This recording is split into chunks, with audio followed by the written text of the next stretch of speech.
Wow, hello everybody, and welcome to the Citizen Science Podcast. You know me, I'm Rebecca, and it is show 133. I have to keep glancing to make sure because I can't believe it's already that many shows. I mean, not already. We've been doing this about 2 years now, which is hard to believe. But you know what? I'm happy to be here, and I'm excited to see all my friends. We're going to talk about, clouds and planets, and I cannot wait to share with you some of the things I have found this week. The most beautiful, the most gorgeous, and a lot of beautiful skies in Asia. I've noticed consistently. I'm just like, wow. So something about Asia. Well, I can't wait to show you about that. But we're going to talk about the planets, and let's go ahead and get Sam on here and see how he is doing. Our friend in Montana, the person that discovered this binary solar system. I can't believe it. Every time I talk about it, every time I go out and take pictures, I have to remind myself it's real, that there is, clouds from another planet, right there. And that's what makes them stand out, is because they look so strange. Everything looks weird and it's not the same. This is why. So, and the weather. Well, don't get me started. Let's go ahead and get Sam on here and see what is happening with him. We've got so much to talk about. Hey, Sam. Hello, Rebecca. Hello, everybody out there. In your numerology, what does 133 mean to you? I know. I've been thinking about that. I don't have a clear answer on it yet. Well, our 133rd show is going to be our most prolific, most important announcement ever of all time. I'm doing the voice on purpose to be a little bit dramatic and get people to listen. And I'm thinking of the old days of Chauncey Hall, Hollingsworth and or it's Hallworth, Hayworth. I better go look up his last name again. Pardon me, Chauncey. I do apologize. No, people, this is the biggest, most important show we are ever going to do in our entire lifetime. And I am so happy to be here, and I hope that you stick around for the show, because it's going to be. You remember that guy on the Art Bell show that's standing in the phone booth in the middle of New Mexico next to Area 51 screaming? We're going to do a more important show today than that phone call ever. This is going to be the best, most notable show in our entire 133 show repertoire. So get out your notebooks, people, because boy, by God, if you don't take notes, you're not going to remember this. Again, if you're easily shocked, please turn away. Well, it's true. I mean, I think back about how before the show, we only heard your voice, Sam, maybe like 3 times a year, maybe 4, because that's how often you would do a recording interview with Radio Wasteland usually. Right. So, we'd wait months and months and months and be like, he's going to say something. And now, it's so special because it's that every week. It hasn't dulled to me at all. It's just as special. And oh boy, have I been busy. Hi, everybody out there that I couldn't get to. I have been trying to talk to as many people as I can. I've got 10 PMs going off, stacking up over the top of each other every time I turn my computer on. And I mistype and missend, and because every time a new guy comes on, it jumps me to that page, and I'm in the middle of typing, and then I have to go back and correct. And so I am trying to get hold of everybody. I've had an insane week. I'm getting phone calls. I can't hear my phone when my air conditioning is running, by the way, people. Our weather is unbelievable. Our skies are unbelievable. We have people in the green room eating all the M&Ms. I know. Let's go ahead and find them and bring them in here with us. Well, I see Jillian. She, I can tell that she was a special child in school. I can already tell. We love her, Jillian. Yeah. Book. Of course. But I can tell. Hard. She me and her would be like sitting in the back corner together, getting in trouble, probably. Yeah, so. On the back of the bus, and the bus driver yelling at you, "I'll stop this bus! I'll turn around and take you back to school." Yeah. I know. Can I get away with it? Okay. Well, let's go ahead and get Jillian in here and see what Scotland is never see like you again, mate. I'm sorry. Hey, girl. How are you? Chasing my dogs with Yoda. Baby Yoda. I love your baby Yoda. How sweet. Well, how are you? How's Scotland? At least it's not raining. The sky was just absolutely insane. It was purple Nice.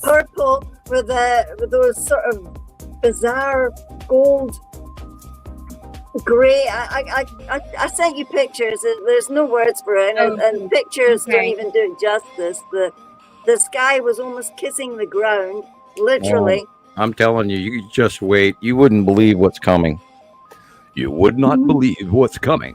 We also have other green folks in the green room, and then we got to say hi to everybody down the comment section. We got to get through this because I want to explode and tell everybody. And by the way, I have page after page after page after page of notes. So I mean, it depends on how far down the rabbit hole you wish to go today, Rebecca and Jillian. How much do you want to know? Hey, I'll get my notebook, shall I? Yes, everybody, pen and paper, get ready. I mean, I've spent the last 2 weeks studying the comets because everybody wants to know. And, you know, I hate putting my nose where it doesn't belong, but I also hate putting my foot in the meat grinder. So I go out there and make sure I know what I am talking about. I've never known you to tell me this stuff before, so I can't wait to share it as well. So I've been hinting to I talked to Andy Pohl and I gave him a big hand pull, and Rebecca is slightly fearful, and I noticed prior to the show, Jillian, you have a slight hesitation to awareness. Now, our dear friend Sharon, she's kind of, you know, Australians are kind of tough, and they'll meet you head on, you know, fist to fist, nose to nose. So Sharon's dealing with this well, and I hope to her in a very short period of time. And Sharon, if you would please send me the Comet Star Trek link on my PM on Facebook, if you would, that way I can watch it. And oh my God, have we got a show for you guys tonight? And I know Jesus is hiding and waiting. Yeah, he's I think Sharon went away with her dad, so I'm not sure. Oh, okay. Has she contacted you? I'm not going to speak for Sharon because I mean she's a big girly. So I saw her in the comments earlier, but I don't know when it was. So, but cool. Yeah, right. Well, let's go ahead and get Jesus on here. He's our friend. He's in Utah. Have you told Jesus yet? I want to see Jesus' face. Hi guys, how y'all doing? How are you? How's hey. How's Jesus? How's Utah? You know, it started a little rough this week, and then it kind of just got better. So I'm good. I'm glad that the weekend is here. So yeah, it's been good. I mean, the skies have been pretty boring, but after last week's show, it was expected. So from what I see, it wasn't boring here. I saw two suns twice. You know what? I swear, Jillian, I saw it today, but it was so overcast that I just couldn't. It's been twice in like 2 weeks in a row where I'm like, I could swear that's another sun, and not just a reflection. But it's nothing that I can photograph or even. Yeah, it's the big ones there, and then the tiny one, our little ones on the side like that. Yeah. So it's like 2:00. You know. I have a question for you, Jesus. Hi, Alexander. Jesus, what is your driving schedule? Are you awake are you driving prior to dawn? I have been. So there's been like a lot. It's just I can't have a set schedule, Sam, because my kind of job is like if it's not busy, I'm not making money. So my question is, at 5:50 in the morning, that's when all the action is going on. It's early in the morning. Okay, at least morning. I think you said that last week, and I was like, I wasn't on the show at the time, and I was like, yes, in the morning. Are you aware of the planetary alignment that we just are currently? Okay, are you aware of the Lionsgate constellation? See, I keep hearing you mention that, and a few people mention that. I need my notebook. Is that okay, Lionsgate, or is that okay? There's another constellation. Is that what else? There was a different name. The Lionsgate is something special. That isn't like one of the normal constellations out in the sky. The Lionsgate is an alignment of constellations. It's like all of a sudden, it's like a two-way street becomes a four-way by eight-way crossroads connection between all the galaxies. We're talking all of a sudden a ley line occurrence. in the stars. All right.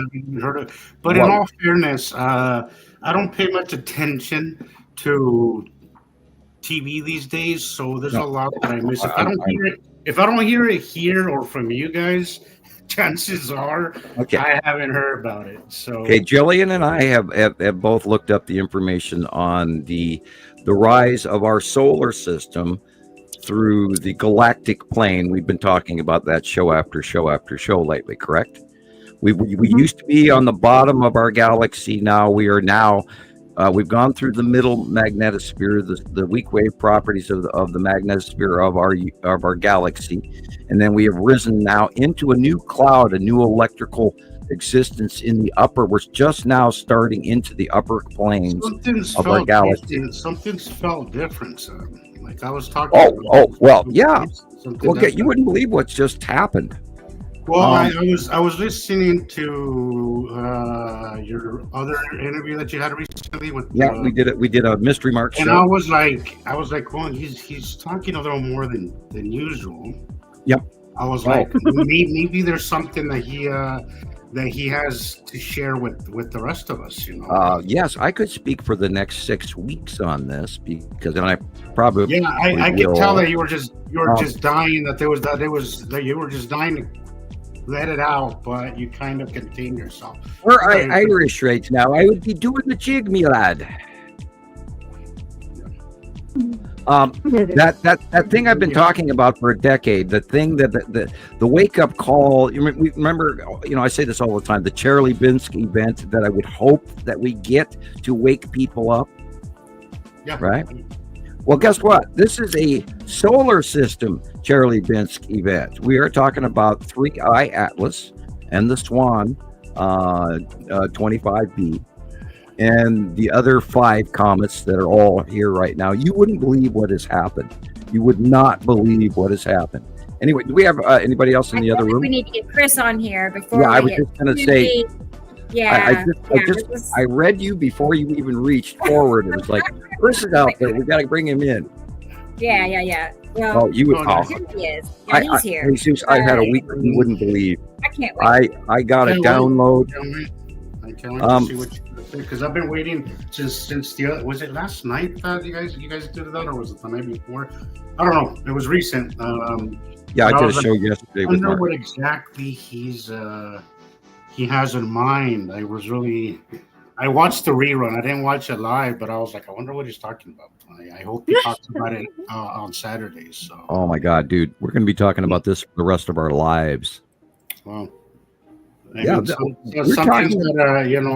something's got to give. Sam. Yeah. I mean, bring him in, right? Let's get him. Let's get Christopher in here from Las Vegas. Everybody, he's in Las Vegas. We are in the room now. Hey, everybody. Hey, what are you guys doing today? Hey, Chris. Good. Hey. Doing good. Right? Is it hot in Vegas still? Yeah, a little bit. It's nice in the morning, and then about 11 o'clock, it just gets really nasty. When does it start? It's been raining here for a couple of days, so that was nice. When does it start cooling off up there? I wasn't winter. Usually around like the last week of September, maybe between then and like into October.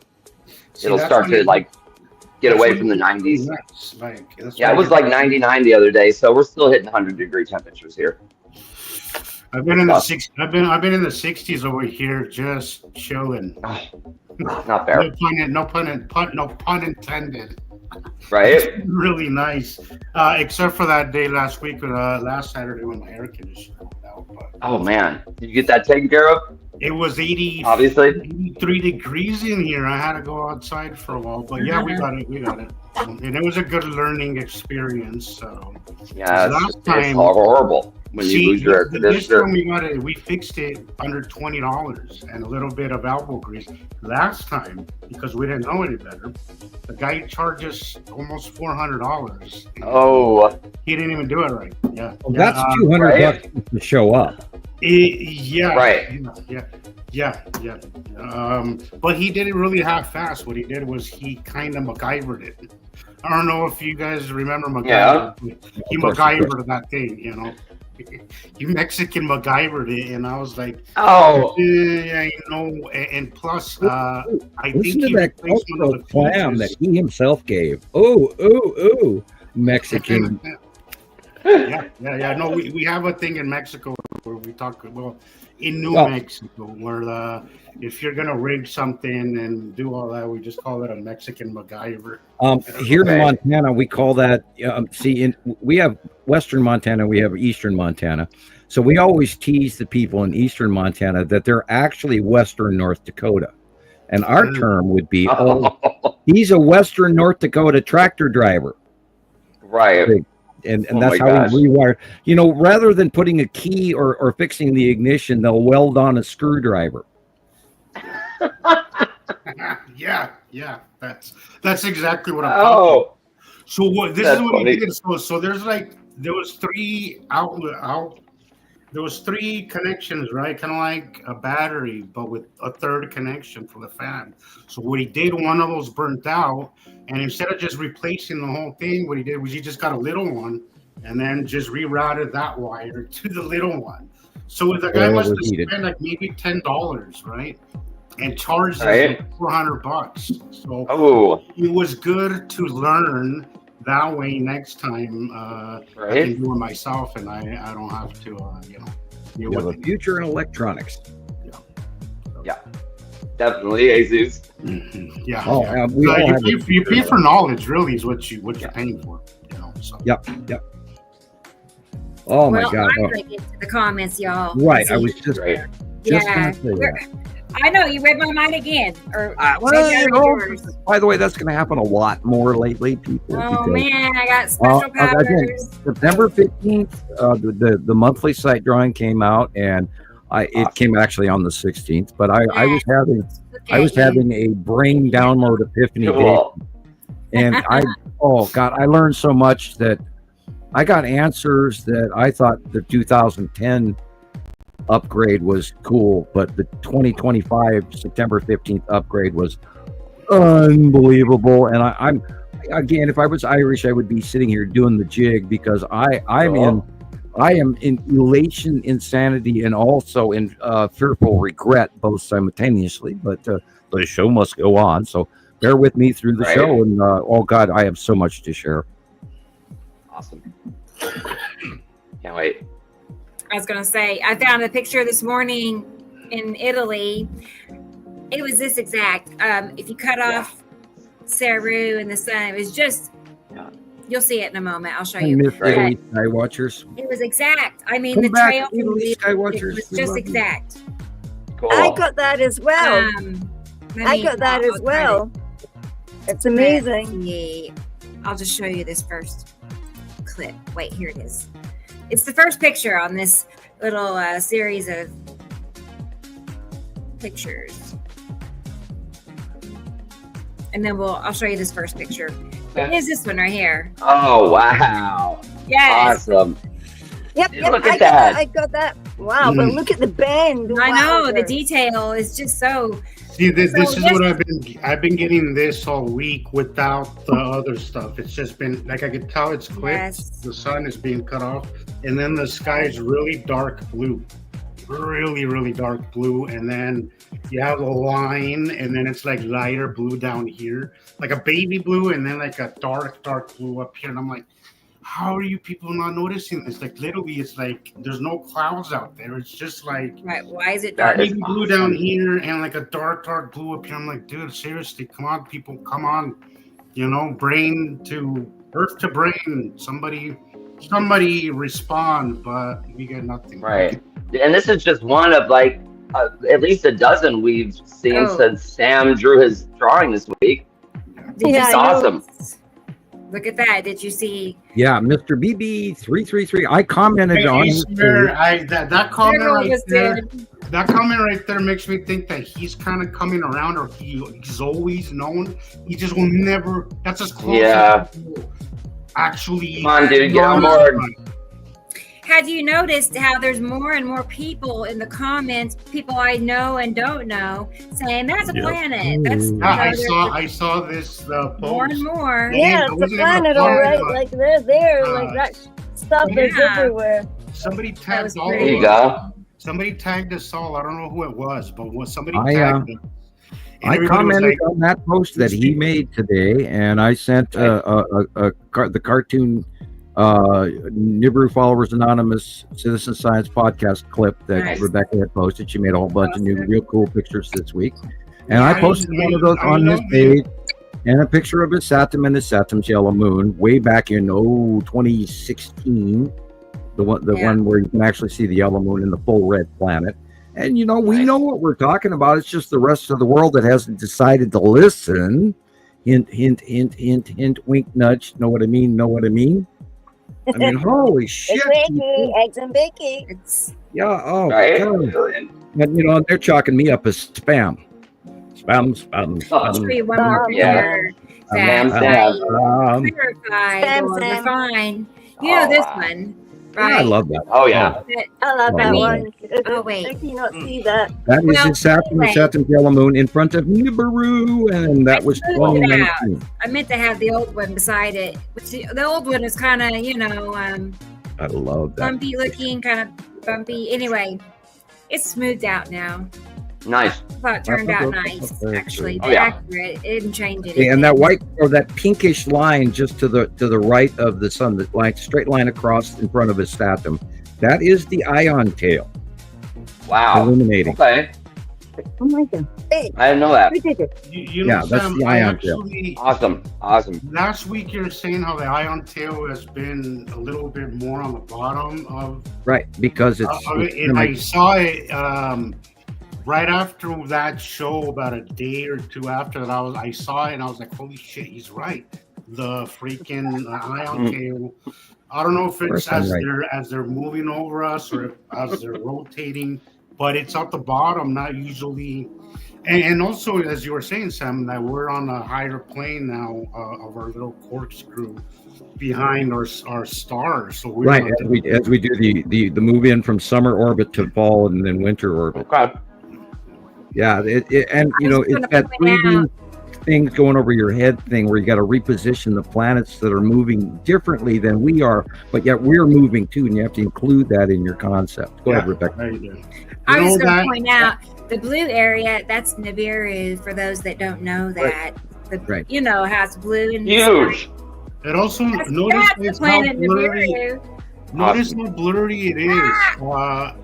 Right. We're looking through our atmosphere. That's why I was trying to explain that to somebody last week about how it gets dark blue when something's there because it's blocking the light. So even when you don't see a planet there, the reason why it's so dark blue is because something's there.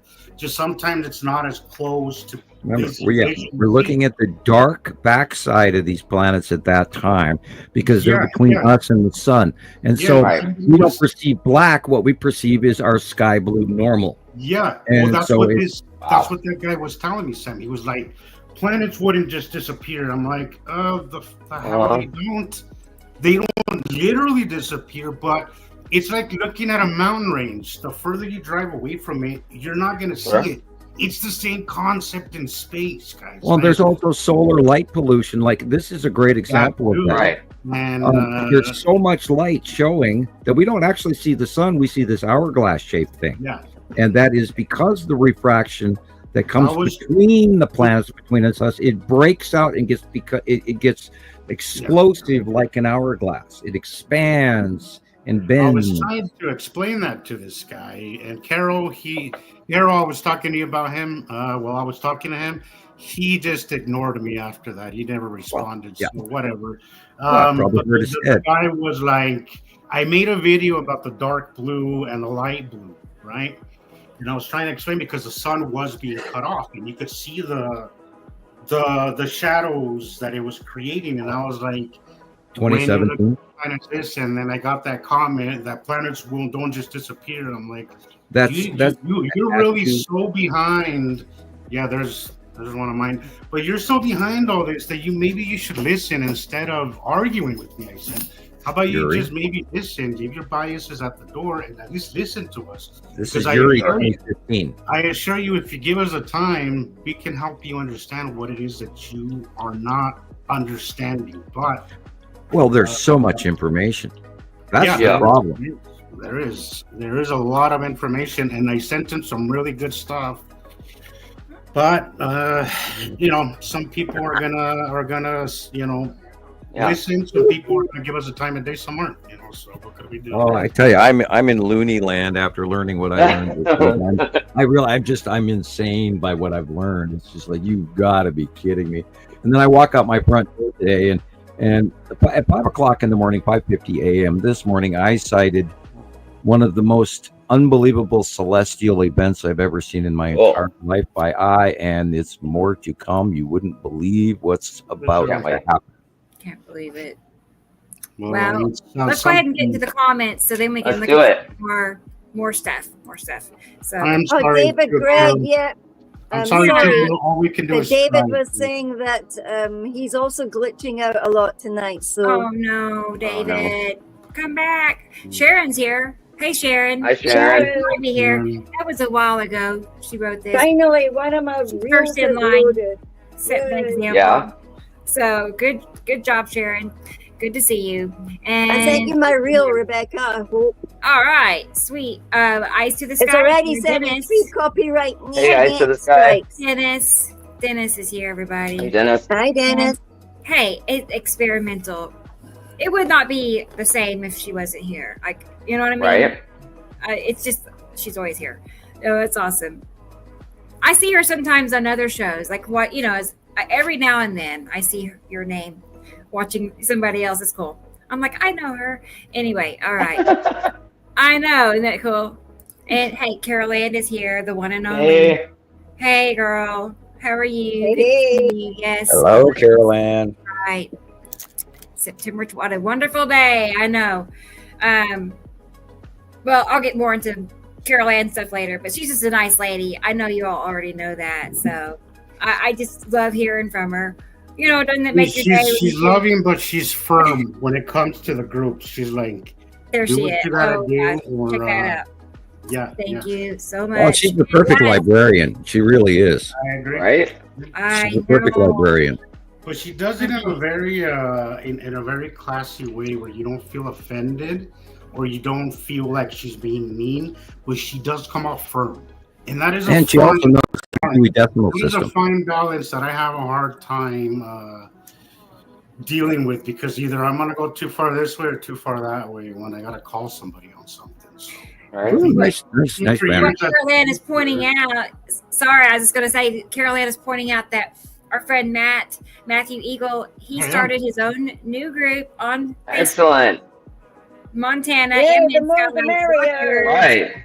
Explanation point. MN is from Minnesota. Awesome. I like Great that. job. Minnesota Sky Watchers.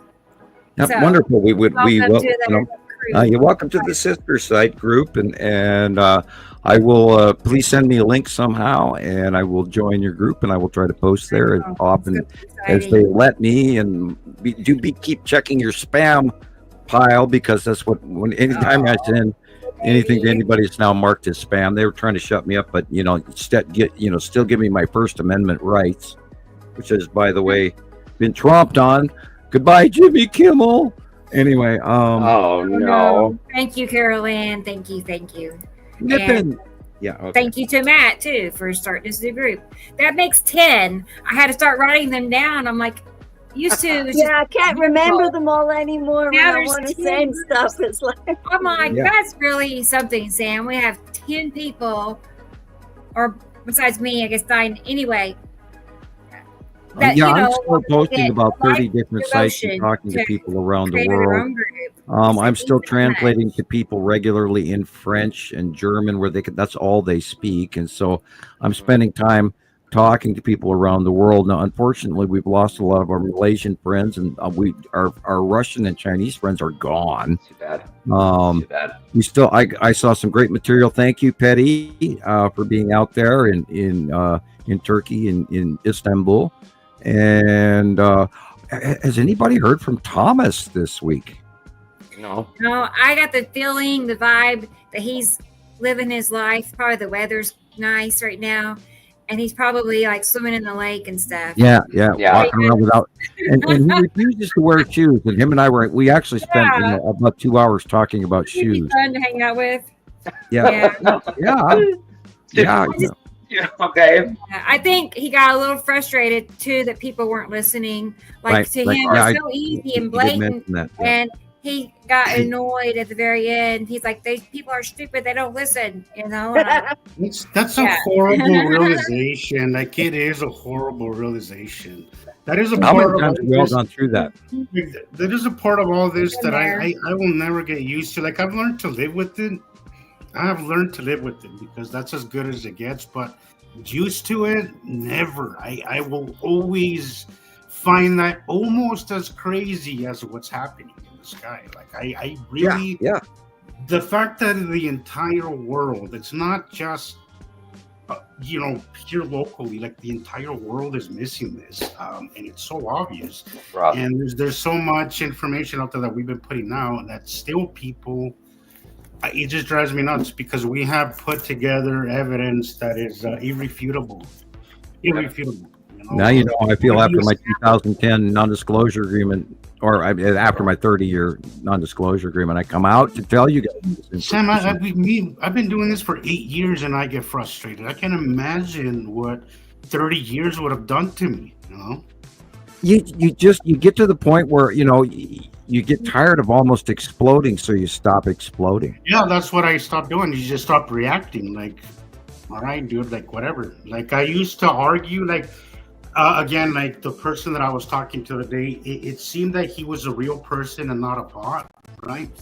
So I actually tried talking to him. But I feel that, he even admitted that was a planet, but he said, well, it could, even if it's real or not, he said, first of all, he told me it's fake. My striped planet picture, which again isn't real.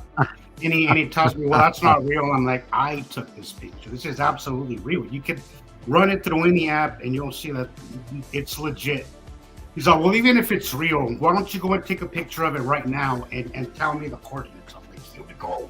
With the freaking coordinates. Like, dude, I know, like, and I told him, look, I know that you're used to looking at the moon and it looks like it's just parked there. I said, but it's not. He said it is tidally locked to Earth, but if you look at it through a telescope, you would have to adjust your telescope very often because it's moving just as we are. Nothing in space stays still.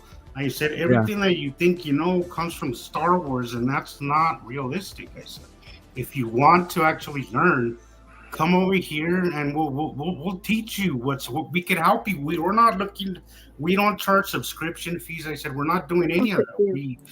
We are doing this just because we want to put the information out because we have a sense of responsibility to our fellow man. And it doesn't matter how you talk to somebody. I guess sometimes when they're just not susceptible, because I gave him everything on a silver platter to at least get his mind. Are you sure it wasn't a troll? Because that's how they are. Maybe Rebecca, maybe, but exactly. It was realistic enough for me to just yanking your chain. For me to actually talk to him. Usually, it's like I spot him and I'm like, okay, I'm not gonna bother with you. But this guy was actually going back and forth until he wasn't. So it might have been just a troll. It might have been. You have learned the silver platter routine because you hand this out to people on a silver platter in all sincerity and honesty, and you spend a couple of hours handing them facts and information that took you months, if not years, to learn.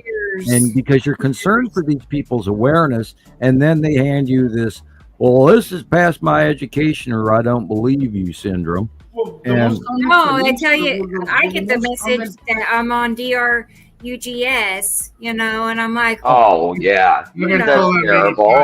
I have been told that many it's times. like, hey, whatever he's smoking, I'll take 2 of them, man. Anything to humiliate. My last thing is, how can you dismiss probably not even a real person. Yeah, probably not.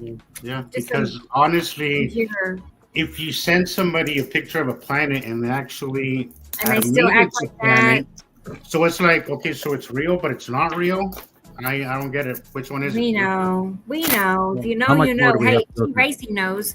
Hey, T. Racy. Hey, Racy. There you go. Good segue. Wonderful. Good segue. Good to see you.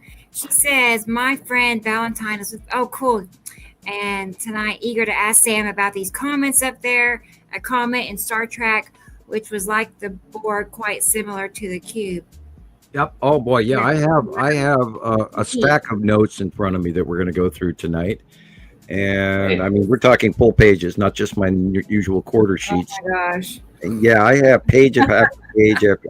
I took another deep dive. I don't know if this Astrophysics related to what you're talking about, Sam, but I've noticed one thing. This last year that I had action in my sky, which was, I don't know, 5 days ago maybe, I've been seeing triangles, a lot of triangles. Oh, yeah. And I saw some in a few other people's posts, and I was like, that's it. That's what I saw. That's exactly what I saw. The little white pizza slices. They're very big, right? Yeah, they're everywhere. For 20 minutes at a time, and the shape doesn't change. It will just stay there. They're not hiding anymore. I mean, the bug is out because people are not looking up, and they found that out. The information is just past moot, M-U-T-E. And it was going on, and now that the Harbinger is here, a process. It's already. Have you ever? We talk about computer viruses and things like that, you know, and then you get this email, and you open it, and then all of a sudden your entire computer is compromised. We've already gone by that. We just remember we talked in past shows. We were in the threshold. We were on the pathway. We went through the threshold. We're in the room. Well, I'm going to share to you today what's in the room. Wow. Oh, wow. All right. Stay tuned. I got to get through this comment section. Brendan is here. Hey, Brendan. And Ireland. Nice to see you. Again, another consistent, dedicated listener. Oh, yeah. Yes. Thank you for being here, Brendan. Okay, there's David. I was like, where's David? Here he is. Hey, David. He's long-time member of Montana Skywatcher. Wow. Darn it, David. Valued friend. Benjamin's here. Benjamin in New Mexico. Nice. Benjamin, my fellow New Mexican. Hello. Thanks for being here. Kind of a new name. The Great Cosmic Party is absolutely correct, Benjamin. Thank you for joining us. Garcia, that's New Mexico. Or either Mexico or New Mexico for sure. But. And Alexander in Germany. Hello, Alexander. And I'm adding them to some other pictures that I had set back of his. I've been saving as I see them. So we'll see a little slideshow. I know he didn't have much time. I have a special request. Alexander, could you film prior to dawn due east in your area? Still photograph or both. North or east is where I've been getting at the horizon level in Montana this morning. I saw a celestial event that is unbelievable. Awesome. And again, you guys, this is just at where you know, cray, man. Yeah, right. It is batshit crazy what's happening, and I know. I'm like, oh my god, you've got to be kidding me, and it's such a wow thing going on right now. It's so insane. It's so insane. I love it. So next in line, let's see. David's telling us a nice story again about having a good night. I can't wait. We're just getting started too. It's gonna be fun. Moving on. Hey. Rick, aka Rick. Here's Richard Brooks. Good to see you too. Let's see. I know that person's here. ABCD is here. Wonderful. Glad you're back. Thank you. That. I love it. I want to start singing it every time I see that name. Audrey, of course, Audrey. 10 p.m. or it was in Africa, South Africa. Nice. So good. Welcome, Audrey. Spring hair fall here. Lori's here. She's in California, right? I'm pretty sure. I'm feeling California. I don't know. From around the world. Hey, Jen is here. Jen 28.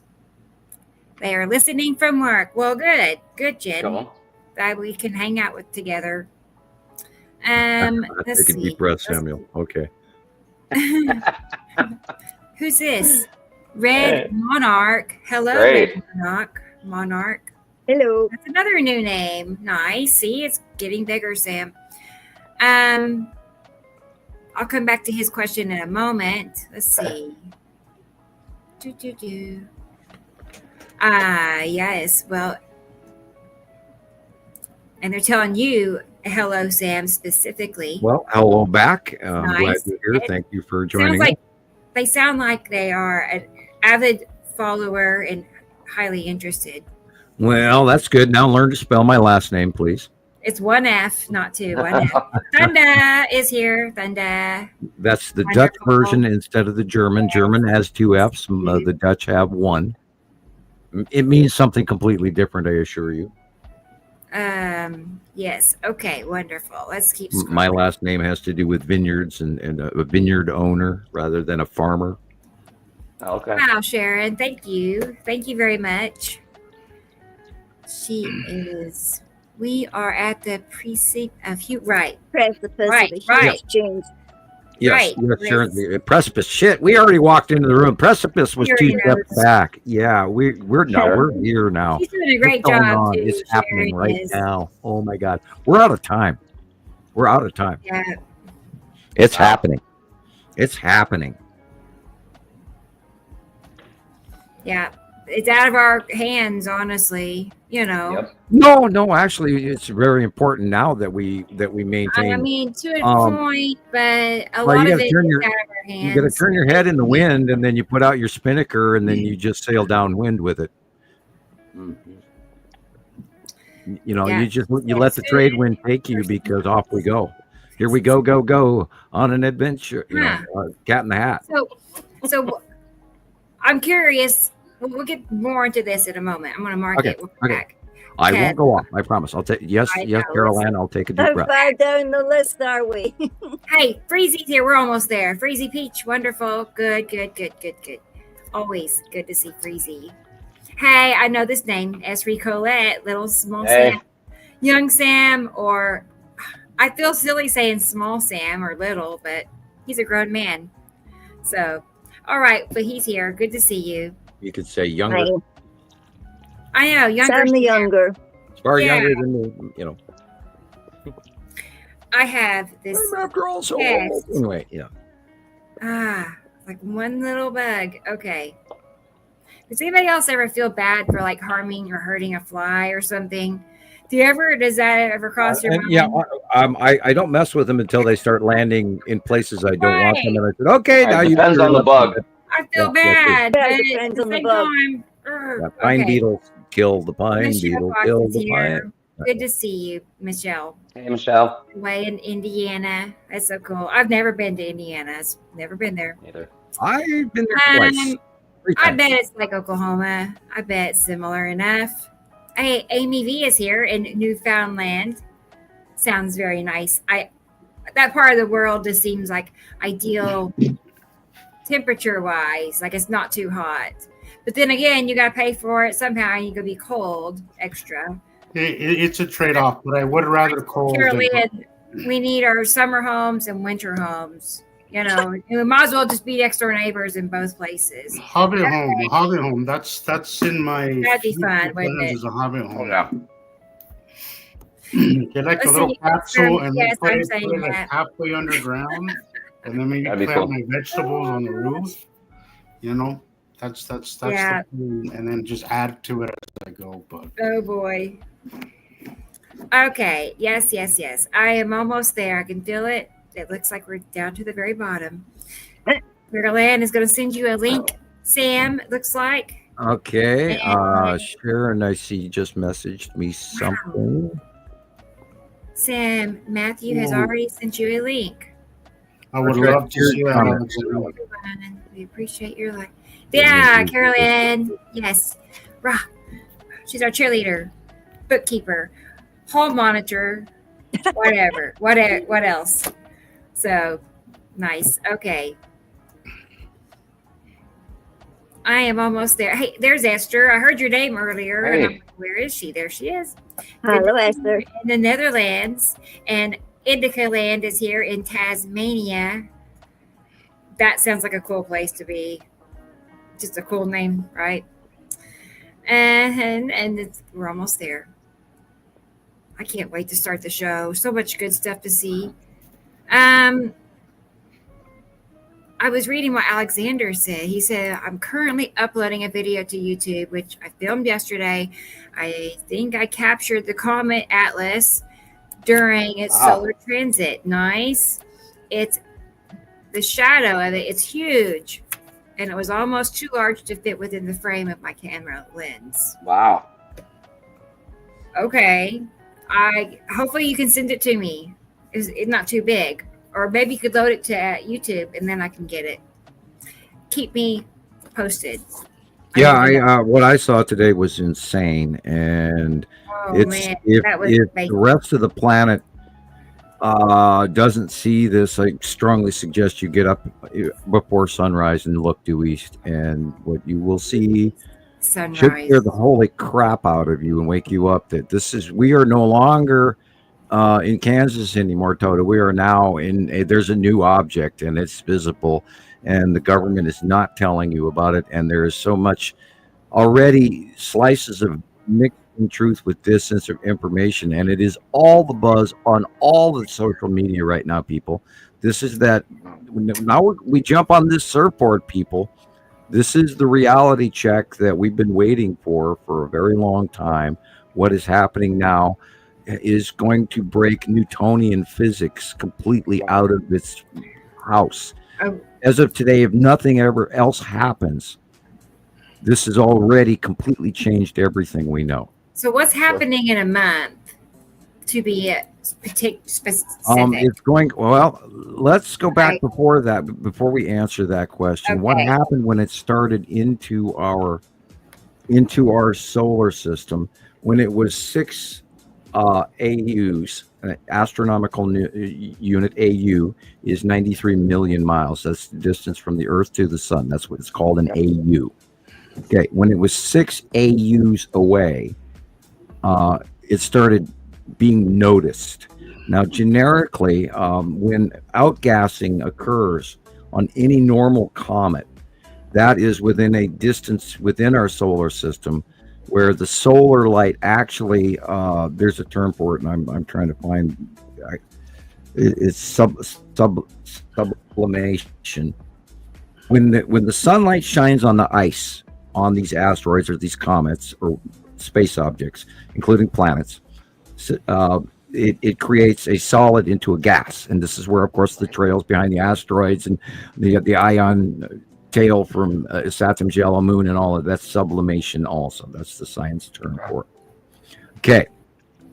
So normally in any comet, average comet, by the way, we have 7 right now in our area, which is astronomically off the charts as well. And the odds on that is just insane. But now that we've stepped into this part of the galaxy that we are in, which is why I sort of mentioned in the early part to people, is that we're in a new area. So all of a sudden, there's more activity going on than what anyone is connecting the dots to, because everybody's trying to teach you that Earth is, doing the dinner plate spiral. We're in the same place, and then these comets are coming into us. But that's not what's going on. We're moving through space sideways in the electromagnetic spiral rather than the gravitational orbital. And now we're in a new area of space, and we're stepping into a much more active area of this world. It's electrical extra shit's going on. Now, 3I Atlas is not a comet, period. It has changed course. It has sped up. It has slowed down. It has angled through our solar system, oblivious to any gravity wave norms of any comet or asteroid, period. It is traveling so fast. It is off the scale by 2 or 3 nodes above any of the fastest objects we've ever seen. It is doing G-turns that no comet or element could stand, and yet it is correcting itself, and it has a time displacement wake behind it. There are multiple new asteroids coming in off the spectrum if you go look to the Near Earth Object report, and then there's all the ones that they're not including from Uri and Attu, the asteroids that are close passing right now. So we're in a frequently high asteroidal scenario going on here, people. Way high, way above. Wow. And this thing is not. This is not a comet. This is a harbinger. This is a very high tech civilization transforming occasion. There may be people on this craft, but it wouldn't have to be. This has sent out messages to our entire solar system. It has affected the Earth. It has affected the Moon. It is affecting Mars. It is affecting other planets. It has affected Voyagers 1 and 2, which are outside our solar system. It has put off a signal that has corrected and turned on long dead Air Force military base equipment turning on out of the blue. It is rewriting computer AI in systems that has never even been able to do that. And yet Voyager 2 turned on old offset long protocols and rebooted everything and is actually rewriting its own code right now. Just like Star Trek, Voyager. I'm lost a little, but it is, well, okay, we opened the email to, I'm going to coin a term for everybody. We opened an email from intergalactic intelligence, just like AI, but this is II. Okay. II got here, a supercomputer traveling at hundreds of thousands of miles an hour, or about 100, I think it was like 137,000 or 157,000. We've seen so many numbers. I'm going to have to recheck my notes, but I didn't write a lot of that speeds down, but it's changed speeds over time too, by the way. While you talk, I'm going to show some information I found just regarding the name 3i Atlas and what it came back. You know me. Yeah, I think we need some visual aids for people to catch up with us. I mean, just self-explanatory. This is what it said. Because I thought I okay, it's the ninth letter, 999. Yeah, but you went with 31 instead of 3i. Okay. This is. What do you mean? It's 3i, not 31. Oh, okay. I being the ninth letter of the alphabet. Oh, okay. I see that now. 999, 666. It's all right. Yeah. Hyper-awareness, expanded perception, intelligence control. Yeah, okay. Yeah, high-minded programming. What happened? This is the test of mankind. This thing that is flying through is, and the Earth harmonics that the Earth went through and the Moon went through, is we're being read like scanners, sensors. It's turning on long forgotten equipment in our solar system. This is connecting and rebooting our AI. It's already in WorldNet computing because we opened the email. It's already overwriting human AI right now. Wow. And that is why the government is freaking out, because they opened the freaking email. It's already too late. This is the reset button. We are in the room. AI is going to judge us whether or not we go forward or whether or not we start all over again. And this is both. It's a harbinger. Sam, are you basically saying that they took control of AI? Is that? Yeah. They're rewriting subtext to it. What do you think of it? You think that's good or bad? This pulse that came off of the 3i Atlas for the first few weeks now quit, and then it went to a stable mode, and it shut down these interactions that had an actual DNA and hyper electrical DNA structure to them. And then when they figured out and they put these things through their machines, that went into the machines, just like in Terminator, Skynet. We opened the email to an intergalactic AI, which I call II, and it has now infiltrated everything all the way out to Voyager 1 and Voyager 2. And every military Air Force base on the planet, and every home computer, and every systems, and every operating system around. It has already taken over So our Earth. it begins. I mean, officially. We are in the room. There's no turning back. It is happening now. My question is, how are you going to ride this surfboard? Are you going to get wiped out and have mankind start from the Stone Age all over again? Or are you going to be harmonically cool enough to actually evolve up? The question is, we have a realization coming here because we're about to meet an extraterrestrial presence that is smarter than we are. So how are our egos prepared to deal with that? Oh, that is not the best time now. So what you got going here is okay? Right. No, what I was saying, I don't want to go political, but with the person that we have with the nuclear codes at the moment, maybe not the best time to do something because that jackass, who knows. But I don't want to go there, so that's right. Well, okay, but wouldn't it be perfect timing for us to say want to change our system? On second thought, yeah, actually, it might. It depends on what side of the aisle you're standing. But actually, I think you're right. I think. No, I've told all of you guys for years. It might be the best time to actually. Well, good people don't have any reason to worry. It's the people who are two-faced. They need to worry. Yeah. I have said to people in a sort of a metaphoric way for many years now that there will come a time where we will have to share Earth. You've been saying You've said that to me from the very beginning. And our guests are arriving. Wow. Well, our guests, some of them have been here. It's just finally. Well, this is the maid service cleaning out the castle before the Lord comes home. Mom and Dad are home, and they have turned on the adult controls where the kid limitations were what they were, and now they've come in and they've turned on the smart TV and everything else, and Earth and our solar system has been adjusted, and we're going to see some more adjustments happening right before our very eyes. And as like I said on Mark's show, something wonderful is about to happen. Great. And that, of course, is also your point of view. Man has to realize right now, what am I going to do? And guess what? Right. You're not alone. Jesus, I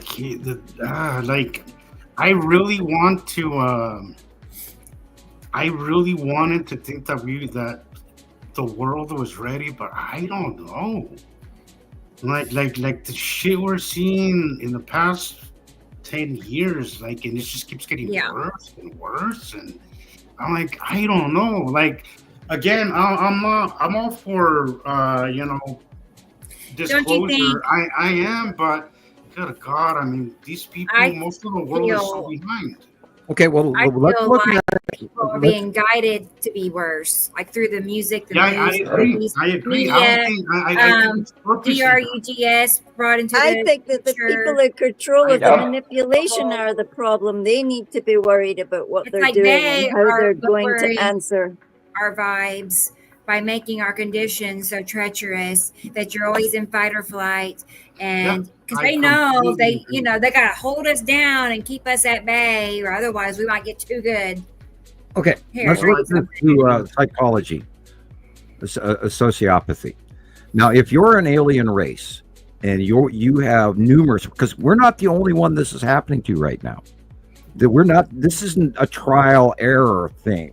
This is something like many other galaxies out there that are also being turned and elevated into the Federation cosmic consciousness.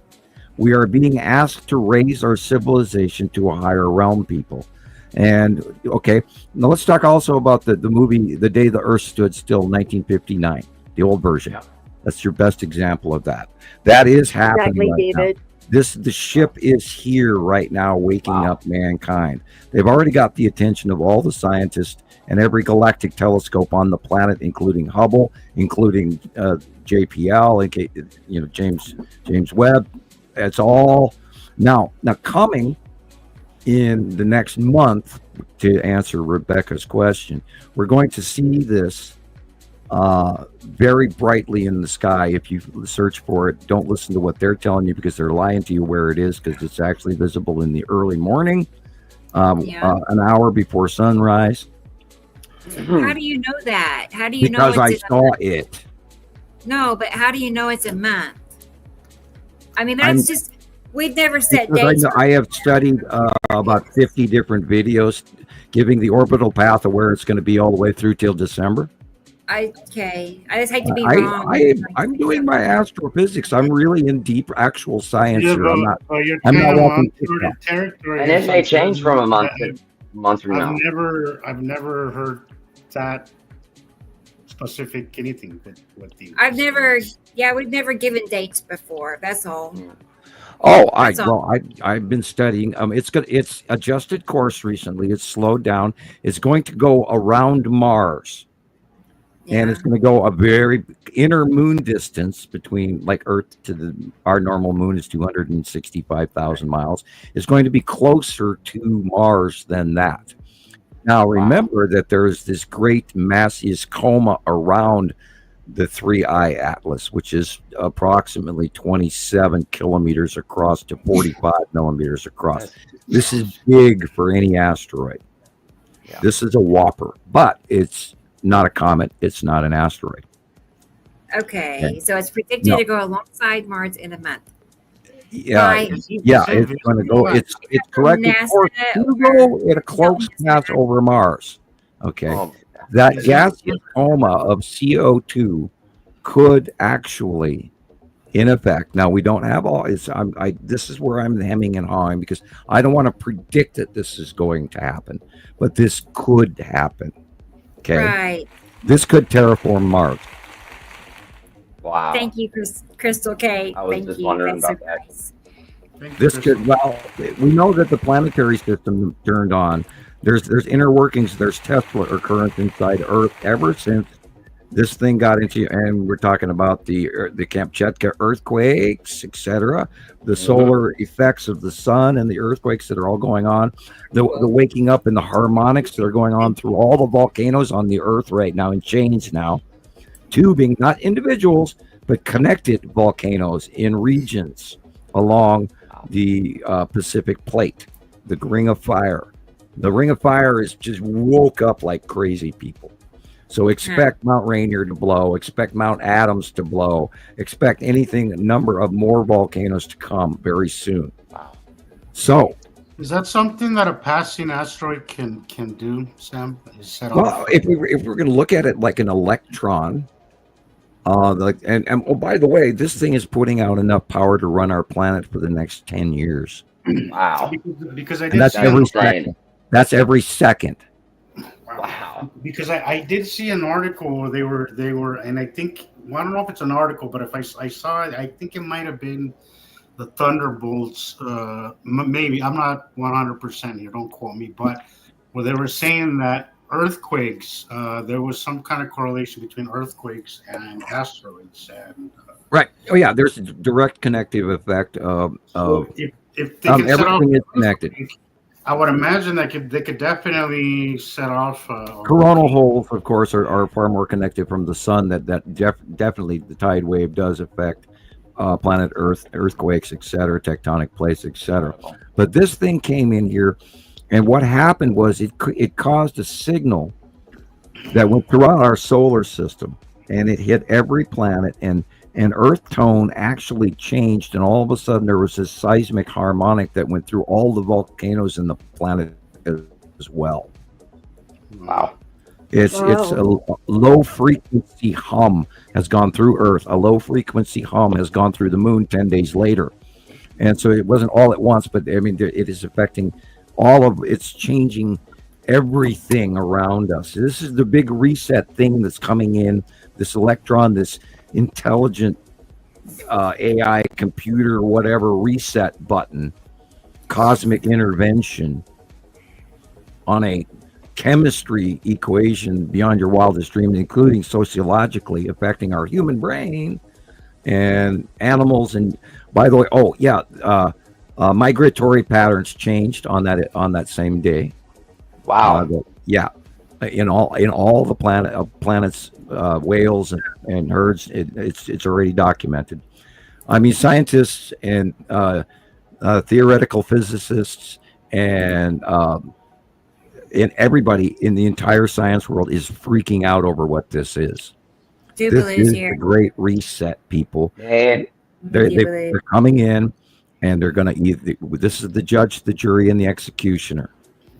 It really is horrible. Wow. I don't like it.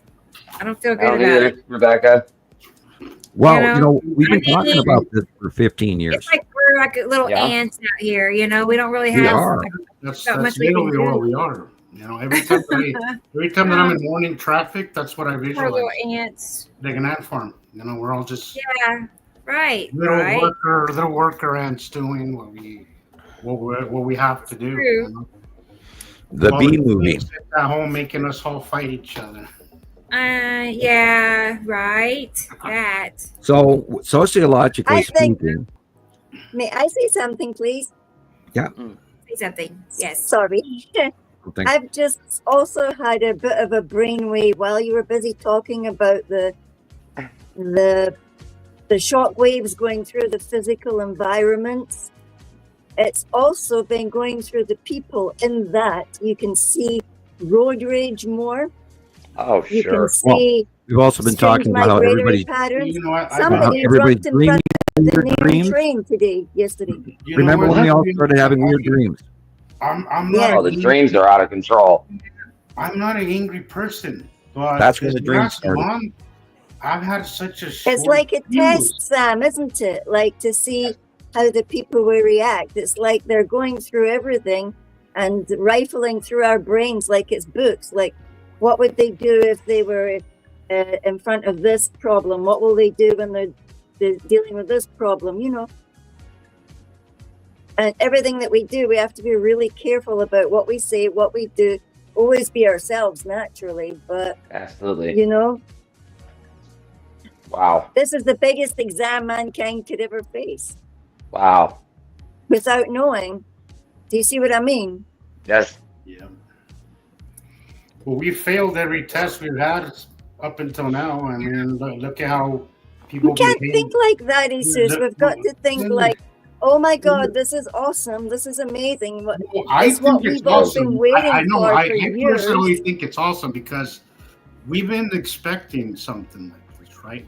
What worries me and has always worried me more than anything is how people are going to behave when shit hits a fan. That's what scares me because an asteroid, all that, like we know what to expect, right? And we generally have some kind of outline. Yeah, but in the Bible, it talks about the wheat and the tares. People are unpredictable. People are panicky. What Tommy Lee Jones says on Men in Black. People are panicky. They are nuts. Because the manipulators will make them panic. But they're just look at how people behaved during COVID. People were freaking the fuck out over toilet paper. That's great. I'll never get it. Right? But people were literally fighting in stores over toilet paper, right? During COVID, which is a tiny little event compared to what's going to happen. I'm more afraid of people than I am of an actual asteroid falling. Like I am. People are nuts. As I was telling Carol, there is a lot of darkness in people, but there also are very amazing people. I deal with people on a daily basis, and I can tell you, there is a lot of good. There's more good than there is bad. But the thing is that the bad ones usually have a lot of guns and a lot of firepower, and they don't have the brains to have such, Yeah, that's right, Sharon. That's really all you can do. That's what she said. Yep. That's really Well, all. Just we've worry all about seen- yourself and how what's inside you. But the whole purpose of us even doing all this is beyond us. You know, like all this that we're doing, all this shit that we put up with on a daily basis. People ridiculing us, people unfriending us, people blocking us. Family. I had to block one of my family members recently because he kept making those snarky, stupid comments, and I was like, look. If you actually wanted to learn, I would take the time, but you're just being an ass. Well, I thought I just blocked him. I was like, you know what, I'm done. I'm not going to do this anymore with you. And I just blocked him. But we deal with this on a daily basis, you know, because we do want to help people, you know, and at least let people know what to expect. But I don't know. Things. I guess when shit hits the fan, we're gonna have to focus on just us or whatever small circle we can help in our values.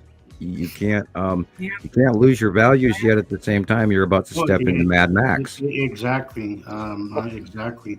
I'm not the type to just keep my information to myself. You know, one of my new roommates, I love him. I have this new roommate. He's the one that helped us with the air conditioning. Right, and during the whole time, he tells me, you know, we were talking about the last guy who did it and how, how that all went down. And he was saying, you know, I feel because he's also Mexican, like me, so he says, this is the way I grew up. He says is that we share our knowledge, and we don't just gatekeep our knowledge, as they say on TikTok. I think. It is important to share our knowledge. That way we can just pass it forward, you know, because just like I learned, somebody taught me. He said, no, I'm going to teach you. That way next time you won't have to depend on paying somebody $400. And I think that's really the point of life is to just always pay it forward. Everything. And that's why I am sharing, you know, the moment my non-disclosure agreement, and I saw the planet in the sky, I was like, oh shit, I have to say something about this. I could have, and the reason why you didn't end up at Langley, secluded and keep gatekeeping all this information, because if it wasn't for that choice, Sam, that you made then, none of us would be here. We would all be completely oblivious to all this. You know? Well, that's part of what blows me away but it's so damn obvious that this is occurring, and to me, I see it. I mean, I walk out my front. I'm taking garbage out before dawn, and I look up and I'm looking at the planets because I know where the planets are, because I'm concerned with where the planets are right now, because I know about the celestial alignment, because I study this stuff.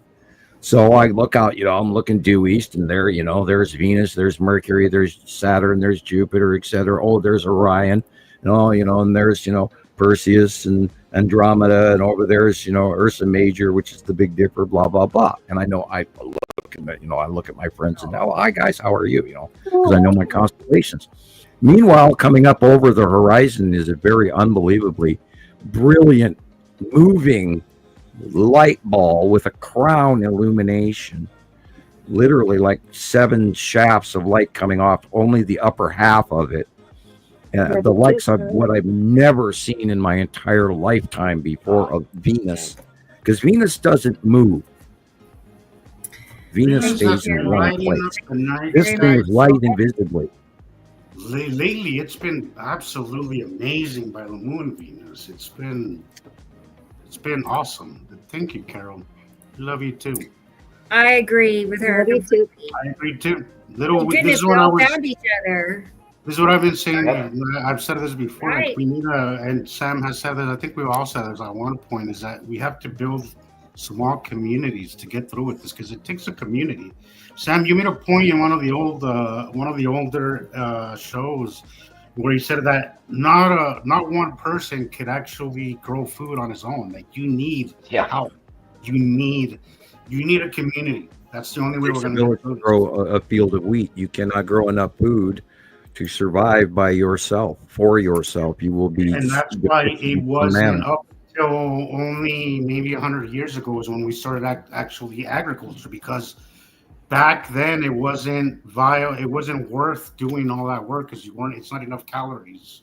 You need a lot of vegetables Depending on which civilization you're referring to, because we're not the most. Well, I mean, I guess this civilization. Oh, I saw a beauty the other day. They were talking about like 150 BC, and then they're showing, and this is a video I watched on YouTube, and it's like, you got to be kidding me! This is an example of the never-ending dumbing down of the world, and they're showing a picture of a Neanderthal that has been drawn by AI. So they're going 150 BC, and they're showing a Neanderthal. It's like, no, in 150 BC. I'm talking about our current civilization, right? Right.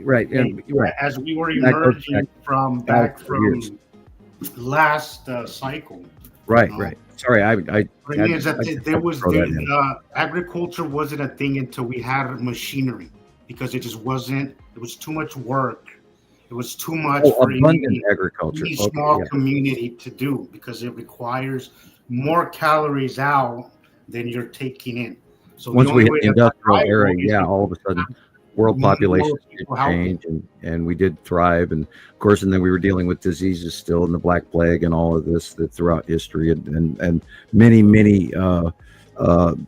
pandemic, medical, environmental issues that has stomped on mankind all the way since going back to roughly about 3000 BC.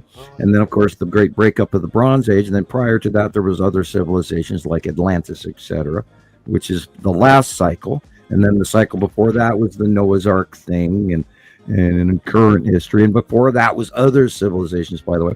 And this is part of what the harbinger, the 3i Atlas topic boils back down to again, whether or not if we don't, then they're going to hit the reset button. And if you think we have problems now, we don't. Or if we're allowed, and now the rumor has it from off-world information that this time we get to go forward, we actually get to evolve, and they are going to elevate our civilization into the Cosmic Federation. So now that does have to boil down to moods and egos, and how man on planet Earth deals with it prior. And we talked about ego. So what's going on is that this other race that is coming is smarter than us, and we are going to have to get used to that. And we cannot blame anything like prejudice, and I keep always warning about alien race prejudice, that we have to accept a sort of a subordinates for them to actually want to fix what we've got wrong. And it's up to us to actually help fix what's wrong, and not point fingers and say, oh, they're the mean guys, or they're forcing us to do this, because we have to realize that we've already screwed up. The question is, do we want to move forward, or do we want to be wiped out? You can say, oh, that's really harsh. No, that is the sociopathy of the reality. It's either button on or button off. There is no more if, and, but, or. We've got radioactive shrimp. We've got Sargasso seas full of plastic floating in the ocean. Our animals all over the world are dying. We're dying. Our food is poisoned and tainted. Our water is bad. Our political systems are corrupt and broken. We're sick. The food industry, the pharmaceutical industry, all of it, political, everything has. Where do you want to go? So I have a question. Let me finish the sociopathy point of view. Okay. What's going on and what's coming, we either accept their correction or we can fight it. And if we fight it, we can't fight it. Right. They hit reset. We might as well just tell them to reset. And right. Say right. Exactly. Bingo. Yeah. And there's the actual reality of it. It's either you sink or swim. And this is what, and as of the entrance of 3i Atlas, the computer probe, the mom and dad, the butler for the castle has entered the castle. We're in the room, and it's in the room with us, and it's now. It is now. There is no yesterday. There is no tomorrow. It's now.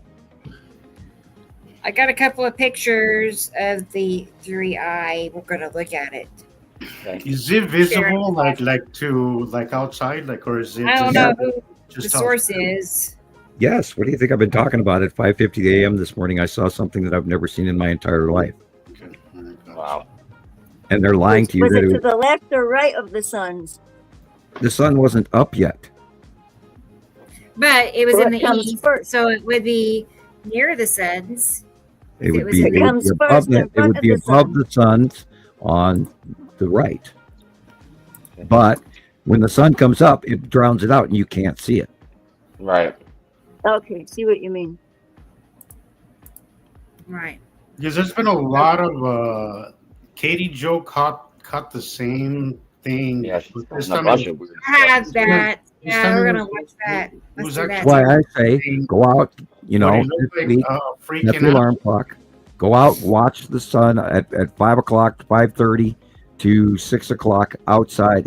Look east yourself in a dark area. You know, if you're in the city, light pollution, don't do it. Go someplace else.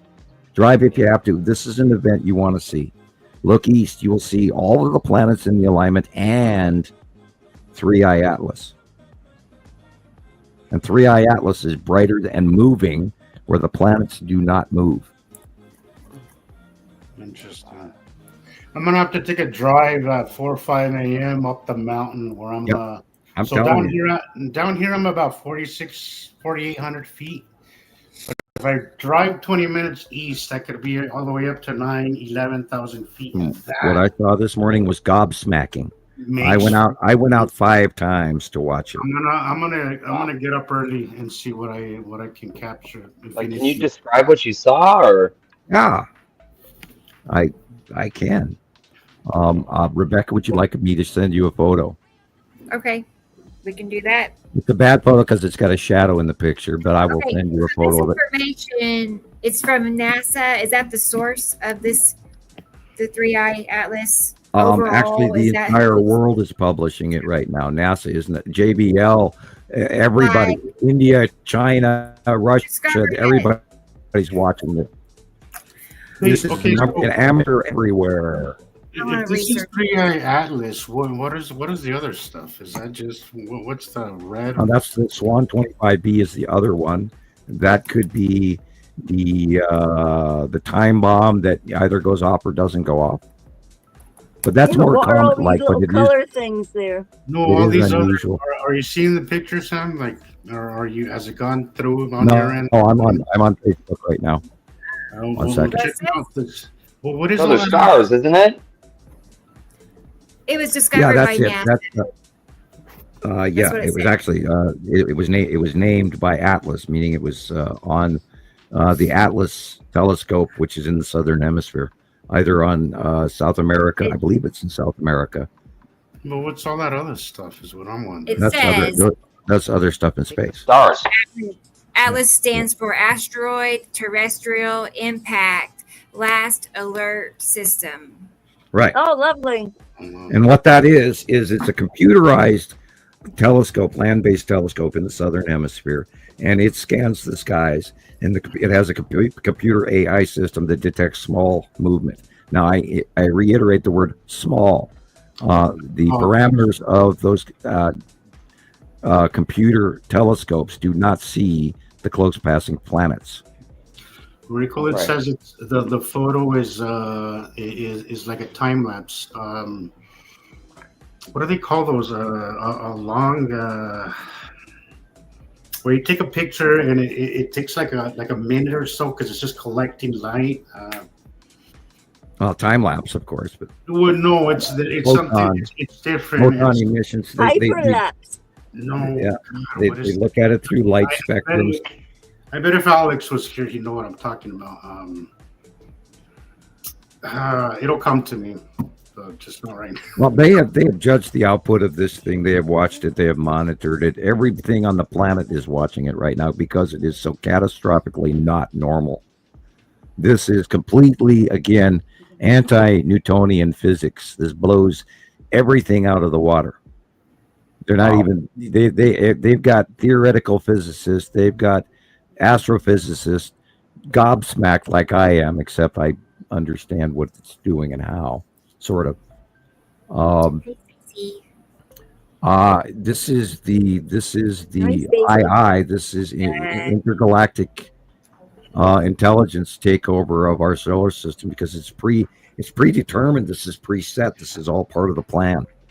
I've been telling you guys about the plan for 15 years, and they opened the email. They opened up the computers to this sonic coding messaging, and it has gotten into everything we own now. Wow. Blackberries is passing through. Hi. Send me your video. Send it. Yeah, there was even on the moon that odd, strange crater on the back of the moon that they've been watching and looking at. Something deep inside turned on, and it's humming now, and it's turning on systems that are long ago implanted in our solar system, and we are no longer in charge of our solar system, humans. Mom and Dad are home. Yeah. The mom and dad, even above the Nibiruans, the Anunnaki.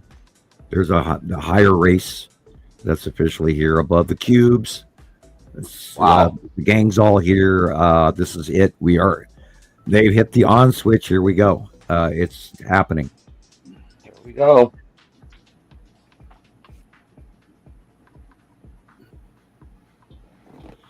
That little Question is, where are you silent. going to go?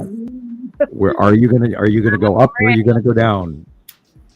I guess I'll believe in the best outcome possible. Wear a smile, wear a frown. I can't help What it. concerns me is the big CO2 cloud. Yeah. Yeah, You know, if it can potentially terraform Mars, then I mean, what's to say what could happen when it passes by us? Well, if Mars was terraformed, that would be the perfect place Unbelievable. for new Yeah, well, our it wouldn't be visitors passing to us come and then. stay. Sure. And some theories speak about that this higher tech level race will live there, and we will have them knowingly very close to us and still sort of sort of ride over us, and we should be semi-subservient, blah blah blah. And this is where I talk about that ego thing, guys. Because if you get the smartest teacher in the land staying in your living room, are you going to debate Shakespeare with them or not?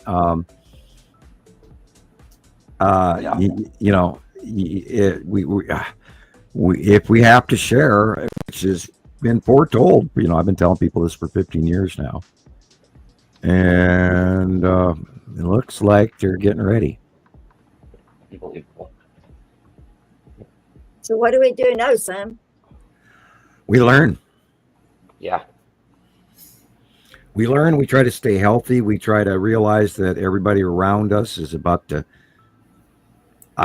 either get angry, educated, in shock.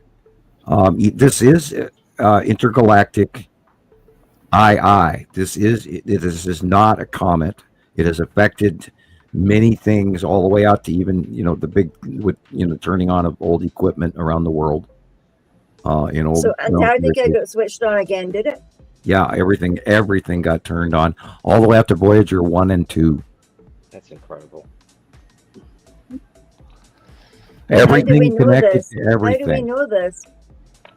Because they correlated this because they're freaking out because it's taking over their systems and they're aware of it. Just like Terminator, Skynet, or the blob creature walks up to a machine, puts his little injector needle finger in it, and that machine all of a sudden rewrites and does shit it could never normally do. So they could even be listening to us right now. Right. Probably are. Yeah. Right. Hi, Mom and Dad. How are you? Some more being listened to. That's. We'd like to evolve, please. Yes. I'd like more, sir, A please. fake evolution. And I'm sure that I don't assume wrong. I'm sure we don't. I don't assume wrong. I'm going to be all nervous asking for more. Hey, I want to ride the surfboard. Yeah. Surfboard. There you go. There you go. Planet surfers. I just want to see the planets. Can they just make sure we get like I want to see What that. everybody needs to do is start telling themselves that you are also upgrading right now as we speak. Your DNA is changing inside you now. So Cool. you go to the Om chanting, you go to chakra tower development, you go to kindness and treating people with respect, and especially treating yourself with respect and valuing yourself, and tell yourself that it is a new age and that you're going to ride that surfboard in a positive nature rather than a negative one. And no matter what the trolls say. I often stop myself, Sam, and think of that saying, be the change you want to see. Yeah.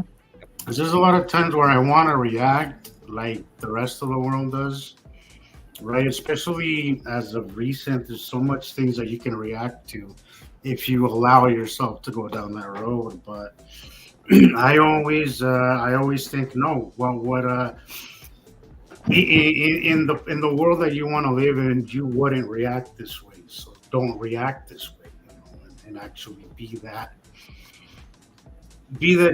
make a reaction according to what you would want somebody to react to you that way. So Hi, Jerry. And it is helpful. It is really helpful. Like sometimes I've been stopped recently from a little road rage incident that I had somebody behind me and they were acting stupid, and God, it took every ounce out of me not to actually stop, because again, I've had a really short fuse the last month. I'm not an angry person, never have been.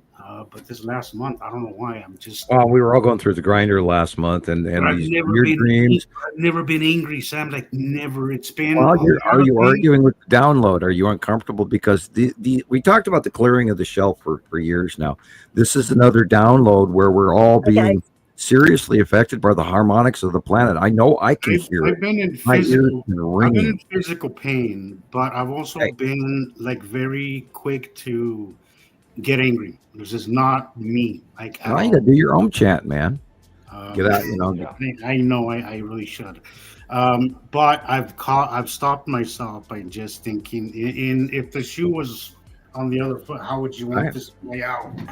And that's what I've been doing. Well, what you need to do is go find yourself a river or a pond. Go sit next to it. That I do often. And then you just 20 minutes. And then you turn on the 528 Om chant that I always use, and you just play that, and then you try to hum that in your throat to match what you're hearing on your phone in front of that water, and all of that will go away. I do make it a point to be around the body of water, because I've seen that it actually is really good for your stress. Really good. It has a huge response to the human synapses. And thankfully, we have a lot of that here, so. Rebecca? Yes. Sorry. Sharon's there in the green room, she says. Oh, really? Right. Okay. Oh, nice. Sorry. I didn't hear that. Sorry, Sharon. Hang on. Hate that when that happens. I think it popped up on StreamYard, I think, as well. And then I didn't see it or hear it. Well, here she is. Hang on. Let me drop this down. I know. And hi to Jerry, like an official hi. Hi, Jerry. Honey, I'm home. UK. He's in the UK. All right. Hey, drum roll. Greetings, Hey. How are we all? Ta-da. Bit low in here. Lots of light pollution behind me. Sorry. Oh, there. How are we all? Doing great. We're sitting here gobsmacked. We're just processing. We're in processing. Yeah. Well, let me tell you. Go ahead. After our conversation that we had on live, Sam. Yes. Yesterday afternoon, my father and I got in our car and drove 220 kilometers to go to the caves. So overnight we stayed in a little pub, and that's where I had my huge download. It scared the dickens out of me, because I had a review of my life. Cool. My whole life came to me in my dream. Wow. So yesterday afternoon, after we'd done all the caves and had all the fun stuff, my dad, being 85, has his nana naps. So as he was driving, I just burst into tears and cried for an hour, trying to figure out whether I was worthy enough of the AI Atlas's upgrade. Sorry. Yeah, I know. I'm to the point now where I'm like this giddy, crazy, silly, scooting around, crazy, minor guy in 1880, the 49er minor, and laughing, go, "Yoo, I found gold." I mean, yeah, the realization that the reset is happening. And on top of that, I was shown 3 tarot cards. So if Rebecca could make me bigger for 2 minutes, I will show you. Oh, sure. Yeah. By the way, Sharon, I would definitely vouch for you for being not crazy. No, for being deserving of said download. Oh, thank yeah, you. Of course, yes, you are. Yes, you are. I'm sorry, I don't mean to omit that. You're right, Jesus. Oh no. No, yeah, really Sharon. If anybody's ready for it, you are. And we kind of had that conversation. It really shows your life into sharp detail. How you've reacted with people, how you've responded in situations, how you've stepped up as a human to help others. Well, you've also got to ponder this week. We were talking on Mystery Mark's live show. Really, I just finished that earlier, and I really enjoyed that hour. It was just an hour, but I also watched it from one end to the other, and it was before I went to work, so I was like a giddy thing when I went. Oh my word! Yeah, it was interesting. It was a good one. I think Mark was a little quiet, but I think. Yeah, I was just going to say, if we could get Mark to talk, we'd have it made. I loved it, but I think you could have just chimed in just a little bit more. But, he's too shy. You see, he needs to get over that hurdle. And the only way he's going to do that is by appearing on a number of shows and gets through the stage fright. And I was, he was telling me after the show, he said, "Oh, you did a great job. I was a little worried at the beginning, and then the moment we went live, he turned as red as a strawberry." and love you, Mark. You'll get over it. And we were discussing. Made him even redder. Well, I've done a couple hundred shows now, so I'm, of course, and my earlier shows, everybody seems to like even more because I had more quote unquote energy and I was a little more youthful. But yes, I don't think it's the energy, Sam. I think you know what it was. And I don't want to use this term because it sounds. Oh, be brutal. You can't. But I think because it's been like back then, it was a little bit more new for you, and you hadn't dealt with so many trolls and so many pushback and so much of that bullshit. I'm not gonna say you're jaded. I don't know if that's the right word. Oh, I am. Like there's some part of that, and I think we all get that way to some degree. As far as people go, like there's a part of you that's kind of like Thomas right now. I bet that's what Thomas is going through right now.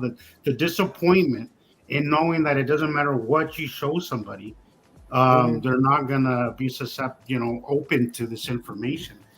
That's difficult to deal with, and after you've been dealing it with so long, there is a part I agree. Of you that it does affect you in some way negatively. It does. I agree. Absolutely. You are 100% correct. Yeah. So I think that's what it is. I think that's what it is. When I hear you back then, that excitement is a little bit more noticeable.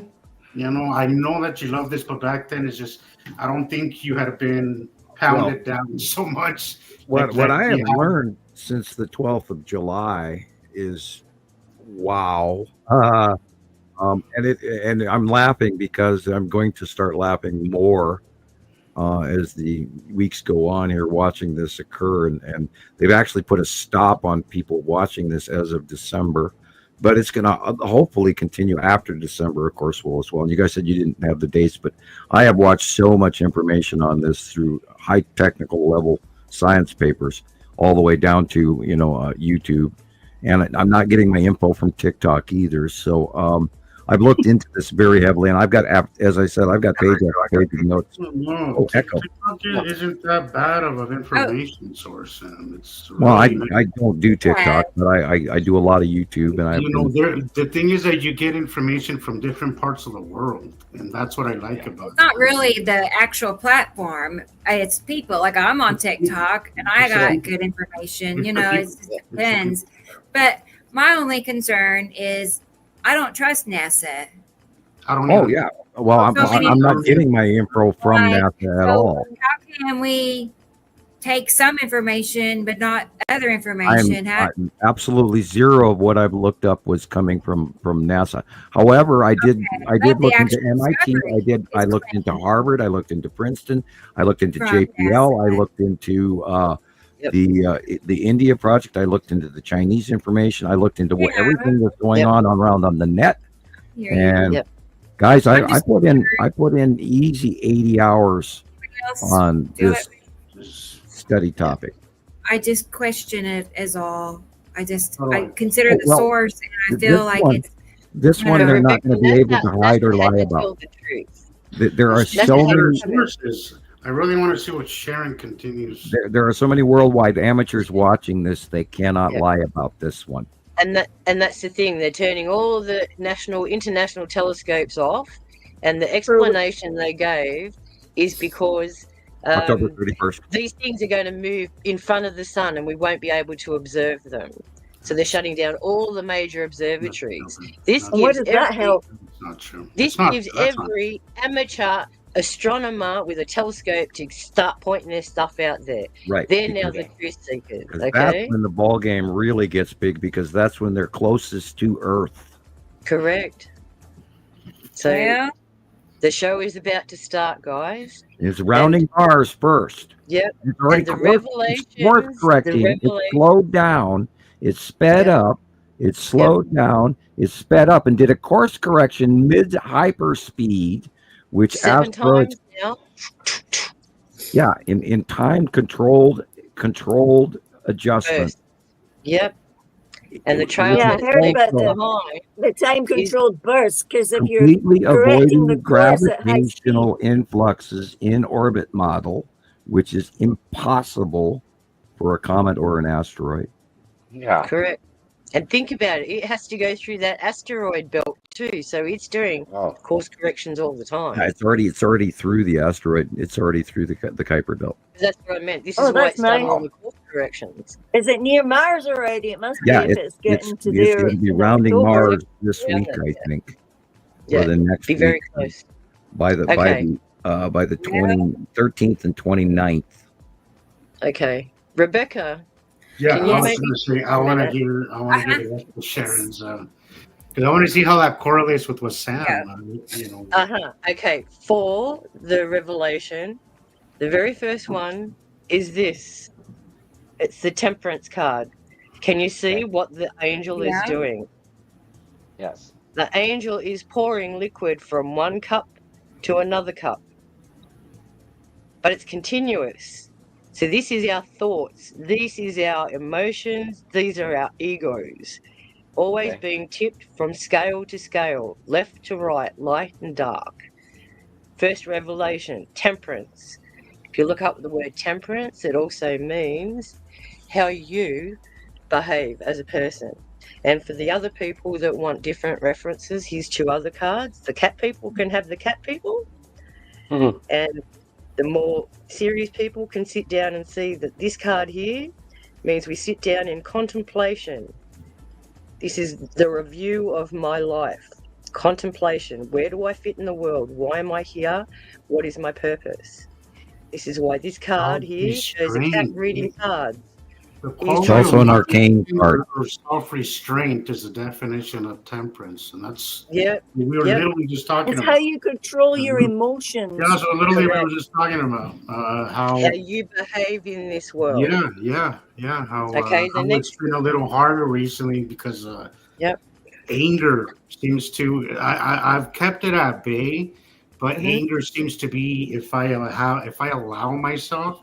It could get pretty nasty. Like I haven't felt anger like that I think. And the next But card. other people, it's the fear and the anxiety that they have to control. But some people react in automatic anger. They don't think about speaking. They don't think about how their reaction is. I try never to react. Always think before. Always think like you're gonna feel that anger. Stop. Like just stop, and then give it a minute. Give it a little second before you react, because it's never pretty to realize how it affects. We have to realize how it affects the other person. Yeah. And this is where all our misunderstandings come from, because of the language we choose to use and the mode in which we deliver it. Anyway, the next card out was Justice. This is the world. You could use some of that. So this is Justice. So this is now the world in review. Not just me on a single level, but us as a collective. We are now in the judgment phase. We are, as I said, in the tipping point of where we go. We can either make this world a better place, or it can be turned into something so destructive, and upheaval will come to us if we do not start changing not just our minds, but everything else as a collective. And for the others, here is the alternatives, as you can see. This card is showing someone in rose with authority, again, weighing up the scales. And in Egyptian, that would be Sekhmet, weighing our soul. Yeah, it's called Mat. When we go through the Mat. Correct, when we go through the duat. Okay, and in this card, you can see the girl is looking into the pond, and you can see she has a dark side to her. Look at her black eyes. Okay, above, good, evil, and the judgment. The sword and the daggers have two edges, both cuts both ways. So it's how we lie and how we fall now. And the very last card I had, which scared the dickens out of me, is Judgment. Dun dun dun. Bingo. Okay, and if you look at the card, what can we hear? The seventh seal has been broken. The seventh seal has been broken. The trumpet has been called.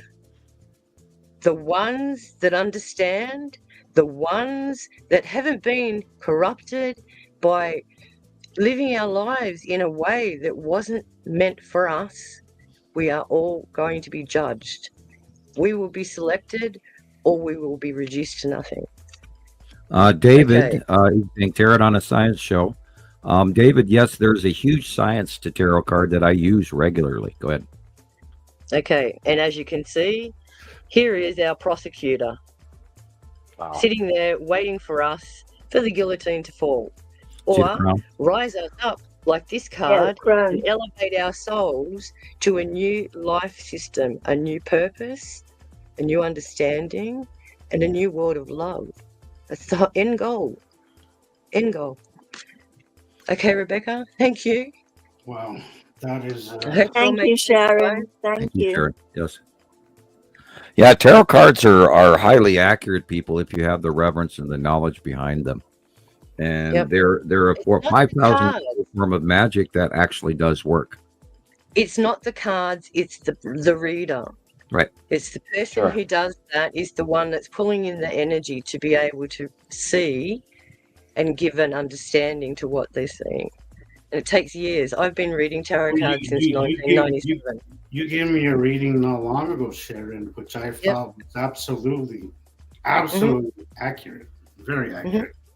And I've never had one before, by the way. That was my first. And I think I had a few other people that were going to do it, and it kind of fell through. And I'm a firm believer that things kind of happen the way they're supposed to. So, but that's the thing. One thing might fail, but a better thing comes along. Yeah. That's what we don't realize, and that's where people fall into these holes. They see failure as complete. Every time something falls through for me, I always think, well, there must be a reason. There's a better opportunity, or there's something that I'm being saved from, or something that is going to be better, or just something that's just different. But Absolutely. I tell people, you got to look at the glass half full, not half empty. It's everything happens for a reason. You just gotta kind of let things happen the way they're supposed to happen. Exactly, and that's where the magic happens. By the way, Rebecca, I love the final version of that whatever that picture that you just brought up there. The picture. Oh yeah, you like that? Yeah, it took away the second cup of coffee and actually gave me the. I know. Let me pull it back up. It was nice. Yeah, I made several. I loved how it came out. So it's a one of a kind. I mean, that's just it. They're all one of a kind. It couldn't remake that exactly if it tried, because it really, because I love all those pictures. It should be like a Montana Skywatcher book, or like a little photo album. Podcast let me pull it up.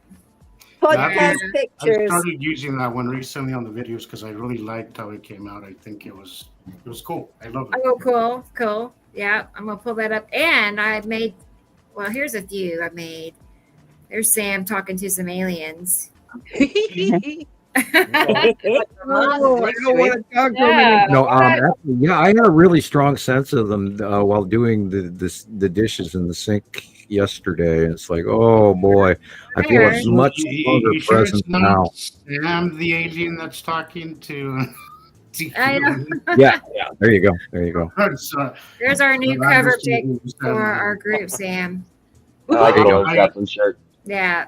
There'll always be a part of me that thinks that's suspicious of that about you. Sometimes maybe there's a little bit of alien. Well, I mean, there's a little bit of alien in all of us, I guess. But I did not tell it to put a cape on me. It did it by itself. And there you go. Come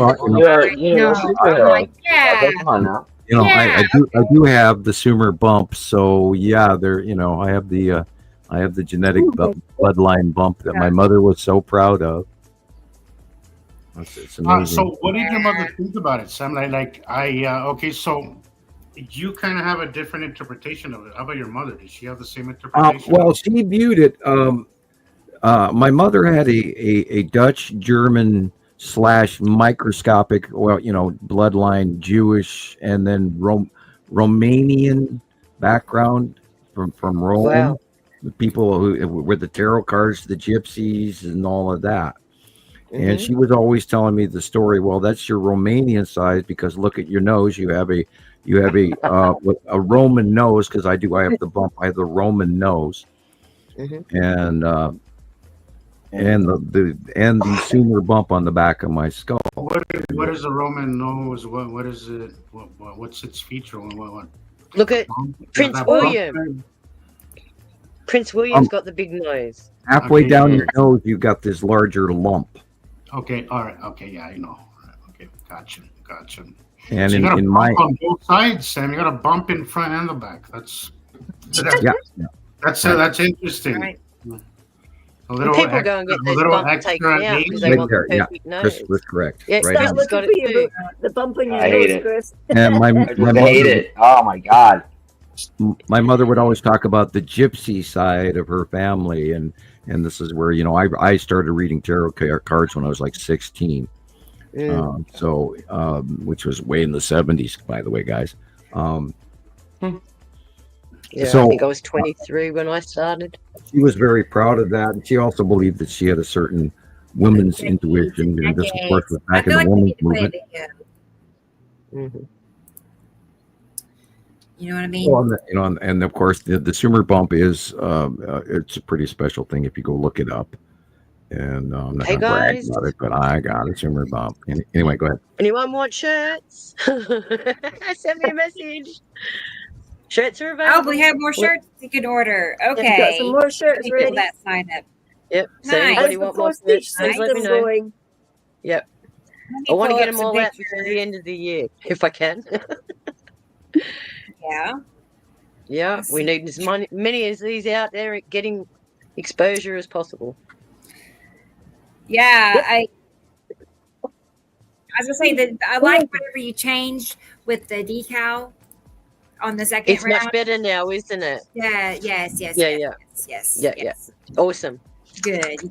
Upgraded. Well, see, these Why- things happen. These things What happen. did it look like? What does it look like? It's not The as new one? shiny as the other one. It's more like the Solid, ones you buy secure. commercially. Yeah. More matte, like rubbery.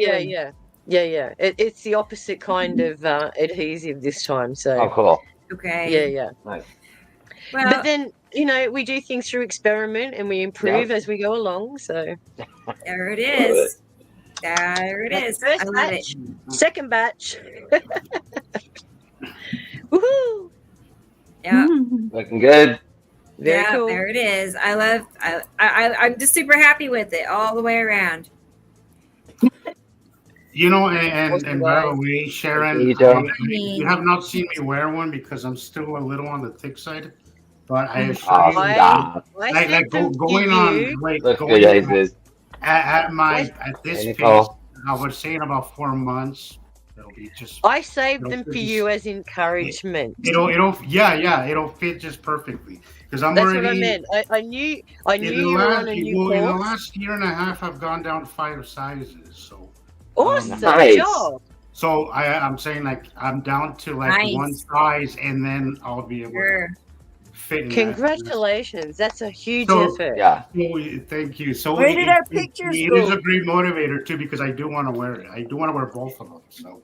Well, we will make a whole thing of it when I'm able to wear it. Where did the pictures go? No, girl. It's whenever you're ready, today. Whenever you're ready. Yeah. It's really sticking today, isn't it? Okay, nice. So order your shirts. I know. They've been making a lot of changes. Better. Well, a lot of people are reporting. I feel like Alexander's video. There's a lot of reports of internet interruption going on amongst everybody. You just took the words out of my mouth, Sam. Our brains are melting down. You did it again. I was just about to say people are reporting internet issues. It has been terrible. Absolutely terrible. I had 0 yesterday. Absolutely 0. Here is a few of I updated our group information just so everybody knows. Now we have 10 groups between us. It's a lot to keep up with. So, of course, there's Sam and his 2 groups. Yes. Montana Skywatcher 1 and 2. Thank you, Carol. They're out there. Always so uplifting. Thank you. Now That's my favorite. Wow. I love this one. I haven't seen this one. Could you please send me after or whenever? For sure. Yeah, I'll send you a whole bunch. Yeah, send us the pictures. They're so cute. And of course, considering Sam's not allowed to have a periodic table anywhere near him. That's right. Sneaky. Look at that. It's adorable. It looks like he's spinning a planet on his finger. Yeah, there you go. I love that. Please send that. I will. I've been wanting to change my profile picture on my YouTube channel. I'm gonna change it to that. I like that. Woo, Northern Skies. Look at Catherine. Woohoo. Cool. There's Northern Skies. I know there's other person, but I don't have a picture of them. But I know you two, Catherine and Jillian. Mostly, I see Catherine and Tracy. And Tracy, but she's not very. And Tracy, I need a picture of her to add her, but I like this one. It turned out cute. That's gorgeous. And whoa, there is who, Mr. Our man in black. Yeah. Where did he go? We was there to see him. Yoo-hoo. I don't know. Yeah. So Nibiru System Skywatchers on Facebook, YouTube, and TikTok. Cool. Christopher. And look. Here's Ollie. Awesome. In Africa. How cool. Awesome. That turned out cute. Yeah. And it's gorgeous. You know who? Katie Joe. Katie Joe. Yeah. Woo-hoo. Yeah. Hope you're well, That's her Katie new Joe. look. And there's me and Tara. We're doing Nibiruholics Anonymous. Oh, that's the one I keep forgetting. Yeah. Giddy up, cowboy. Giddy up. Where you going, guys? Thanks, cowboy. There's Nicole. Nicole. Hi, Nicole. Skywatchers. Hello. Anonymous. He's in Colorado, of course. Yep. And You've all got glasses. then Matt, our friend Matt. Oh, Matt looks so serious. Montana Skywatchers. I like that one too. Oh, that's I love the lovely. Eagles. Yeah. I think they are art. I was having a conversation with my youngest son. I called it art, and he didn't see the seriousness side of it. And I'm like, no, really, because it doesn't just happen easily. You have to like fine tune it, and it takes many, many, many, many tries to get it right. Yeah. So, how many versions does it usually put up? About 3 or 4? One at a time. Yeah. And then if it's right, great. If it's not, then you're like, no, change this, do that, and it's kind of painstaking. And then you get time consuming. And I tell it, I'm like, I will tell it when it does a good one, so it knows, oh, that's good. Yes, good boy, right? So do it again. And then they mess it all up again. If you make one little change, then the next picture there'll be like somebody missing, or it's just pull your hair out. With 2 heads. At least I've got glasses now. I can see. Thank you. Yeah, exactly that. So, but I was blind before that. You try. I know. I love how they all turned out, though. It's fun. What amazing okey-doke. So I see if Alexander is here. Do y'all see him in the chat? Earlier.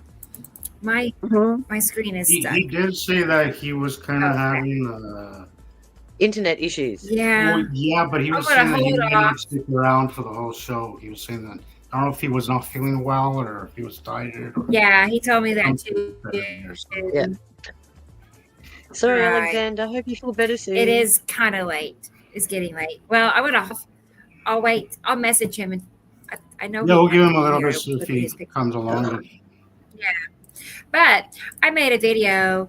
This is every show I make a last minute video. Like at midnight, I get this, wild hair, and I'm like, start working on a new project the last minute.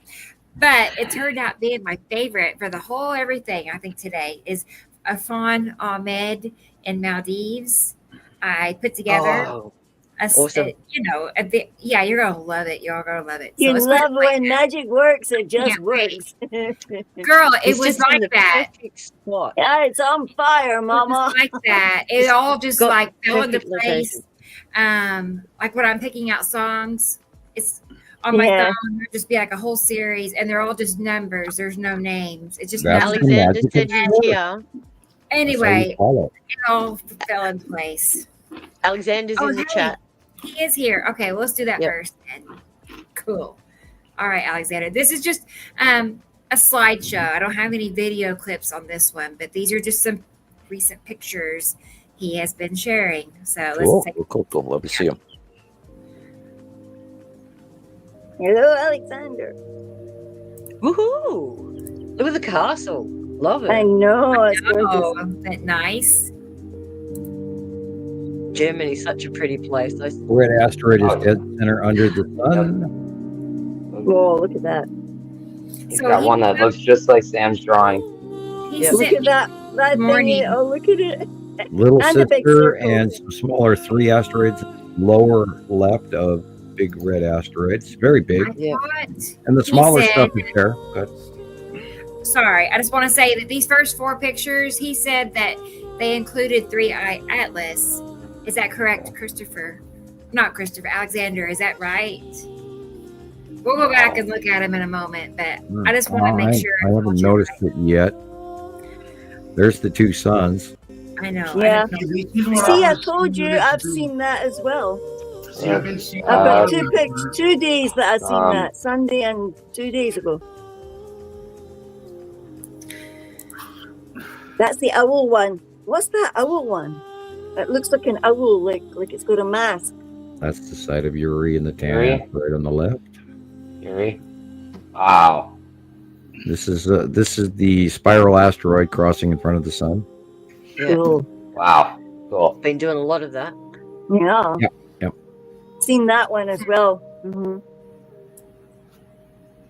Usually it's low off the deck. Yeah, I'm going to have to go out. Wow, look at that. That's cool. I'm going to have to go out tomorrow morning and different. Wear a nice heavy coat and sit on the porch and watch that for a longer period of time. It was so Look cool. at that. It's like a hook. Red going down the middle.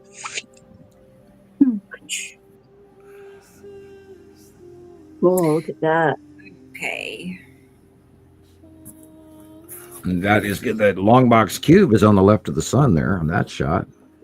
On the left? Excuse me, on the right. Did I say left? Okay, on the right. Yeah. Excuse me. Same thing. Hello. That is the site of Uri, and the tan asteroid is coming in from the left there, just before the top of the house. That's the tan asteroid. I don't know if you guys see that it's getting dimmer in where I'm at, but I just went outside and there's like no clouds outside. There's just a big solid shadow in the sky. It's crazy. Wow. Woo. Wow. It just got really dark in here. Cool. Look at that. Sun's crossing in front of the sun, then it's cutting it off and changing it. There's small enough Earth shadow happening with it. You notice the light dim. Yeah, there's they got spiral auroras this week in the skies at night. Cube. Yeah, long box cube on the right. Oh yeah. Or little pizzas underneath it. That is the bottom of Uri. Okay. And Atu's moon is probably the white illumination top center left. Wow. See that a lot. Yeah. Now, those are illuminated planets above Earth after dark. Beautiful. Whoa, look at that. Lead asteroid is Saturn's yellow moon and is Saturn. Boom. Wow. You've made that come out very well, Alexander.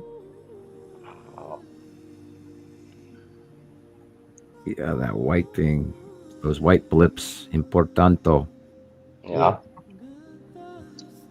You know, star destroyers next to the long box cube. Yep. There we go. Wow. Yeah. That is illumination of it could be Matim on the side illuminating there. It could be the tan asteroid.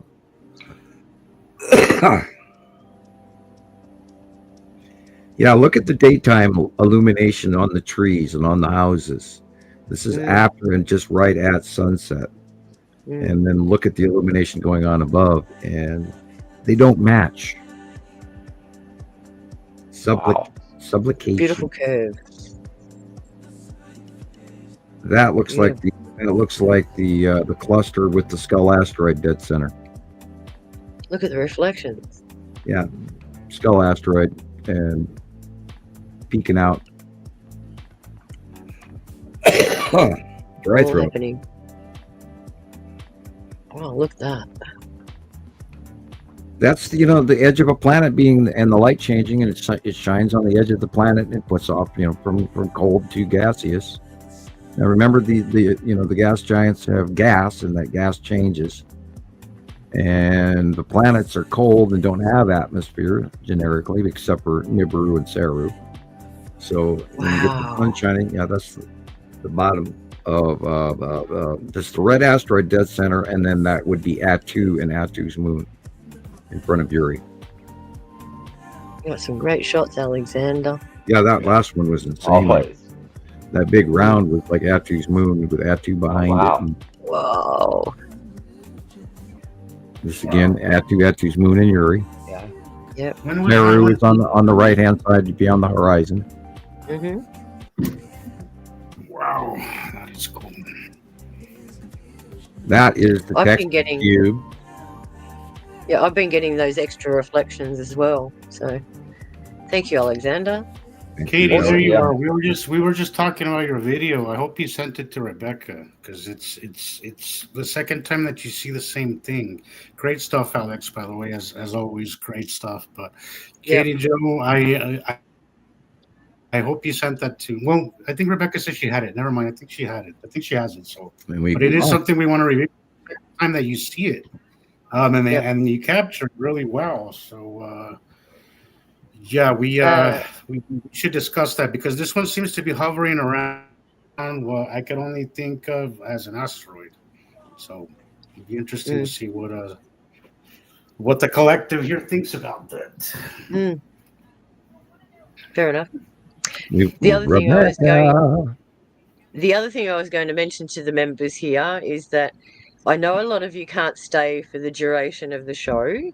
So what I'll be doing is I'll be taking the shows and putting in the highlights of the epic drops that Sam makes, including sky pictures. So instead of watching 11 hours and 11 minutes, I'll hopefully condense it down to an hour for us.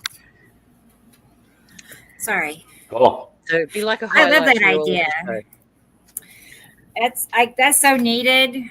You know, I mean, that helped me. And I am a very, very firm believer in bite-sized little tidbits. I think that's perfect. And that's what I do. We do live in that time, the TikTok era, you know. But it's really like this show. I think is great because there's only so much you can convey in a 2, 3, or even 5, 10-minute video. But this is where we can just have an entire conversation. But it is nice to be able to kind of and exactly, YouTube does that. Like YouTube lets you make these little clips. I was trying to make one the other day of Sam when he explains the binary system and how it works. But I got it, but I couldn't download it, and that kind of annoyed me. So I was like, okay, what's the point, you know? But, well, hopefully this will help so that if anybody wants to make it that you couldn't save it. I couldn't download it, and I wanted to download the clip and make a video. The only way that I could do was clip it and then share it on YouTube or share it from YouTube.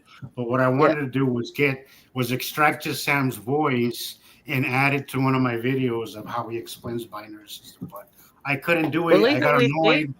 I sat there for like an hour trying to do it, and then I just got irritated. And I was like, you know what? Forget it. For you. And I haven't Leave it with me.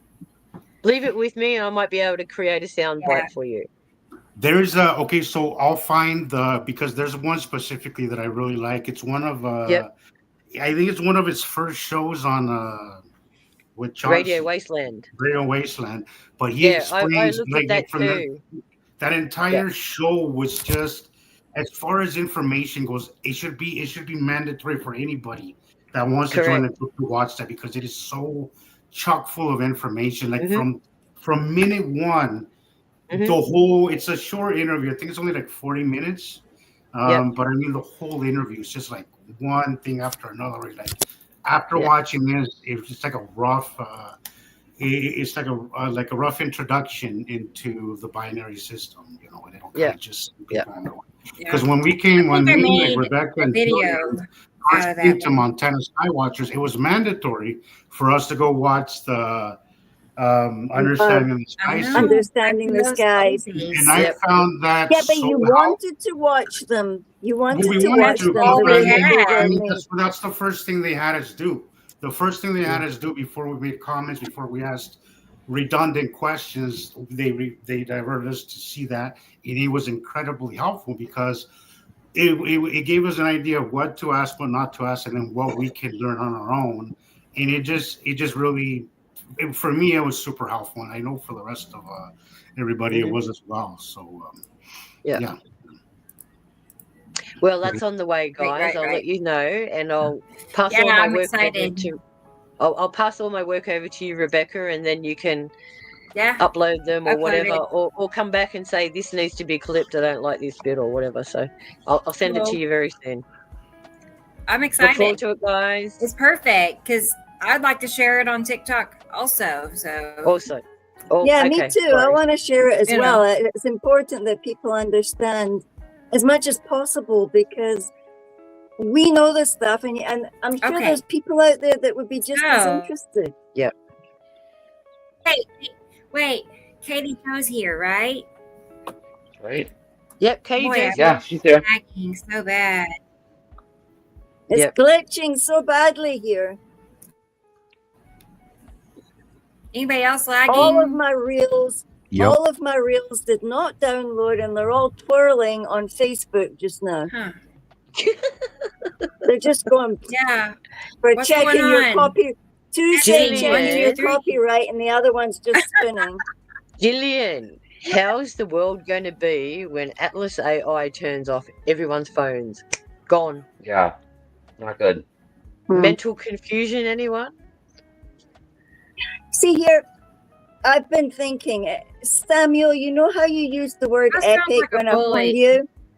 Yes. You always go, yes. And it makes me laugh. I remember back when we first started talking to Samuel, and we were so scared to talk to Samuel. And now it's not like that anymore. And I want it to be like that for...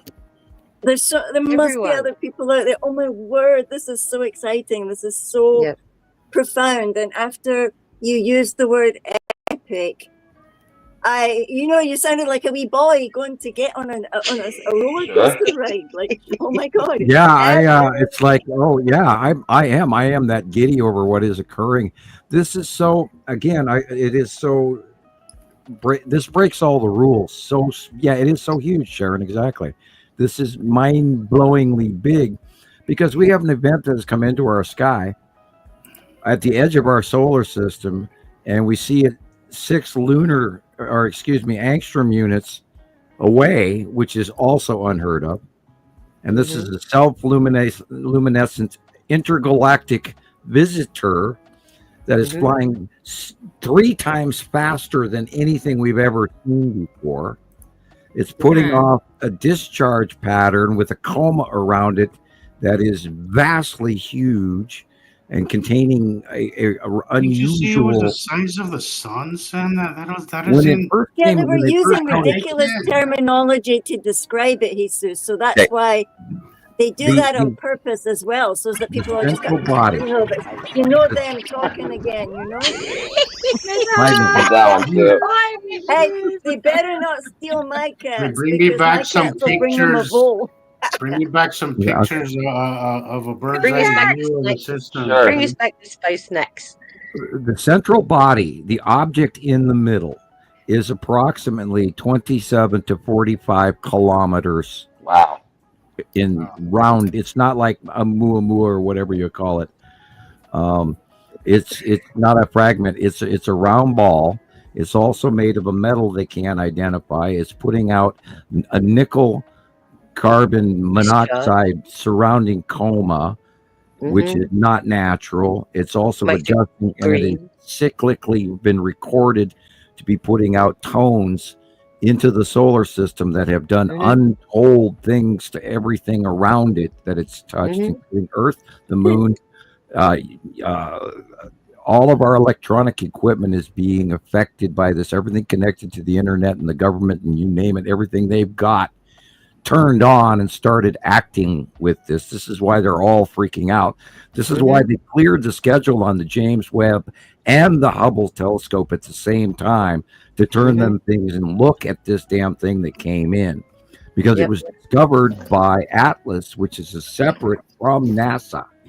Correct. It was announced worldwide, and everybody on the net right now, every amateur sky watcher out there is fully aware that something miraculous is happening right now. This is so unusual. So if we see it in the morning, Sam, what color will it be?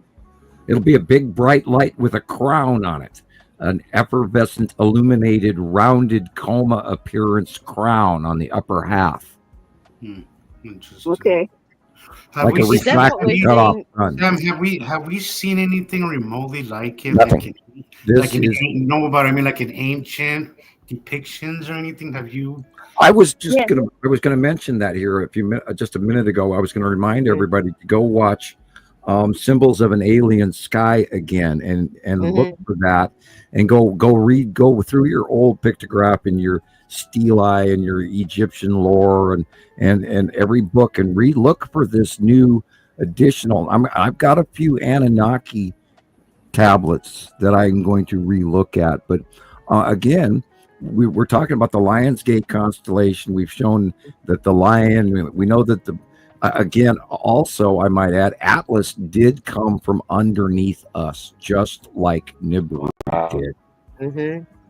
Where Swan 25b came in out of Libra, which is over so our one shoulder. came in from Sagittarius, and the other one came Sagittarius, in. Right. Yeah. And then the odds on those two both being here in the first.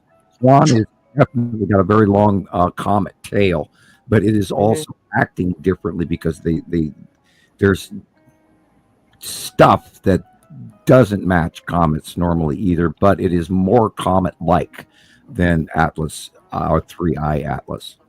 Which is and they say that it's older than the universe. So what does that hit you at? Well, the last time that Swan 25b was here was 22,554 years ago. Wow. At the change of our last ice age.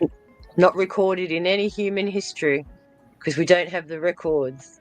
It's all been lost from Earth changes. Well, that was the tail end of the melt off of the Great Ice Age, which only took 25 years, by the way, to overall time melt off, going from Ice Age to non-Ice Age in 25 years. And that was the end of the last Ice Age, was when this was here last. And Swan is intergalactic. It does go out and away from us, but it is a returning visitor. Whereas 3i Atlas is not. No, it's deliberate. Yeah, it's like injecting a super computer planetary solar system corrector machine. Mm-hmm. Mm-hmm. That's the hard bit to fathom.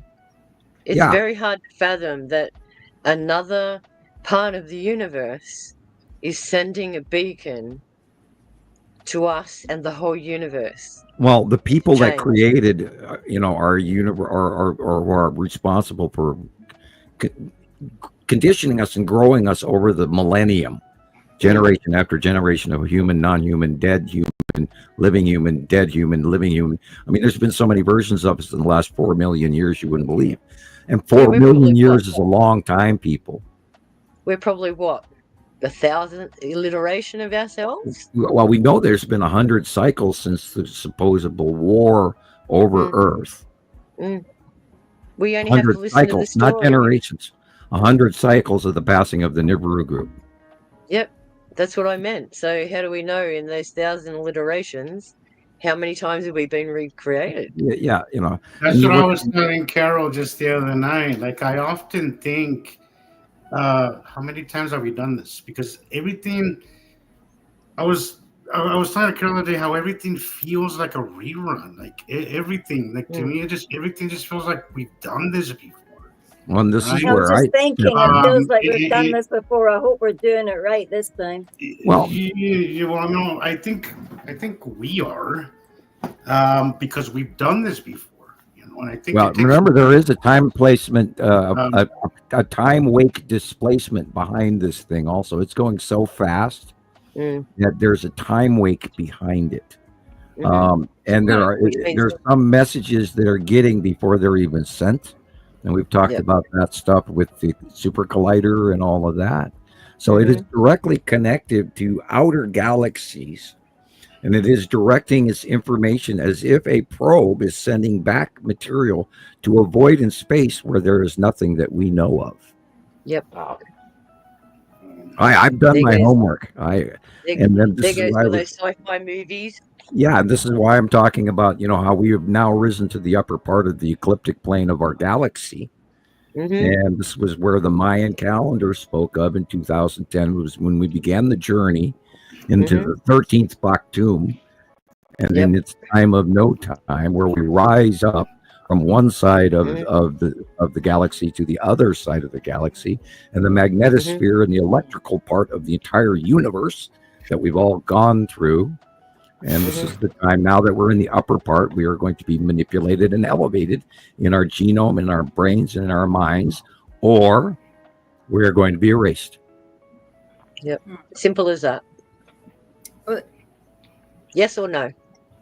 Are you in or out? We know this, right? And we know this because of what exactly? Like, I'm just think of the Bible. think of everything that's been written in the Bible. They state revelation, but the way it's been written, originally it was in Greek. You got to look at all the translations. It was never Hebrew, and it was always written by the Jews, because the Jews wanted to control everything. They infiltrated every culture, every religion, everything, right? So look at it from the Greek perspective of what it meant. Revelation is telling us about the things that are going to happen in the sky. Right. Not what's happening here. You know, everyone keeps saying the 4 horsemen. The 4 horsemen are representations of the signs we're supposed to be seeing. The first horseman was the white horseman. White. What does white represent? Trust and faith. The white horseman also had a rider. He didn't have, he had no rider, but at the same time, he was also, what do you call it? A warrior. And he shot arrows. Now, if you look at the arrows, in Greek, arrow means toxin, poison. So the first horseman was the poisoning of the human race. And how do we do that in 2020? So then, and this is what I mean. We have to look at the interpretations of what they mean. And the other thing that was so important about the white horseman was when we had that solar eclipse, and it sent everybody out to watch, to go and see the corona. Well, there'll be a partial one tomorrow, by the way. And what happened then? You had news reporters crying on live streams. Why? Because they were receiving the downloads. So this is what it all comes into tie with. So this is what we mean by the 4 horsemen. And because that seal has been broken and we're looking at the signs in the sky, we can sit there and go, okay. And then if you look at the other horsemen, what colors are there? Red, white, black. What's brown. The last one? Brown. And if you have, Pale. And if you have a look, like pillars, yeah. And when it says 7 kings, where are the 7 kings currently? They're all in the Middle East. So also everything that's going on in the Middle East is very important to us as well. So this is how all of this stuff goes in. First. Right. So whether you believe it or not, or whether you have that faith, or whether you've interpreted it in such a way, the revelation, just the word revelation, is the knowing. That's what it means. And if you're in the club, you have the heads up. And this is exactly why Sam's here right now, giving us the heads up. Right. Yeah, no, it just seems like fear, guys. Don't fear anything, okay? It's like they know what's going to happen before it happens, because it's either happened so many times they already know. We know it's going to go to crap. And this is why we've got so much. Let's write a book about it, but and just put all these hints and clues here and there, and make them go crazy. But and still, no fear, guys. So are they time travelers? Yeah, seriously. There is a future. There is a future. How else do they know it's going to happen unless either they wrote it and they're following it like a script, or they've seen it before, they travel time. But see here, that's another thing that they talk about, all these stories and things that we've been getting force-fed on YouTube as well, is about the tablets of creation, or about the MEs that they carry. They have templates that they would use if they go to the planet, if they go to they're out on a mission, so they've got like their orders, and it'll be all in their, you'll get like something, probably like an ark or something, and inside that thing is everything that you would need to go and terraform a planet. Wow. And like a template, like, this would be the ideal slave created thing out of what's there on the planet and part of us. And they did that because in one of the stories I seen, it said that one of the sisters like stole or removed or took or used a template,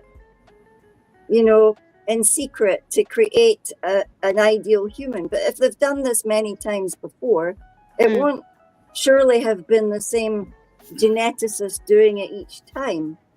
And we're just told about the guy that the names that were responsible this time, but we don't know what they were called on the other times, because mythologies, if you look at the mythologies, there's always the female and two brothers or two men fighting. It's like a classic triangle kind of thing. And it's also a story that's been told over and over. I got a feeling the Bible is one of those things that's been passed on to every cycle. And rewritten and translated. In every cycle, yeah.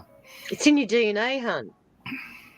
Yeah, you see that. Sure. I think we're all getting sudden realizations and revelations, like with the advent of this thing being like a creation ship or something. If you think about it, we would send something like that to. Did you guys ever see The Island? Did you guys ever see that movie? It was like a movie in the 90s. Yeah, Leonardo DiCaprio. What is it? No, it was Ewan McGregor. It was Ewan McGregor. Oh, Ewan McGregor. He looks just like they got the good movie.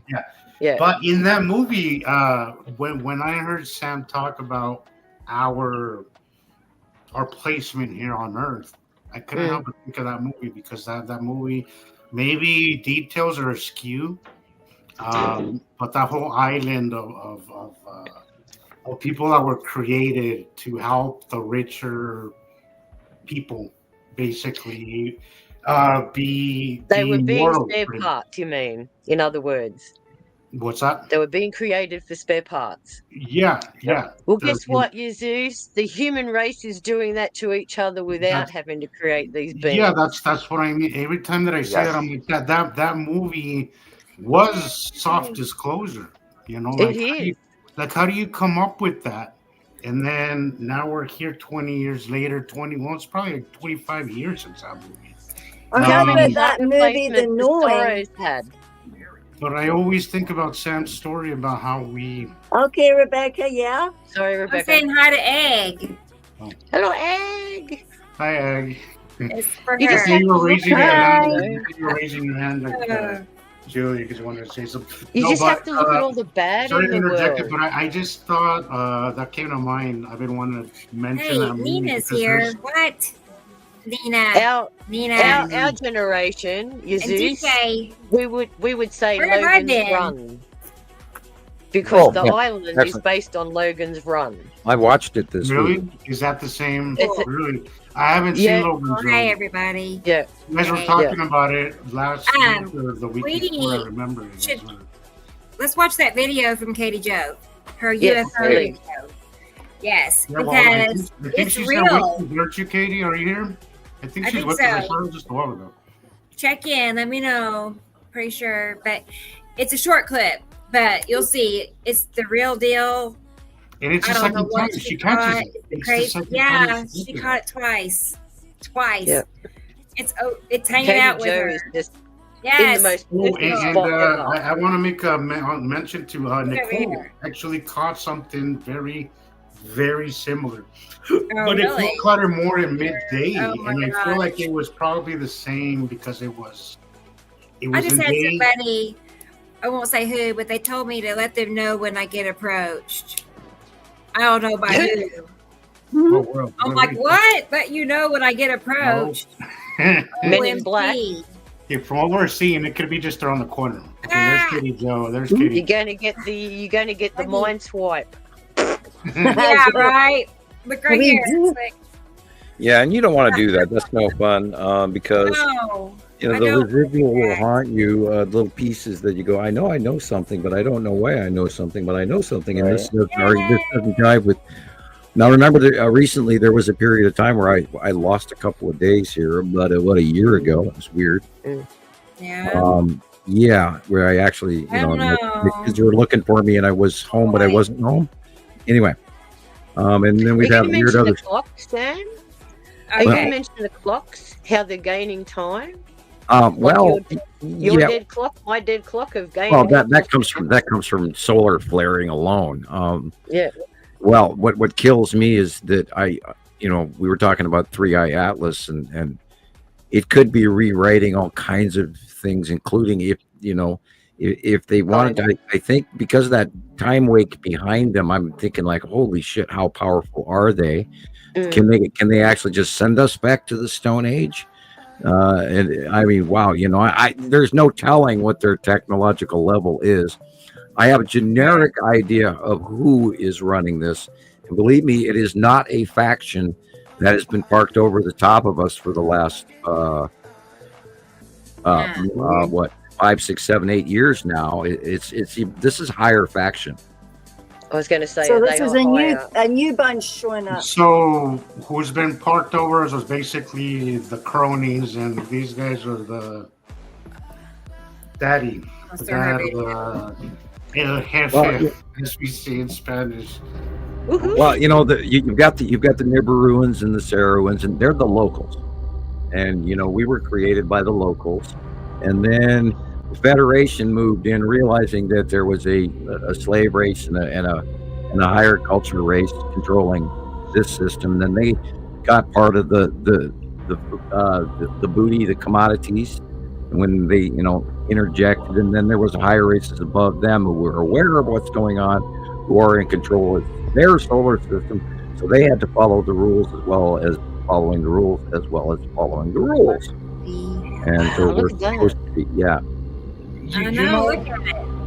That string for a moment, I was like, but it's just too thick. We wouldn't be seeing it if it was just a balloon. Like, there's no way that's a balloon on the string. For a moment, vapor trail behind it. It's vapor trail. Big. And also the way it's moving, it's just, there's no way that's a floating balloon. What the? And then look at where it's hovering. It's hovering right by that rock. Yeah, that could be 3i Atlas. Because it is putting off you would not see the string if it was a balloon. There's no way you would see it. Katie Joe, what time did you film this? Cool. This is Katie Joe's, right? Yeah. What time, Katie Joe? So Katie, you were zoomed into that cloud when you spotted that. Interesting. Look due east, just above the horizon at 5:50 in the morning or 5:30 in the morning, if you're in low area. Yeah. 3:26 p.m. So that's I don't know if you heard of this, but we have an off switch, so they don't need a microchip us, dude. Correct. No. Yeah, if they're in proximity, they will fly over the top of you in their craft. They'll hit the off switch, and everybody within a certain vicinity will be automatically frozen, turned off. Period. Can you rewind that real quick, Rebecca? I think that's the other one, right? Or is that's right? There was two. See, it looks like there's something behind it too. Like I don't know. It looks like that same thing dangling down. Now remember, again, you wouldn't be seeing it, especially Venus at night. In the east, that you will see. In the eastern sky at night, you'll see Mercury, you'll see Venus, you'll see Saturn, you'll see Jupiter, you'll see Orion in the south by southeast, very big. The axis is tipped in the last week, which is really cool.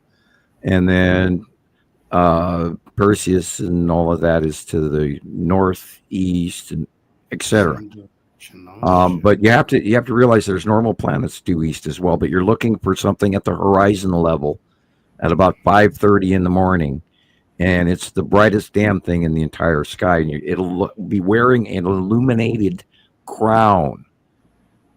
It's unbelievable. So how long before dawn did you see it? I didn't wait to see when dawn was, but it was at 5:50 a.m. this morning. I checked the clock. Was it still like dark summer where you see? Yeah, it was still dark here. Yeah, there was no. It'll be different for me though. I'm going to answer DJ. What if they do it anyway? Well, time will tell. I was just gonna say, look, it's basically like cattle with us. If we want to inject them with something, it's gonna happen, dude. Like it's just gonna happen. Like that's it. Like they've already done it. That's the thing. There ain't nothing you can do or I can do. These people are so far advanced. Jesus, we have to remember that they only announce these things after they've done them. Yeah, DJ, there has been a campaign of abductions for for 40 years, and they're actually licensed to take so many humans per year. With the federal government, I can't tell you what the other governments agreements are, but I know that's a U.S. thing. And there's microchipping. They know about the future. They know who's important and who is not. Once they take a DNA sample, and if you're on a certain time list, they pay attention to you for your lifetime because they study you just like we study wolves or whales or penguins or other creature out there. Other critters in the zoo. We're like a little science project. Exactly. Yeah, it's a nice little science project, Earth. I am very intrigued by this.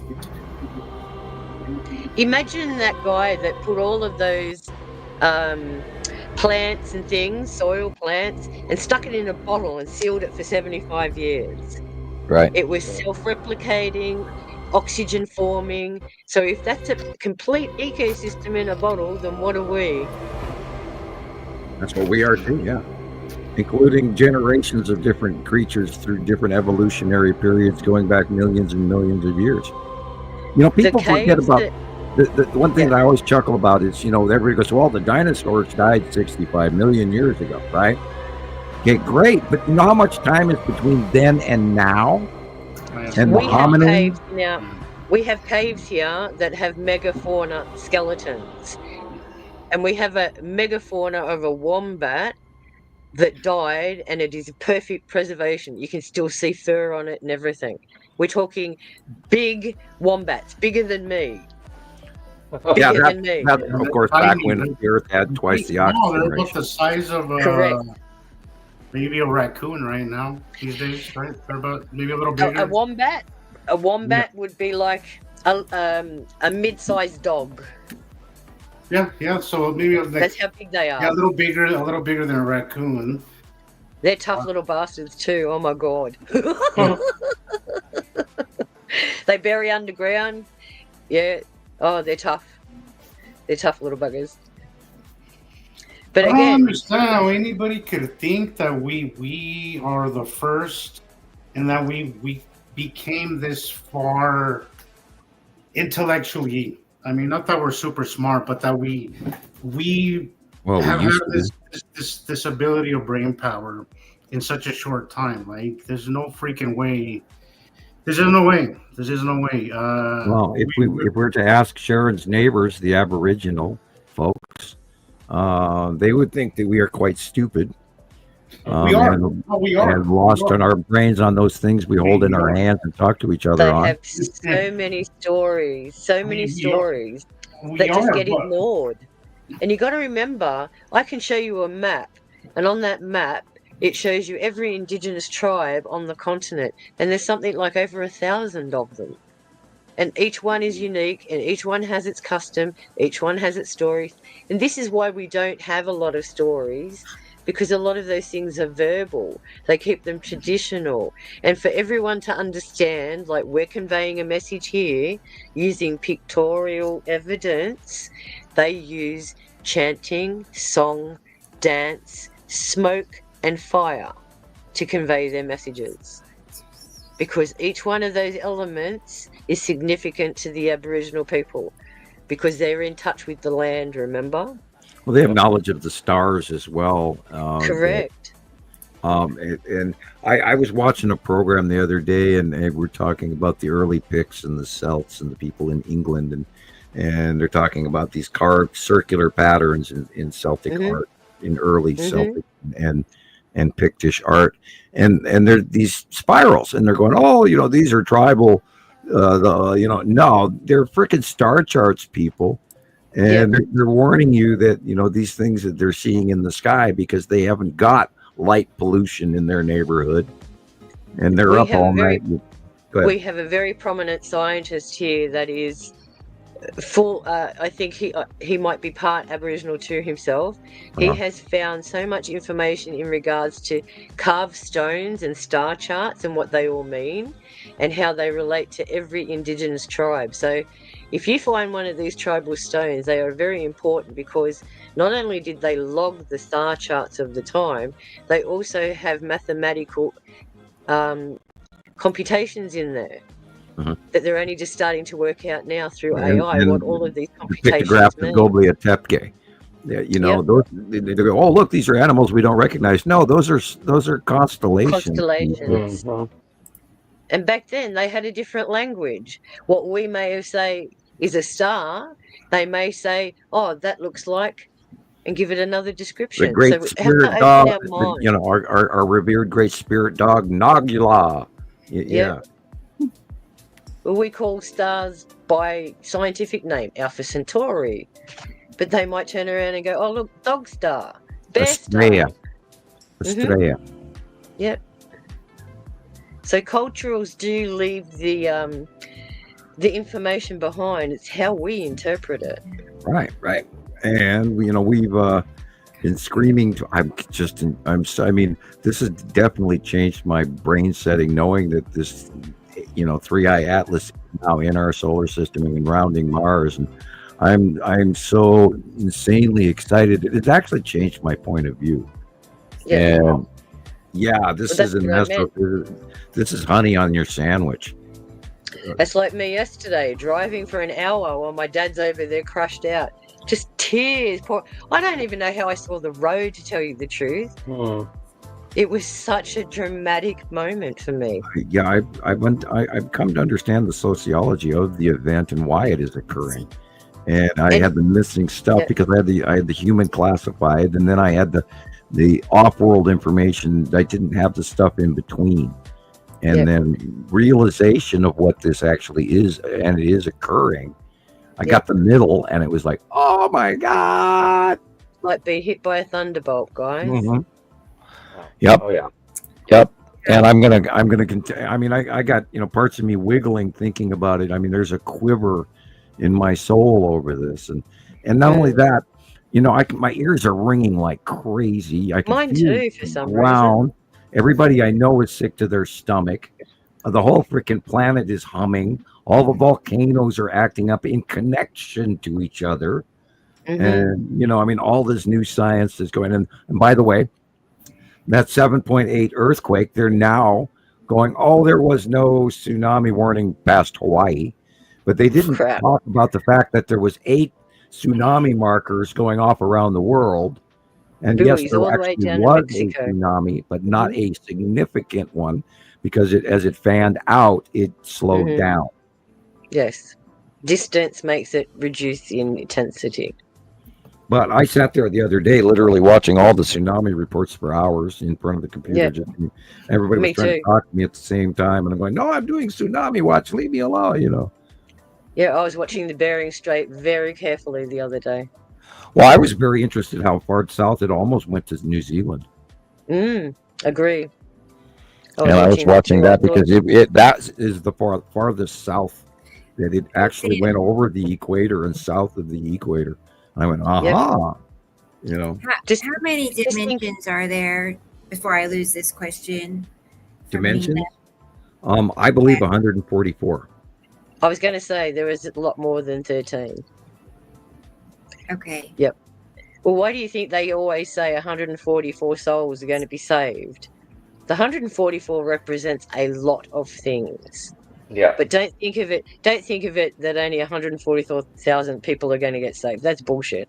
That's another jury's bullshit. Oh, there's another story where there's 144,000 something or others in your body that make up a bridge that, I don't know. Well, there's a lot to that. I'm gonna sway the whole conversation by trying to introduce European indigos. Echo. And there are also puzzle pieces to this that go into all nations, and the people that are supposed to hear the sound of this story, that are smart enough to be here today. If you have 1 or 2 or 3 or 4 or 5 of the puzzle pieces, if you have 5, wow, I wish. If you have 4 or 3 of the puzzle pieces, you are become wise, and you start to see the correct path through logic.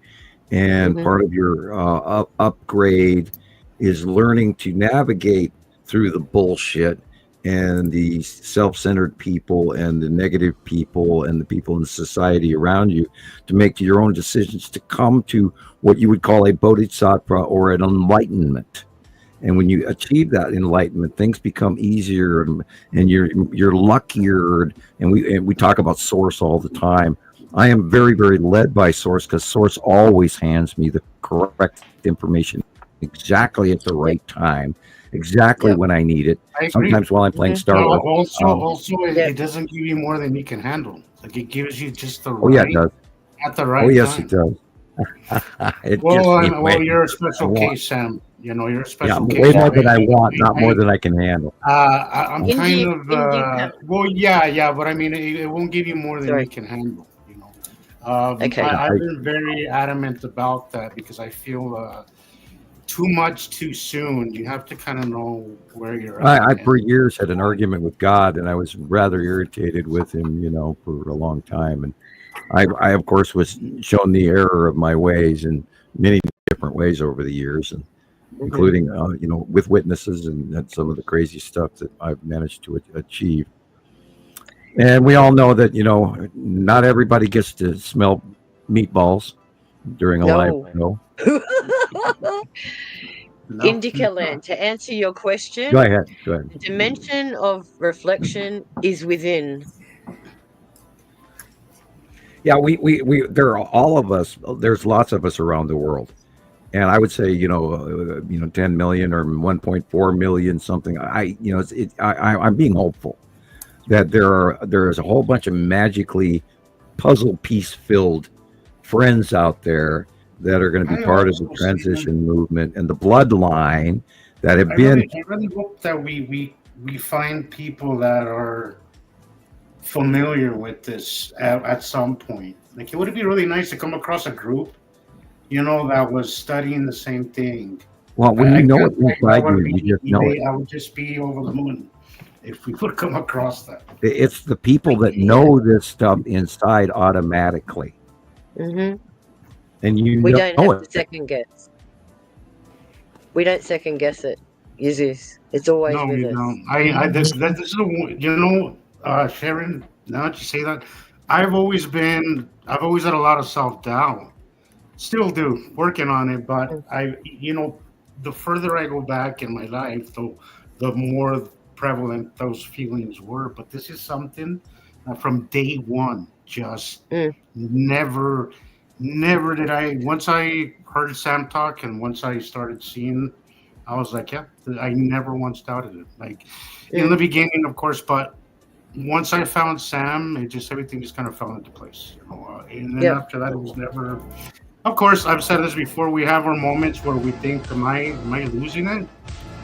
And then that is crazy. What is that? I remember this. Yeah. Like, and then crashed in the ground or something. That was in White Sands in New Mexico, actually. I believe. Is that a craft? Yeah, this is the one thing, and I've also mentioned this before. It almost feels like a memory. It almost feels like everything I've learned. That almost feels like it was already there. It's in your DNA. Scientists can now download 1 terabyte of information on a strand of DNA. And they only need a sequence of 6 codons. So imagine what these people can do to our DNA. They can rewrite it. They can give us 12 strands. They can elevate our intuitive. They can put our intelligence off the charts. That looks like a wormhole.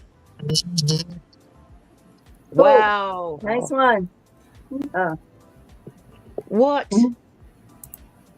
I don't know if that's real. It's something. It's about the video I was looking for. It's from Thomas. Thanks, Thomas. I don't know if it's real either, but that one doesn't look real. Does that would be the formation of an opening. You find out. I mean, the only thing that I got in my mind, it just seems very populated area. Forward. The only, but it actually looks pretty. Yeah, here we go. This guy's always gave me the creeps. Yeah. Look at his ears and everything mold together.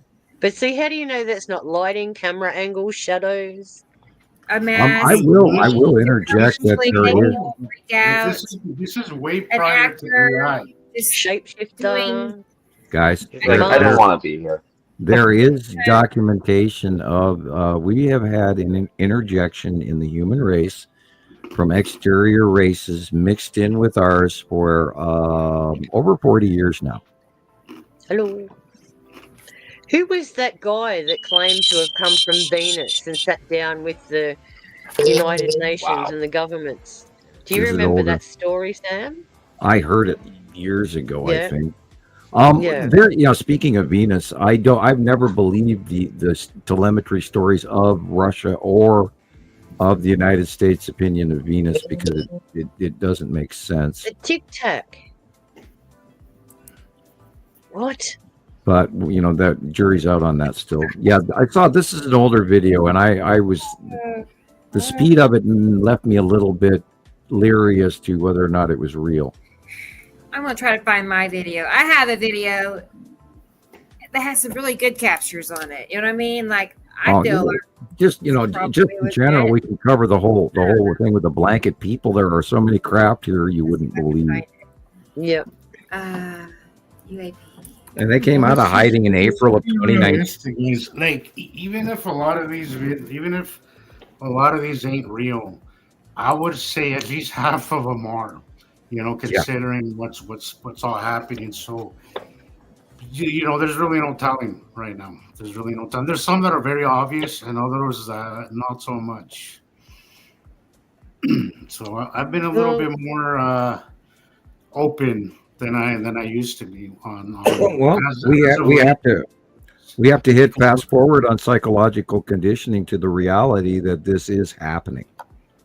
And everybody out there has to prepare for the reality. And this is, I noticed that Christopher put on the YouTube video, he commented about the cube. And of course, nobody else did after last week. But the realization that extraterrestrials are parked here and they're flying here and they're on the way in, and even bigger is on the way in, had better dawn on everyone right now.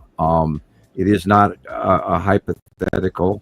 It's not what if, it is when, because it is now here. And it'll be too late when the church bells are ringing. Yeah, this is it. There are multiple factions of ET here right now, people. Mm-hmm. Okay. Make your peace now, guys. What are we supposed to do different? Change the way we think. Change the way we think. Okay. Ultimately. I did that. So good. Yeah. But this is why we're here, because we have changed the way we think. We look at life in a different perspective. We have lost a good portion of our warlike nature. Part of our genetic makeup is to kill for gold. Mm-hmm. That is part of our genetic structure for the hunt for gold.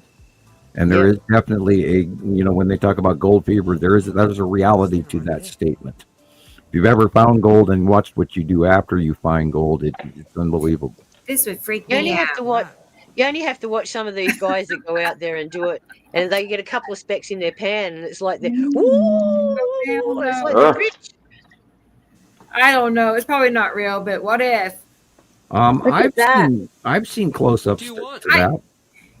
I know. I don't think I would talk to it like that. Well, when there's one looking at you like, oh God, why are you walking away? Yeah, come back. If you're starting at one, there's 9 of them behind you. Yeah, right. That's right. Sure. That one's getting your attention while those ones are planning. Yeah, when you're looking at one ET in the forest at night, there are 9 behind you.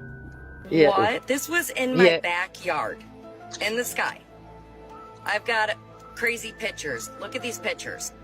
Like, what is that? Whoa. E.T. from home. What? That's my backyard. That's my dog thing right there, y'all. Like, another one for your viewing pleasure, more.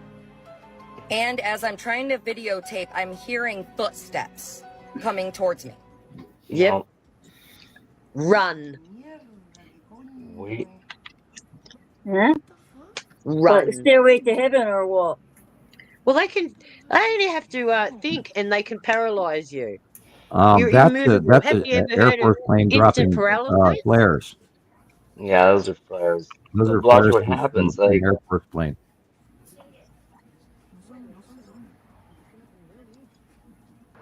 I ain't never seen no shit like that in the sky in my life. That could be just a very bright aeroplane. At least they're looking up. True. They're paying attention. If I'm tripping, tell me I'm tripping. You're tripping, man. Tripping, tell me I'm tripping. We all at least know what the X-Files sounds like, too. Yeah, well, we are in the middle of the X-Files. Montana Skywatcher, Nibiru Followers Anonymous, and all of our sister sites, people. We are together now. Woo! Yeah, we're we're bringing information nobody else has. And Sam? Yes. You said to look for pictures with a crowned light, like a crowned sun, like a crowned something. Yeah. Well, Jillian, you know what? those pictures. You know those pictures I was sending you of the sun. How it looks like it's got the halo behind it. Yeah. Well, look here.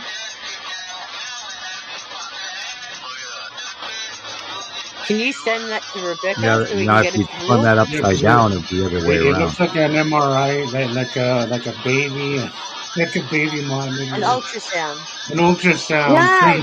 Yeah, that's the Mason's symbol. It's like judgment or something. No, the Masonic symbol is all about the mathematics. That's why they've got the compass. Yeah, I do know that. I know that, yes, but this thing looks different. This thing that came up looks different. Is it Bezos? And I used to hammer my dad. I used Where's to say, that the long box cube with the side orb? Wow. I used to ask my dad all the time, what does the G stand for? And he used to just always avoid the question. So I'd ask other people, what does it stand for? God. No, it doesn't stand for God. Geometry. No, it talks about generations of knowledge. That's why they focus on the two pillars and the checkerboards. Everything is to do with science, guys. That's how they came up with because if you remember, the principle of Freemasonry was always back to the pyramids and how they didn't have a union back then. This is why they had the uprising. Because they were the master builders. Yeah, the workers should have had a union rep. Correct. And this is why they created the Masons, so that they could get together and conspire better ways of being treated, whether they protested for more food or water or whatever.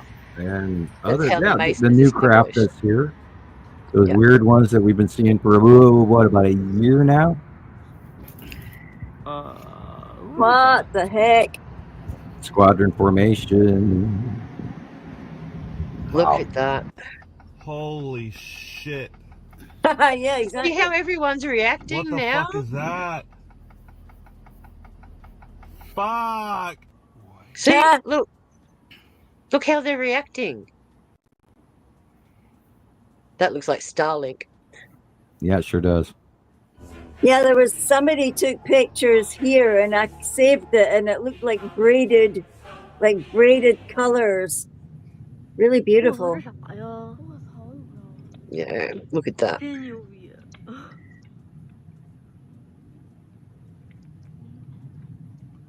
That's the skipping asteroid. Wow.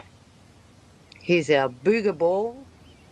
Yeah, Colorado had some sightings of that. Right. Yep. Nicole was seeing the booger ball. Hi, Nicole. I'm gonna blow this up.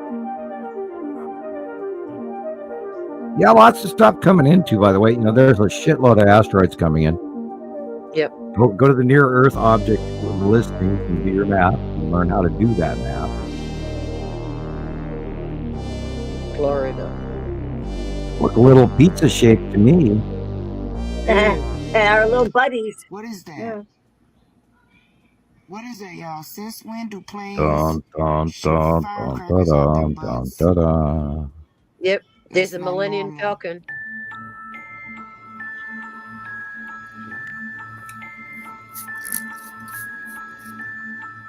But don't listen to me. I've been only drawing pictures of these things for how many years now, people? That looks like a floaty. And here's the thing, Sam. This is what I always tell people. Like, you don't have to take our word for it. Just try taking a few of the things that we like for the dark sides, a few of those things, and then put them to practice outside. And I promise you, you will see it. If you actually pay attention, take under advisement, the things we teach you to how to see them, and you can go see it for yourself. Anybody can. Except I got it on film, huh? They're not hiding anymore. Se viera más detalle, pero bueno, también tengo por ahí unas fotos. Corriendo y para llegar a grabar. Voy a agarrar la punta del árbol ahorita. Can you translate, Jesus? She started seeing it. She started seeing it. He said he ran to get his phone and record it. She said that she saw it right above the tree line. Right above the tree. That's what she was saying, where she noticed it. She's got good eyes then. Wow. Shit. There's no way I would have seen that. That's what I'm saying. She's got good eyes. Maybe she got that glint that made her, forced her to look up. Yeah. That tap on the shoulder. That's all it takes. Yeah. That's all it takes. The shadow, the glint, the reflection. See, my grandma always talked about the cigar-shaped UFO that she's seen in her 50s, when she was like 50 years old. And she was not somebody who ever spoke of these things, but there was always a popular, not popular, but everybody in the family knew about that story, And that's the thing. It never went beyond the family because you get locked up in the loony bin. Yeah. But it was she always stuck to that same, it just looked like a cigar. This is that viral moment, people, where we have to realize the 3A Atlas, or 3I Atlas, is a slap in the face. Is extraterrestrial visitation, people, on a higher scale than what we've already been seeing, even though we've been doubting it for how many years now. People, they're everywhere. Ships are everywhere. They're freaking here. They're here. They're here. They're here. They're here. This is that viral moment where modern science cannot argue with it, and they're not going to tell you. They're already mandated that we stop watching it once they get close to Earth. Yep. Every theory of astrophysics. Every theory. Gone. Flush the toilet. Everything they know is wrong. Yep. But when are they going to listen?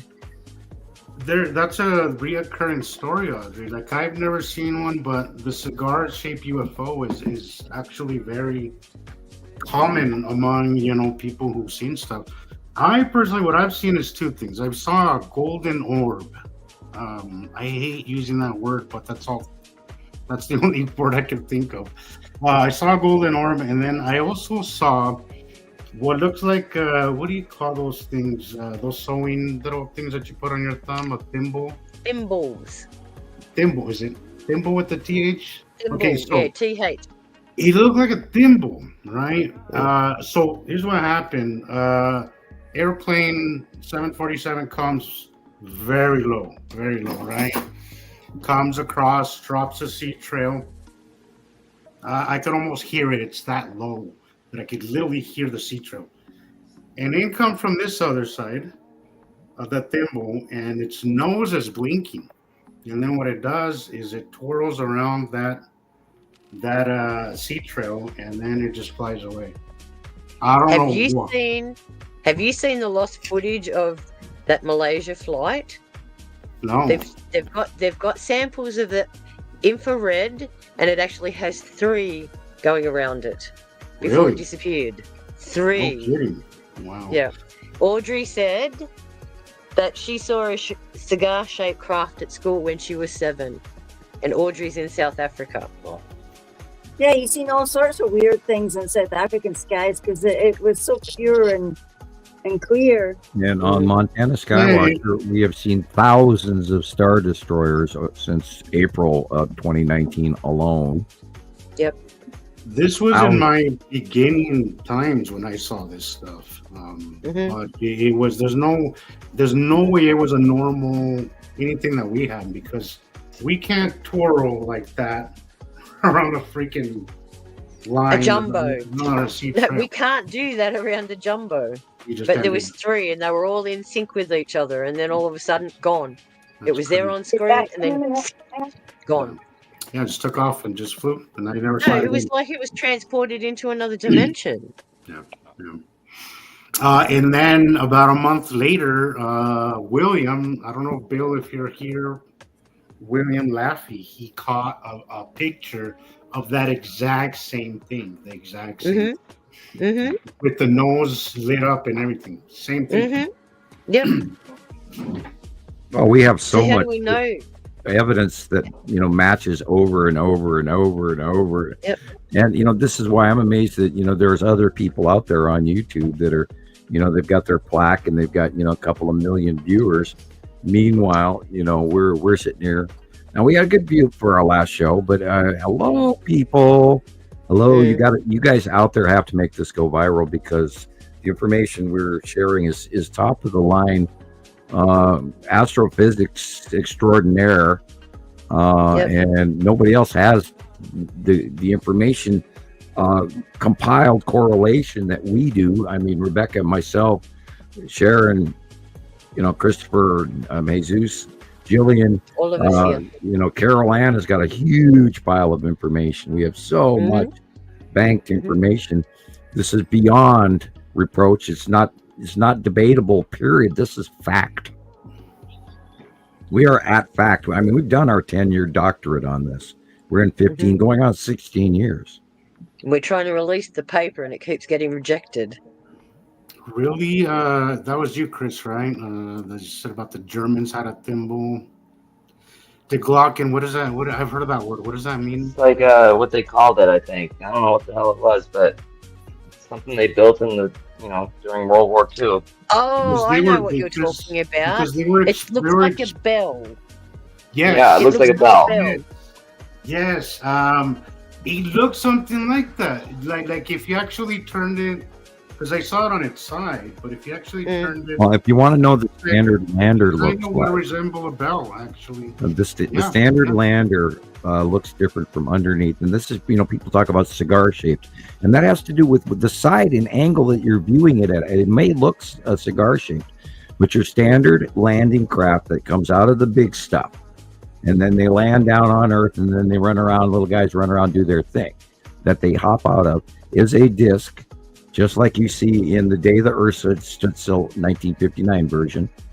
And some of them have 2 decks, rows of windows, and some of them have 1 deck row of windows. And there's a door on the side, and you go in, and there's bright white rooms with carts and full of gear, and then there's a control tower in the 2nd story, and there's a whole bunch of little guys running around. And the Greys work for the other races, many other races. And they, they're the landing party that can handle our atmosphere, whereas they'd be, the big guys, the bosses, would be less comfortable doing all the work. So they send their guys out to do the thing, collect the samples, etc. Like you throw another one out there. Close Encounters of the Third Kind, guys. Yeah, 4th, 5th, 6th. I saw that one. That was a very well-made movie for as old as it is.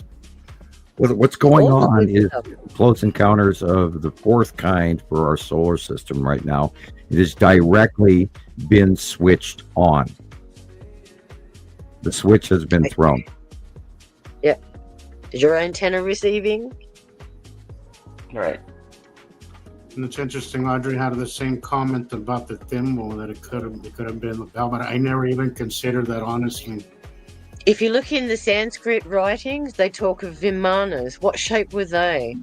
exactly what you're describing now. Yeah, that's right. That's right. Absolutely. Why do you think the Germans use that And shape? we see that a lot in Indian buildings. Temples. We see a lot of those. Yeah. In the temples. Yeah. Yeah. Wow, I never considered that. Interesting.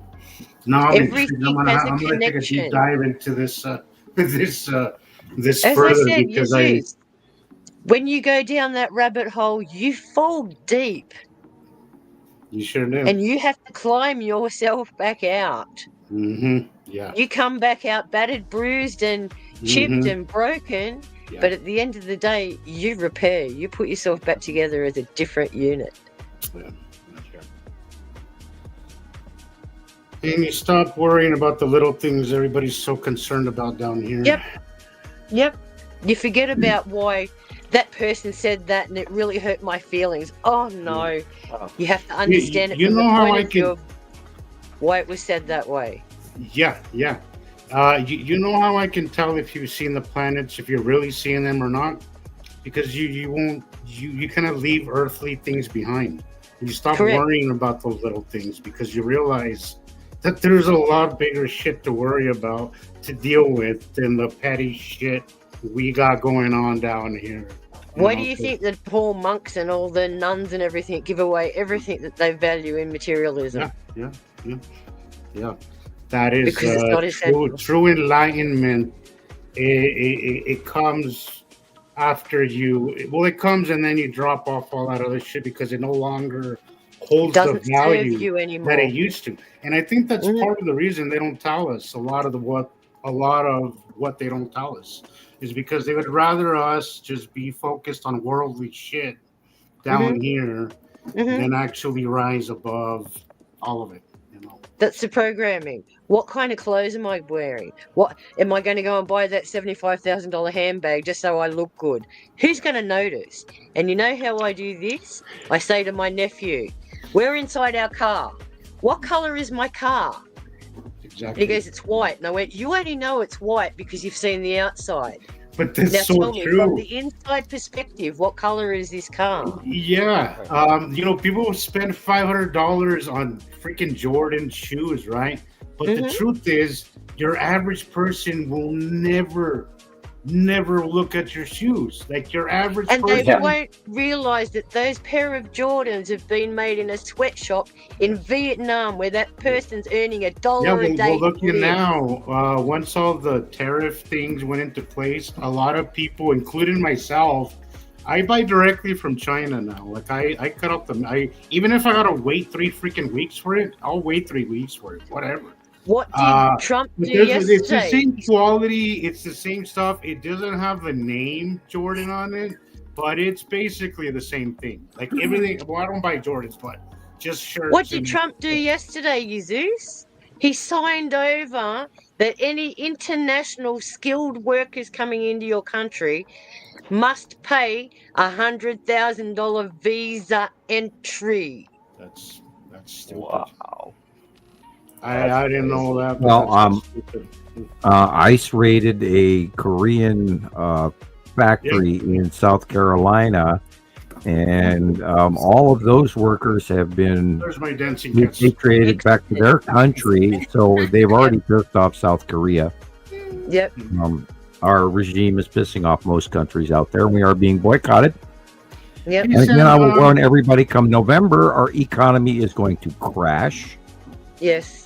Sam, but I mean, look, again, I don't like going down the point, but this can't be just like I can't. Again, I've said this before. Like I feel like everything dealing with that has a lot to do with what's happening up there on some level.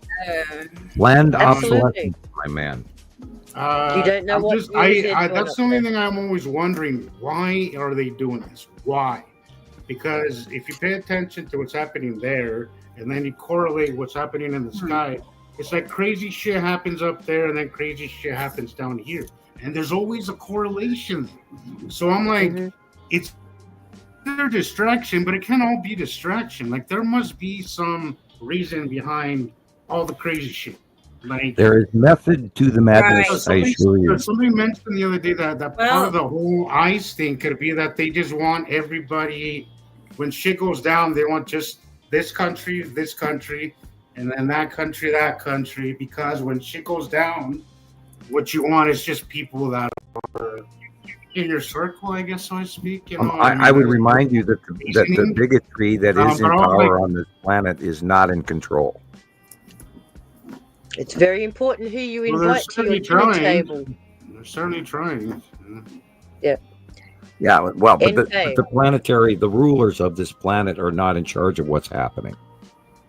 Okay, you've got the right idea. You need to have resources, seeds, all that sort of stuff. That's where the materialism falls off. You need to know the skills to get through this.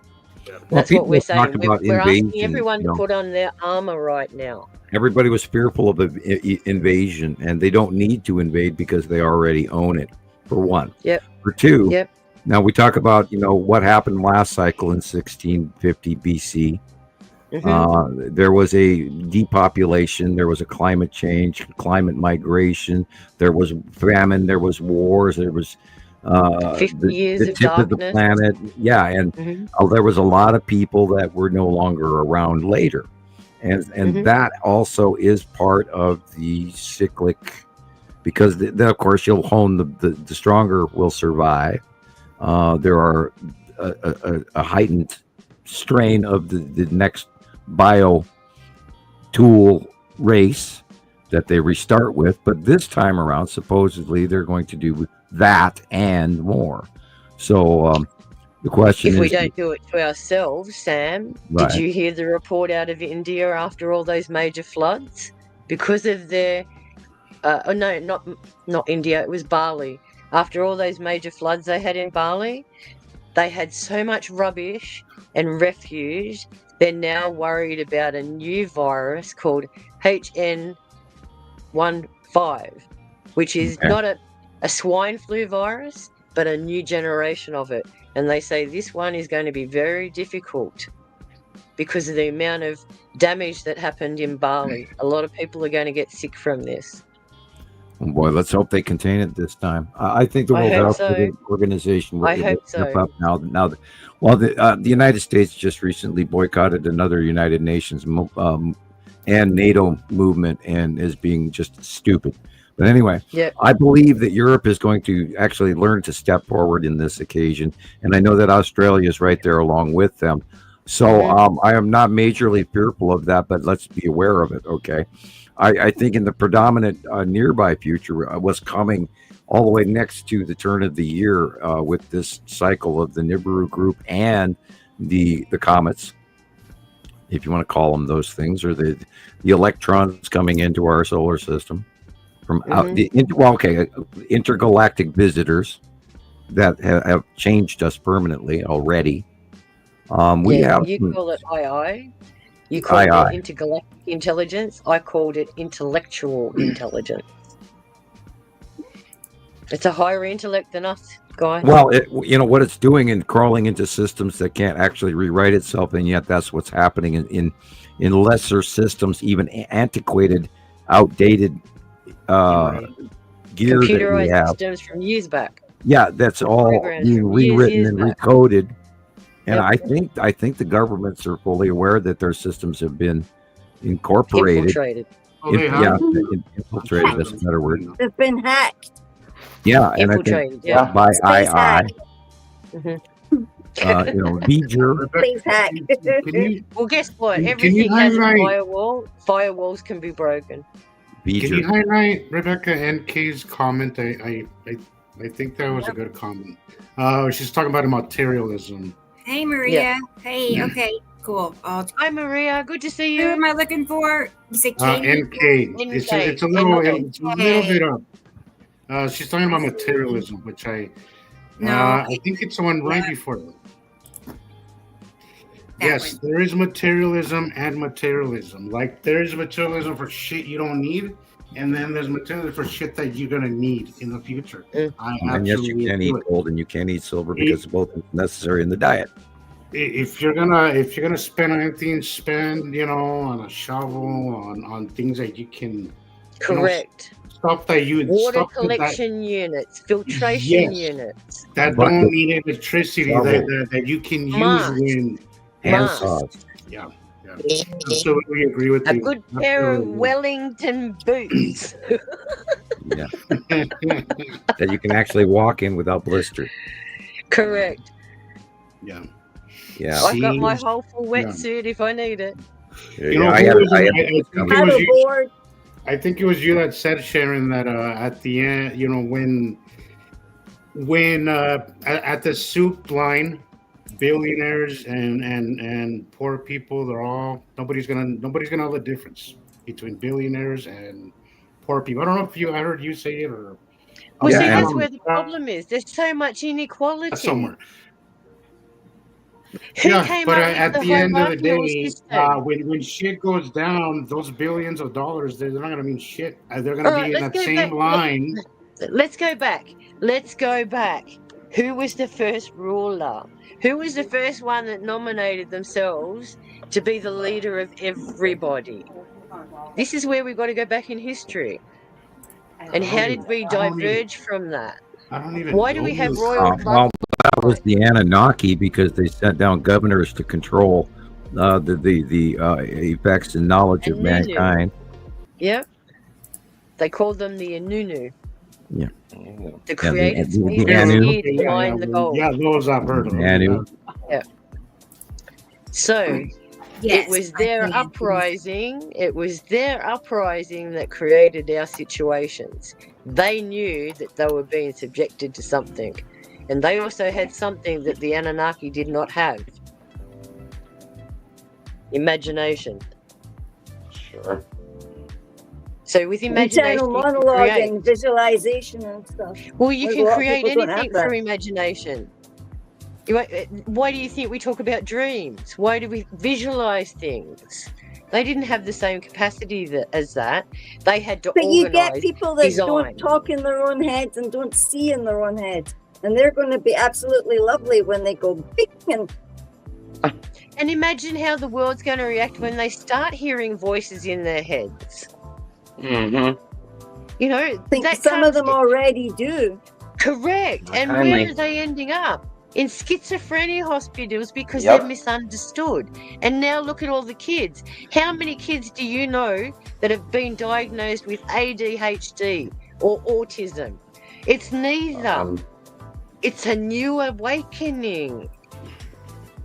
This is where I get really pissed off with the scientific community, is for things they don't understand, they stick a label on it. And every label they stick on it is bad news. Then they it's not a disability. It's a different way of looking and experiencing the world. Look at their traits. Correct. A strong sense of justice. Like, I mean, that alone is a game changer. You know, a strong sense of justice. Why do you think all the kids that I speak to tell me they've given up? They've given up. Too bad. They sit there and they go, there's no future for us. Super sensitive, you can feel everything. Correct. And I talk to these kids all the time and they tell me, why should I care? It doesn't bother me. It doesn't interest me. It's not my problem. And I sit there and I go, it's a big problem. You need to take notice of this because you guys have to step up to meet this demand too. It can't all be us. This is why this message is getting out to the net right now. So we need to get it out there. Yeah, but there's a lot of people that seem to feel really hopeless, just like the person who jumped in front of a train here yesterday. Jillian, remember how we felt when we didn't know what exactly was happening, but we knew something, like something was wrong, right? But we didn't know the explanation. Like, I felt hopeless. Like, if it wasn't, when I came across Sam, I was on the verge of freaking losing my mind, right? Yep. And I think we all share that. Like we were all on a journey of trying to find, like, we sensed something was wrong, but we didn't know what it was until we learned the truth. then all that just kind of disappeared, and we just took an interest. It's kind of like right? we were handed a key, and the key opened the little door That's what inside I us, think. and we Well, found exactly, but I think that's the how magic. they feel. Like they sense something is amiss, they sense something is not right, but they have absolutely zero context because at least us, we know what the old skies used to look like. You know, to But them, Jesus, the other this is thing all, is they've lost trust in all of us. yeah, that They too. don't Yeah. believe shit anymore. Yeah, They yeah, don't believe what they've been taught at school. They don't believe what they've been seeing on the net. and who can blame them? And the only thing I don't trust anything with the three-letter word or any abbreviation or any of that shit. And what Yeah. what the computer finds is what they look at. If the computer doesn't Correct. find it, they don't look at it. Yep. Yeah. They follow exactly that. Yeah. It's sad. It's very sad. And as much as we want to guide them and lead them and steer them in the right direction, they've made up their minds, Jesus. And that's Well, what the I computer don't is understand. programmed to find small moving object, not big ones. Yep. And that's why they haven't the big guys haven't been seeing the planets, because the computer is run by a government program allocating government time on these controlled view equipment, and all you have to get approval to look at anything, and then the computer sets where it is. And if if they don't want you looking, and of course, between us and the sun, there's all those planets. That's also part of why they want it all shut down. Exactly. And this is why they're putting all of these age restrictions on kids, because they don't want the kids to know the truth either. You know, they don't want to hype up the kids knowing, hey, we've got a new horizon coming. Oh, wow. There's something that is beneficial to everybody, and everyone needs to know. Not just the secret few, but the ones that are hiding and going underground. They're the ones that are fearful of that eye in the sky. And they don't want to announce that is available, and that's where all the money and everything else. And if people were to find out where the money has actually gone, they would be very angry.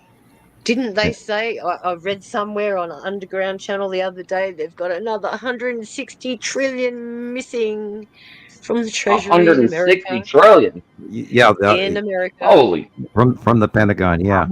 Yeah. The Pentagon has not balanced its budget in 11 years. Nope. Well, but I'm sure they know where that money. money's going. I'm sure they are. Yeah, but do you know how much it is? A lot of money. You guys. From here to the moon. A lot of money. What's that, Rebecca? Nothing. I can't say. I won't. No. Don't say it. You think somebody said so? $1 billion is like 20 years, and a trillion is like a million or something like. I don't know what the analogy is. I'm gonna have to look. But it was a very interesting. It really puts things into perspective. No, if you rob $1 billion, you don't get any jail time. You get off scot-free. Just ask the government. I remember when they were missing 2 trillion, or 22 trillion, but 124 trillion dollars. Oh my yeah, God. billion, trillion, jillion dollars. Yeah. It could be It'd just be like. And when did that happen, Christopher? When did Romney come out and announce that they were 2001, right? Correct. Right the before day before 9/11. Yeah. Yeah. Mm-hmm. Okay, The so day 1 billion is in seconds, right? It's 31.7 years. Yeah. 1 trillion. Hey, Molly. In seconds is 31,688 years. That is an enormous difference. Like that really puts it into perspective. That's insane. But look By at the the way, time gold scale. has gone up today. It's exactly the same as the timing for Nibiru. Think about it. It's the same timing as this solar system coming into ours. I didn't even notice that. Wow. See? Everything's connected, Jesus. You just gotta well, know what that's TikTok these puzzles interesting. put in. That is interesting. I didn't That's even just notice how my that. brain works. I go through my little library and I pull out my Dewey book system. Hey, your and I pattern go, recognition. That's your pattern. Yeah, your pattern recognition. Yeah. we Wow. are the I'm sorry, I zoned librarians. out. What did you say? Tell me again what you just said, Sharon. I was reading her comment. Oh, I just said I like putting connections together, and as I said Yeah. to Jesus, he said that the time frame of what was it, 1 trillion? 1 billion is okay. So 1 billion is okay. So 33 1 billion years. in seconds is 31.7 years. Yeah. Okay. A trillion is 31,688 years. So, like the cycle of Nibiru, Yeah, I said 31. they're Yeah, all connected. yeah. You put the jigsaw puzzle Pretty pieces much. together. Yeah. Wow. Well. So you can think that the solar system, their solar system, and our twin binary are always cyclic. So they're never consistent. You can never put an accurate date on it, but it fits in that time frame of that 3,000 year cycle. Yeah. So it can be either closer or shorter. Right. That's where the pieces come together. Interesting. Crazy. Sam, thoughts? Oh no. Yeah, I'm listening. Oh, yeah. I'm sitting here I got work listening. to do. Okay. Y'all want to watch a video? Yes, please. Yeah. Let's do that. Yes, please. Let's do it. Hang on a second. And my brain's still bumbling over all those figures you just mentioned. Yay. Okay. And then, I got a good one. Actually, 1 + 1 = 2. is Indigo Land here? Is he? with yes, that? yes. He was just telling us how long we've been running. I know. I have Yeah, one. 4-hour mark now. Yeah, let's do his because he's here probably. Yes. And then Weird. They moved the time clock to the right hand side of the love page. going from my phone. Yeah, I was wondering where it was too, Sam. It was on the left, and now it's on the right. Hell, that'd be upgrades, man. I'm like, where's the damn time? Oh wow, we've been telling me to look on the left or on the right. Here, Indica. I think I wanted it there. Yeah. Yeah, Mine maybe they melded couldn't there. see. Does anybody know what the animal called an eye looks like? Oh, I'm sure you do, Sharon. I've seen one, but They've got a very long index finger, and they hunt for termites with their index and they finger. make weird noise too. And they got huge eyes, and they live in tropical forests. They're a bit kind of like a cross between a monkey and a possum. They're really hard to describe. There's nothing anything They're like it. kinda They're cool. a mishmash of animals, like our platypus. My You have kids an liked them ugly- when they were little. An eye. Yeah. Hmm. Don't they have an eye in Ice Age? I think there's one in Ice Age. Can't remember. No, that was Anyway. the sloth. Yeah, I know. Well, the leader of the group is the sloth. Oh, they're cool. Yeah. All right. You got It's- one where first? is it? Yeah, I was waiting for Indica Land. First He one. maybe stepped away. Oh, so Yeah, see, there you there go. was like Oh, there you go, teddy bear Joey. rat kind of thing. That's an eye. Uh-huh. Yeah, a teddy bear rat, Okay. we'll call it. Yeah, it looks like a One teddy Teddy bear bear rat, rat. doesn't it? Yeah. Huge grasping All right. fingers. Yeah. Yeah. We'll play a different video. He'll be back or not. Yeah, it's got creepy fingers, man. Yeah. Alien fingers, real So long. is fingers. everybody getting ready for Halloween now that the Skull asteroid is making a daily visit? Oh, I seen Yeah. the skull. It looked like he dropped down and No, Rebecca. Not really. I don't do Halloween anymore either because nobody What comes. guys Yeah, the know- eye- Don't get no kids comes into the fingers. house. Look. Yeah, Yeah, the, look, look. Oh, Yeah. He almost the, looks like I'm a such a drag vampire. now. the asteroid group around the skull right now is sometimes the only cloud you'll see in the sky, and it's That's why really, we're getting all the it's rainbow really effects weird as well. and lacy looking, and it's kind of oblong shape, but dead center in the middle is where the skull is. Yeah. And I've been watching it for like a week now, and that was several times. The only thing was popping out of the sky, and there it was, and I watched it, and I watched it, and I watched it. Whoop, Yep. there's the skull, and then it sort of fades into the back, and oops, there's the skull again. And so it's that whole cluster it's- of it asteroids rotates. around the skull is Yep. putting off a rather unusual, sometimes rainbow, but most of the time a lighter gray cloud patch. And on the left side, you can actually see one of the trailing asteroids clearly as day. And it's just this black dot, and it's really cool. I watched that one I saw it more than I saw the skull asteroid.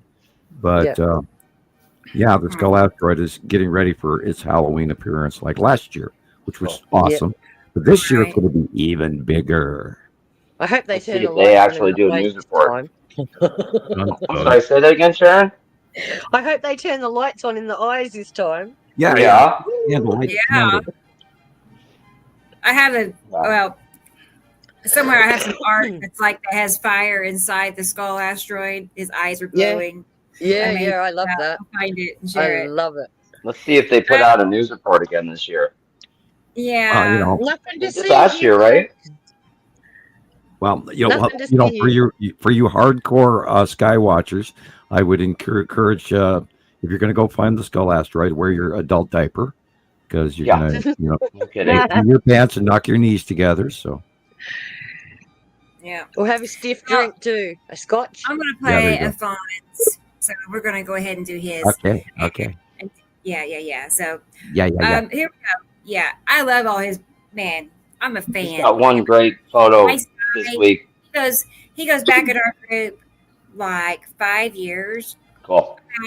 Like a long time. He was there back when I just had one other admin. It was just us three, and then it kept growing, and so anyway. In the Maldives or the Azores or where's he at? Yeah, Maldives. Maldives, that's right. Okay, I always get him and Philippe mixed up. In the last year, got an apartment on a high rise, so he's got a balcony. Explain to everybody where that is, Rebecca. Views. Sorry. Where are the Maldives, Rebecca? Yeah, explain that to the folks where that is. Location on the Earth map. Indonesia, right? Maldives is in Indonesia. Yes. I think. I don't know. And then the Azores is in off the coast of Portugal. I'll tell you. It's in the Indian Ocean, southwest of India and Sri Lanka. There you go. Yeah, it's a giant island. Beautiful. Ocean. He's like, why wasn't I get to be born in Maldives? I know you're in Tulsa. And look at his view from where he is. Look at where he is on the planet. Yeah, I know, right? Oh no! It's like, oh my goodness, it's so tiny. It's so tiny. Yeah. Yeah. Mm. And How close to the equator is it, Julian? He's very secretive about his appearance. Like he's never posted a picture of his image, but he has sent me this one emoji, and this is all I have to go off of. You're getting ready to see it. Here's what he looks like. Ready. Oh, okay. How like is that? Wow. Nice. Here.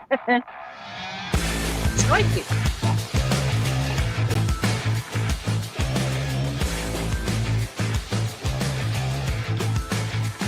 Look at that. Debris blankets. Look, like kissy mist. Oh my gosh. Look at all those kissy mists. Oh my god.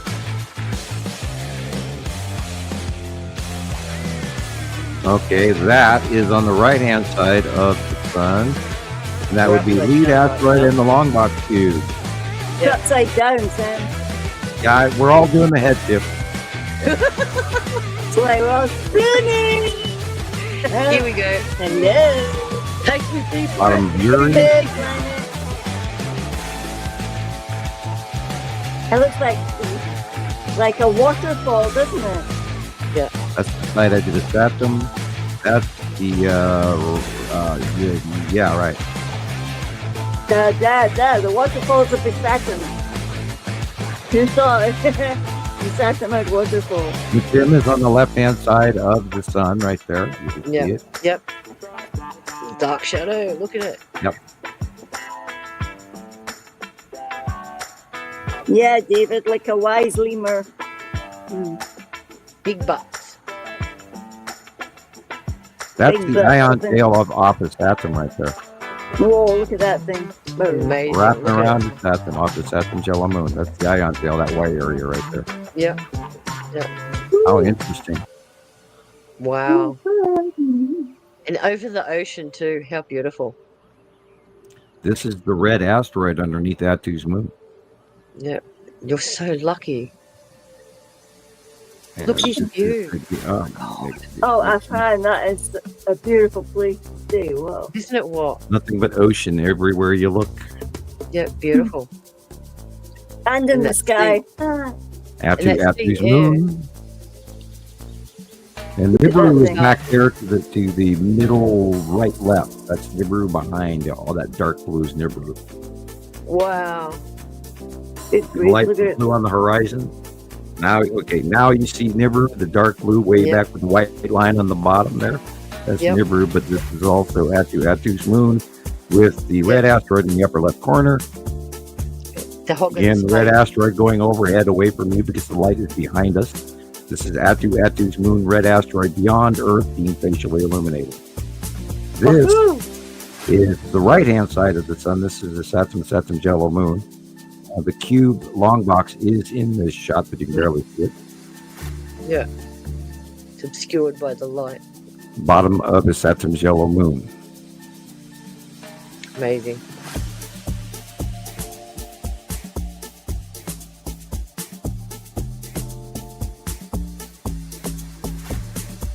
Yeah, that orange flame, like everything on the right, is the bottom of the Saturn's yellow moon.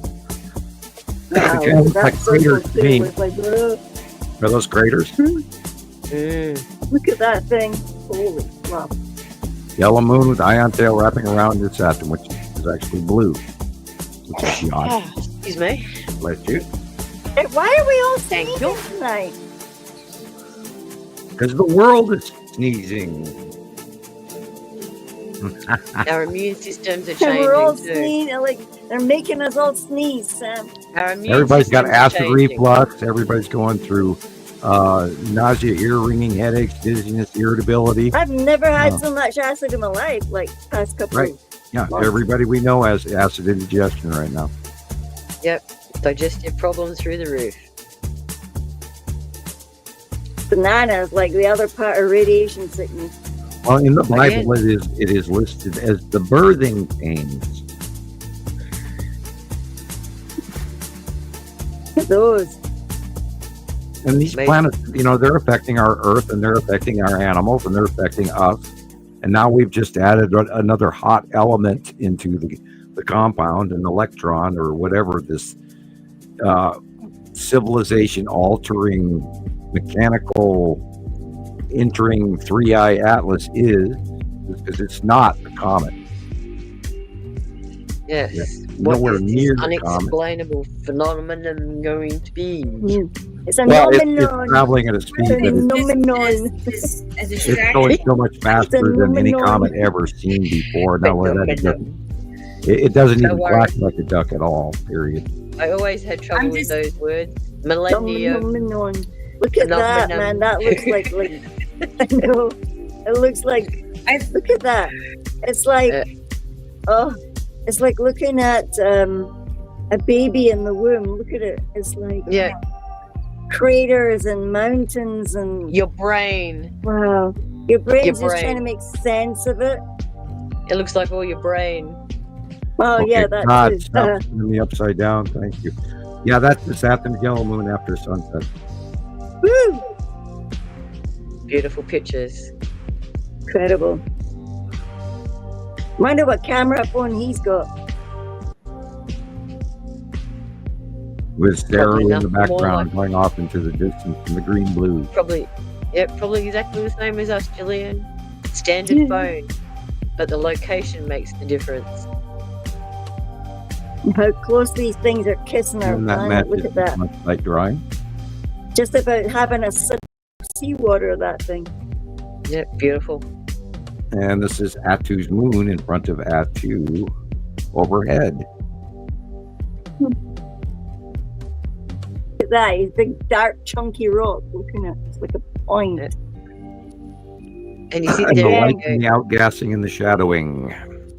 Yep, and you sit there and you go, how on earth is it just being suspended there, huh? And you're just sitting like that going, and it moves, and it moves, and it moves. Oh my word. Yep, just like the Vogon construction fleet, hanging in the air like a brick boat. Sorry, I love all my spacey quotes.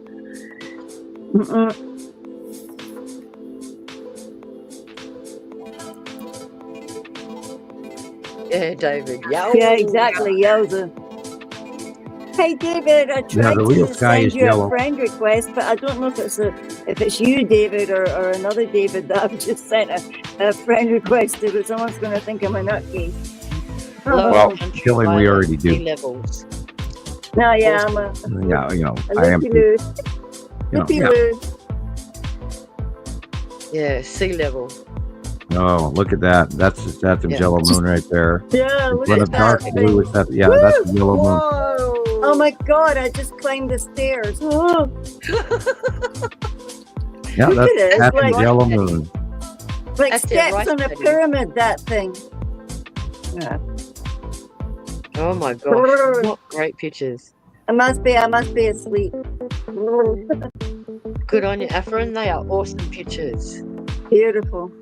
Thank you for sharing. We really appreciate it. Yeah, they give you goosebumps. Yeah. Oh, look at that. These are That's the side of postcard Uri. picture perfect. Yeah. Yep. The side of Uri. Agreed, Robbie. Beautiful. Ooh, look at the colors. The waves. Hey, you should have seen our waves the other day when that wind came up. Oh my word. It In looked the like cloud. horses riding on like gunmetal gray. Yeah. It was really swollen as well, like the water was going to come up the street. You could actually see it. Did your little shed stay in place? It didn't get blown away? Ion Oh, tail. luckily it's not in 3 bits, but it ripped a bit of roof off. Ion tail. Another bit. That's the lead asteroid, dead center. See the stripes in it. Magic. This is the bottom of the Saturn yellow moon, and its Saturn is it's being cut off on the light at sunset. Yep. And again, Anybody Awesome. else getting horrible pop-up adverts? Pop out. I haven't got any today. Amazingly. Yeah, or great, like the stairway to heaven, but I mean, oh my word. I just climbed the stairs to a pyramid in that picture. Stairway to Nibiru. Could be that too, eh? Yeah. got a lead asteroid. That's yellow moon and Saru in that pic, photograph, whatever. I almost have lips. I can almost talk.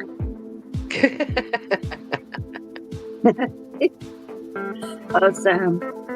Reset, Sam. Yeah, I just, my voice just went, That was like my knees. It must be the Ricola time.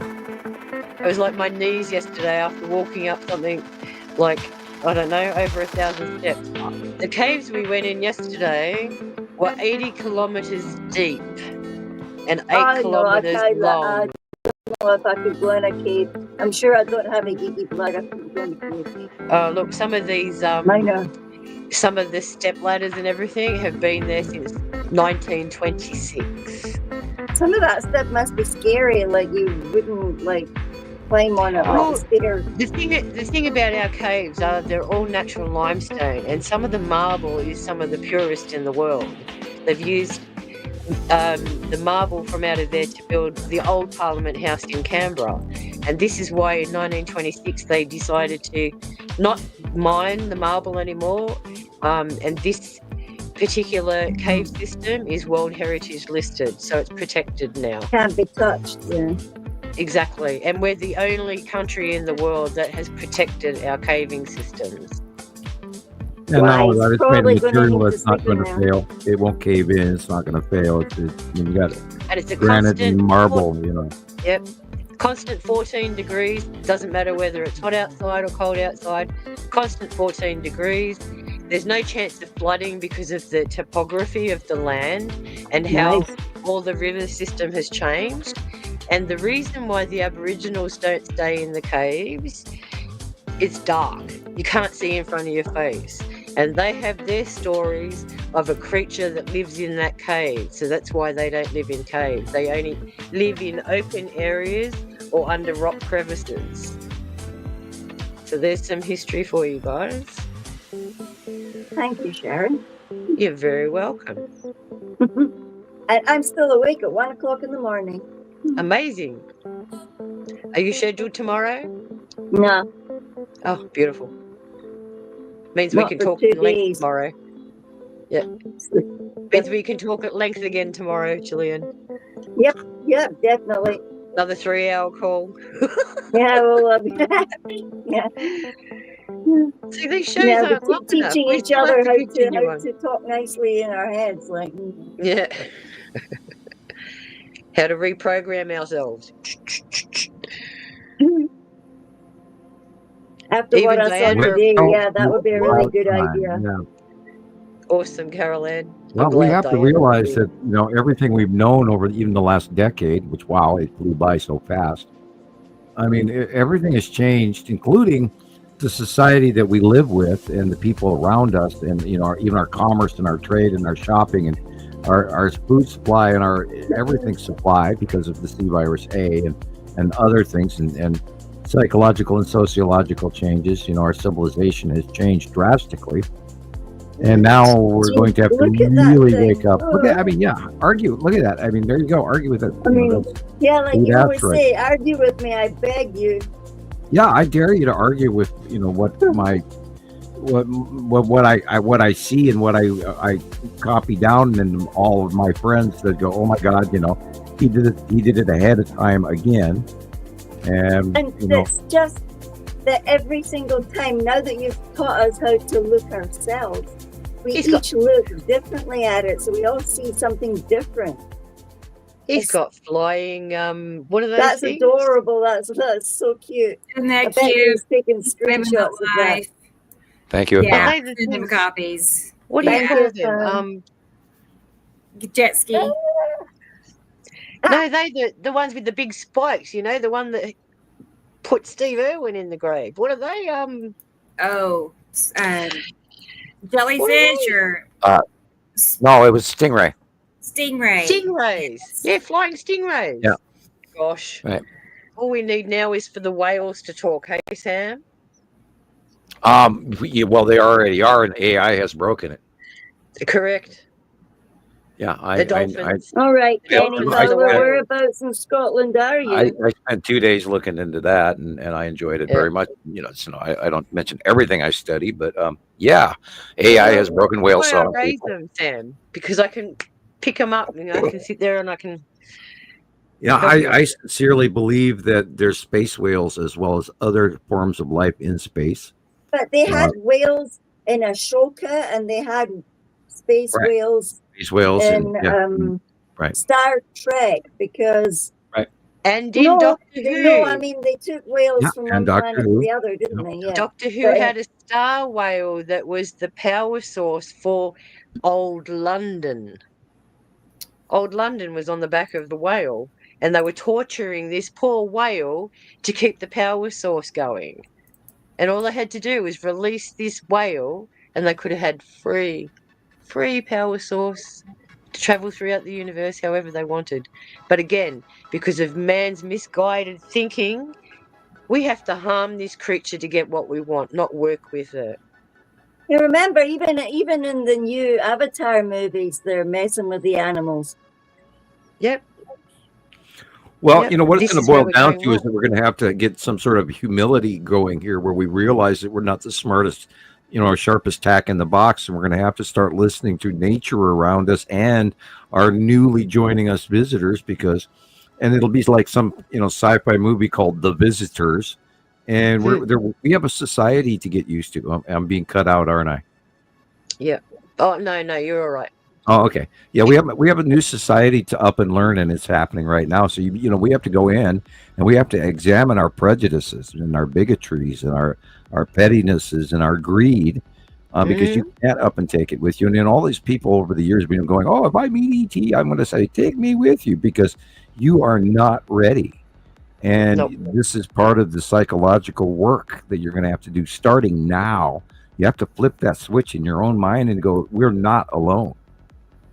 We are not alone, and they are now here. And the button and the switch has been switched when 3I Atlas came in from 6 astronomical units away and said, we are here. was the beginning of the end of yesterday, and now we are at the beginning of tomorrow. And this is a drastic change coming. Yep. And that calls for coffee. I'll be back in a minute, guys. Oh, coffee. Okay, Sharon. Hey, Steve. Hussy is here. He made it. Good. I'm trying to decide what to do next, but T. Racy just sent a picture, and here it is. That's what the UK looked like this evening. It looks nice and blue, very blue, extra blue. I sent you a heap of pictures. Okay, I'll get them. I got Maria's too just now. So let me get those put in, and yours. Let's see. Let me find yours. And while I'm doing that, let's play something else. Let's see. Everybody's been talking about the Atlas comet / ship. I don't that's like the whole show. I guess I'm like the odd man out. I feel like it's like a distraction. That's all. It's just like it's got all these red flags hanging all over it, and I can't help it. I'm just sitting here going, What's this? I don't want to like burst anybody's bubbles or whatever. If you're excited. Oh, you mean the Atlas thing? I mean, it just sounds. It sounds like all the religions in a way. And the return of Jesus, and and all of that. Yeah, I know. It's like well, this is another Jesus story, and be good, and this will happen. Be bad, and that'll happen. Yeah, like and we have to adjust our egos. We have to realize that we are not everything that we thought we were, for better or worse. No, I never said I was actually. We're gonna have to. Some people do. We have to rebound on everything that we believe, and we've had a dose of that for 15 years. We've all been stepping into this belief pattern. Just learning these planets were here has been a huge stage. That I can see. That I can really like wrap my head around more and actually go along with that. The Atlas thing, I can't see it. If they give me a picture, I don't trust them.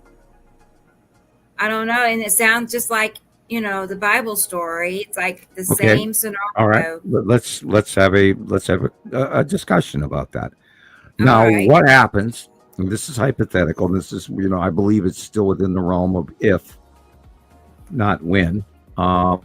What if on this flyby, because it's adjusted course in the solar system, going against any gravitational norms in all modern physics, meaning it's now going where it wants to go, not where it should go in orbit. It's not an orbitary path it's taking. It's taking an intelligent path, and it's now rounding, and it's going to go right next to planet Mars. Very, very close. Like 3,500 kilometers or 1,000. I don't know exactly. I'd have to relook at that. But it's going to be very close to Mars. And what if all of a sudden, boom, they actually released the information that Mars was terraformed, or there was huge changes on the face of Mars? Would you then believe it? Would I then believe Atlas? In Atlas, is the capacity that 3i Atlas is an intelligently sent mechanical drone probe. How could they prove that? Well, if you saw that the planet was all of a sudden something if I went there, how you would prove it is by the pictures of. I mean, right now we've got so many cameras on Mars you wouldn't believe it. But no. You used to, what if then the government came out and said, okay, there's a group of people that landed on Mars?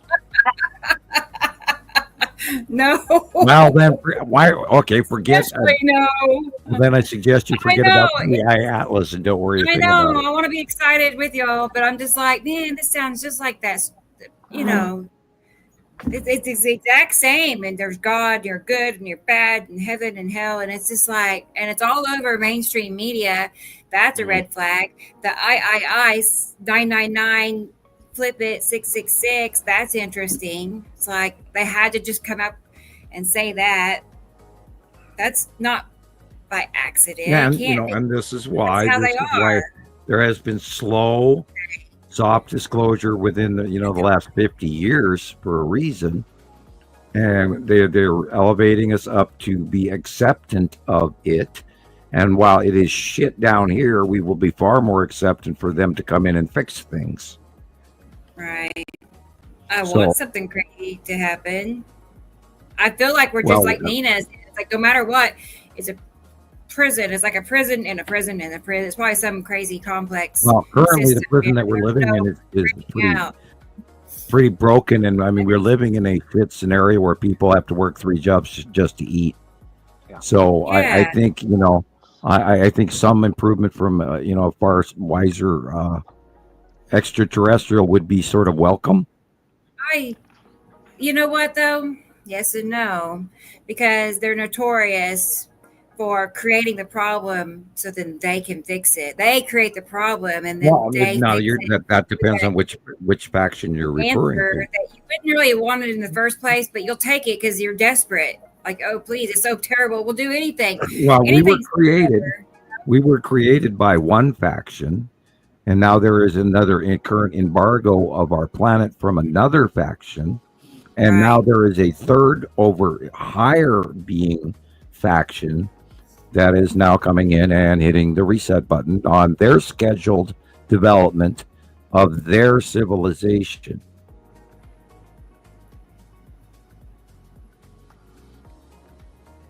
Unbelievable. And that's coming from you. Is that your information? Like from your? That's also that's also science. Okay.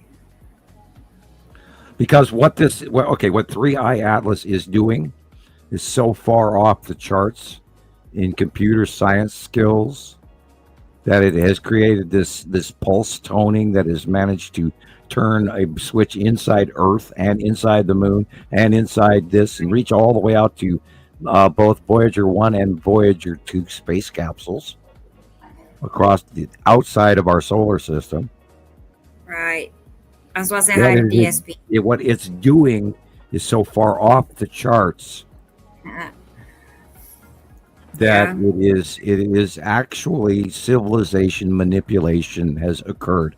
The switch has already been pushed. We have been changed from the moment that thing came inside of our solar system. Wow.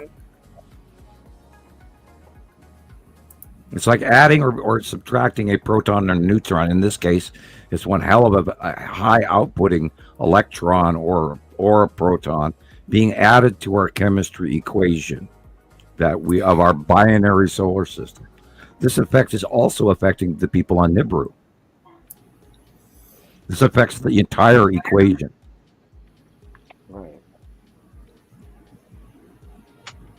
And the I know question something's is, out there, but I just don't know. the question is, are we a manufactured equation or are we a natural equation? Are we a created solar system or are we a bioengineered solar system?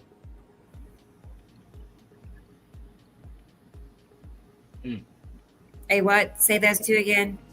Are we a natural-made solar system, a natural-made binary solar system that, burps out of nebulas, here, sun, planet, blah, blah, blah, float here? Yeah. Or are we a biologically, meaning a higher race actually created our binary system to be able to plant life forms and use, commodities and in this area of empty space on a grander scale above the people in the cubes and the Federation ships, or above the Nibiruans and the Saruans, the Anunnaki. There are like 3 stages above higher being races than just even the demigods that made us. The decree from the overlords. That that's kind of, that I has know been we my don't have upgrade. that much to go off of. Well, September 15th, 2025, I woke up to all of this because that's my download coming in. I'm good. It all fits, people. Yep. I'm not sure what that means, Esri Colette. Well, wait for the solstice on the 21st, guys. That's our seasonal change, remember? Mm-hmm. No. What does seasonal changes bring in? On the 21st, I didn't look at that versus the pathway of Three-Eye Atlas. Interesting. Mm-hmm. Yeah. On the 13th, it starts to die for perihelion in October 13th, and then perihelion starts at the 31st of October. Correct. So look those things up, people. Get your astrophysics going. Mm-hmm. Okay, what did I miss? Sorry, what do I need to do? What do I need to write down? Okay, I've got to get back to work. Well, firstly, we've been talking about the Atlas. Again. Atlas again. And how, they're coming into our system and rewriting and recoding the whole universe and how it's affecting every element of the universe, not just us. Question, just to clarify. Sam? I'm listening. Did you say that they also came up from under us, from the south, from under us? Antarctica saw it first. Yeah. But yet we weren't sure that they were part or belonged to the system, because that was one of the things you did say to me, was like you didn't feel like it was part of the system. You felt like it was something else. Oh, we know You it. said it was a light energy object, which was really cool, because this is your Actually, it's self. It was when it first showed up. It was self-luminescent. Kind of, Sussy. Kind of. Limiting our ages so that we do not have time to fully learn everything we would know over a long period of time. Well, we only have to look back in history to see the rise and fall of civilizations. And what happened to all of them? You look, we've got stories of Lemuria, we've got stories of Atlantis. All of these stories have facts behind them, and they tell you that there were higher being races or higher intelligence than us here before us. And this is the misconception too. They keep saying that the Neanderthals were dumb and stupid, and they weren't. And that they were just we do. Exactly. Their head sizes were bigger than us. And to them, in their period of geological history, it was either survive or die. Survive or die. And it wasn't just them on the planet. It wasn't just the Neanderthals here. There were other beings here too. How did we get the Denisovans? Right. Another offshoot. So we had to have some sort of breeding somewhere. Look back at pygmies. Yeah. Any cultural Madagascar, race. How much of it is ignorance and how much of it is intentional is what I always wonder. There's a lot that Neanderthals were supposedly chisels and hammers and whatever, but is that really what they believe, or is that what they want us to believe? Where do we get our science from? What country? Yep. What is our standard of science from what country? Yep. Where's it all come from? England. England. Who has the biggest freaking pile of gold? Good night. Who knows now? They probably picked up most of it. Yeah, that's true. Oh, by the way, gold went up again, 1.21. Let me look it up. Went up 1.12%,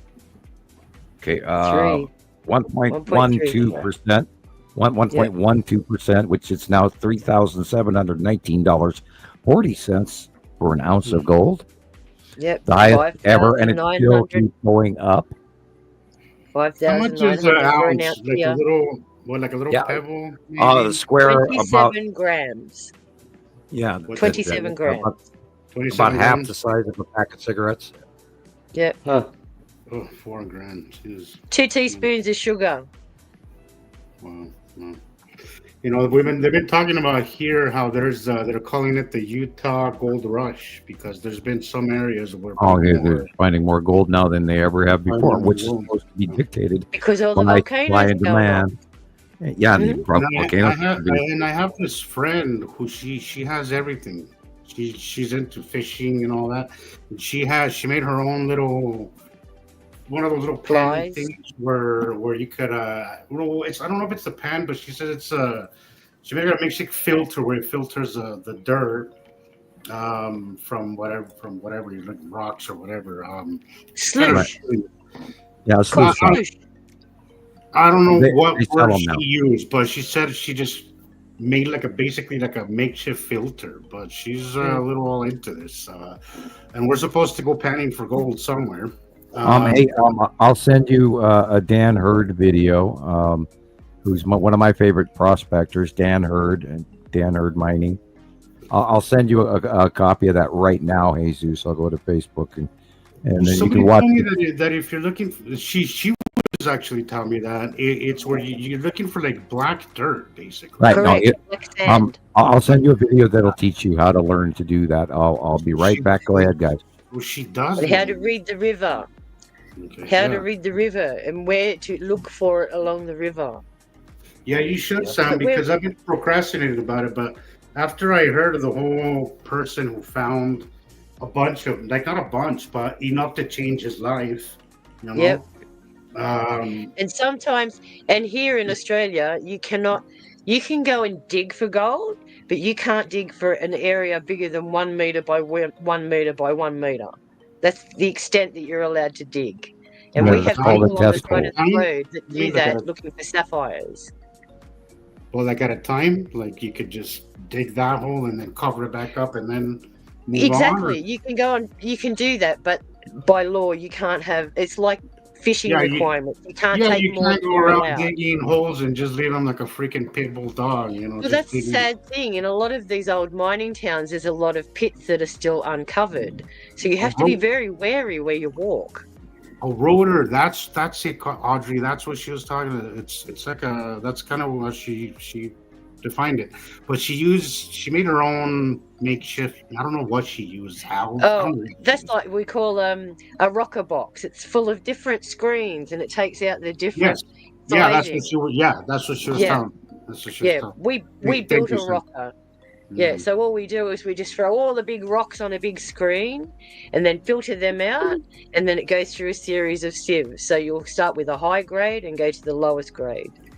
And it's all the low grade stuff. That's the one that you go on pan, and that's where all the black sand is, and that's where the gold sits. That's right. Yeah. Interesting. I don't want to become addicted.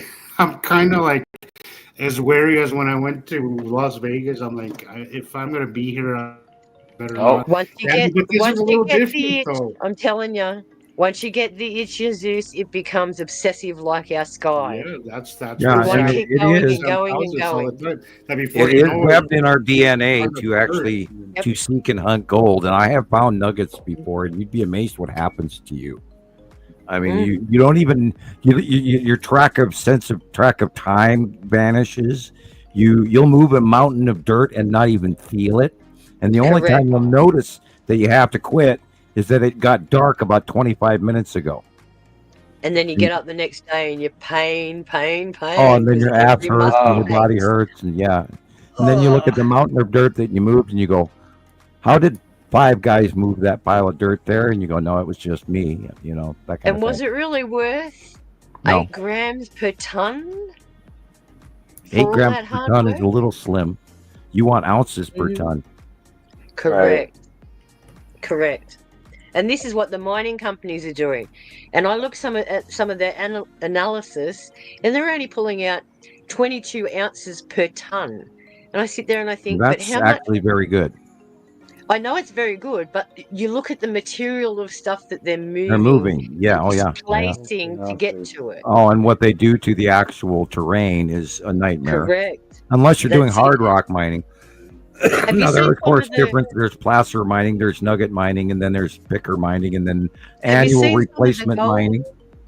gold mining operations in Russia where they go down and down and down. Some of those go down 12 kilometers. Right, and they're running in a copper vein in a white. Well, yeah, we have a copper mine here. The copper mine here is the biggest actually in the world. Yeah, copper and gold are similar. So occasionally they find gold. Occasionally they find gold, but they say it's not like nuggets. It's just really basically specks, right? Right. Yeah. Because they're mining these enormous amounts of dirt. Yeah. You know, but you got to remember, gold gets squeezed out through all the little holes. As the surrounding rock cools, the gold is already coming out. Through water pressure, I was seeing this guy who refines gold. It is a fascinating process. Because he literally he mixed it into a liquid, and I'm like, oh shit, you just ruined the gold. But did you watch Mount chemicals, and then it becomes this powder that looks almost like rust. Right? It's called amalgam. Yeah. And then he melts it down and then refines it into this beautiful gold that is just He pours it into a process, in an electric oven, melts it down into a button. Yep. No wonder gold is what it is, because it was a fascinating process. It's really interesting. Anyone spare me a kilo? Right. 1 kilo is $118,500. Yes, now please. I can get into those kilos. Yeah, I can get into that. Yes, please. I'll have some. Hey, Howie. A kilo of what, man? Acapulco gold? You know, NK, you're right. If I were to come across gold, I would actually trade it for money and then take that money and then go and buy a bunch of shit, like we were talking about, like a bunch of stuff that I could actually use in the future. You know, if I had that money, I'd be on a plane and I'd come and visit every single one of you. That'd be awesome. Nice. In person. And the first thing I do is give you all a big hug and go, I'm here. What can we do now? Well, if I ever won $1 billion lottery, I would buy a big chunk of land and tell you guys to come on up to Montana. That's what I would. The lowest one of the lowest population states. That's the big thing. You know, you talk about fearing people. If the shit is the fan, we have very few people here, and even too many in my opinion. But that's my contingency, Sam. Did you see Stingray, Rebecca? North. That's my plan. I don't have much of another plan because I don't have the means. I don't have the means, but I will be your freaking. I will be at your. I'll be your workhorse over there. We'll do it all because I've worked in ranches. I can hunt. I can do all that. So 100% NK. Go up to Montana and hide under a rock, man. With me, dig a hole and hide under a rock. Because I got a feeling Salt Lake, it's not going to be pretty here because we're literally in a bowl here. Right? Like I go back to the caves and I look down, like we're literally in a dimple. It's like a dimple. Like that's what it looks. I'm surrounded by mountains. It's like a freaking dimple. And that color is real. If anything big ever happens here, it's gonna be a disaster. Like it is not a good place. I tried to organize it for years, where people would actually, pool their money and do stuff like that, and then it just never turned out. And then, then there was the Steve Olson story, where he actually conned about 6 different families to all meet in Denver, so like Colorado Springs or something, in this truck stop, and they all hooked up in their Winnebagos and pooled the money together, and he said, yeah, I'll take it to the bank tomorrow. And they woke up the next day and him and his Winnebago was gone. Oh my God. Thank you very much. Free donation. I remember those people actually posted a video about him. Right, and they were contacting me a couple of weeks trying to it was a whole like a whole caravan of people. It was a good 2-3 trucks. No, it was like 6 families. It was like 6 different families, and they all pooled their money. It was like a few different cars and trucks that were just loaded to just ready to just. They did not even have the money to leave the truck stop they were stuck at. Yep, 0. All because of a fake belief and a trust in a person that fed them bullshit. Whereas that? we're not doing. I said all because they put their faith and trust in a person that fed them bullshit. Who's that? That was Steve Olson. Those people. Steve Olson. Sorry. I was trying to read the chat as well. I'm trying to. Allegedly. Yeah. Because I had the people that he walked out on call me, and they were contacting me back and forth for weeks, and I did try to raise money for them, and I think we got them some, but I never got after about excuse me, I'd say after about 2 months and talking to Steve's wife, who he had also walked away from on their farm in middle America, and their mortgage and their kids. That should have been red flag. Yeah, I think the police were looking for him, and we heard that he was somewhere in the Bahamas, where he posted, and once or twice. But after that, the saga sort of went away, and I haven't really heard anything about it since. Again, but to make a long story short, I tried for a long time to get people organized together, and I just finally, after about 5 or 6 years, I said I'm done, because I was mailing out, land, realty pamphlets out of my own pocket to people left and right, and they said, "Oh, I'm going to move to Montana. I'm going to move to Montana. I'm going to move to Montana," and they didn't.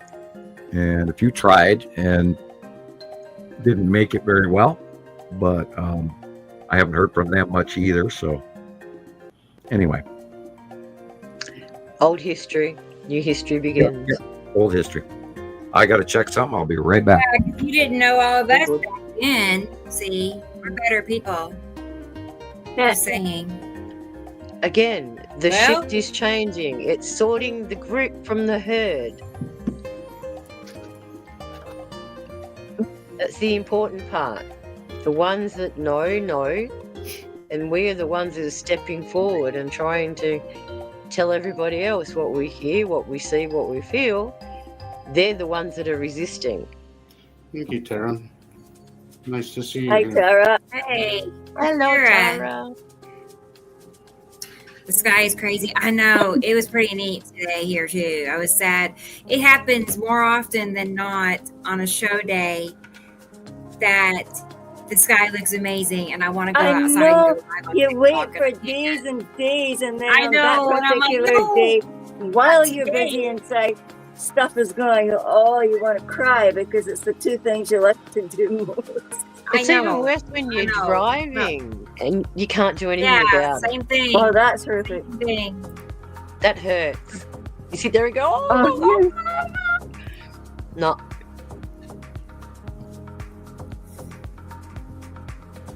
Aren't these gorgeous time-lapse videos?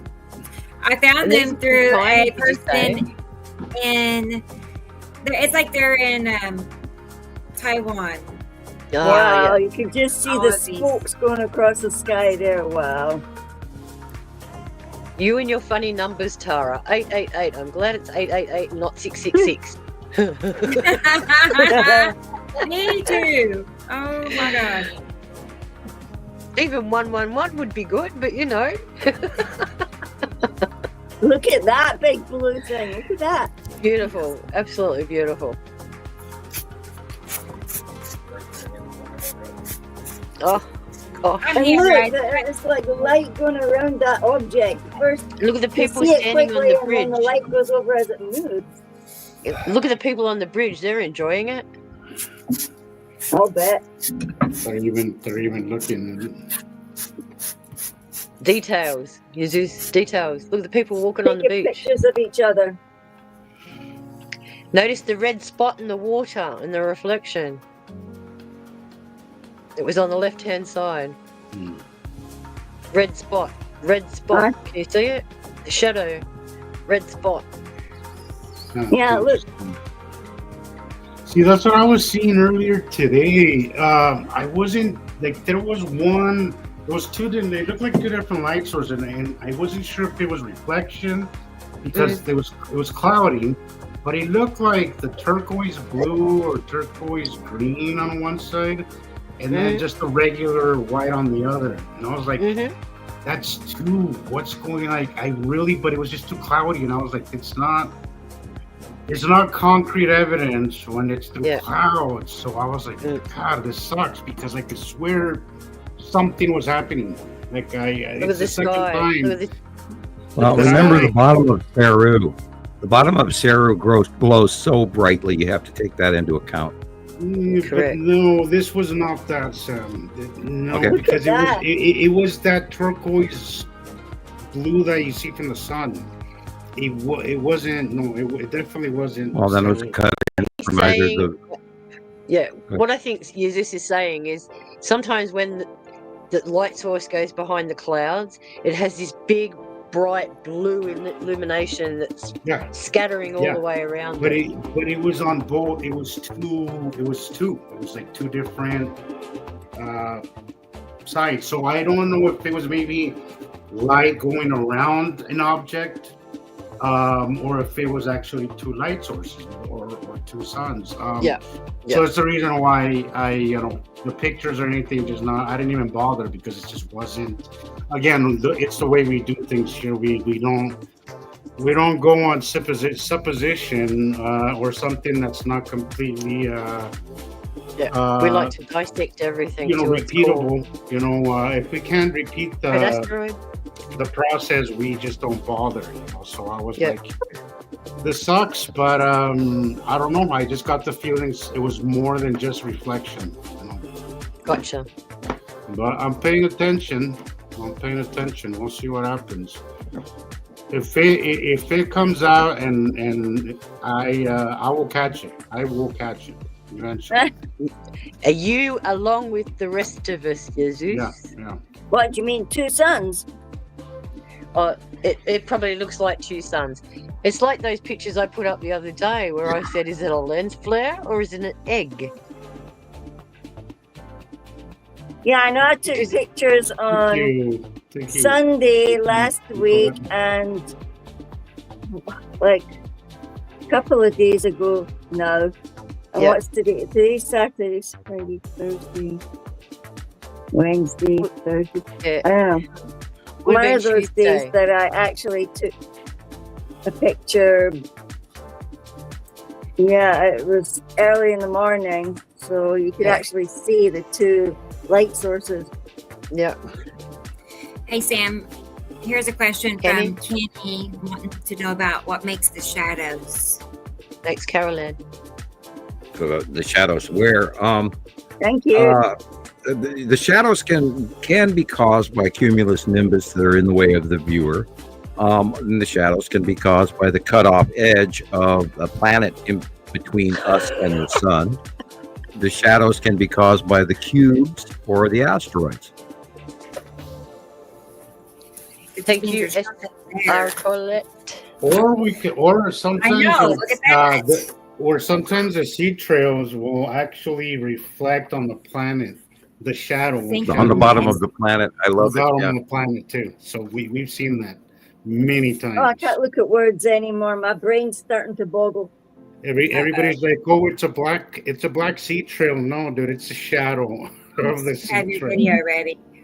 You need to get some Zeds, Jillian. Probably. Yeah. I'm kind of running on fumes too, Jillian. I've been up since 3 a.m. Toothpicks. That's funny, Sharon. You're a funny lady. Yeah, like thanks. It just comes to me, considering a cup of coffee. I know. Like you, Sharon, but if I drink a cup of coffee, I won't sleep all night. Well, you reminded me that I had one in the microwave. I had to go out a minute What's it ago. doing in the microwave?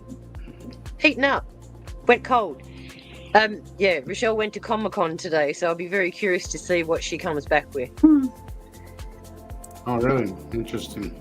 We would have gone to, but James has a 2:40 tooth dental appointment today, so next time. And who else wouldn't want me here? I want to be here. I can't think of any other place I knew I'd rather that you be. would.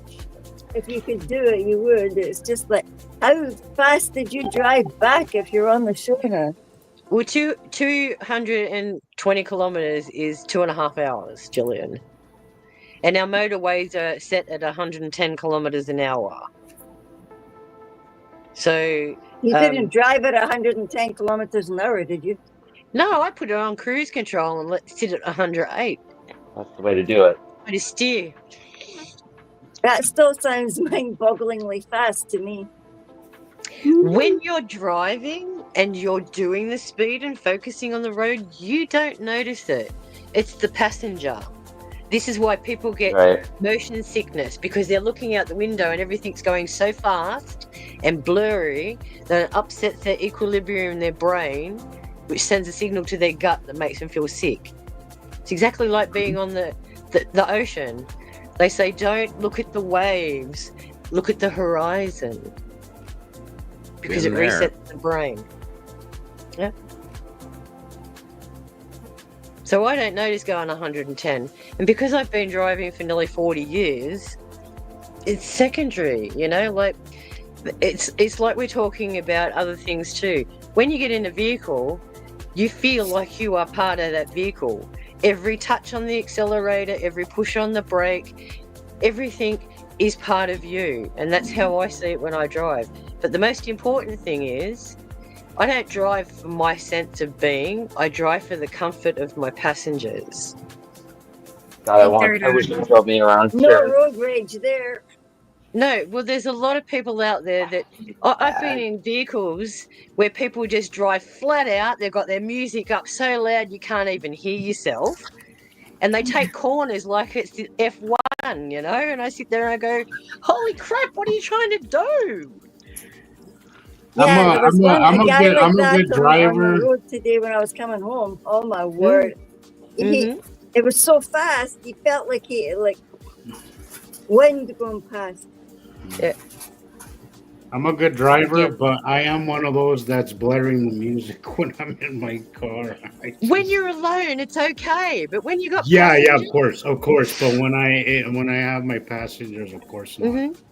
I'll put the radio on a very low, you know, just so they can talk amongst themselves without feeling like they're being eavesdropped on, you know. Well, I do the same. I get in my dad's car and I turn the volume right down so you can just hear it audibly. Yeah. And when we have a low spot where we're not talking, I'll start singing. And he'll go, can you hear that? And I'll go, yes, I can. And then his second remark is, can you whistle? And I go, yeah. And he goes, well, you can't bloody sing either. Nice daddy. Oh, he's a charmer, I tell you. He sounds like a character. He is. He gets me in trouble everywhere we go.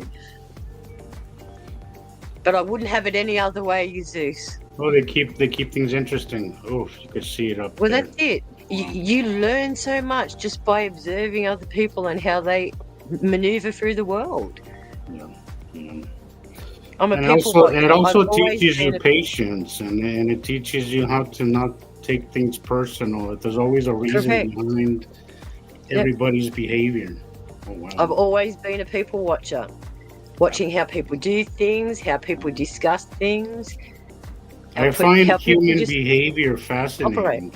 I find it is very fascinating when you get into it. Yeah. And this is why when you learn these things, you become a recluse, because you learn that as humans we are effed up. Absolutely. Chris, just go down to Fremont. Chris can tell you all about it. Go down to Fremont and holy shit, if you feel weird, go to Fremont. You know, and then you'll feel just perfectly normal. Because that is a people watching's dream. That place is just a trip. But in a good way, like in a good way, it is. I love that part of Las Vegas. It's just like one of those places where it doesn't matter how odd you feel. It's just a great place because there's just so much from so many different places all in one place that it's just like, you're like, we're all weird in our own way, you know? And we're all weird in our own way. And it's cool in a lot of ways, but we are, once you get like a glimpse of it, you're right. Sharon, you realize that people are out there, like out there. Mm-hmm. It's like whenever my nephew used to come up to us and point his Nerf gun at us and shoot us, right? And he'd hit us deliberately in the head. And when I'd take him aside and go, "Why are you doing that?" He would come out, his remark would be, "My brain told me to." Oh, uh-oh. And I'd sit there and I go, "I'm sorry, that's not a good enough excuse. Don't give in to your intrusive thoughts. Do not give me the Nerf gun and let me shoot you in the head, and you can ask me why I did it." And he goes, "Okay, why did you do it?" And I went, "Well, you did it to me, so it must be okay for me to do it to you."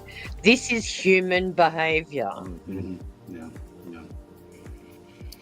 Yeah, and have you noticed that there's so many people out there that want revenge, or they feel the world owes them something? Yeah. I don't like those guys. Oh, the entitled. One of the things that when I learned that you can't control the outcome of someone's behavior, life became so much easier. You know, it just became, because that whole need that we have sometimes of convincing somebody or being right, that is not a good thing to have. Like, it's not good, because you cannot control. We're dealing with that in my family right now. My older brother got back on the wagon. My younger brother seems to be really, really affected by it. I'm like, look, you're gonna have to understand that at the end of the day, you can only love somebody and stand by them, but their behavior is their behavior. Like, it's not on you. There's nothing you can do. There's nothing that you did wrong. There's nothing that you could have done. It is just what it is, and you have not to only accept that, it, not or only you're gonna that, drive yourself crazy. not only that, you Zeus. Absolutely. What led them down that path? Did we ask that question? Oh, there's a million reasons for that one. But as he says, well, we could have gone down that path too. I said, well, we kind of did, just in different ways. We just coped with it differently. You've been single your whole life and you have trust issues. That was your wagon. Me, I spent 18 years in a bad marriage just for not wanting to be alone. Correct. We all just dealt with it. We all have our own little vice. The problem is, Jesus, we settle for less than what we're worth. Yeah, and when because you get we want to please everyone. Yeah, exactly. And once you start to want to please yourself instead of people, and start to love yourself and be a little kinder to yourself, things change.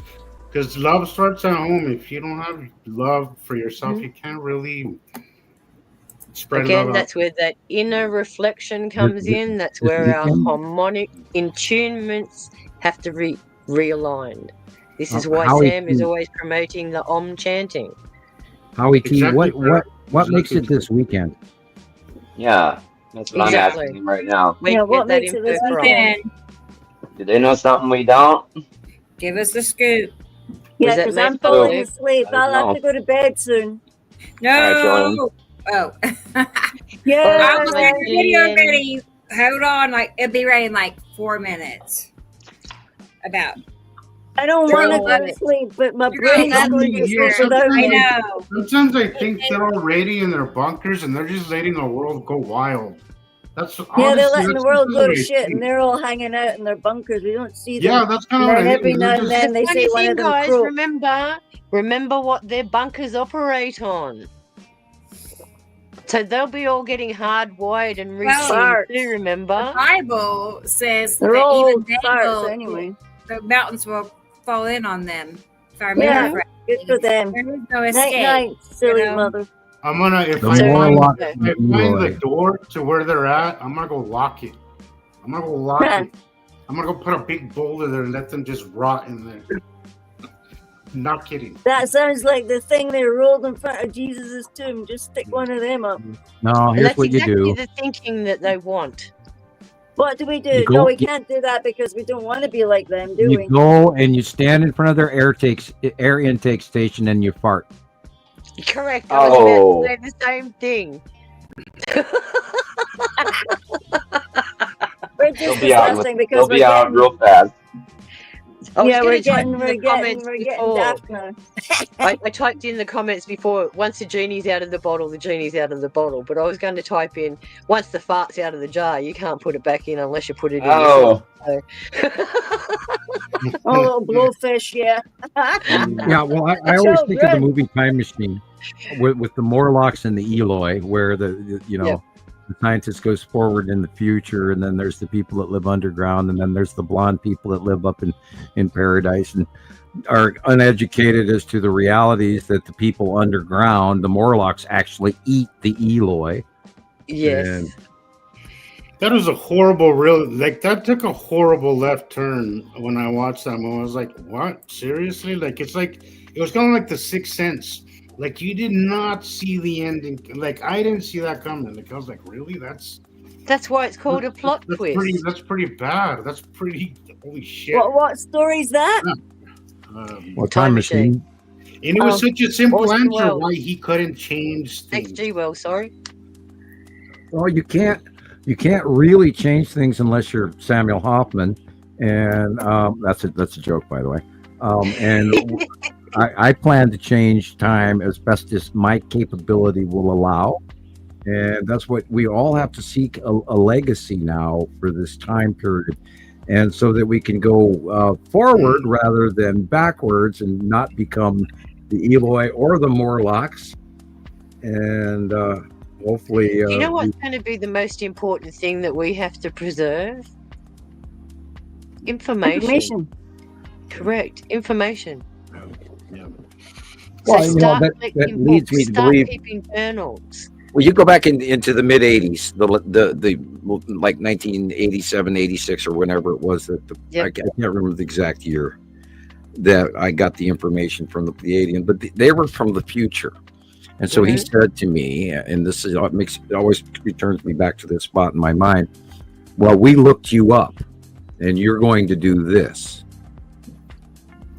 So in the Galactic Phone book, they found you. Right, and this is why I've always told the panel here that I truly believe that the information and the shows that we do, and this is 133, I truly believe that we are leaving these shows one after another for YouTube and for the future, and I'm hopeful that this is the thing that we needed to do to get the information out there to start people down this path to change the future. Yep. And we've often talked about first contact, quote unquote, and disclosure, planetary disclosure. And I keep thinking that we pretty much are doing that. We're trying to get planetary disclosure out there, people, because I've been producing information in the binary solar system for 15 years now, and nobody else out there is doing this. And if this isn't introduction to a whole new point of view, then I don't know what is. Yep. And now we're in your boat with you, Sam.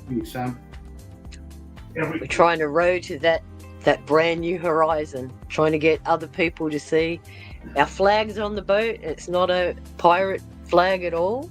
Well, it's not like I opened up a box, like a box of cigars and said, here, everybody have a cigar. We've actually rolled these cigars together as a group with this information development over the last 15 years. We've all proven this. This is really happening. Yep. Once unseen cannot be unseen. And I still like Rebecca. And I repeated that phrase, Sam. I noticed that Rebecca put it in one of her slides too. What's that? Good on you, Rebecca. Once unseen can never be unseen. Oh yeah, it's true. You can't unsee it. It's like our minds. Once our minds expand, they can't collapse back to what we knew before, because it's ever evolving. All right, Jillian's video up next. You're gonna love it. It's so good. Land. Jillian's holding her head up with her hand. I know. This is the thoughtful pose. Like Samuel's next to me. It's like this. There you go. Here, Yeah. for Tara. He's holding you up, Jillian. Thank you, Tara, again. Pretty little baby. That's Meow awesome. meows. I know. Which one am I this time? I'll be the hula girl. I love the one giving the flowers. Yeah. I think that's gorgeous. Cute. I know. Aren't they all cute? All of them. I'll be the wee girl going with the pinky hair. Going, pulse, And pulse, then I know Esri Colette donated again. Thank Yes. you. Thank Colette. you. Yeah, that's for you. I'll be the little DJ girl this time. I haven't seen you with disco balls yet, Rebecca. Where's your disco balls? My disco ball. Yeah, remember I sent you some Yeah, disco I know. balls. I used to have all kinds of cool stuff. I broke my plasma ball. I had one, and that glass is so thin. It just shattered in Oh, man. pieces Yeah. in the carpet. And you're What right. shattered? Not fun. A plasma There goes all ball. those gases. Oh, they work. it was They're just like- very thin glass. Why is It doing is that again? very thin. It is probably less Very. than a millimeter thick, that glass. Right. Could not Easily. believe it happened. It's so very thin. Yep. It's like sugar glass. You only have to tap it and it will shut off. Oh. Yeah. Okay. Oh, I won't be Everyone- tapping my eyeball over there then. Anytime soon. Just take him out and put him in the bag. I'm talking about my plasma eyeball, you goofball. I was going to say you could always paint some eyes on and pretend you're awake. Paint them onto my eyelids. Well, then there's always the eye of Sauron that just flew into our solar system. Jillian, some Google eyes on your glasses. Googly eyes. Trying to keep you Oh, that's awake. funny you mentioned that because Lindsay, we talked earlier on today and we were talking about the Eye Atlas and all the rest of it.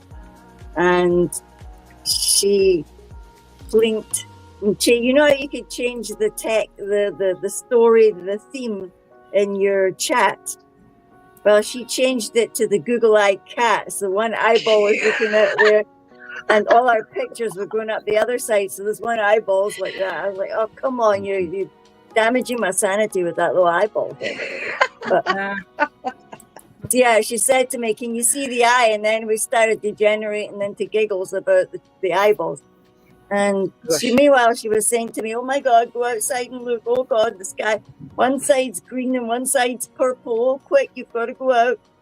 And go outside. And I can't take my phone, won't take pictures anymore. So I had to lug my tablet outside and stand there like I was holding up half a dustbin, trying to take pictures. And all these cars are driving past because I live on a corner. And they're all going, Good. you know, Let them look like, up. Yep. The more you stand out the front, the more people notice. Jillian, I've got 2 schools next to me. I have 150 vehicles go past my driveway every morning and every afternoon. And I'm out there at 8 a.m. and 3 p.m. And they're the school times. And I'm out there all the time. I have little kids coming up to me going, "What are you looking at in the sky?" And I'll go, "Hang what on a you minute, I'll doing, show miss? you." What you doing, miss? I'll show you, and I'll show them my camera, and I'll pan my camera around, and it actually brings up all the dark shadows and all the hidden bits, and they go, "Ooh, what's that?" And instead of telling them, I go, "What do you think it is?" And 9 times out of 10, they go, "That looks like a big marble." So if they can associate a marble, a round object in the sky, it won't be long before click, it's a planet. Yeah, I know, because Those all kids kids in we have Africa planned. used to go, look, teacher, your rainbow Correct. clouds are back. Your rainbow Yep. clouds." Yep. And we go outside and look, and the one kids- time we saw like a thin oval in the sky like that, and it had these golden balls going round and round inside this thin oval. Yep. Kids are very perceptive until we fill their head full of junk. Prejudice. Yeah, I had one bias. of those. I had a family with a little boy that was also noticed the same thing in the sky. Like You see that, Mom? Like that looks like a ball. Like it looks like a ball up there. And I wanted to interject so badly. Next time, do. Jesus, don't hold back. This is the time that we have to start explaining I was at work. That was one of the reasons why I held back, because I just didn't want to risk that. Oh, you can't even be doing anything when there's people in your town. Get weird about their kids. It took every ounce of my energy not to hold back and not say something. I got a huge smile on my face, though. Well, instead of trying to tell them, how about you take it from that perspective and start making it into questions? What do you see? Can you describe what you see? What does it look like? There's the question. You know what? I could have just made it because they completely ignored him. Like they just like, oh, really? Oh, nice. And then they just continued with their conversation, right? How about? They did not really make a thing of it at all. But maybe I should have just at least talked to him or something, like, well, what do you think it looks like? Or something. How about you get a business card printed up with that same thing, like, what do you see up there? Look at the sky, and then you give your email or your YouTube channel or Rebecca's YouTube channel, which is what I do. My cards say Nibiru is here, and then I of course would have changed it by now, but except we've had a snafu over business cards. But somebody also told me that I could make a QR code, and then just put behind my seat and just put the QR code there. That could also work too. But I can do it for you right now, Jesus. You should. You should. I was actually needed to ask you last week, Chris, because I was like, if anybody knows how to do that, it's probably Chris. You should make one and send us all one. Like, it's like all of this is like the link turned into a QR code. So whatever link you want the QR code to go to, just send me the links to your YouTube channels and Facebook group, and then I can make it for you. Last week I had in my head, I'm gonna ask Chris, and then I ended up forgetting. I know, Michelle. Yay. Yeah, but I'll send you my link, and then Nibiru followers on the one we had to reschedule her surgery. She's over here. Oh. Yeah, we had to reschedule her surgery, so it's going to be Friday. Oh no! Why? No. You're going to be biting nails until then, Rebecca. Complications. I know. I was so ready. Yeah, it wasn't a good time. She wasn't feeling very good, so I wanted to wait. Right. Yeah. So next Friday, this coming Friday. Done. Yeah. All right. I'm gonna play Julian's video now. It's time, y'all. Whoop, whoop. Here's some pictures that she sent me. Julian's fading on us. I know. Get on keyboard. I'm waiting.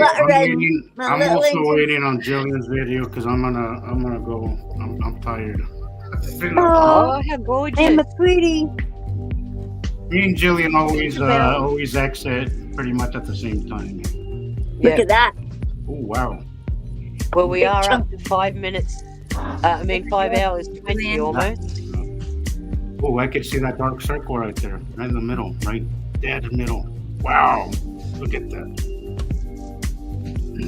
That's weird. Wow, nice. That's no good, Caroline. I'm glad you made it. That's strange. So you got that bright spot on the right-hand side again. I know, isn't it Chrome works better, Carol, with StreamYard. From what I've seen, is that? It's the one that I can use. Look at that.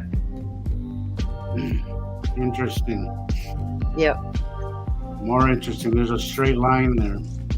Oh, look at that. Yep. Looks like a great big long box cube. Yep.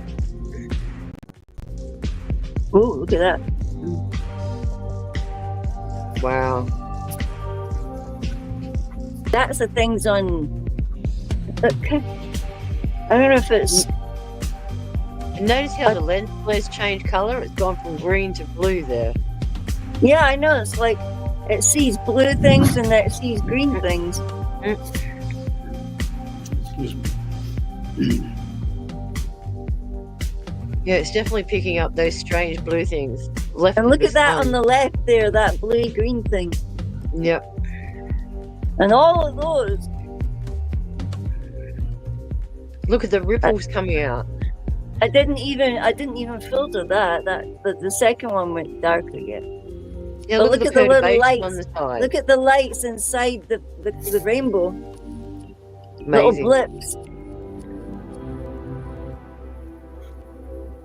And that's got little ion drag tails on it. Mm-hmm. I really Look how thought bright that, the sun is. I really thought that people would at least get the concept of one single blue sky instead of completely different shades of it. But even with that, I seem to not be getting through to people. Look at that. It was so blue weird. thing on the side again. Yeah. There he is. Look. There's some Yeah. Hey. Looks like a skull. I thing. know. Look. Yeah. What the heck? It's All he weird. needs to do now is stick his tongue out.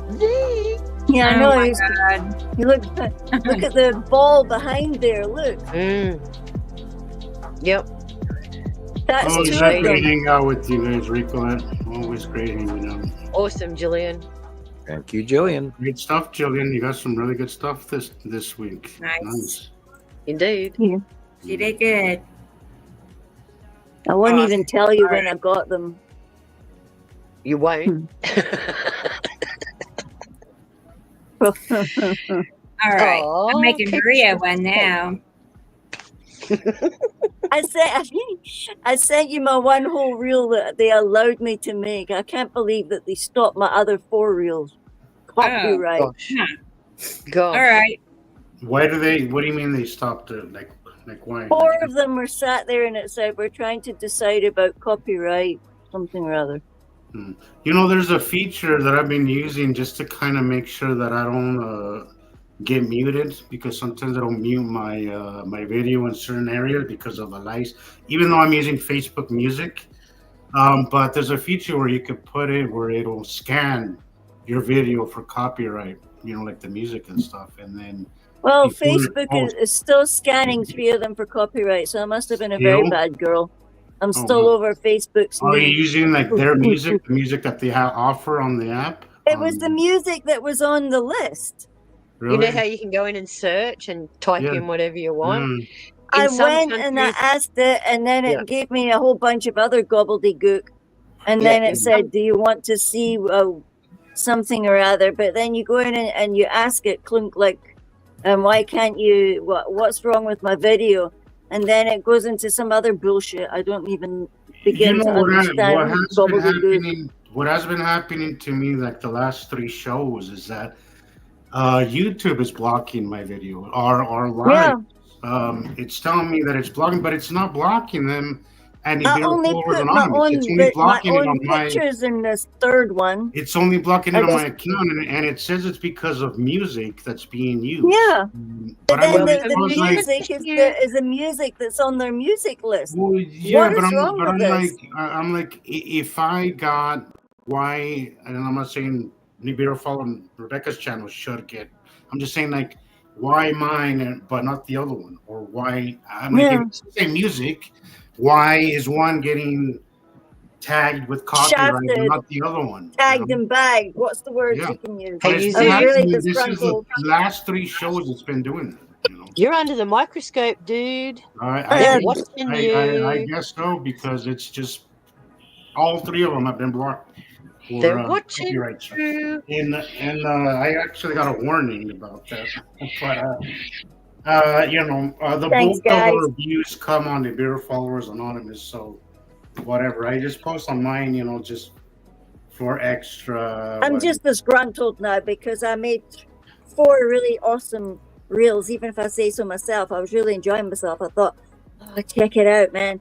I'll just take a couple of these old pictures, and these Well, are mine, and then there's a maybe- comparison, and then there's Sam's drawings, and then I put up the podcasting, and they would. Well, you know what happened to me the other day, Jillian, is that it was showing. Okay, it was scanning for copyright, right? Yeah, Right, that's what it did. so I made a video in between my breakout work, right? So while I was scanning, I went back to work, right? And then what I did was I ended up it's not signing out, but I ended up closing Facebook. So what it did was it stopped the upload. Uh, my notification still didn't tell me that. It just said it was still scanning. But when I went back, I realized that it wasn't even uploading anymore. So what I did was I had to go back and actually not make the video again, but add the music to it again, and then upload it, and then it worked. But if you actually go from Facebook and just wait on another app, there's a chance that it might just drop the video. So. Well, I can't get into any of the videos. Really? I tried to press into it. They're still going like this, aren't they? Yeah, they were, and then it won't move. It's in like a bar, and it goes like that. Yeah. Rebecca, Tara said she sent you some pictures and some time lapse, and she said she'd like to see I sent you the reel that I did get published. Did you see, Rebecca? No. Gotcha, Tara. Sorry, I'm getting Maria's pics again. I disappeared. Well, guys, I'm gonna sign out. I'm very hungry. I'm gonna go make some dinner and then probably get to bed. But I will be listening, and I will be looking forward. I don't know if you're gonna show Tara's, but if you do, I won't be watching because I like her time lapses. Have been pretty Right. cool too. So Right. But, I'll look and see, Karen. Tomorrow. I'll look at.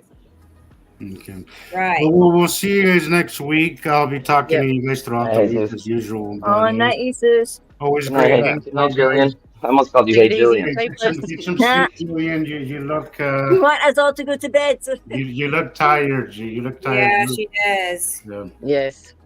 Nunca. Well, it's been a long week. I mean, I worked every single day, and they've all been long. What, you stayed up with us past 1 o'clock your time, so that's good. Yeah, I need an I could have done it. I need another gold card. Can I get a gold card for staying up, teacher? Can I get a gold card, please? You can get plenty of gold stars. I can show you one. Okay.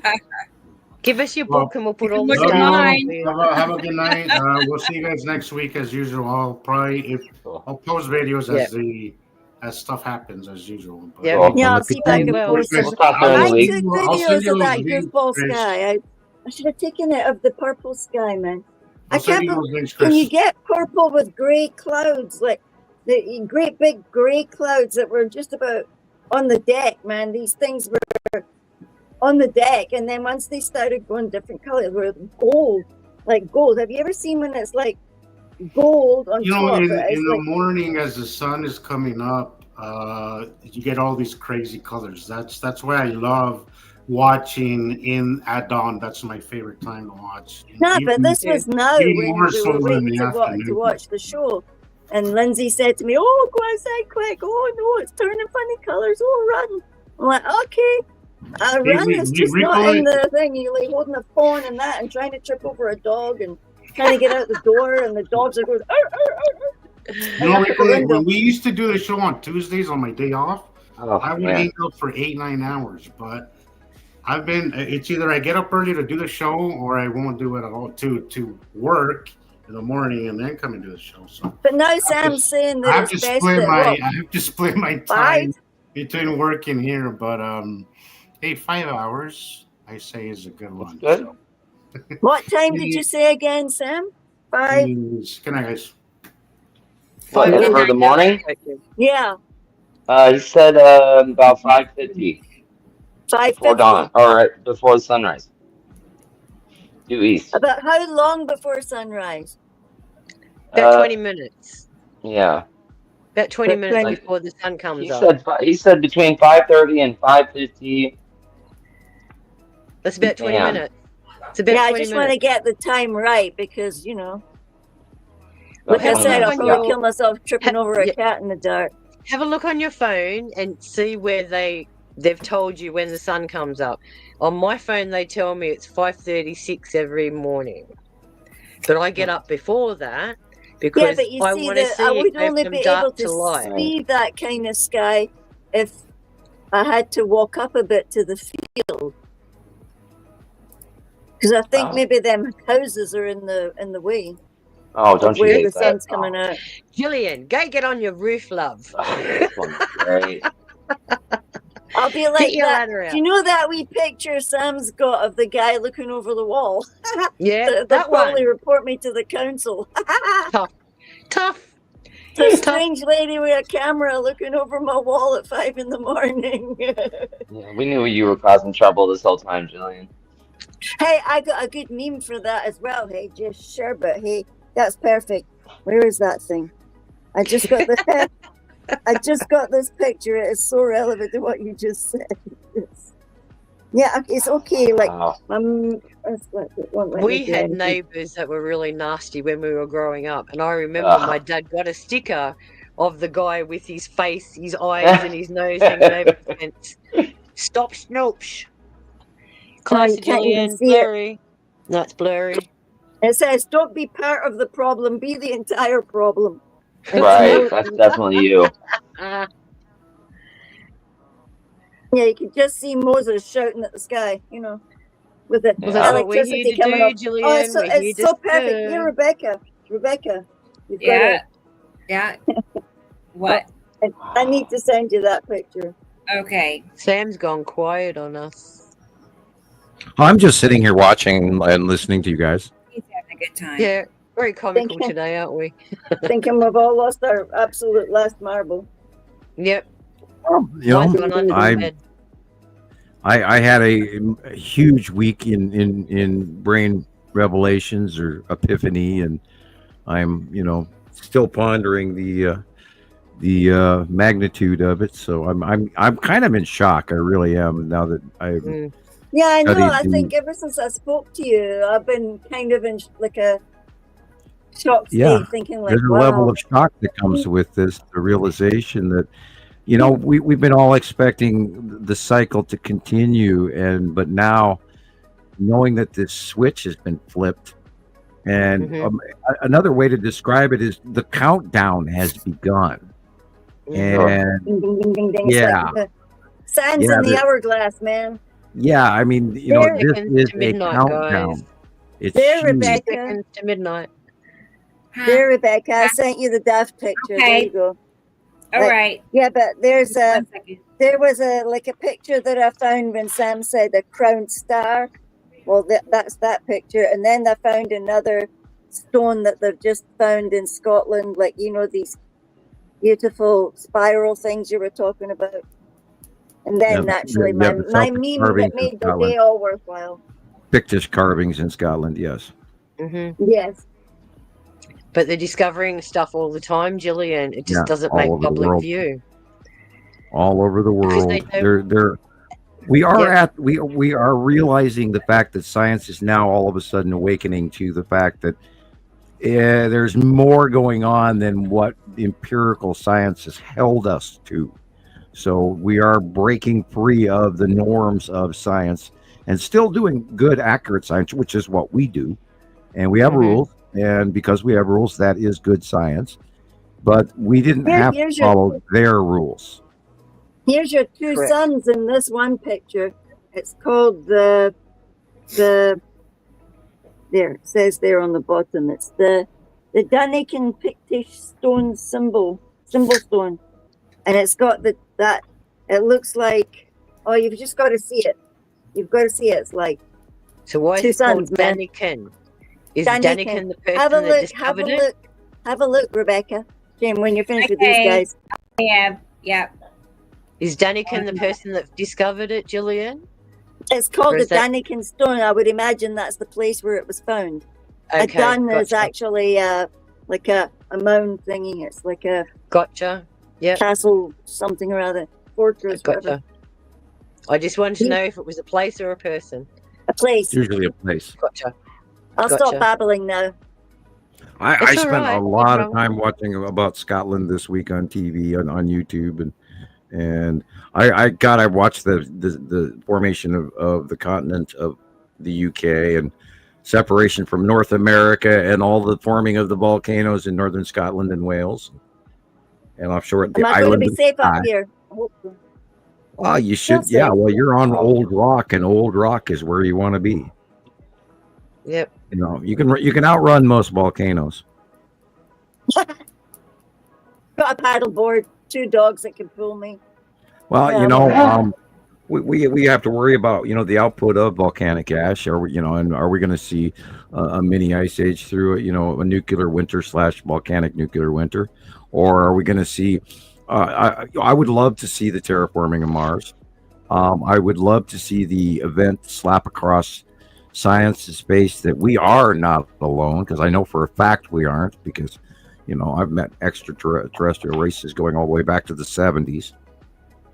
So the realization that all of this is now just, tick tock, a few hyper ticks within this year, and I'm hyper excited about what's coming next month alone, all the way up through December, and when the close pass of 3I Atlas to Earth, and what's going to happen then.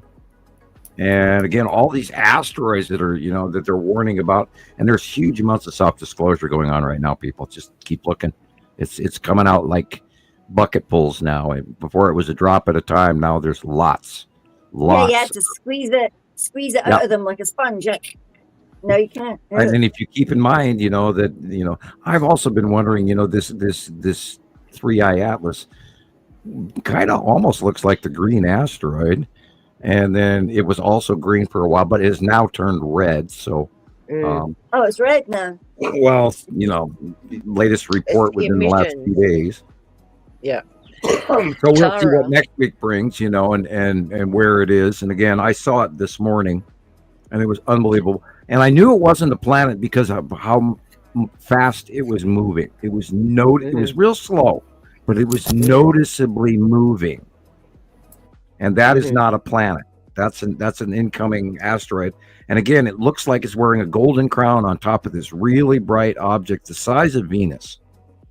So we'll find Venus in the morning. It'll be up, an up plane. And remember that, Mercury, Venus, Saturn, and Jupiter are all visible from the planetary alignment in the eastern sky first thing in the morning.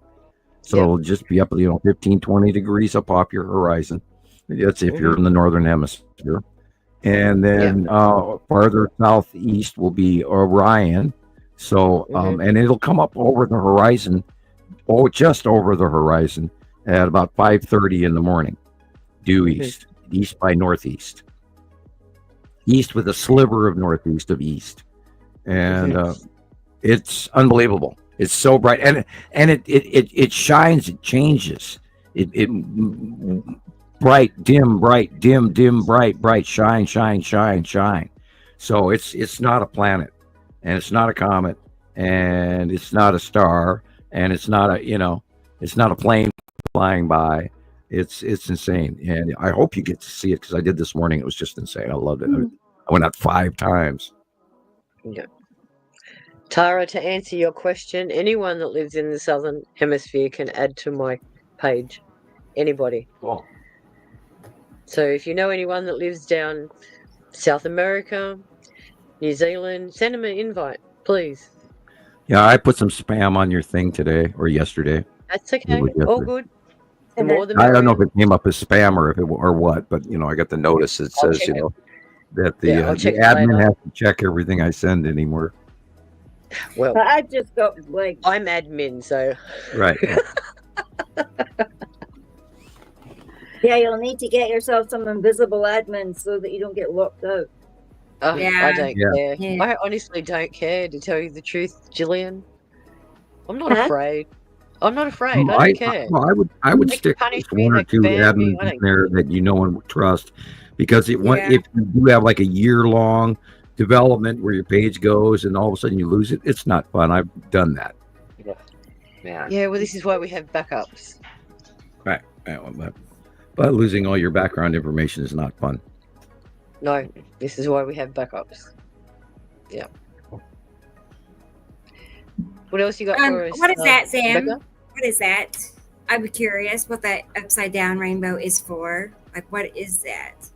Is that the bottom? That would be the bottom of Matim. What? Okay, because it's so far over. I was just really. Well, yeah, but let me blow this up so I can. Is there a date on the bottom of that picture? This could Madsen be going over to the right now. 2 days ago. It depends He on where mentioned that this was. Massachusetts. He mentioned it was directly overhead. So. Well, yeah, that's the bottom Could of the Matin be going over to the right from our point of view here in Scotland? Yeah, that rainbow is the bottom of Matim. The atmosphere around Matim, the light shines into it. It breaks down into the gases around Matim, and then refracts it through a prism effect, so where the human eye can see it. What kind of planet's Matim? Is it like rocky? It's bright blue. We know that it has mountain ranges. We did not see any water. We have seen snow on the upper mountains, and that could be the mountain range on the right-hand side because that's where I've seen the mountain range. So it's got an atmosphere clearly with that. Some sort of atmosphere. I don't know. It's, of course, probably not an oxygen-based atmosphere, but we know it has some sort of atmosphere, and it's very bright blue. And I think in this shot also you have Mary Moon beside it to the lower left. Wow. Yeah, Moon's on the left there. Look. That circle right there. Grubby thing. Yeah, that little circle that looks like Mary Moon and a couple other. Yeah, it looks like it's got a wee thing happening on its head. Yeah. Sorry, I think I must be seeing nutty things. Well, remember, there's so much up there; it's insane. There's many craft, many asteroids. It looks like it's got something exploding out its head. That wee moon. There's a whole bunch of asteroids right there on just the left of the sun in the lower area of the sun. And if you look at this month's site drawing for September 2025, you'll see some. I don't draw all that in, otherwise, I mean, you might as well shoot it with buckshot. You'll be going mental, Sam. Trying to get there's so many asteroids under there. Uri crossing in front of our view right now. You'd be like me trying to get dust off the skirting boards. There you go. Fucking invisible dust. Well, the spots off your glasses. So you can see the dust on the skirting board. Yeah, I have that problem too. Okay. Yeah, it's because we miniaturize everything. We just see every single little teeny weeny detail of the pattern, and you have to get it all on there. See, I'm still here. Probably want me to go to bed now. SBMM is here. Hey. Oh, who's that? Hello. They are a very routine visitor. They're a regular, is what I'm basically saying. They're always passing through at least a little bit. So they always pop up sooner or later. I know. They love this channel. So again. Well, that is a good thing. We would love that. I know. That's why they're here. Thanks for being here. I love that you love it. Rebecca, what do you think about that meme thing I sent? Isn't that perfect? Is it that perfect? Yeah, I'll get that too. Hang on. I think it's funny. I just think it's hysterical. I seen it as I was coming away from work, and I thought I was like laughing, and it was peeing rain outside. I thought that thing just waited for me to walk out the door to go on my head. Like, thanks. That's it. Was that the day you took your bike to work? I took my bike to work today. Yep. Did you get soaked? Just coming home, like. So we're gonna play another new video I have ready. Oh, I got these pictures. Wait, let me pull those over. Yeah. I'm gonna sit here and look at you like this. I know. Drum roll. Okay, so I just wanted Sam to get that picture as well, so he can maybe browse it. It looks like a double sun in a spiral. It is getting its way here slowly. It just sucks with how retarded the internet is tonight. Oh well. Whoa. Too bad. She hit the wrong button. Looks like. She hit the eject button. No, you know that ejector stool that you get in the 007 movies where they're sitting next to the pilot 1 minute and then in the car, and then they're not. Yep. Samuel, you've got us all as giddy as you are. Yeah, it's all my fault. I did that. Yeah, it's all my fault. Yeah. Well, it's that commune thing, you know. Our brains, our DNA is being rewritten, and so is our synaptic response throughout the solar system. Thank you. It's incredible. I must have hit my humor bone. I swear, I swear that it is definitely related to our dream cycle because I have Hey, never I just had want them these to weird. plug me into their library. Please, God, just plug me into your library. I think You they're might doing not that like right what you now. find. Yeah, remember it's a two-way street. There. Oh, the circles. They're all pictures of suns. They're astrological stuff. They have to be. Yeah, look at that Dunnikin stone on the right there. That thing's amazing. I mean, this was a Masonic thing, but see here, that thing is crowned and it's got like a wee sun thing there and a sun down there and everything's a star. And it's cradled in the it just looks like it's cradled for judgment, you know, like the for 5-pointed star there. Not only has it 5 points, every one of those little individual markings around it is a day in the calendar. So that should add up to 144 around the outside of that. That's where that 144 comes in, around the outside. So if you counted all of those up, there'd be 144 of them. And again, you've got the compass. The compass.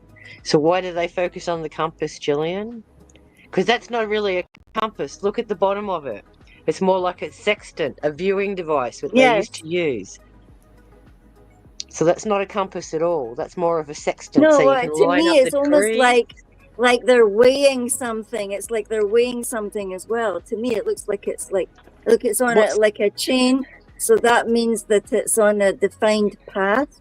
But look at the top of it. It's also got a crown. So a divine being is weighing the weight of the sun. Again, the scale. Look at it like the scale. Yeah, I just thought it was interesting because Sam said, find it to see if you could find other pictures.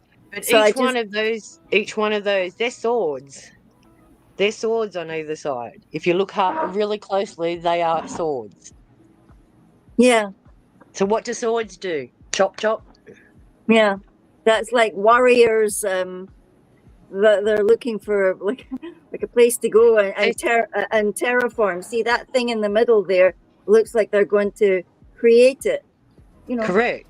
It could The be. angle of the two swords could also be taken into account as a graduated view outward at 35-degree angle as we look out onto the coming planets. Yeah. And the They're coming star. 33. My favorite one is King David pointing at the stars. Yeah, because that was another one of the ones that came out, Sam, when I typed in the words that you said to us to go and look up. It came out first, that King David pointing at the object things. cluster group. You can see the planets. You can see the two suns. You can see the cube. So every one of those markings have a meaning. Every single one. From Even every this Dunnikin stone, I mean, look at it. It's got 2 circles and things around each circle inside it. And then you got the cardinal points on each end. If you look at the dots, north, south, east, west, there's so much detail in that. I would have loved to have seen the whole thing, you know. If only it wasn't cropped. I've got the whole thing as well. I just like. There you go. Okay, That's the answer to. I am reminded at this point in the 2000 movie, where Charlie, the crazy man that's in Yellowstone. And I'm trying to think the movie name on that. Was that 2012? Yeah. Anyway. Testing memory here. Yeah. 2012, the movie, and the guy Charlie in the rusty Winnebago on top of the mountain in Yellowstone, and his jars of pickle, and he's broadcasting, and it's so beautiful as Yellowstone blows. Talking about. Yeah. Come to me. Anyway, that's me giving everything up for the night. Everything I wanted to say, but we can talk again, I'm sure. You're using the force, Gillian. The source to keep my eyeballs up. Have a nice day. Yeah, you've only got one open, I think, right now at this stage. Yeah. See you tomorrow, Gillian. Good night, everybody. I'll listen while you're chit-chatting. Yeah. And you can Don't drift do off. anything exciting without me now. Drift off Or into go night-night ahead and land. do something exciting. Rainbows Sam, and tell us more unicorns. stories. Yeah. We have so Oh much my more God, to yeah. add. Well, we can talk about the ego issue and the sociological, sociopathic terms that we need to transcend into because of what a 3i Atlas is doing. And dreams. They can be talking to And us. dreams, yeah. Oh God. When that got here, and it started in July. Love you too, Tara. Good In night. March. Actually, it was cited in March, but they don't have that proof Good because night, Sam. somebody else got credit for it. The official July 12th date. Ever since then, of course, everybody that I know is having very visually weird, not normal dreams that are doing all kinds of crazy things environmentally to our daytime wakening. Yep. I mean, you're walking around going, God, I had the worst dream last night, and then all day long, and it messes with you. Mm-hmm. Yeah, I had a bizarre one as well. It was about the planet being in a lockdown and in some jar or bag or something, like it was being held hostage inside this thing, and we were like little mice inside it trying to break free. But it's almost like an analogy for how small our consciousness is in comparison to them and out there. The truth. And right, the truth. Yeah, you wanted to open the truth, and we little mice want to get to the truth. Pandora's box, love. Yeah, I just felt like that one was really profound. I thought, these dreams are spectacular. I dreamt about my father last week, and I've never had a dream about my father before, and he's been passed away since literally the 90s. Yeah, and unusual dreams about old jobs. I used to work here, but I'm back. So, where did you take this? Hey, I got my best school ever in a dream just a couple of days ago. It was like I absolutely had a school, and everything just manifested. Right, I thought about I pointed in that corner, poof, and there's the stuff. Yeah, I was dreaming about still working at the Red Lion. Way back when we used to work at the Red Lion in the 90s. Oh, wow. And I'm back by that. And why am I dreaming about this? No clue. And yet here I'm trying to, I'm trying to ring up people's debit cards to their dinner, and it's not working. And I mean, and then you wake up going, what? Why was I dreaming about that? And so, it's strange, really weird shit happening right now, people. And our brains are we're being downloaded. We're being corrected. We're being rewritten in weird ways. We're re-examining personal legacies, problems, quirks. Trying to clear. Yeah, like how would you redo it if you got a chance? Like what would you do? Completely better? Not related stuff, but subconscious stuff that's there that it grabs hold of, and it puts you through a scenario that is completely not normal. And it's like painting a picture. If you're skilled enough to paint the picture, it will come out the way you want. But then there's some of us that are never satisfied, and we'll white over that picture and we'll do it 10 times until we're happy. Oh yeah. Well, remember, I think it started I told you guys about this dream where all of a sudden I'm in Italy and I'm walking down the street. I'm 5 steps away from my rent-a-car, and somebody steals my rent-a-car. And everything is in that rent-a-car as I get up. Yeah, and then I don't know a single soul in Italy. I don't have a phone to call anyone. All my money's in the car. Language. Yeah, I don't speak the language well. Yeah, right. And where the hell did that dream come from? And that was in July. And it's all about your identity and how correct. You feel. What are you with all this stuff, this extra stuff? How do you identify yourself without all that stuff? Again, inner reflection. How do you see yourself?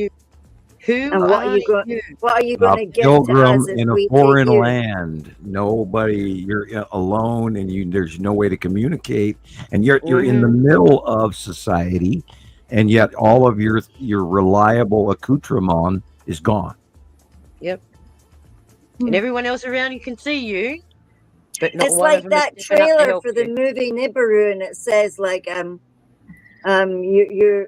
your consciousness, your idea of reality is not what you think, and that how do you feel about that? And the girl says, I'm scared, and then it wraps her up in a blanket in her bed, and the next thing she's sitting like that, like a zombie, like, at a chair, and they're going, how do you feel? And she's like, scared, very scared.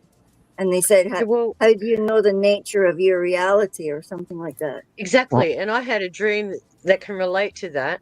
I don't know if you've seen the movie Interstellar, but when they go into the black hole and their reality is split into a billion things, that's how I was the other day. I was standing in front of billions and billions of mirrors, just looking at myself, thinking, look at that. That's so distorted. Oh, look at that one. Ha ha ha. But that's how in you the see final Star yourself, Wars the movie. multiplicity of our personalities. Yeah, Yeah, staring and at of all yourself. Mirror magic is rather unusual, and you can actually, if you, and I don't recommend use of it, but if you Scrying. look at yourself in the mirror, you can actually see the connection to all the races that you're actually related to. But you have to be in a dark room in front of a blank mirror. Yeah, and That's then where you it all have comes out. to pray to God that you don't invite something into your life that you don't want. That is a possibility. It's not That's a why toy. they have like mirror, mirror on the wall. You have to take things very, very seriously when you deal with the paranormal, and I cannot. I can't stress that enough. Period. You have to be careful when you're dealing with the paranormal. Correct. You don't want to invite any negativity. And the other thing is, I thought of it like the Harry Potter movie, showing me things that I didn't really want to see. Yeah. I should have a Harry Potter sit and watch for the next 2 days, man. Watch all of them. Yeah. Yep. Especially how they pull the memories out of their brains too. That's very important. Yeah.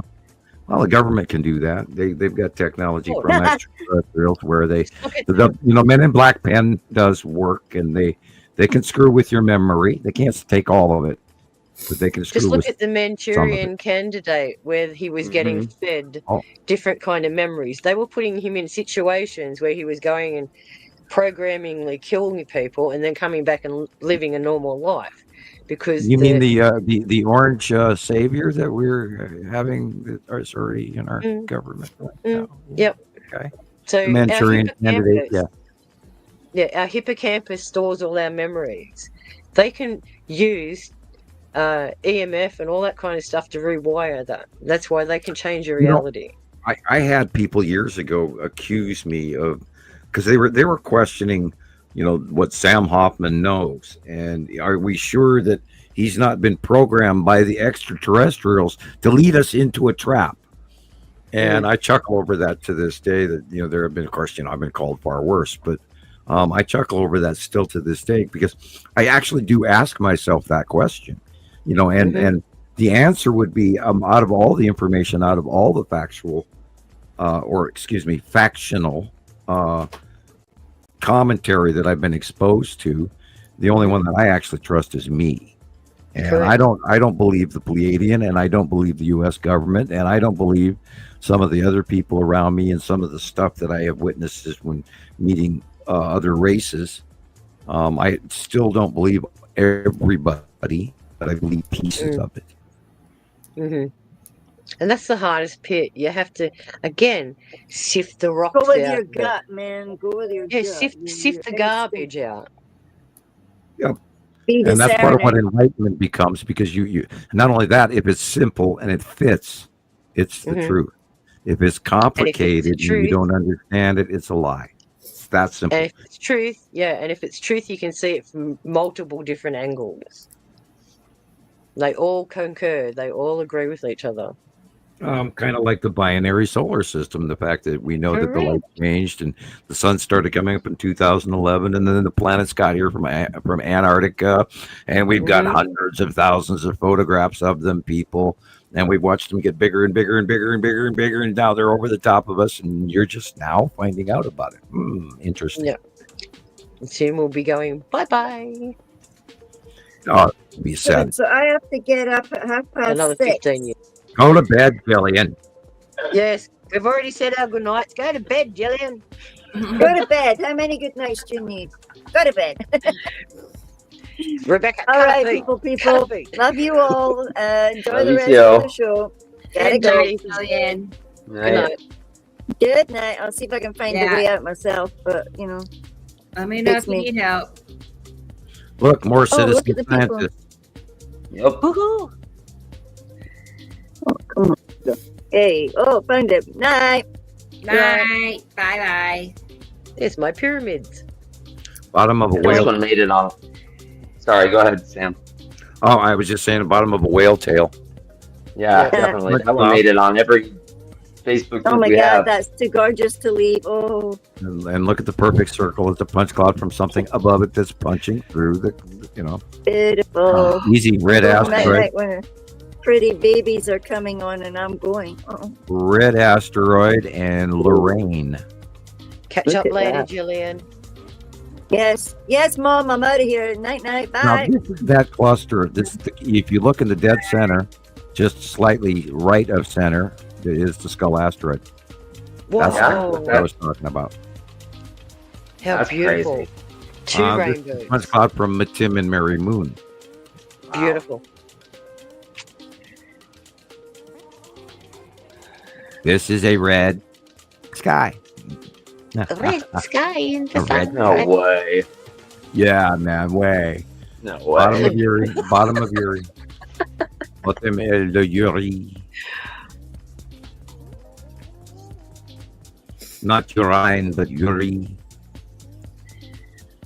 Yeah, we're at 5 hours, 44 minutes and lost our minds, I promise you. 6 hours, Sam. 6 It's hours. every week.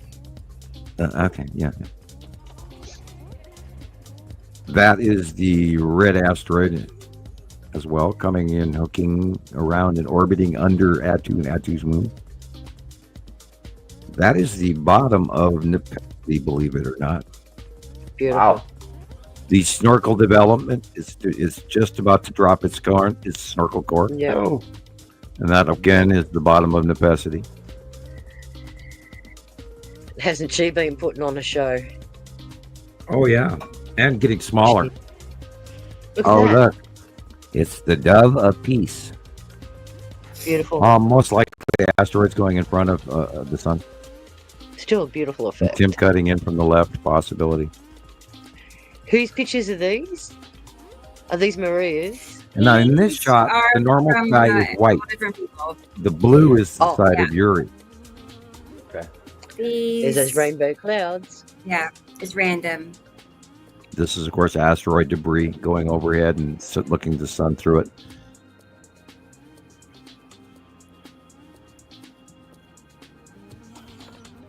That could be the lead cloud between planets that jump from one planet to another. Oh, this is cool. See, all the Very yellow, good. white in the middle right there is illuminated because of the angle. And the white area is the Saturn's yellow moon, the white purple in the middle upper top. But this is the Saturn's yellow moon in the Saturn. Yeah. Just like your drawing. Gosh. Isn't she a And drama queen? above the house, is that the lead object right there? Yeah, somewhere in this is the lead object, yes. It'd be right in the middle, wouldn't it? Yeah, yeah. Like I see it. Yep. I see it. Above the I can house. see it. Yeah, I can see it. Yeah. Remember the long box cube was in there too. Probably behind that is the long Yeah. box cube. Maria got the long box cube. You'll see that in a moment. Good on She you. got really good pictures. Nice.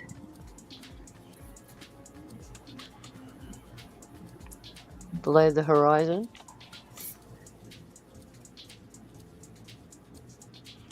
That is a close pass of Nepacity. Yeah. I Looks know. like a big jellyfish going over. Yep.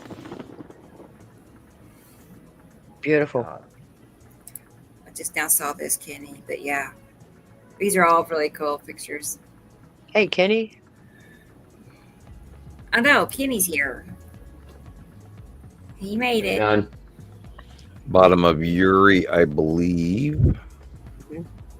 I want to see that in person. Again, side of Uri.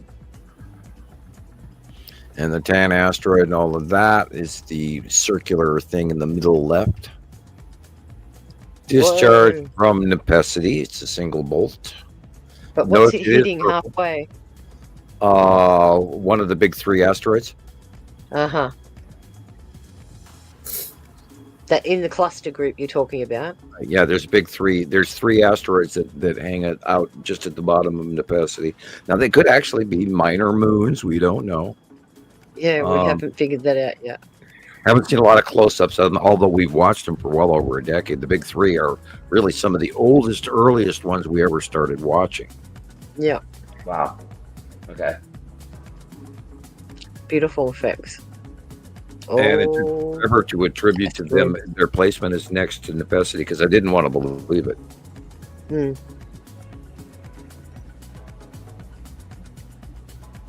But I know they're out there, but I can't really say they're right there next to Nepesity all the time. And then over the years, they just always have been.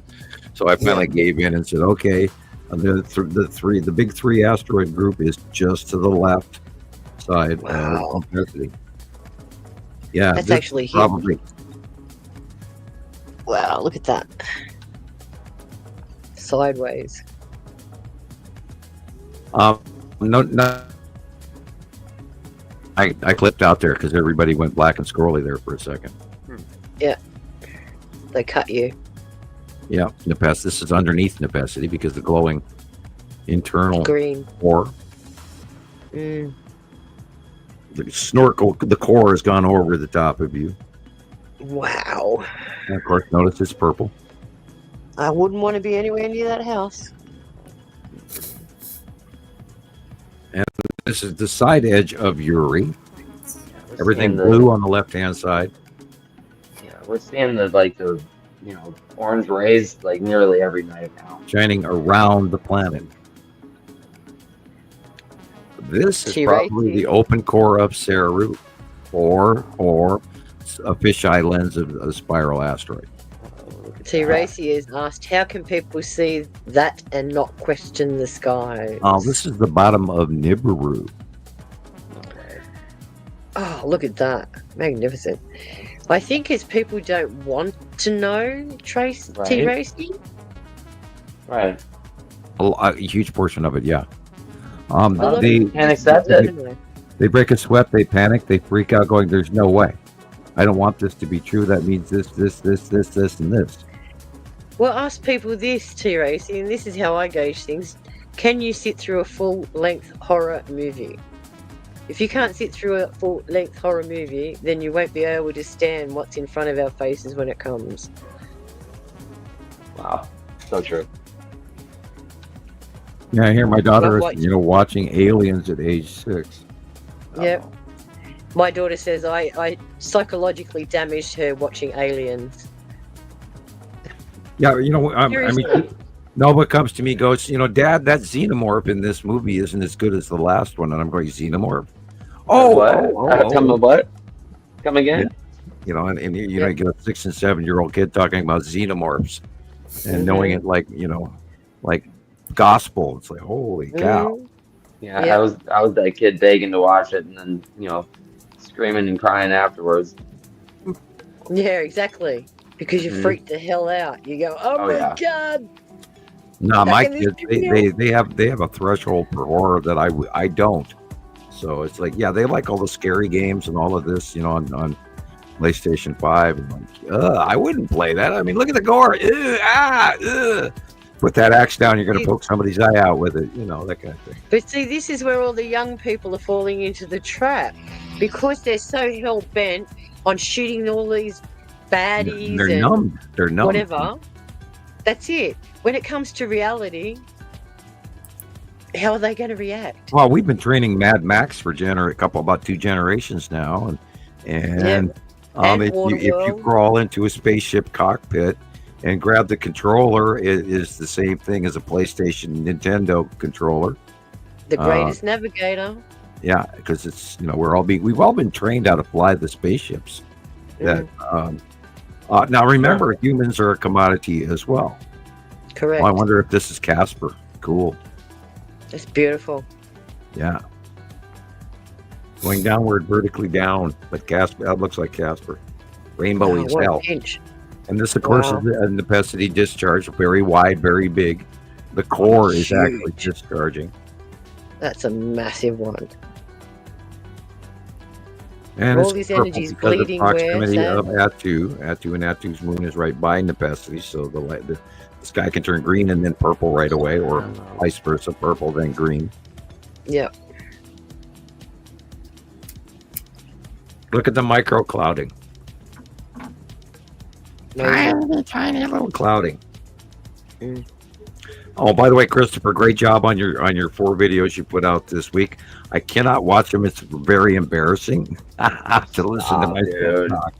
I have to fight to listen to me talk. Don't do a mark on us.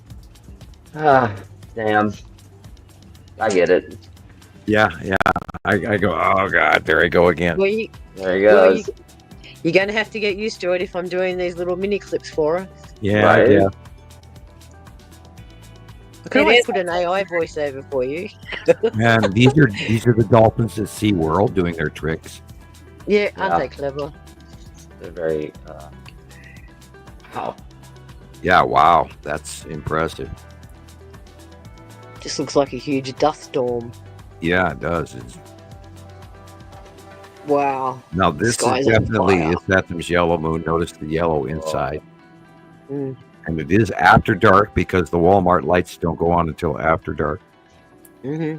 I looked at Walmart and I got instantly hungry. Why? No, I don't want to associate Walmart with food.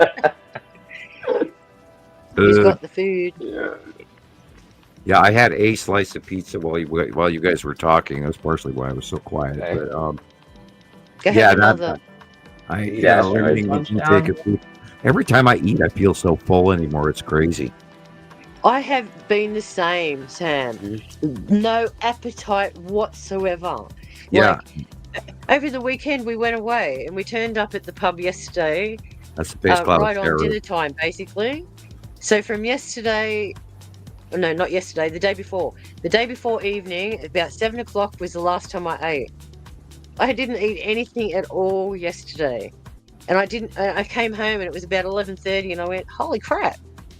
I forgot to eat. Yeah, it looks like bottom of Saru again. We have to take that into account. I mean, we are being biologically changed right now. This electrical thing that came into our solar system it puts out unbelievable amounts of power every second that would run our planet for years. Yep. Right. And it's created this wave through our solar system that has binary code. It has genetic coding. It has subtext, routine, complex computer programming, and binary this, that, and the other thing. It has a time wake behind it. I mean, this is insane. What's here now? So yeah, I think we're all gonna, maybe we're gonna go grow a third arm and maybe a second. I'm joking. Our eye color is going to change to blue, Sam, because we've been sniffing the spice. Yeah, we'll all wake up with 3 legs and nobody will even notice because the whole world and the time-space continuum has been changed, and it's, you never know what the hell's coming. It's insane. And what really blows me away is the plasma time wake behind them. And they're talking about how this thing is maneuvering, not using gravitational standards, which means that they're piloting this thing. Correct. They're riding it as it happens. And then after the turn adjustment, it increased speed. Right. That's right. Yeah, comets don't decrease and increase speed at. We see all the comet arrays rely on the gravity pull of the planets. Those are this one is totally independent. Right. That is the red asteroid right there, and you're underneath it. Beautiful. And it's going to be big, big, big, big, big. This is the site of Uri. Yep. Yeah, what we've been telling everybody look at that. That's beautiful. That is the bottom of Atu's moon. I've never seen it like that before. Yeah, that's Atu's moon. Wow. This is the yellow moon. No way. Yep. Looks like a beautiful That's fan. that. And Wow. again, Keep the it yellow up. moon. Wow. See how the base cloud is completely different than anything we've seen. Correct. Mhm. Yep. That's the crab plate. Now this is the bottom Oh. of Saru. That's the bottom of Saru. Put Okay. this Looks like a one. mushroom People get a cloud. screen capture of this. This is the bottom of Saru. Period. I know it well. Yep. Yeah. Yeah. Wow. Yeah, Incredible. wow is exactly the word for it, people. I mean, we're sitting here in the middle of 7 planets every freaking day, and asteroids and skull asteroid and the lead asteroid and the red asteroid and the green asteroid and the blue asteroid, and now we got 3I Atlas, the mechanical high intelligence extraterrestrial visitation in the middle, changing everything around our solar system. Oh my God, people! I mean, shit. Yep. Strap yourselves in, guys. It's Well, this gonna is be why I a said ride. 133. Yeah, this is shining underneath the planet. This is why another bottom of this looks like. Let me get the right. Okay, this is the bottom of the yellow moon again. This is why I said show 133 is going to be our greatest show, because we're talking about the biggest story in human history, in recorded human history. And you Hey, can Mr. Ross Coulthard, I hope you're listening because this is important. Yeah. No kidding. as I sip off my drink here, I was going to say, and you can quote me on that. I'm pretty much. I've spent a few weeks studying this, and this is highly important to people. Yep. No matter what anybody else says, I'm telling you, this is huge. This is the change that we've been waiting for. And Correct. if you don't realize it, this is the bottom of necessity. See the open core and the green. Supercells are dark underneath. When they're illuminated inside, it's a planet, people. Mm-hmm. Now notice the base cloud is rising up. This is again the bottom of Atu's moon. Wow. Close pass. September, Incredible. 180 day cycle. Incredible. And then this is the bottom of Atu at night. Glad to have you here, Robbie. Yeah, it is a pleasure, isn't it? And we, this is the greatest show of all. Go right ahead. That's what we want. Comments, we want them. Questions, Yeah, God, we don't want get 'em. enough of them. We do Correct. not get enough people talking to us. We don't get enough questions. I want you guys to challenge me. Oh, look at this. This is the bottom of his Saturn's yellow moon. Yeah. Wow. The Yeah, it's bubble. going over the top of us now. Now this again is Atu and Atu's moon. Yeah. The light's coming from behind us. Mm-hmm. That's the side of Uri, sort of. Kinda. Just Like, sort of. subscribe, comment, go to YouTube. Nibiru Followers Anonymous on YouTube. Take a copy of this tomorrow. Send it to 1 or 2 of your friends. Rebecca, the banner that you always put up for I do. our post, our addresses. I would like you to make another one for me. Okay. What do you want to say? Would you write out one? I wanted to say extraterrestrials are here. Extraterrestrials are here. Extraterrestrials are here. Extraterrestrials are here. Extraterrestrials are here. Extraterrestrials are here. You want to Extraterrestrials spell are that here. out? All the Yep. beans. And I want you to start putting that at the bottom of the show and let that damn thing run nonstop if you can. Yep. We got to Flush the- sublimate subconsciously, remind everyone that extraterrestrials are here. But they've always been here. Yeah, that's true. Yep. Right. But everybody thinks Nobody we're 7 guys in believes a it. little ship. No one No one believes stops it. to That's think the that problem. we are embargoed in mass. There's 3 or 4 factions here right now, people. And I'm going this year, and I'm going for another Ricola. This is Ricola number 3. Well, I'll see you later, Sam. I'm going to head out because I've got an appointment to go to. So stay well, and I'll see you next week. All right, take care, everyone. All right, yeah. Good night, Sharon. Drive safe. We'll talk to you during the week. See you later. Yeah. Bye-bye. Bye. Take care. Boy, she's quick on that, not like Jillian. Well, right. She's good at it now. Yeah, she didn't want to go. No, well, you can tell. Sharon has a life, and she's quite busy. I meant Jillian. Right. Oh, I yeah, know. yeah. Right. Yeah, Jillian's probably still apart listening. from Hi, us. Jillian. Right. Roll She's over, like, go to sleep now, her Jillian. lifeline. Yeah. Yeah, now this rainbow stuff, this is all debris from Uri, and these are asteroid dust and debris coming as Uri is going over the top of us, and we're looking through it. Yeah. Thanks, Tara. I'm working on your video, too. I got your pictures. Yep, never saw skies like that in our entire lives until 2012, 13, 14. Yeah, I know. Never. Oh. Yeah, here the shadowing is bouncing on the bottom of that planet. Yeah, I got a bunch of that yesterday. Just shadowing everywhere. Really cool. Which shows you that there's an atmosphere way above. This is, of course, the bottom of Nepacity. Jillian's listening to us now. Yep. I didn't know. Said roll over and go. Wow, Esri Colette. No, don't do that. Oh my God. Oh, yeah, don't do that. It's scary. Thank you.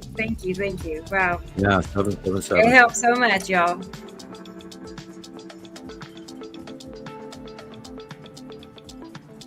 Probably the bottom of Nepacity again. Oh, wow. Looks like it's in Europe someplace. Again, Nepacity. Look, illuminated inner core. Near selling ass. To rent a car place. Bottom of Nepacity. Which is doing grand cameos for the Midwest right now. You guys are getting a lot of rain, right, Rebecca? No. You will be. No. Really? Yeah, I think so. Weather. I tried to watch Ryan Hall, y'all, this week, and I didn't get much from him. They're all focusing on that failing hurricane right now. Oh, it says it's supposed to rain, right? Okay. Yeah. We got like over an inch of rain here in like 6 hours the other It's day. headed this way. I'll be here in like 30 minutes. A big old blob of rain. Okay, yeah, I figured it was raining by now, but More rain in one day than we usually get all year. Neat. Yep, we got a bunch of nice rain here like a week ago, and it was very, very, very much needed. I guess my kitties are good. All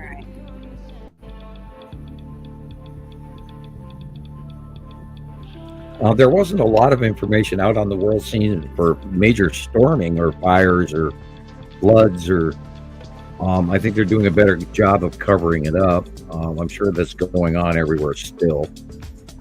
The West Coast is having some fun times with fires. You don't see anything about that.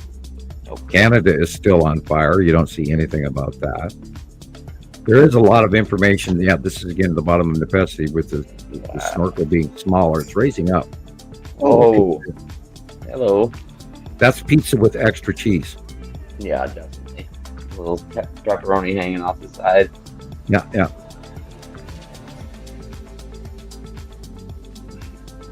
Bottom of a planet.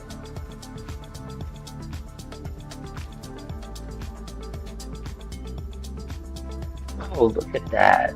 And look how it's behind the normal clouds, people. That's in space. That is insane. The prism effect. Wow. Boy, look at that. That is a cumulus nimbus cloud that is actually reaching up to smashing onto something, and then the light is trying to shine through it. Cool. That's the red asteroid again under Atu. Cool. And again, the red asteroid. And the development of the snail foot, because Atu and Atu's moon are directly above that. and then that snail foot will reach into the red asteroid, and then below it will create another down, what we call an ion drop tail, and then when that hits the ground, then it flattens way out and it drags like a snail foot. That's where the snail foot of Atu's moon comes from. Yeah, this is probably debris underneath Uri or underneath Isatum that's being illuminated, because there's a lot of particulate in the air. And this is, of course, again, wow, that's interesting. Yeah. Wow. Flame-like clouds. This is Isatum gelatin. Isatum gelatin. That's incredible. That's a good one. Boy, look at that. That's beautiful. Uri? Very possibly, yes. The asteroids of Uri being illuminated from underneath at the bottom. The mothership. No. I knew you were going to say that at some point. Yeah. Oh, I just love it. The mothership is coming to save us all. You wish. Actually, the timeline for that, for off-world information, for those of you who are bated breath waiting for that all the time. Oh, really? Look, looks like a ship. Here it is. The mothership does not arrive until after the Holocaust, and there's far less of us to have to deal with. There will be help, but it is not going to be. It's not going to save our asses. We're gonna have to go through some nasty first, people. It's coming too. Of course, we had kind of a nasty year this year already. Yeah. I mean, depending on who you talk to, anybody in Vietnam, anybody in China, anybody in France or Spain, or or any of the flood countries, or talk to people in Tunisia, the entire city was wiped out. They would have told you a few years ago. So you have to, because we are living in the luxury of all thinking that we're snug and safe in our little homes. I've had to repair my roof 3 times. We had a major fire blow past my house. Major lightning storms. We had it last year. We had a 100-mile-an-hour wind event go through here. It's blowing the dirt out of my nostrils. Yeah, look at that. The red asteroid and the little sister. Cool. That is spooky. Yeah. And that's Lorraine down below in the lower right. Okay. This is the bottom of, wow, where's the light coming from? It's a planet, I can tell you that. Yeah. Man, look at the colors. And that, a lot has to do with the proximity of Isatum right now and the refractive red that it's shining at sunset. Wow. Now, this could be the product of just that telephone pole alone, but okay. Wow. Yeah, that is Yeah. That is a planet. That is the red asteroid in front of the sun in the middle of a forest fire. Yeah. Okay. Ow, my ear. Ooh, it's like somebody shoved a Q-tip in there. This is the bottom of a planet. It could easily be the bottom of Saru. Cool and flame light. This is, of course, the red asteroid in the bottom of Atu's moon. See, the snail foot is actually starting to drop. Yeah.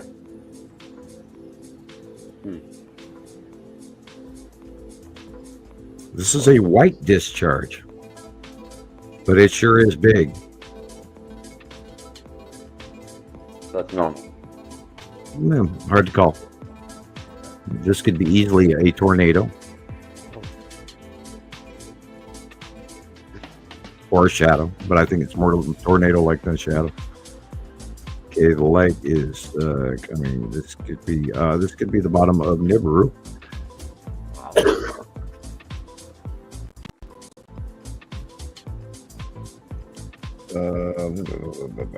I'm not going to call it.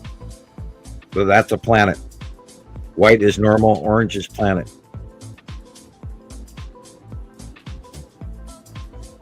That almost looks like a skeleton side view with its teeth and everything right there. Ooh.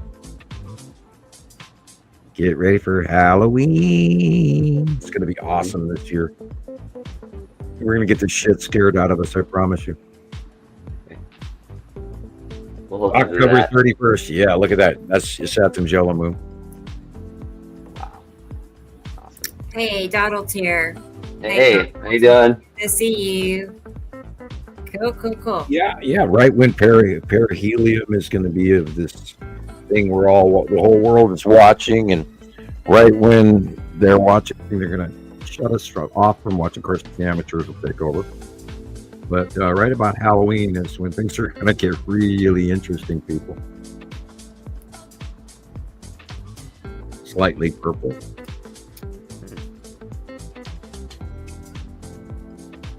Yeah, no neighborhood is safe, you guys. And be sure to check your lightning rod. If you're a homeowner, I do not have one anymore because my lightning rod came down with my antenna. And that was, 3 roof jobs ago.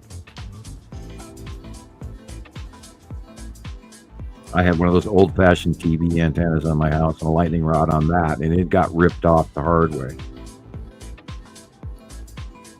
And I never put a new one. I have a metal roof, which is scary, but I have trees next to my house that are taller than my roof, so that's one safe factor. And of course, the light is behind us, which is why we're seeing this. Is if you're Earth-based, that's the backlit crescent flare, and why it looks like a central out view on the side of a planet when we see it from the side.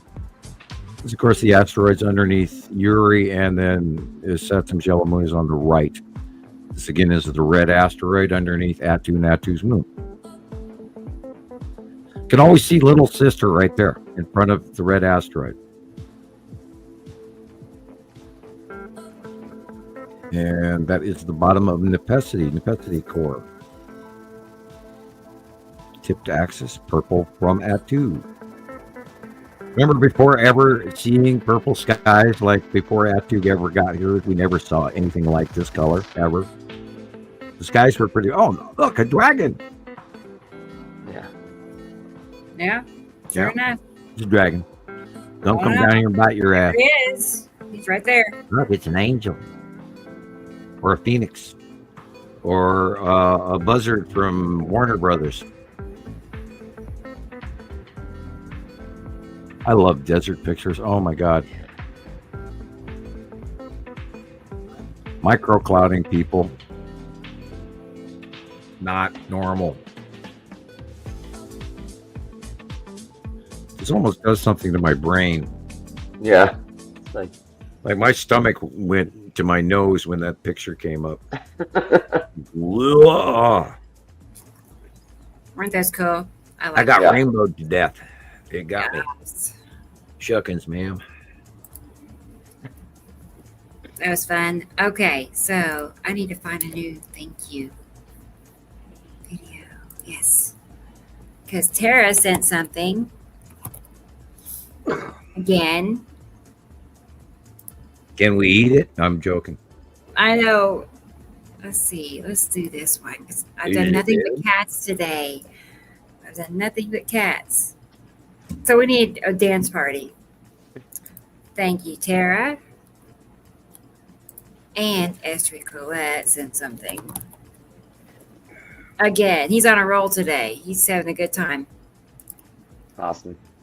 Yes. Oops, not that one. I wonder if that one's a go-go girl. I'm just like, right. Of course, there's a guy that has moves. I guess it's a guy. Maybe it's a girl. I don't know. It's more feminine. On the side, it's like, dude. I hope we don't get flagged by the Federation for impolite content. Better done than us, though, right? Yeah, we don't we don't want to offend the extraterrestrials in any way, shape, or form. So never. This is a compliment. Look at them. I bet you they have the little emojis of humans dancing on TikTok and stuff. I bet. They're using us for entertainment. And too. Don't forget the famous good old one. How many humans does it take for a barbecue? How many? I didn't need to finish the joke. Oh, oh God. Yeah, you got it back on that one. Yeah. Oh man. Hey, man, how many humans does it take for a barbecue? Yeah, 3. That's like the old. By the way, it's Halloween. They're advertising Halloween candy, and the old. How many licks does it take to get to the center of a Tootsie Roll Tootsie Pop? Right. And then they whip out the owl. 1, 2, 3, 3. I love. I saw that the other day. I haven't seen that in 40 years, but it's the same damn commercial when I was a little kid. But yeah, how many humans does it take for a barbecue? And by the way, most factions out there, people do not eat humans. There might be one that I don't know about, but generically, we're not on the dietary menu. However, are commodities, and we are bought and sold. That's wow. Yikes. Right. I don't know what to think about don't that. piss any aliens off, so you won't disappear and end up on the slave market. Huh?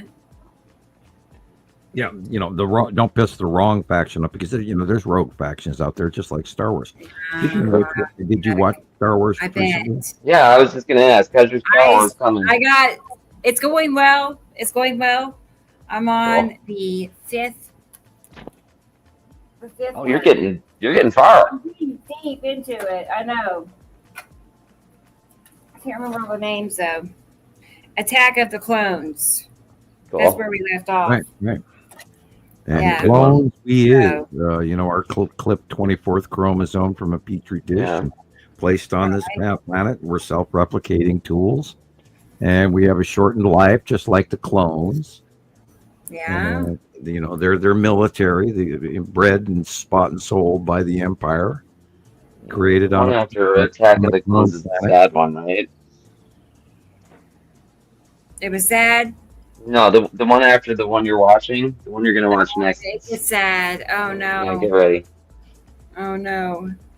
I won't say anything. I have not yet, Sharon. I'm not. No. But I have been watching people, give deeper meaning and more of a dissection about things. I've been listening to people. Good. I've been doing my homework, on the movie. Mm-hmm. Yeah, there's quite a few cartoons inside, fan-based movies and stuff, and there's all kinds of side attachments to Star Wars, and games, and you name it. And I'm still playing my PlayStation 2. Nice. Knock on wood, I'm amazed that thing's still running. I know we have a GameCube. It's like a newer style Nintendo or something, and that's the only game I have for it. It's like some Star Wars game, just something you fly the planes around and. Yep, Battlefront. Yeah, something like that. I haven't played it since I was in high school, but it's in the closet somewhere. Yeah, the PlayStation 4 had a new Battlefront, and PlayStation 3 had a new and we bought both of them, and I like my Battlefront 1 on PlayStation 2. So I've kept playing that over all these years, and I'm to the point now where I've memorized the patterns, so I can, Now, granted, they're huge generated computer patterns, but I've gotten to the point where I memorize the patterns, and I wipe out all the, the stormtroopers, which are poor defenseless clones who are just following instructions. Anyway. Oh God! Isn't that what it says? No, it doesn't say that, but I mean. Okay. Sidebar information, because I feel bad for the clones, because they do what they're told. They're bred to follow orders from anyone in the superior scenario, and that's why they're subject to suggestion, and like most humans that we don't know, but they're lower IQ and do what they're told. Let's put it that way, and we could talk for weeks on that topic alone. Right. Anyway, I'll let you guys. Oh my! Well, have you gotten to the cheat codes yet? No cheat codes? No, no, I don't do cheat codes. Because there's the one I play. If you enter the right code in there, it gives you Darth Vader's airplane that doesn't normally come with the video game. Oh yeah. I've kind of fun. I've got the selection where you can fight Darth Vader or whatever, but he always comes back and you shoot him in nothing. But I've blown him off of a few towers in my time where he goes flying off into the abyss and gets reset on another part of the game. But yeah, no, I don't have any cheat codes. I've got it turned up to medium, and that's plenty. If I turned it up to high, I'd get killed in seconds. Anyway, I'm right. I'm gonna run to the little scientist room. I'll be right back. Okay, Sam. Cool. I was going to start a video. This is Maria's pictures that she sent us. Okay. Or maybe I should wait till Sam gets back. Yeah. I'll wait a moment because I'm sure she wants him to see it. Yeah, I had to stand up for a minute. Then we're going to watch the pictures that Tara sent. Cool. I know. She got good stuff too. I think it's from today. I don't know. She told me. I forgot. But let's see. I got a cat who wants another treat. Oh. She lives for treats. Really. Okay. I know, I guess, but You must go through a fortune. Right. What's your favorite flavor? No. They like the Temptations the best, not Party Mix. They don't like Party Mix that much. Yeah. She's sitting here just like digging her claws into my leg, and I'm letting her do it. It makes her happy, and I'm sitting there going, ow, ow. I'm like, yeah, you're so cute. Okay, time lapse. Okay, yeah, I did see a video in here, Tara. So honestly, I haven't taken a close look at any of it. But it's gonna be great. Okay, I'm gonna go ahead and start Maria's. I'm ready. I'm sitting here waiting. Yeah. Here we go, guys. Isn't that pretty? Pink mountains. That looks so close. It's like just a wall of planet.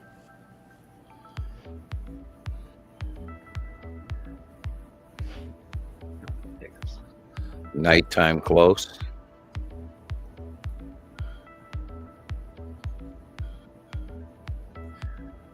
Now remember, she's way up in the northern hemisphere.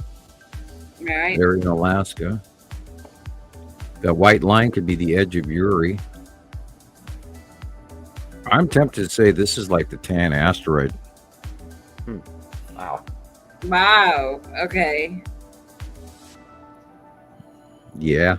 I know I saw it the day after Sam put his drawing out this week, and it's just as huge as you drew it. I have seen it too lately. Yipper, I did increase the size of it this month. Yeah, it is big. Yeah, and the 180-day cycle, and we're gonna go through September, which is it's almost over. Holy cow! Today's the 20th of September already. We have one more show for September, and then it's October. Yeah. Once it's October, it's might as well January after that. And the girls are working on their Halloween costumes, and Nova's got me in the poorhouse. And what's she gonna do this year? Oh, she's adding leggings to her costume. I'm trying to think of the name of the Egyptian god that she's trying to be. I know, I can't think. We did last year. The jackal guy. I can't think of his name. But anyway. Can't remember either. Yeah, we made her a really, really phenomenal outfit last year. We put 3 months into making the headdress alone. Yes. Turned out really well for what we made it out of. And we ended up using a hard hat, and so she could have the head harness. That way it stays on her head. Smart. And then we created a jackal nose and teeth and big tall ears, and so she went off that. And then we did the armor and then the dress. This year she's added a whole bunch of gold lame on the outside of the armor and the dress. So we're incorporating new, and now she's adding leggings. And we had to go out and find a pair of ski gaiters for her to add over her boots, her big knee-high boots, to add fur to, because she wants to have these hoofed fur leg things. Right. that the cost so far, we're already like $60 in the hole on that one. Well, and we haven't got the hoofs done yet. We just got the spur, and we got that all glued together. Now I have to stitch it and sew it and all of that. And will the hand needle go through? And I'm going to hand sew it, and how many times I'm going to poke my fingers? All of that, all that fun stuff. Right. Dad helps. Yeah, Halloween costume yet again. Thank you, Dad. Yeah, and they take it for granted. It's only $70, Dad. I'm gonna wear it once. I'm gonna wear it one time, and then it'll end up in a big tub. No. Hopefully not. One finger. You got 3 more. Oh God, over the years, all these Halloween costumes, these kids are, and they're freaking $80. It's like, what? Yeah, we used to save for Halloween, and this year I told them we're not investing large amounts in it because they said, well, we're going to rewear our last year's costume, and I went, fine by me. Right, that's smart. Yep. But she's, of course, I want to add this, and I want to add this, and I want to add this. It's like, here, cash register is ringing as we speak. Right. Fishing on the coast of Alaska. All that broken granite. There's no limestone up there, guys. That's granite. Ow. I could not live in Alaska. No way, no how. I would have seasonal light disorder worse than I already do. And I live in Montana. I live high enough in salmon. I like smoked salmon occasionally. And please do not climb on the sculptures. That's right.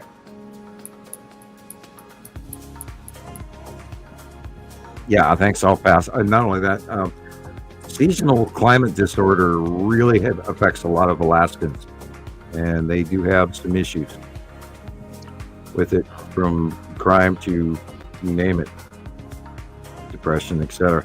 By the way, if you are feeling depressed, you're feeling a lot of body pain, nausea, dizziness, ringing of the ears, headaches, disconnected. Yes. When you put the cereal in the refrigerator and the milk in the cupboard.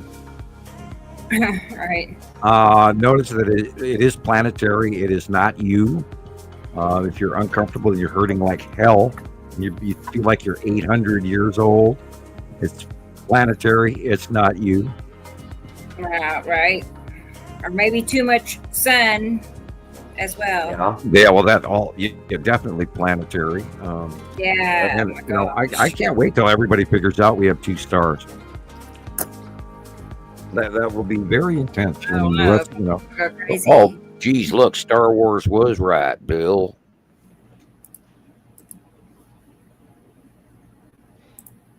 I know. I don't know. I don't think it's going to go over too well. I have a feeling people be mad. They've been lied to so much. Yes. Yeah. And like a total betrayal, and give their money away, work for very little, to be lied to. It's not going to be good. Yeah. That Nobody likes being combined lied with to, the actual for sure. effects, Well, all the storms and floods, and that's not good. It's just like What blows me away, is the Greeks knew we have 2 suns. Yeah. And the Egyptians knew about the planetary comings and the gods that were coming. And the Sumerians tell the tale of where the gods were here and then they left. And the fact that we haven't put that together yet is stunning. I'm amazed that Graham Hancock hasn't gotten it. I'm amazed that David Talbot hasn't gotten it yet. I'm amazed that there are so many other scientists out there that have not gotten this yet. It's not that big of a leap. Maybe they're funded. Maybe they're not their own people. They can't publicly speak on it. Well, it was like Mr. BBB 333's comment. It sort of looks like a planet. And maybe they are. That was cryptic. I know. I could not Well, believe maybe he they said are that. afraid to publicly, go across that step and say, yeah, the Nibiru and all of this is real. I think professionally they, oh, I'll lose sales. I won't be able to sell no more T-shirts. Doggone it. Whatever. Here it is. Okay. Oh, it can't right now. That means somebody's at the door. Okay. Somebody's here. From the green room, ladies and gentlemen, mystery guest number 102 on show 133, and please welcome. Right. It's Carol-Ann Bob. Cool. Here she is. Hey. It's popcorn time. Got your popcorn? She's bringing in the anchor. We got our anchor guy in here. Sounds good. Hello. She made it. You look like you're feeling well. I'm doing okay. Yeah, frazzled, but okay. Frazzled. New headphones. Nice. I can actually hear. The microphone's on the other side. I like that. You like them? Yeah, they totally block noise. I can't hear a thing outside of them. Yeah. They totally block the noise. Nice. I've been wanting to get one like that. I like I think that'd be nice. Yeah. I mean, I've had them before. They talk to you. If you put this up, it goes microphone off. Oh, nice. Okay. Yeah, and then it has volume control under the ear. If somebody disturbs me, I push the button and it goes do not disturb. I love it. Nice. So, but technology. Yeah. So I thought, well, I did this for me. Hello, everyone. Gotta do her. So I heard you're going to put one more video on yet. So I thought this was a good. You know it. Yeah, I got Tara's here just now finished. So sit with you and watch a movie and be able to say goodnight to everybody. And then, let's see. It'll be ready in a minute. I just want to. I saw a few pictures that Christopher shared. So we're going to look at his pictures because some of them are like really neat looking. Cool. That day when you had all the, you'll see. I still have so many more I need to post. Yeah, you're right. We took a bunch yesterday and the day before. And, I'm bad about taking pictures and never posting them. Our old info is disinfo, man. Okay. No, get with that. Gotta get it out. Right? Hot off the presses. Hi, welcome to another Nibiru Systems photo from 2023. Yeah. Remember back when? Now, however, I really did when you were showing old stuff from like 2 shows ago. I really did enjoy that look back at the older planets when they were way smaller, and we need to occasionally do more of that, and give a correlation. Okay, here's add 2 in 2015, here's add 2 in 2017, here's add 2 in 2019, and we should do some of that targeting the individual planets, and so that maybe send me some photos. Well, it depends on what you want. You have time? No, what you want? Give me a subject of what you want to do, and I'll bomb you. And I'll bomb you. I have lots of photos to bomb you. No, you do. Carol-Ann has a lot of the old pictures that I don't even have anymore.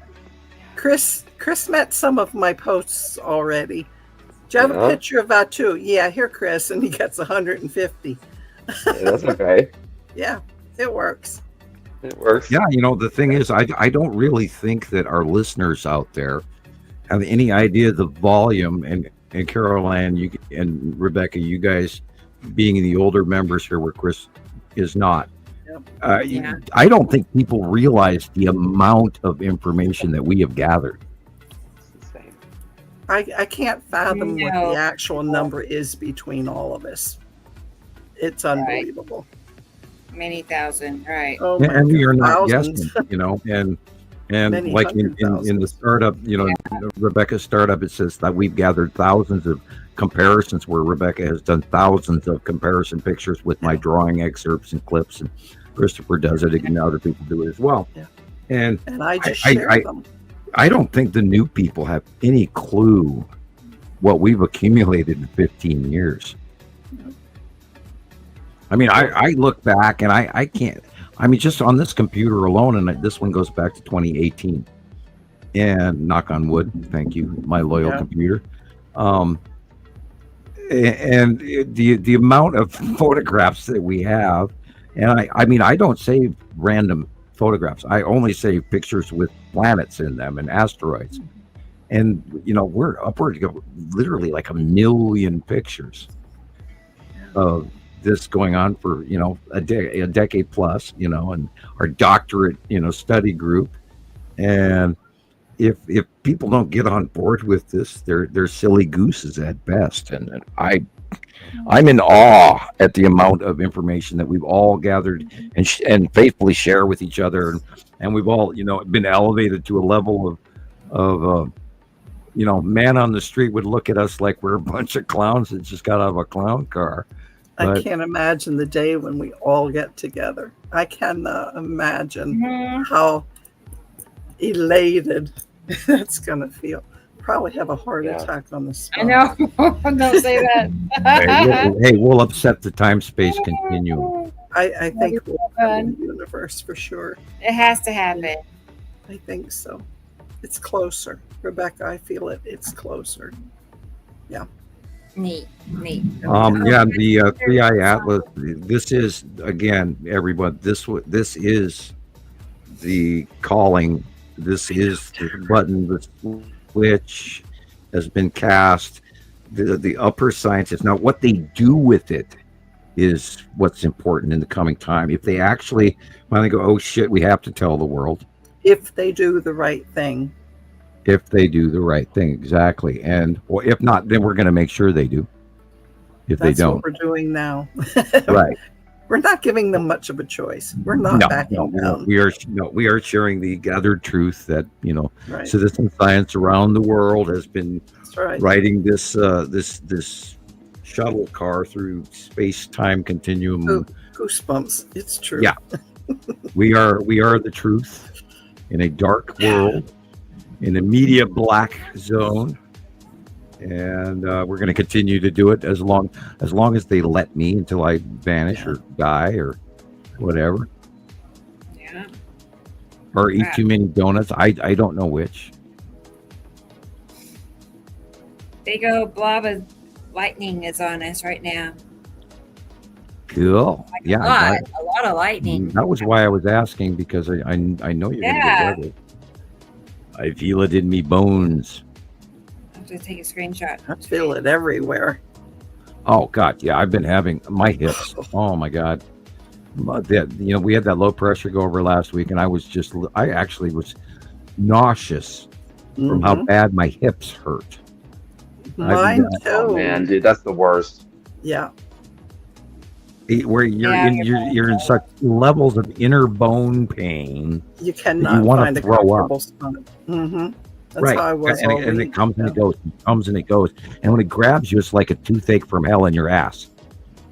You don't sleep very well through that either. No, you don't. It gets you up. That's when I got up this morning at 3:40 from that same problem. I had to get out of bed. I could not lay down anymore. My hip hurt. Just one. And I had to get up. Yep. Yeah, I wasn't even sleeping yet. I've been burning the candle at both ends. Yeah, I thought my internal clock is, that 3i Atlas is reset mine and the internal clock of our solar system, and I am so freaked out about how there's Earth machinery or Earth subtones that have started deep inside our planet that scientists openly found.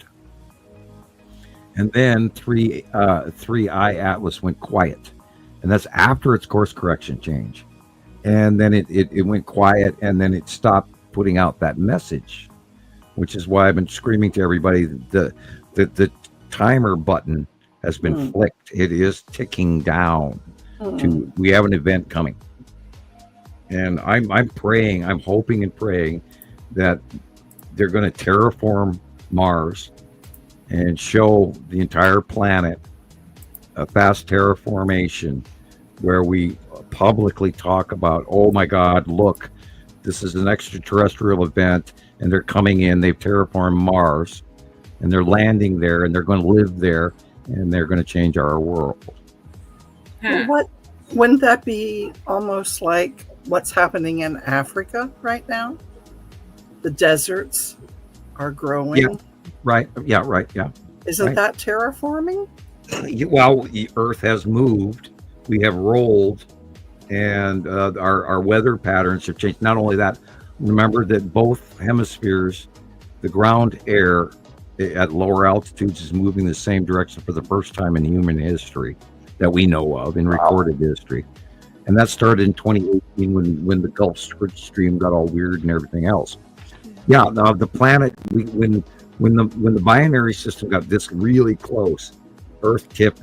We know the moon was jumping here and there, wobble, Earth wobble, magnetosphere, Schumann resonance, tectonic plate movement, the uptick in volcanic activity. But when 3I Atlas got here, it put out a tone, it put out a signal in our solar system that did tenfold to everything. Earth started this inner weird, what they would call a Tesla cycle low vibration frequency.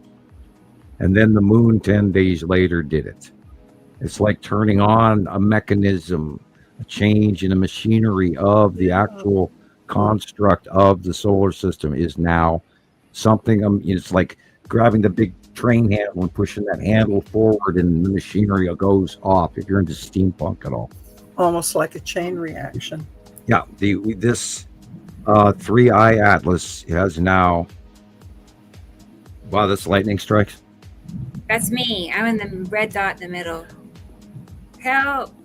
Is that lightning? Yeah. It's like. Oh. I know, right now. Oh, you sizzling, girl. I know. It's crazy. Well, either that, raise your monster through the ceiling, or get out a kite. Yes. Okay. Put a key if, on it. If you have your Frankenstein cat ready for, I know. I need to go make sure my. You need a tin roof. Let's see. I got one of those. Yeah, but it's insulated, so you're okay. Yeah. Okay, so here is a short. I just saw this on my group. Sorry. Anyway, I'm curious what this is because I don't know what to tell her. I'm a little turned around. Oh. So while I had you handy, homework, I thought we'd take a look at it real fast. And then I got Tara's ready. So, what's this? Yeah, I thought this was unique.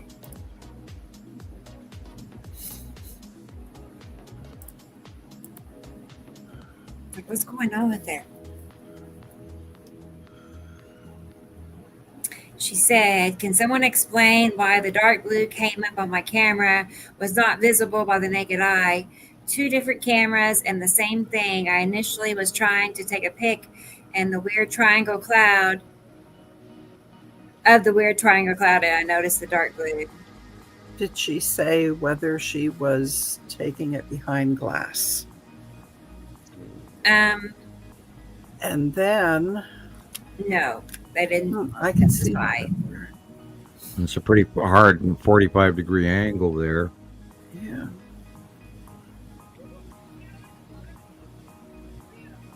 It's somebody that knows better than. I'm trying to figure out where the sun is coming from. And, I just like to eliminate that right away. I know. A long box cube and with that's moon.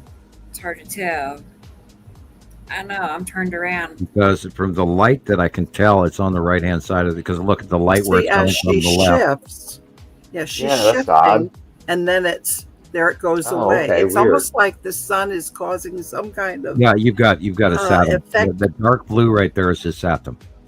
Wow. That corner right there is the long box cube. Cool. Yeah. Wow, it's close. It's up close. Well, remember, it didn't move. It's just underneath underneath the Saturn Jello moon, and that is getting closer every day. Yeah, that's damn big. Okay. So no particular explanation on why the dark blue is happening like the dark that? blue is the Saturn. Because the light is coming from the upper left. So the planet behind this square that we're looking at, that dark blue in the upper left corner, is the planet is Saturn. What? But when she turns her camera, it goes away. Because the light is rounding. That's just a figment of the reality, but the camera is noticing it, and then it moves it away, and then there's more light being admitted into the angle. Yeah, but that's still a planet back there. That's why that dark blue is showing we know up. the planet's back there. It's That's just the planet. Kind of it's funny strange. the way that's. It's a phenomenon. I never saw one You happen like that. I would call that a potato quality recording. I'm not trying to insult, but that's a reaction from the camera. Yeah. But it is there. It's definitely there. It's just the quality of the recording is adjusting. How cool. It goes and comes. So deal with the light changes of that shadowing. So I think it's the way the camera sees. Hold on a second. Uh-oh. I could sure use a little bit moisture here in Montana. It's so dry outside again. I'm sitting here. I have a dry throat. Yesterday or the day before, just not much, just enough. But that's the first in a couple of weeks. We are crispy. Yeah, I want to boil water in the house again. Yeah. And it is fall, so here we go. I always have moisture, extra moisture. I don't always, And then I'm hot and cold. Yep, that's Christopher. I tried my humidifier again. I have to buy another one. I run the humidifier upstairs and the dehumidifier downstairs. Yeah, they run anywhere from $55 to $300. So I'm going to shop around again. One I bought a few years ago poisoned the crap out of me. I ran it overnight, and it was pumping microscopic plastic into the air, and I woke up gagging the next morning, thinking, "Oh my God!" And I literally poisoned my lungs with the microscopic plastic that this humidifier was adding into the air, along with the water it was pumping out. Apparently, factory dust. They could have blown that microscopic dust out of the machine, because I cleaned it before use, but inside the machine there was a whole bunch of microscopic plastic dust. So I turned it on and think, oh, brand new, cool. I'll go to bed and turn this on overnight, and I'll be able to breathe nicely, and it'll be great. And my sinuses won't, be dry and crackling and all of that. And I wake up the next morning going, that plastic, I taste plastic, I was like, oh my God. So I've been particular about buying a new one. I have to research before I slap any money down the counter again. But yeah, it's so I boil it on the stove, but then I don't want to burn out my stove doing it. Otherwise, I'd have that, And I can't find one of those old-fashioned big brown ones that they used to sit by your window, and they were they were big. They were 2.5 feet across, and they were in a foot and a half out, and you'd fill with 25 gallons of water, and then you'd run that damn thing for a week. Yeah. And then you'd fill it again, and your house would always stay nice, and it would run, and it was quiet. They only have the smaller ones like that. Yeah, and they're like windowsill models. Occasionally go to the secondhand stores just looking for one of those old 1970s humidifiers. Yeah. They were awesome, and I had one years ago. The big ones that look like fireplaces. Yeah, the little brown ones. Yeah, right. And they worked really, really well. And now you can't find anything that works that well. I mean, you have to have 3 of them in your house, just to keep your house moist. And then when you do get it running, your house moist, and your whole house pops and breaks. Hi, Nicole. She got a question for you, Sam. Coming in from our soul, is it possible that the second star has hit the Kuiper belt? No, the second star wouldn't hit the Kuiper belt. Sorry, I don't mean that in a rude way. It's knocking things this way. No. There is a whole shitload of asteroids coming in, but most of that, of course, we can attribute to Uri. But then, of course, there's also celestial. Now, remember, we are solar system. It's just now come into that new cloud, and of course, NASA isn't going to tell you that. because our solar system moved into new space, and it's got its own occupiers that we have moved into. And this is part of what's going on with these new, the new asteroids and the new this and that's, and including Swan and Swan F2, and there's you got to look. There's so many of them. You wouldn't believe that. 7 comments at once. I had something else to add to it. I just briefly lost it. Yeah, the second star is way far away from the Kuiper Belt. Uri and Atu have their own Kuiper Belt, and there's a whole bunch of asteroids between Uri and Saru, which might account for some of these asteroids that are coming in. Because now that Saru is where it is, the distance between Uri and Saru and those asteroids in between should be just about over the top of us as well too. So there's a lot of incoming people, and this is also part of why I think this year, September through October through December is going to be unbelievable. And I hope we don't get hit, but the chances of us getting hit earthbound, Chelyabinsk is quite high. I'd like to see a small one, not that it would kill anybody, but I mean the chances are there. But I'd like to see a large enough event where people actually start looking up, like Chelyabinsk. There was a great enthusiasm right after Chelyabinsk, and I think when was that? 2011, I think. I could be wrong. My brain is saying 2011. Could have been 2019 for all I know either. I'll have to look that one up again. It's been a while. We've forgotten about that wonderful event. A 2,000-mile window breaker. Yeah. Something like, area of effect 2,000 miles. Like, Jesus, that's a boom. A lot.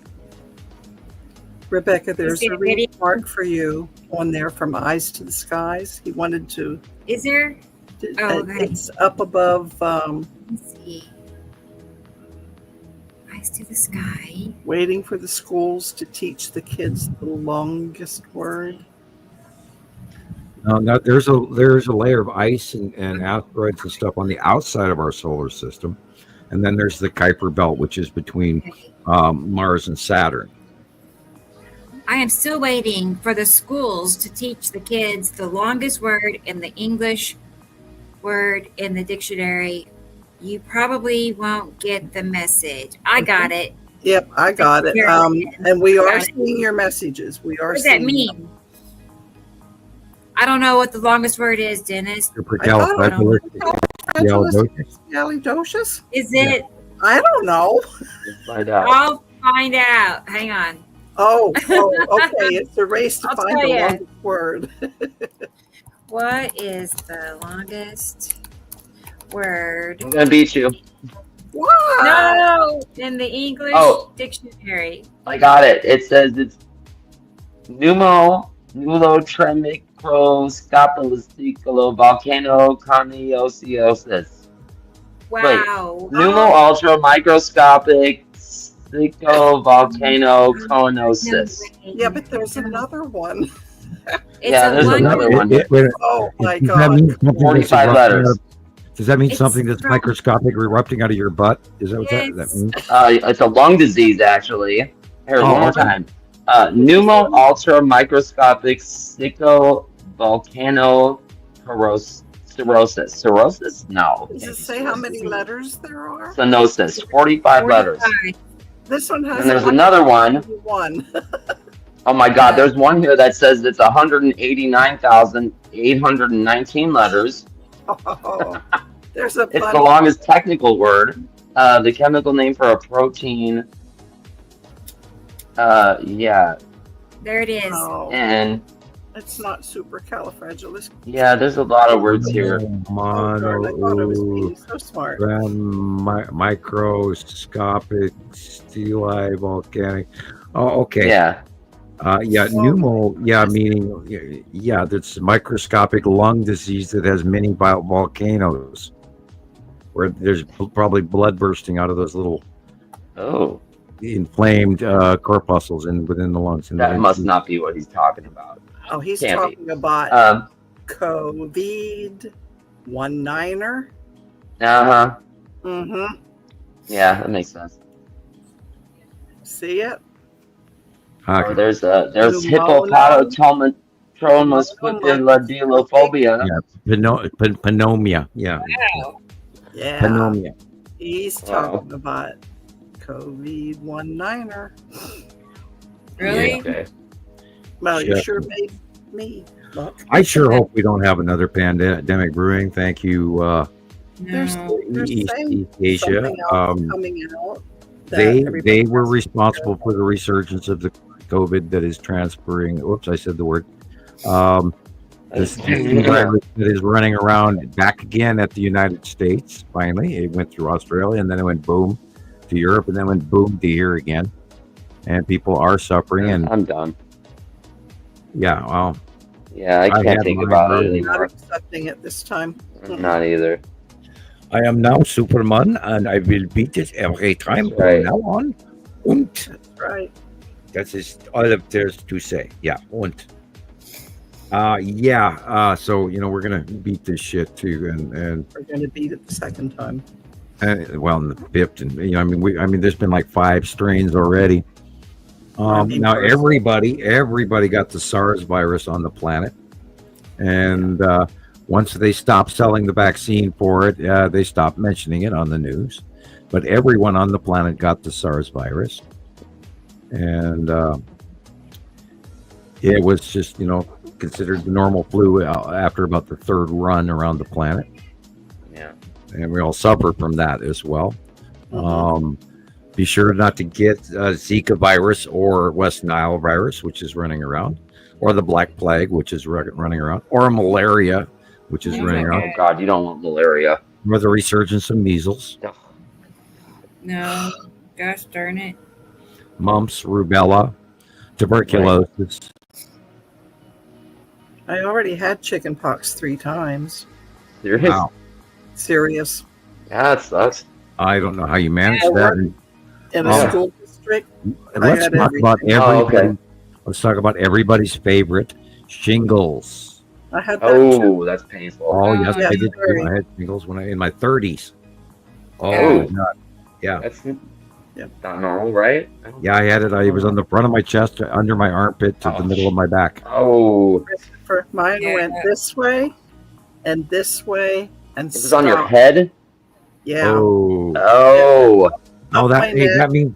that means no laying down at night, doesn't it? Yeah, it means a lot of different things. Yeah. Yeah. And then I'm freezing all the time. I never get warm.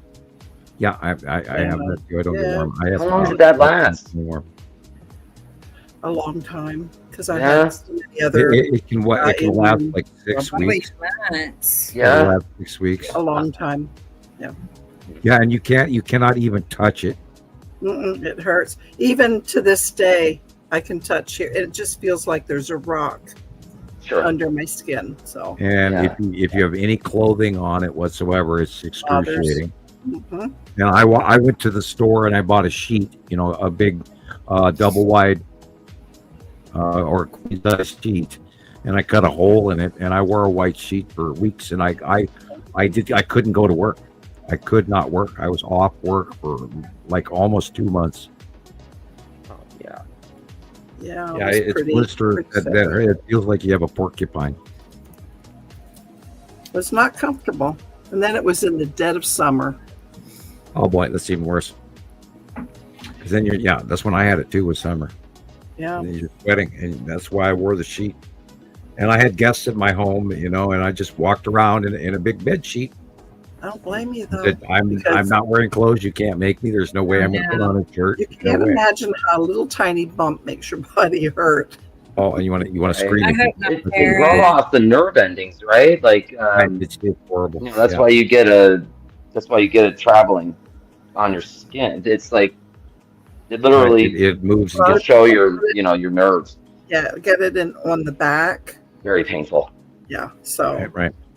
yeah, Yeah, Tara, you can't lay down. You can't sleep. You can't put your arm down. It's excruciating. Yeah. Anyway. Let's go back to some other nice topics. Well, I guess. it is sort of Kidney stones, scientific. those are fun. Sort of scientific, but yes, eyes to the skies. We see your remarks. You're okay. Yeah, we go off on some pretty weird tangents sometimes. Yeah, we do. We get sidetracked on. Yeah, I want to see dental a T-shirt. floss. He gets that printed on. I walked through TJ Maxx this week. Not vaccine. TJ Maxx, excuse me. Now I can't think of the stupid Hobby Lobby. Mm-hmm. They got Christmas trees out already, guys. It's just Halloween scary. isn't even here yet. Yeah, we went looking. We had to go to Hobby Lobby for fake fur. Best part. All right. Let's watch Tara's video. Yay! Let's watch it. I'm ready. You hear? She's here. Yeah, of course she's here. All right. This is Tara's pictures from this week. They're all current. Cool. I love that picture. I do too. It's cute. Texas Tara. We called her that from day one. I know it fits. It does. It's Saturn, Yellow Moon, and the long box cube in the upper right corner.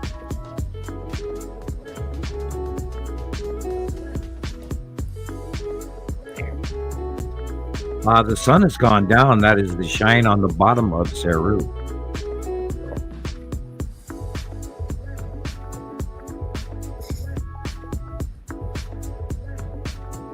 Space Invaders from the game. Saru is Saturn's Yellow Moon, Ion Tail.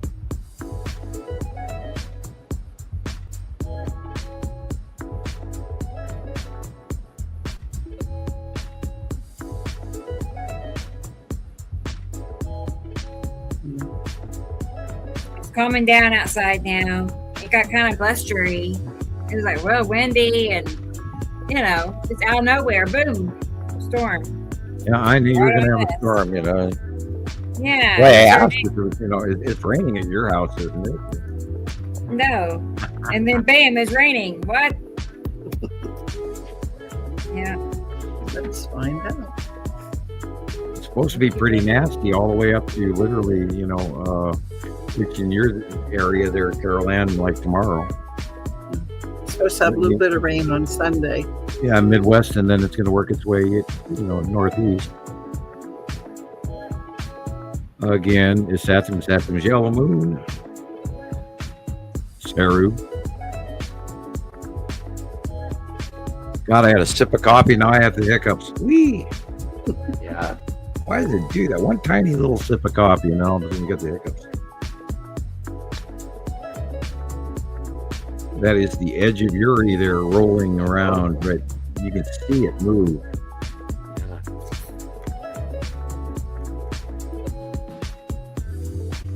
Again, everybody keep your eye out on the left-hand side. We're going to be seeing the Skull asteroid, which, by the way, is dead center right in front of this top. It's kind of hard to see right now, but it is there. Stuff sort of jumps out at you. This again is the lead asteroid coming in front of the Saturn's Yellow Moon. And Saru in the background.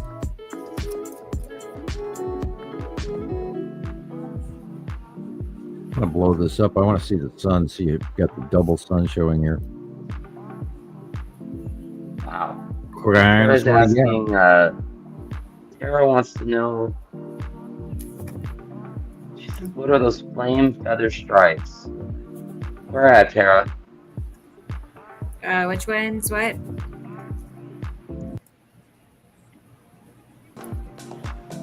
I'm not sure. You have to ask it again, Tara. Yeah. Okay. Yeah, like what side of the sun? I think it's in Way here. back. Do this after these pictures. Way back. The time lapse. Okay. Ask it again. What are those flame feathers? Wow. That's Uri, right? I don't know where they were. I'll go back. We'll go back in a minute. Said way back. Well, I'll read. We'll go back afterwards and look. We'll find him.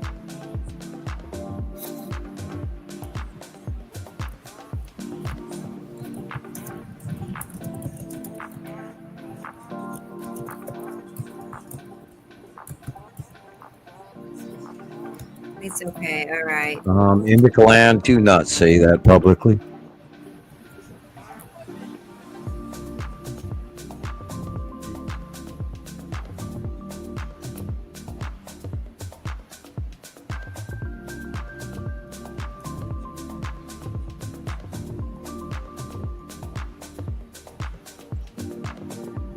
She didn't answer yet.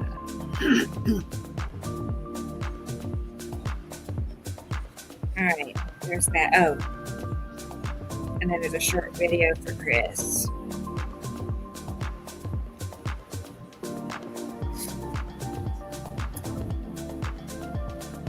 She said northeast, just past sunset tonight. I can see that. Probably I sat him tell him.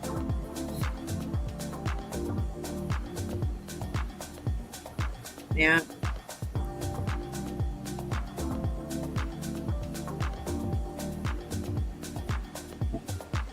It's so pretty. I knew it looked nice out this evening. I knew it was. And then look at the weather. It got crazy. Mm-hmm. The sky probably looked really great earlier. Yeah, your storm's just about through, Rebecca. Yeah, it's good. It's quiet now. Yeah, it's up above you. It's to your north. Yeah. We're still watching two areas, but that was just kind of out of nowhere. It's a fast mover. And it just came right towards us, like right at us. Well, the wind pattern was going south, and then right under Sepulpa, it just went whoop, and went right up to you. Yeah. Wow. Usually they go around Tulsa, just all together, This one, and then from the south came in this way, and the other one came this way, and you were right there in the middle. Yeah. Look how far back the sun looks.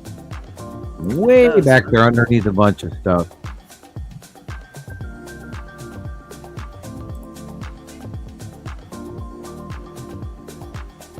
They have such wide open skies. It's amazing. Yeah, I can't even imagine the view in flat areas right now. I like them, but I don't like flat. I like mountains. Thank you. I've lived in Minnesota and I've been in flat country. And look at that little rainbow stuff on the middle left there. It's asteroid material on the side of Uri.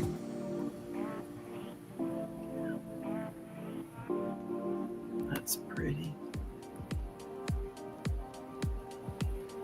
And the skull should be in this shot.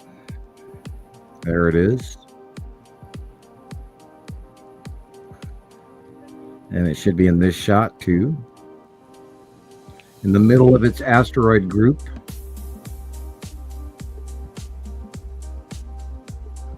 And it's sort of half cropped off in this shot, but it's in there in front of Uri and in between Uri and Atu now. And it's coming closer towards us, and we're going to see a lot more of it right about, remember last year they announced it was there right before Halloween, and we'd been watching it for 2 months ahead of time. Last year we kind of chuckled at it. We went, well, thank you, NASA, for lying to us once again. However, it is the only object out of the entire binary system they mention. That's because it's so damn right scary. I'm sure there's, I'm sure that they get, hundreds of phone calls or letters about, oh, I saw a skull in the sky, and so they probably had to sort of address it half-assedly. Yeah, to make it look like in this shot, a rough idea. Yeah, the scary spooky skull is peeking out from his little batch of asteroids and clouds, and he's looking at us, and he's getting ready to make an approach for Halloween. Little cameo roll visit. Once more to scare the human race. Yeah.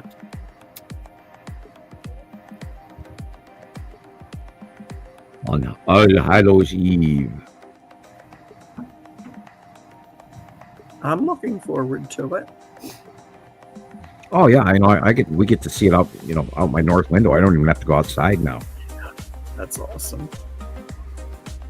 Sit in my chair, watch my YouTube, stare out the window, and go, "Oh, hi, Skull Asteroid. How are you today?"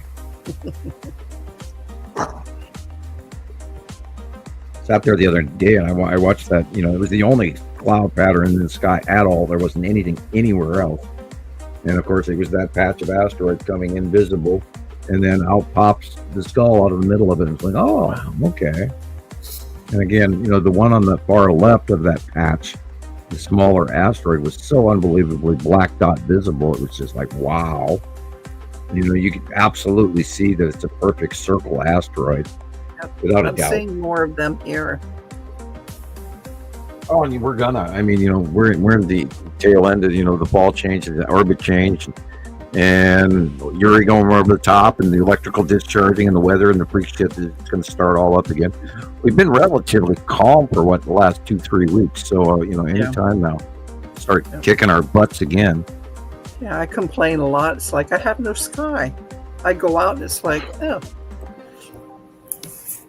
Then that perfect shot comes in.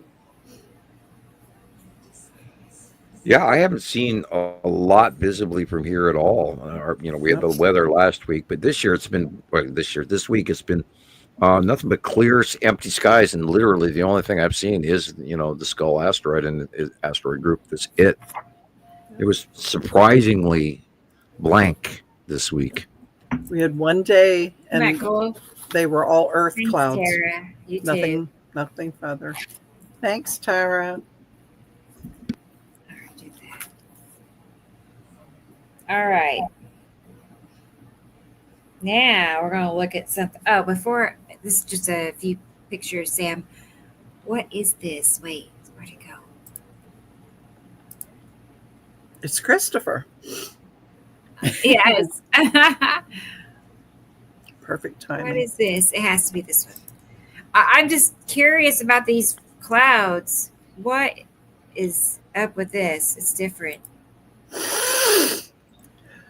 Oh, wow. These little waves. Yeah, but wait till you see the next one and it pulls back and it's like, oh, it has to be Ice Island's moon. Oh, wait, no. No, it doesn't have to be. What is that? Okay. Under Atu's moon. That's weird. Let's pull back. Hang on, let's go back over here. I don't think I ever saw anything like that before. I'm going to say that is Yuri asteroids. The bottom of Yuri. Isn't that neat? They could be, yeah, they could be asteroid trail. My God. Debris, micro debris, dust at the bottom. You know that the bottom of Yuri has that flat little creepy thing that wiggles out and goes over the top of us. Yeah. That's that. Yeah. That's the debris, the dust, the gravel, the mini stuff on the bottom of Yuri. So you see those above the waves, you see the lines. Right. Yeah, going this way. What's causing the lines? Stripes of Yuri. Uh-huh. Yeah, you can really see the lines good. I'm going to darken it. And that's a that good is idea. So it's different. I never saw one with the extra. I thought so too. It's just missing the rainbow effect, but the rainbow was there, and then this is like a minute after the light change. Isn't that neat? Mm-hmm. Wow. Okay. Well, good.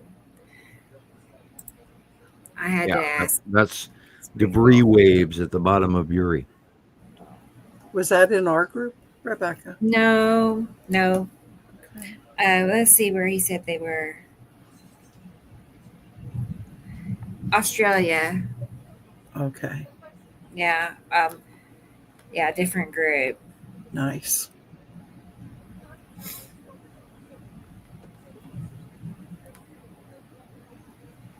Okay, so I saw I posted something in Mr. MBB's I posted a comparison in there, and actually, I've had more receptive, like, positive feedback than negative. Good.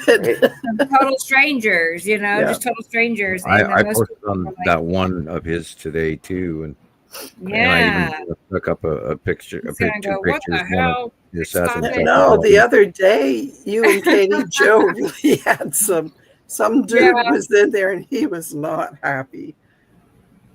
I know. She sent me something from somebody who took a picture of me, took one of my pictures and posted it to his own personal page, saying I look like a maniac or something. Oh my gosh. That's like a stalker, Oh my It's gosh. weird. Some people just aren't happy about this. Wow. No, Hey, I how many know. times have we had, we've had pictures of us with poop hats, Yes, we have.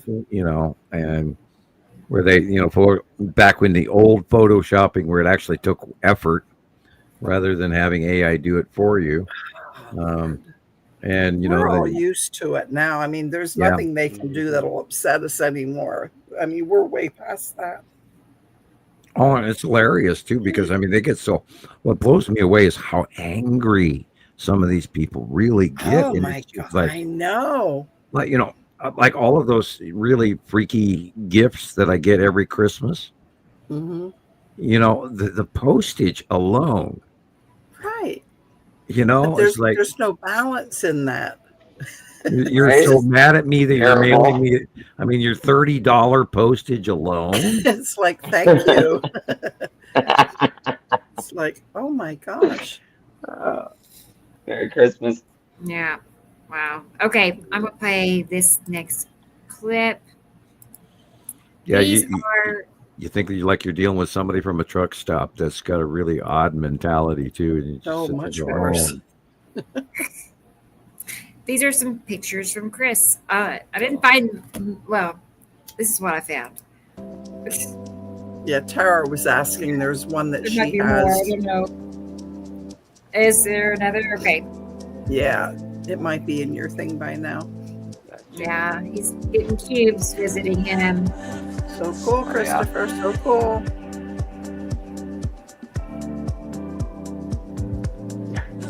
Yeah. Need a haircut bad. Oh, yeah, but I kind of liked it.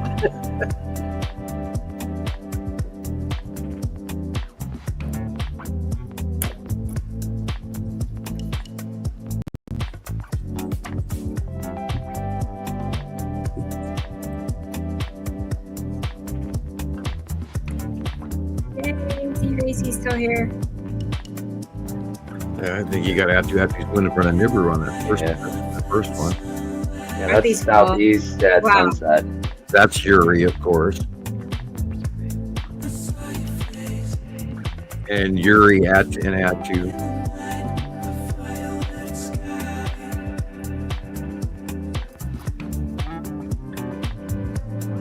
Yuri had to spoon. That's the easy one, what's on the left. Easy. The asteroid, and this, of course, this looks like the side of necessity. Yeah. Definite difference in blues. Wow. Excuse me, is that the yellow moon? Is that the man? Peru.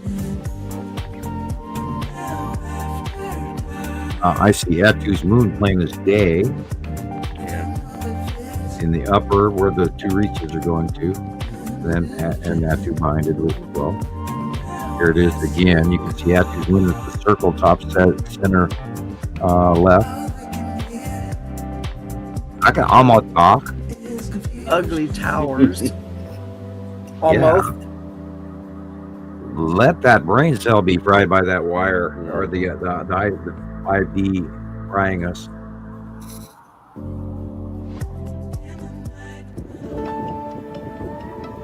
Cool. Good job, buddy.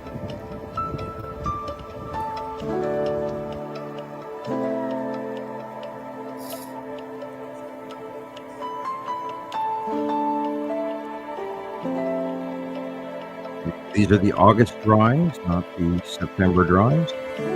Yes, thank you for them. Or the September ones too.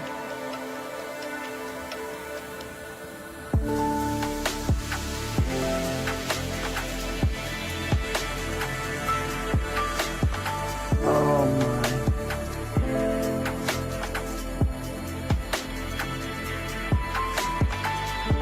Yeah, none of that is normal sky. That's normal sky right there, but the rest of that was not. This is sunset. This is that sunset. That's north, northwest. Yeah, that's the bottom of the Saturn yellow moon. Yeah, west. I figured that was yellow moon. It is rounding over the top of us again, where it wasn't even a week or 2 weeks ago. But now that we're switching into fall orbit, it's all changing. You can see the yellow. Very much so. And you can't get the whole thing in a picture, one shot anymore. Yeah, it's huge. It's very, very big. Going over the top of us. It goes by us and then over us, right at sunset. Now, wait for the. Look at this. This is crazy. This was in the southeast. So I didn't know what that was. Dark.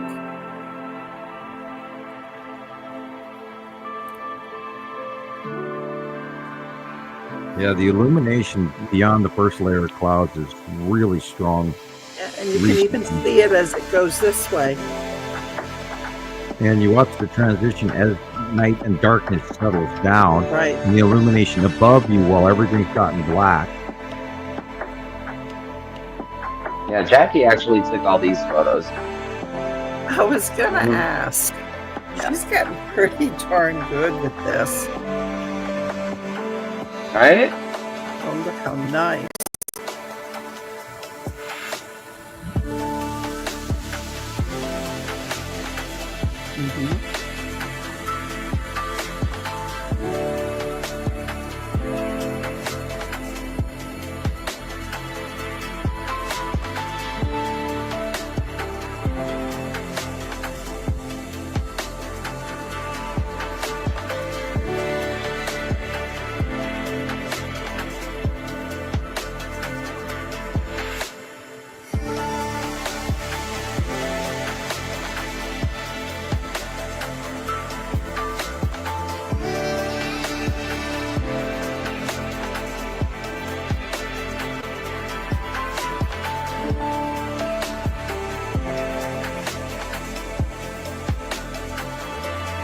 And Jason said it's like looking out someone else's window, and I always say it's like looking through your eyes. Sure. I'm so jelly. I want to be in everybody else's town. That's wonderful. Thanks so Those are much. good, Jackie. You did good. Yes, Jackie. Good job, Yes. girlfriend. Good job. All right. How do I close that down there? That was good. Proud of her. So proud of her.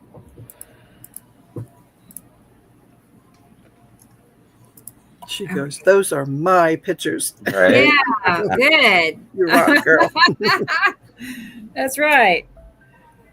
Let's see. From Yellow Moon. I'm telling Tara something. Anyway, we're dissecting the pictures over there too.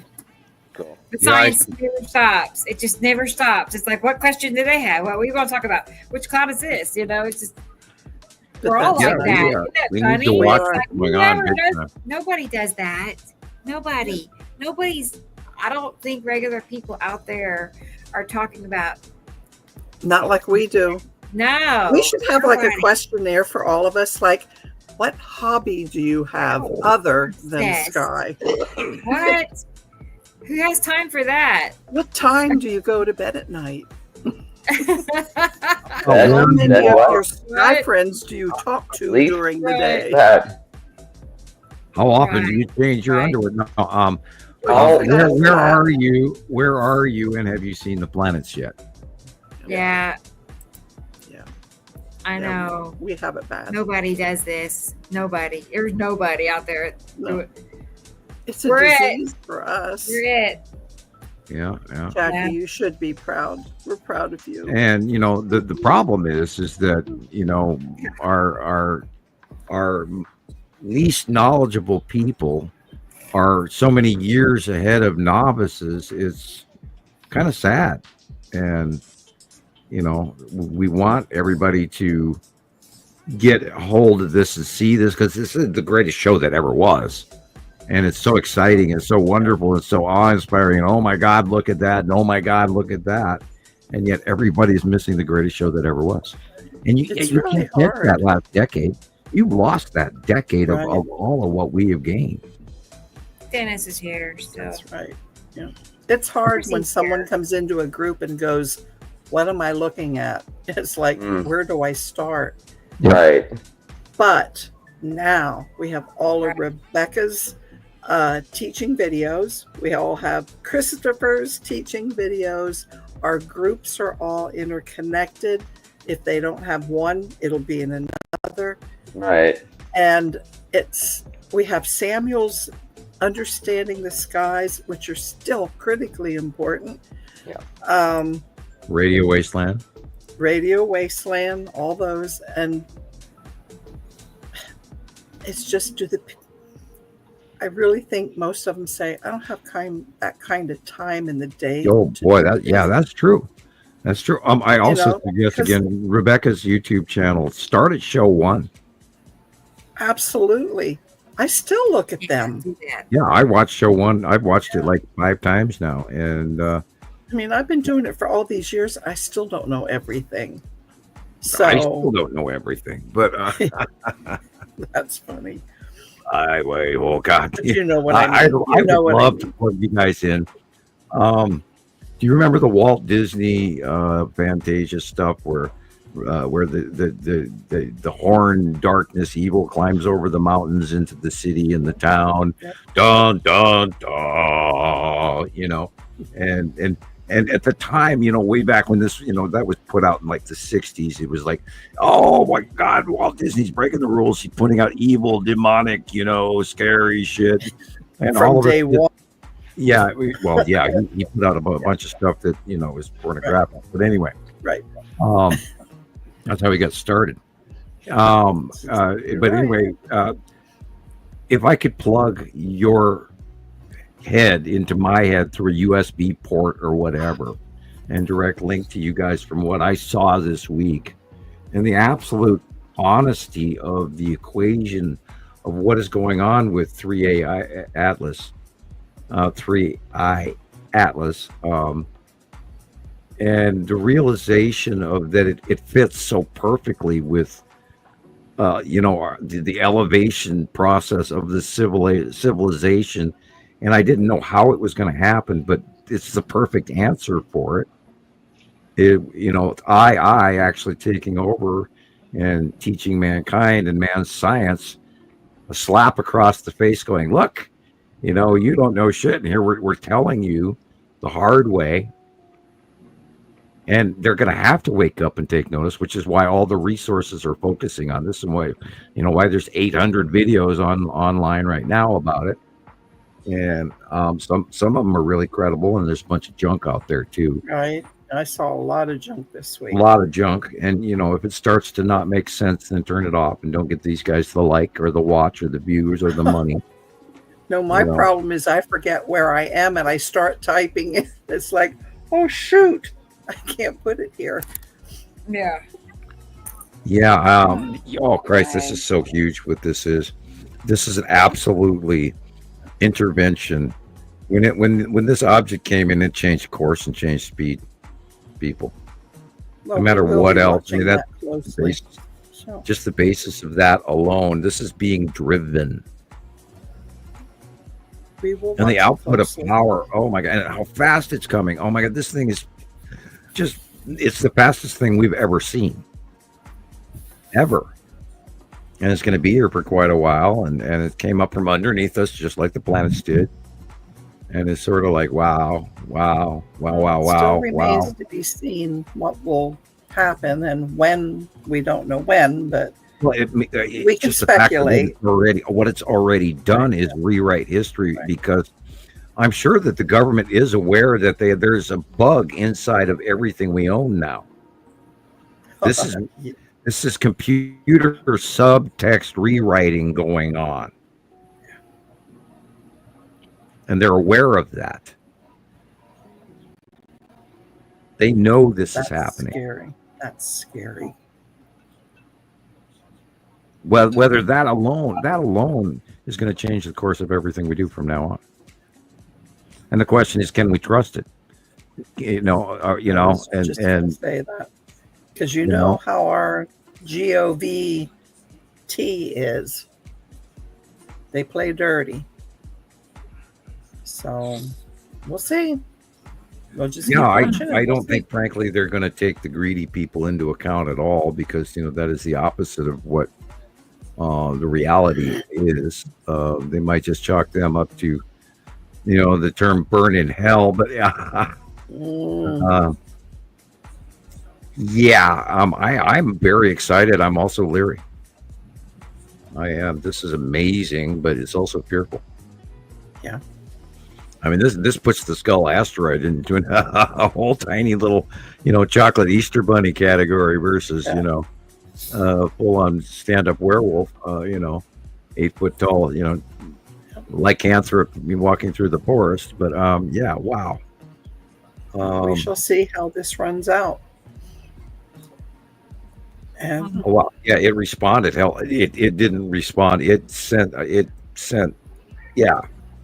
It's sent to us. It was a response, yeah. Well, and then everything else, and then it shut off afterwards, and then stalled, and then they all of a sudden, it's like it vanished, but yet it was still there, and all of that. And it depends on who you listen to, but it is rewritten and kicked on systems in, again, Voyager 1 and 2, which is at the extreme outside of our atmosphere, and it takes like an hour and a half, 2 hours, 3 hours to get the signal straight through. Or even farther, I don't know. I haven't looked. I was told that a few months ago, but I don't remember the exact time it takes to actually get back to Earth. But it's outside it's way outside our solar system now, and now it's changed and turned on and done all kinds of weird shit. Go ahead. No, eyes to the skies. He says he sees everything but can't work out what it is. Don't get hung up on that. If you're looking up and you're picking out the dark areas, illuminations, shapes, sizes, by looking at Samuel's drawing and through everything that Rebecca and Chris and the whole gang are giving you, the generalization of that's a planet, or they're smaller, that's probably an asteroid. Don't get hung up on names and things like that. That'll come eventually. The patterns will just get logged in there. Just looking up and knowing that something is there. Yeah, and spend time when the new site drawing comes out. Actually study what's on there. And Rebecca goes, God, I didn't see you drew that in there. And sometimes I have to point things out. There's one changes. I go through that map with a magnifying glass. I gotta show you something. Looking at what you had to show. I know there's a new drawing that appeared in my messenger. Oh yeah. I'm like, what is that? Okay, that sounds like a setup to me. I know. Did you I know you too. It's a bad photograph, is what it is. Out of nowhere, it just appeared. Oh no! I'm like, that's a setup. I know feel her. like I'm the first one that got to see it. I don't know. You might be the first one. Yeah. No, I didn't send it to anybody else. Yeah, I figured. It's loading. Hold on. Okay. I know it's suspenseful. I know. And there is no colored pencil. It's a black and white, which is rare. Yeah. Let's see. And I have another one of the universe I'm working on. I need to put the words on it and tell people why I drew it. Yeah. I was still loading. Well, I've talked about us traversing. Oh, look. Oh. Oops. That is what you're looking for at 5:50 a.m. before the sun comes up. Okay. Where did I see that just recently? Did you post that? I saw it already. I drew this morning. I drew that this morning right after I saw it. Yeah, but you didn't post it, did you? No, this is the only person I've ever sent it to is Rebecca. And Rebecca didn't show me, but I saw this. I saw this drawing. Wow. Oh, my word. I mean, up here, I saw this drawing. Yeah. That's crazy. Ow. And this is the crown I'm talking about. It wears a crown. You rock. And it shines, and it shines. Oh, it is so bright. It's brighter than Venus.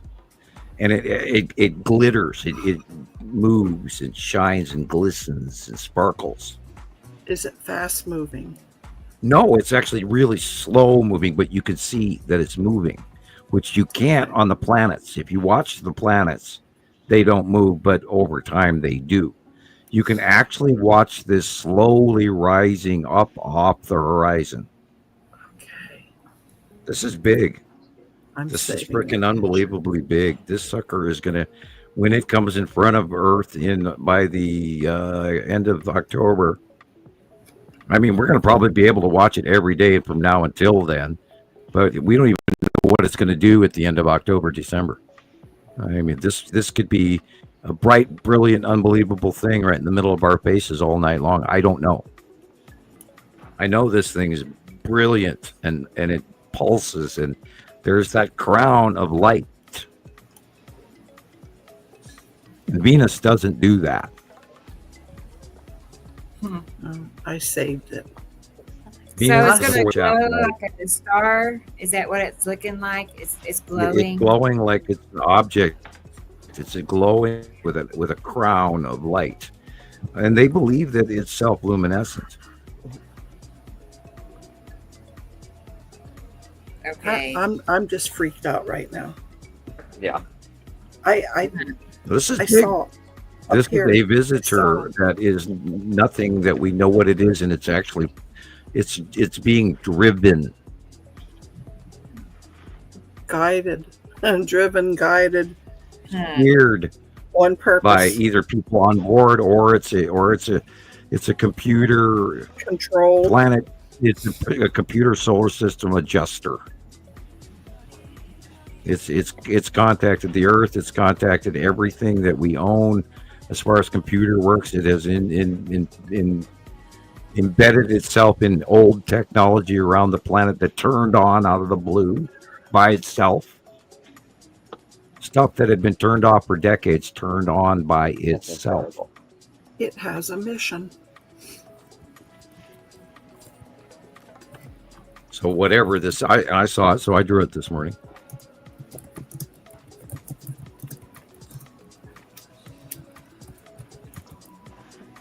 Wow, and a few pine trees here and there, and freaking me out right now. Yeah.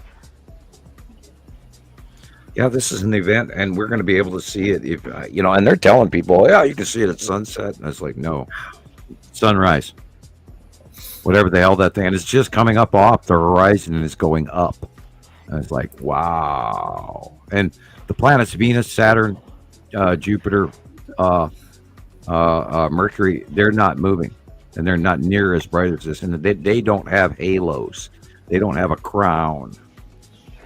Very intense, very insane. I went out 5 times this morning to watch it. I just kept having to go back out. I got to see it again. This is the coolest thing I've ever seen. Oh my God, look at that. I do want to see flying in.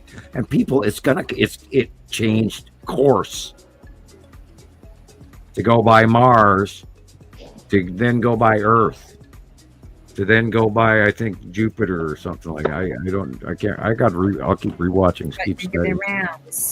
Yeah, it's steering itself around, and it's going to be a close Earth path, not as close as it is to Mars.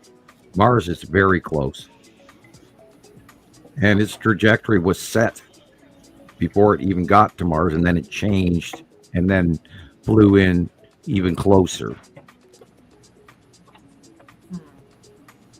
And then it sped up after the turn. So yeah, this is huge.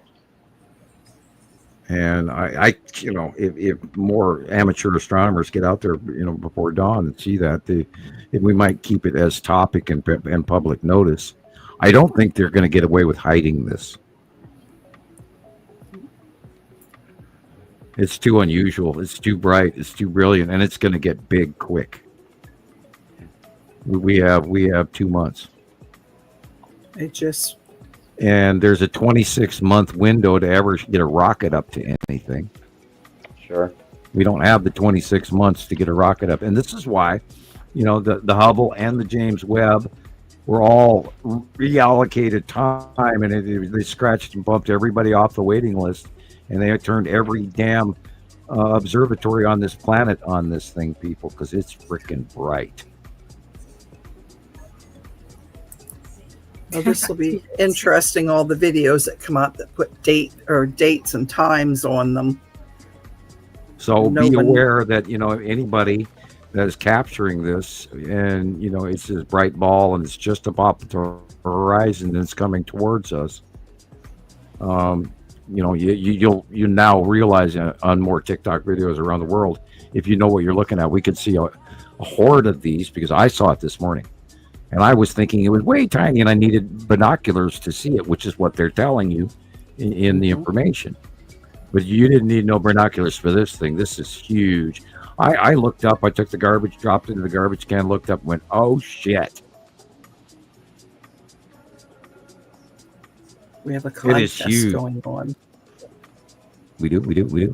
Yeah, we do. Now, who's going to capture it first? Yes. Well, T. Racy says it's 4 a.m. We're somewhere around 4. Right. Almost 5 a.m. already where T. Racy is. Well, right. Just look east. Yeah, so just off the horizon. It'll rise in front of you in the next hour. Sure, the first night I have to go to bed on time because I have to work on the roof tomorrow. So I don't see it. Oh, wow. Yeah. Yeah. You gotta do it while the weather's decent, not too hot. Well, we have rain on Sunday, so I have to get it done tomorrow. Christopher, your yesterday doing something. Talk it up to planets, passing planets. Yeah, that's like. Yeah. Have you ever had your back hurt to the point where it knocks the wind out of you? Mm-hmm. Yeah, I had that driving home the other day. I almost had to pull over. I couldn't breathe. My lower rib cage seized. Both bottom ribs would not expand, and I couldn't take a breath. Yep. Yeah. Your butt hurts. If you move too far, your back hurts. Just to shift again. And then what if you can't move? Because if you do, it hurts even worse. Yeah. We're doomed. Yeah, I had that literally. We were driving out of Missoula, and all of a sudden my rib cage just froze in both bottom ribs, and I'm going ow, ow, ow, ow, ow, and I'm driving down the highway going, I gotta pull over. I have to pull over. Childbirth, I'm telling you. And there was no way for me where I was. I couldn't pull over anywhere. And you can't reach your own back because I can't. Yeah. And Chris knows. I mean, it's just and a straight back chair is back here. And I have to sit like this because that hurts. Oh, and I see Chris going like this all the time, going, "Oh, honey, I know how you feel." That's why he does the chair a lot. I think it's you're disc slipping or whatever. That's not always fun. I haven't had this happen in a long time, so pretty sure that's what happened. We have a new roll-on icy hot with lidocaine in it now. It doesn't smell like icy hot, but it actually lasts for a long time. To reach around to put it on. You have to have somebody put it on for you. Wow. But there is a brand new roll-on lidocaine icy hot. It doesn't smell like icy hot at all, and it lasts for a long time. It's like 45 minutes of relief. It's worth it. Anything is worth it. Yeah, that's what I bought some, because I thought it was the other stuff, because I actually like the super hot, icy hot burn. Icy hot. You don't like the smell. Apparently, if you take apparently if you take an avocado pit and chop it up and soak it in rubbing alcohol and spray it, it's supposed to be the cure-all for pain. I tried it. That. It doesn't work. Don't even bother. Oh man, I thought I found the holy grail or something.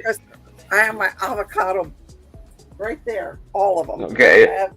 whole basket full of the damn things. I wonder if it takes time to work. Does it take time? I don't know. No, I the tried guy, the video I watched, he said that an Indian medicine man taught him this stuff, and he carries the bottle with him all over the place, and he's like, "This is gonna work." And I saw it probably 2 years ago. I still haven't tried it yet, but you get to the point where you're like, I'll do anything. I'll drink gasoline if it told somebody if somebody told me it helped their pain, right? Yeah, you get a horse poop and pickle juice. I almost thought you were going to say that. A horse poop and pickle juice poultice, and you put it on the tip of your nose. Right. Or buried in the moonlight and the I don't think so. Day. Stand up to your neck in the big dung, in the big hollow, Well, I have lots of ingredients around here for all that, but I don't know. Yeah. Yeah. You know what I did get relief from though, Christopher? Magnesium. Yeah, melatonin. That stuff's great. There's like helping you sleep. 7 different kinds. This one is specifically magnesium glycinate. Yeah, that's melatonin. Yeah, it's helping. I'm actually it'll put you out. Yeah, that's great. I do something. I don't sleep. I've had terrible spells of sleep trouble in my life, Right. But worst. Now I sleep so good. I don't have to take anything. Used to, I had I'm so jealous. all kinds of melatonins. I know, I couldn't sleep. It was terrible. And now I just doze right off, and I wake up in the morning, and I don't. Wonderful. Oh, I know. God. I'm so thankful too. I'm grateful to hear that. Wow. Yeah. Something. Yep. I have magnesium for the bottom of my feet too. Yeah. Cool. Yeah. Right. I'm lucky if I sleep 2 hours, and then I'll have to go. Then I'm up for a couple hours, and then I go back to sleep for 2 to 4 hours. Right. And I admit I take a nap, so.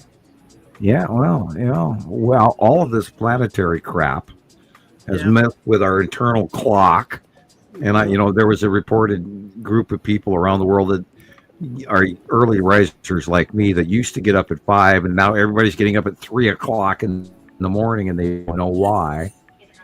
Yeah. And again, time weight displacement people. God, we better hope to God that thing doesn't reset our clocks. Wouldn't that be freaky if our civilization was sent back to 1800 BC or something strange, weird, freaky, sci-fi novel, crazy shit? I'm sure that won't happen, but I mean, you add time travel to anything, and it's like, whoa, And I especially like any movie with a time loop in it. Is it possible? I don't know. Is it probable? It could be. Oh well, I was shown time travel by the Pleiadian on the deck of the upper secondary, and he showed me how they do it. I don't fully understand it, but they basically select a point out of time, they step out of time, and then they travel beside it, and then insert themselves back in. God, Samuel, what's going on? I saw that in my head before. It's like picking records. Remember the old-fashioned jukebox where you push, Z7, and it reaches over, it slides down the record group, grabs one out, slides it over to the machine, puts it on, and get pop, and then get your music. That was literally how it was related and shown in front of me on the screen. It's they step out of time, they travel behind it, and then they insert themselves back into this time period. So the Pleiadians are from the future. So this is how the alien was able to go up and look up my future, because to him it was the past. Yeah. And this is where the information, and this is where he sat and told me that I would be doing this, and I was going to be the only, and I'm not trying to brag here by saying this, but that's what I was told. I was the only one that was going to be able to do this.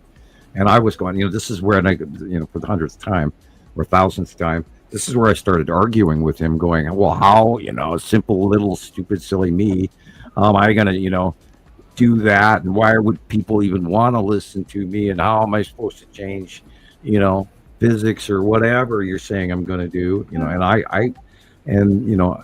then I got so much more other information that has come true. And then I got to a point where some of the information he was telling me was rather uncomfortable and I didn't want to hear it. And I actually had to ask him to stop. And I didn't want to hear anymore. And a lot of that had to do with my relationships and things like that, going to where I have just recently gotten to. And it has come true. And I'm like, oh my God, and there's no way for me to relate that to you guys. Because, when people tell me, yeah, I met aliens, I don't believe them. I have a really hard, I should, but I have a really hard time believing anyone that tells me that they met an alien. Even though I myself have personally met 3 separate races. And I understand that. Numerous events with them. And it's still, it's silly. And I should be better hearted at that, but I'm not. That's something that we share, because I feel the same way. And I know, yeah, and I know things, and I know my accuracy, and I wasn't pardon the expression. I think we go through if I do this, but I'm not Zeta talk, and you are allowed to laugh at that point. And yet, Zeta Talk is making all this money. Oh my God. Rebecca, if we had even a portion of what she pulls in. Yeah, it looks like it. Their little corporation. I don't know. And they probably have government funding for disinfo. I don't know. Maybe they are supported from behind. Oh, they're really good at that. They don't let you get that big. You don't get to be a huge mega channel if you're not part of them. And the ones that are big mega channels, it's a red flag. Right. Yeah. I can't be like that. They hold you back. The real ones. We can't be like that. I don't think if we were offered a sponsorship and we had to change our material, I don't think we could. I don't think anyone would sit for it. I being honest and open as we are, if we tried to change any of that, I think the whole thing would fall apart right in front of our faces. Because we're all obsessed and we all have to keep going every day. We can't do this in a weekly or a monthly and on the side and do staff meetings and all the crazy sponsorship commercials and all. I don't think we'd be doing any good at all. It changes so fast you can't stop. No, you can't. And I'm shaking my head over the last few weeks, going, "What have I seen that I get to even do a Saturday show?" I still manage things to talk about, but I'm trying really hard to give everybody the information that is really hard for me to open up about and be honest about, because there's so much that I don't even dare tell you, but wow. We just have to be careful though, Sam. A lot of people are dating things and we can't do that. Because then we look like them. Oh, well, I don't give dates. I mean, within the groups, I'm seeing a lot of people saying, oh, well, this is going to happen. Boom. And we can't do that. Right. Yeah, we still have to follow the criteria.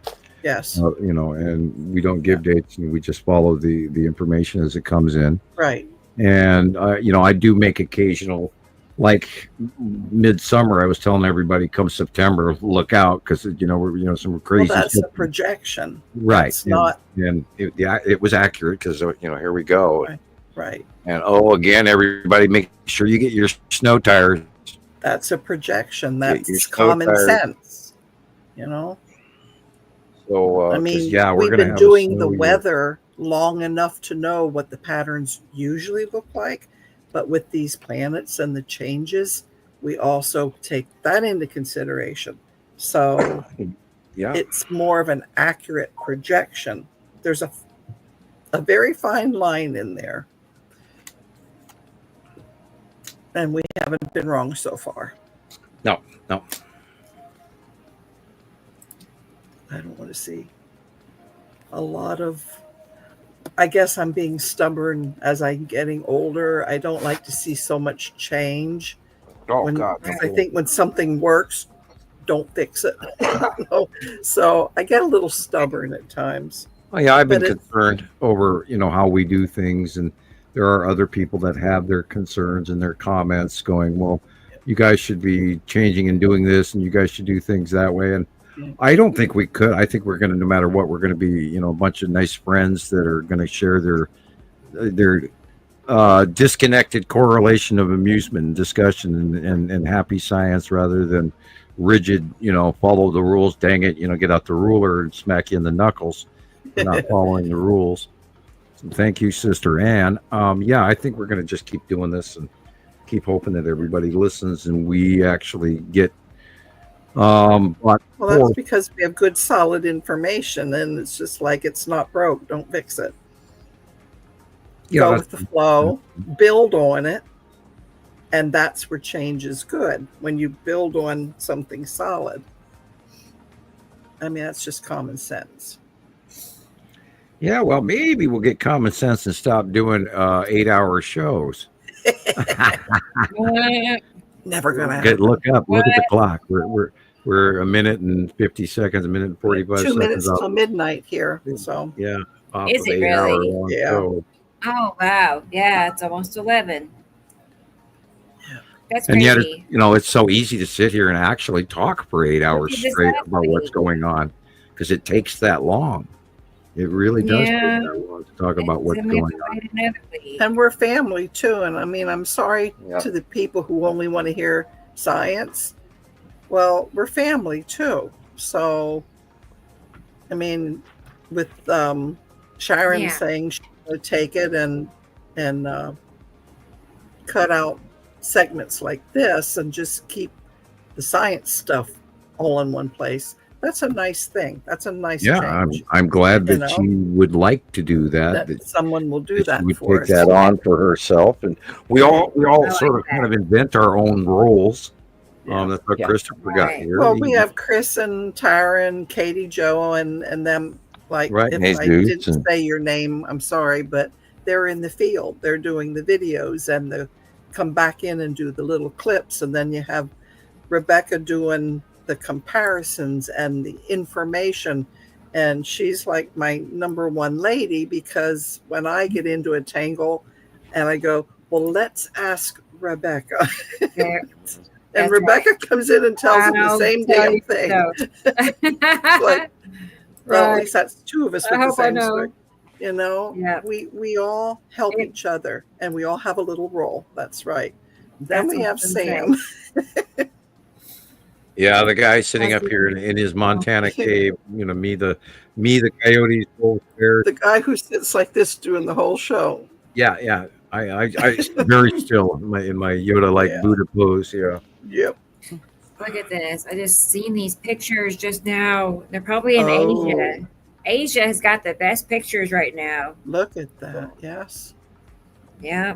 No sussy people are not seeing what's coming. Those are asteroids under Natu's moon. That's amazing. Wow. That's where they're at.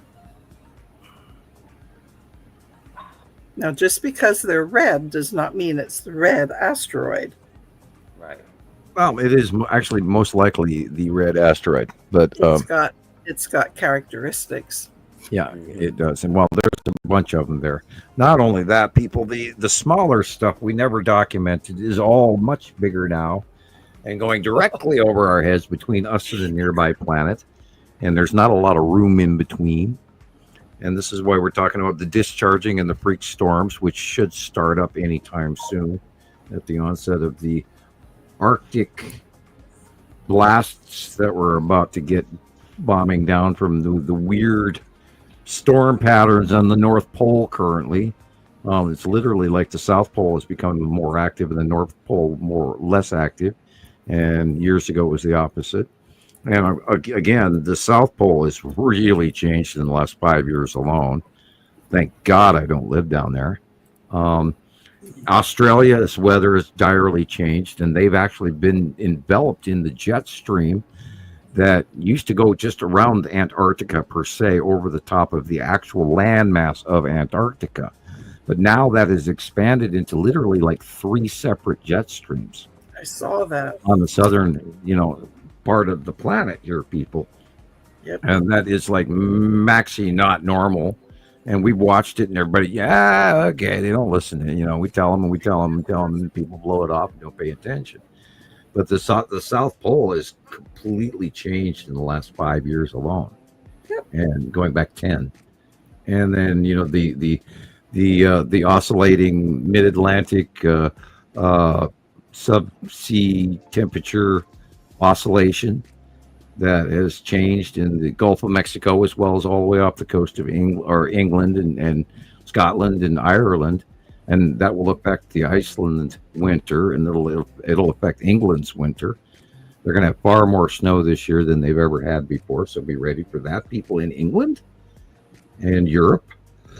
That's all going to be changed, and they're going to be those folks, and we can pray for the poor Russian folks who don't have gasoline for their cars, and there's going to be a lot of citizens that won't be able to heat their homes this year.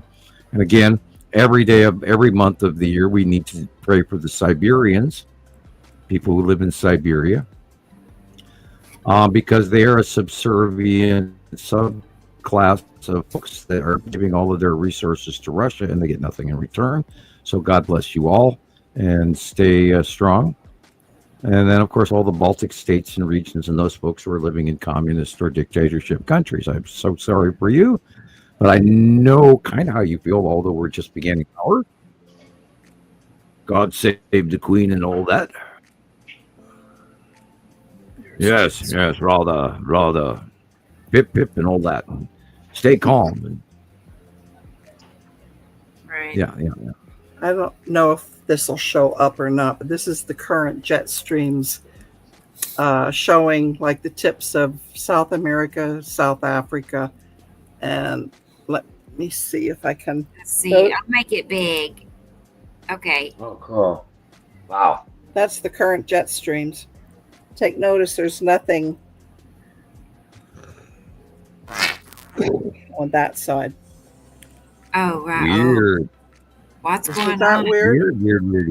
I need to go and look. I know. Hang on.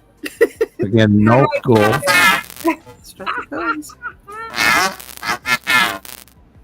What's that? We got aliens. Is it Christopher? Sounds like a duck. What is that? I don't know. I know. I don't know how to get you back small. I don't either. How about if I go out and come back in? No. Wait. There. There we go. If you go to nullschool.net, earthnullschool.net, you can see it also. Yeah, God, holy cow. That's the third jet stream is going all the way up half of Isn't that South amazing? America. Oh my God, it's covering half of South America. No wonder the Amazon is in drought. Holy shit, I haven't looked at it this week. It's way bigger. I look at it all the time. It's enveloping 3/4 of Australia. Yeah. It's South Africa and like over in Argentina, that whole area. It's amazing. A couple of years ago, it was way south of New Zealand. Now it's developing all the way most of Australia. Wow. Let me look at the North Pole real quick. Very thin. Okay. Very minor jet stream activity. Looks like a blob of Patrick from SpongeBob and Patrick. But this is the North Pole. Hardly anything at all. Yeah.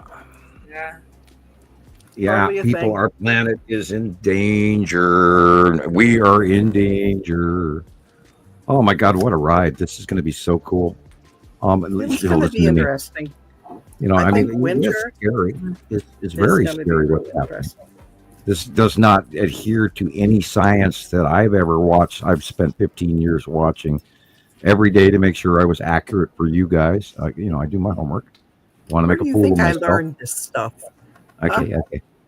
Well, I thought that you knew a lot before we met, but I do. know a lot because that's always my thing. Okay. I love this stuff. Yeah. It's just I'm getting older and I don't remember a lot of it. Yeah. We spent a lot of years gathering all this information for you folks out there. Please do something with it. Share it with friends. Talk to it, your coworkers, and say, "Well, you got to see these crazy people," and then give them our name. Like, subscribe. I are the oldest ones here, and we're not going to live forever, and yeah, we have to depend on these guys. These guys. We have already over the years lost a lot of friends who have passed away. Didn't we? A lot. Yeah, our space duck is back. I know. Who is that? I was thinking Chris was doing something.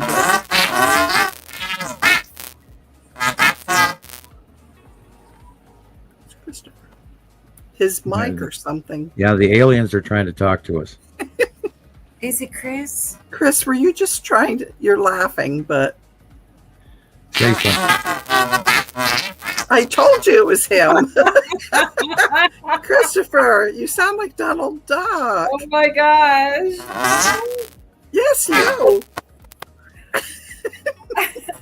I love you, buddy. I'm sorry. I'm not making fun of you. I'm just laughing. I think his battery's dying. Oh, stop. Stop. Oh my God. Stop. I have to see. I'm sorry.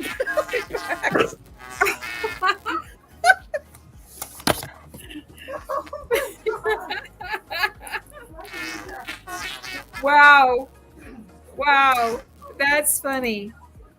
You effed.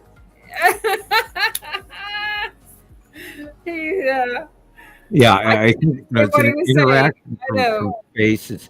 They're turning his voice into the alien voice so we can get used to what's coming. Hey, Blackberries, we're still here. 8 hours, 8 minutes. Wow. Yeah, God help us. That was odd. Right. Air bubble incident. Okay. I don't know. Maybe. Well, that just came out of nowhere. I was, you never know. You never know what's going to happen. Poor Carol Ann, she can't, get a hold of herself.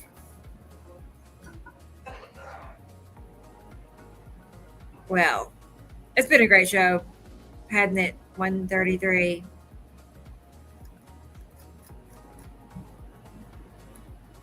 Now Sam went quiet. This is funny. What a weird ending. Where did everybody go? Oh, I'm here. I just ran in. Yeah.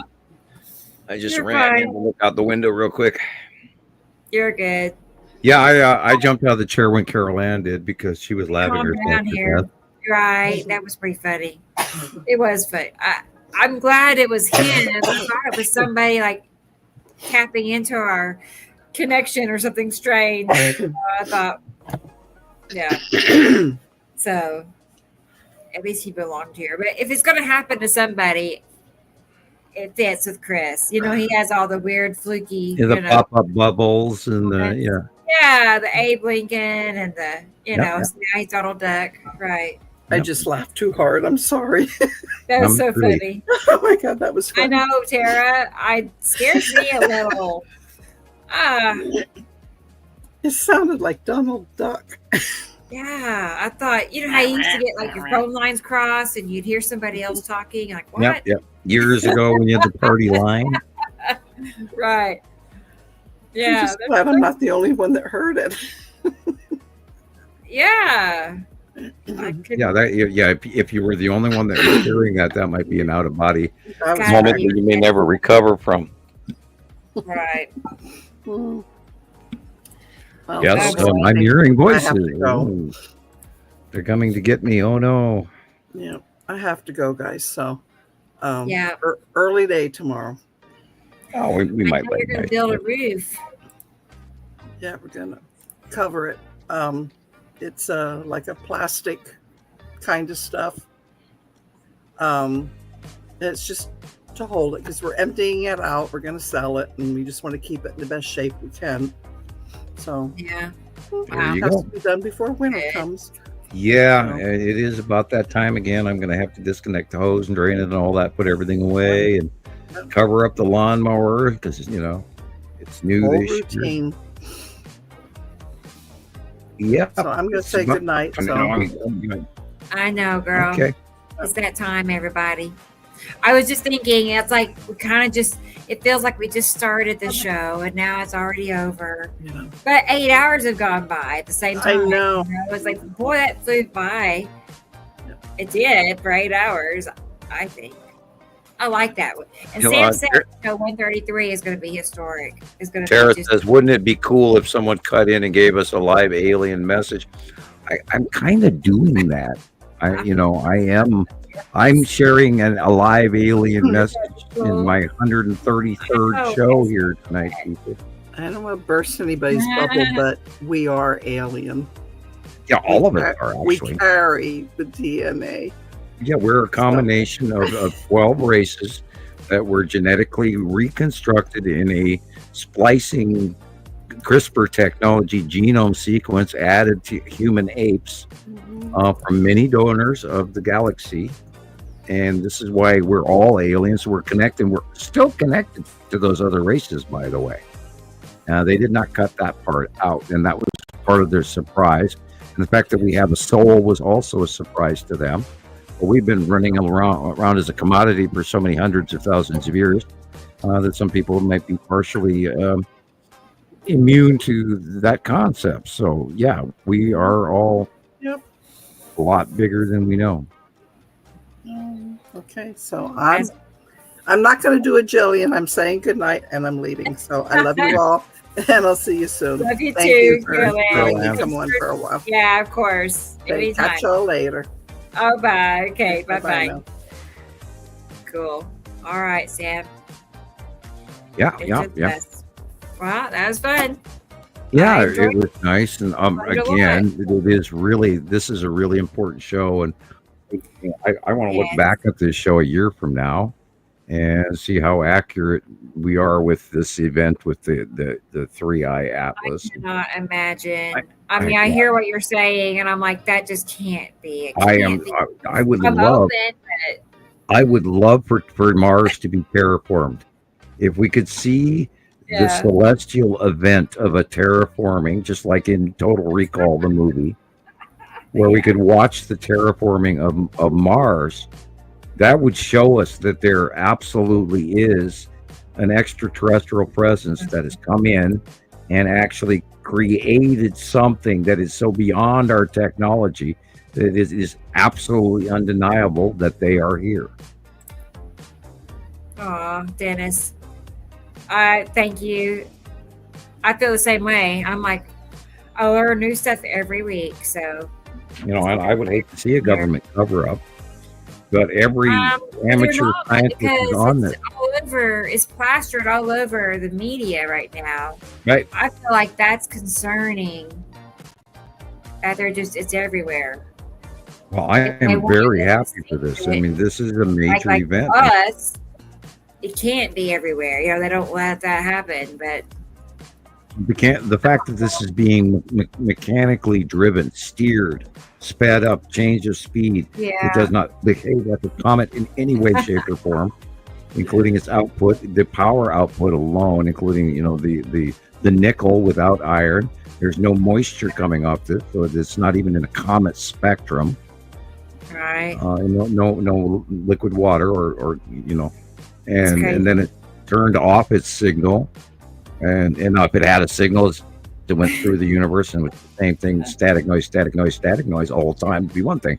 But to have static noise when it first gets here, which creates this whole host of events, and then suddenly turns off, slows down, turns a corner, resets, and then starts up his shit again and changes a different color.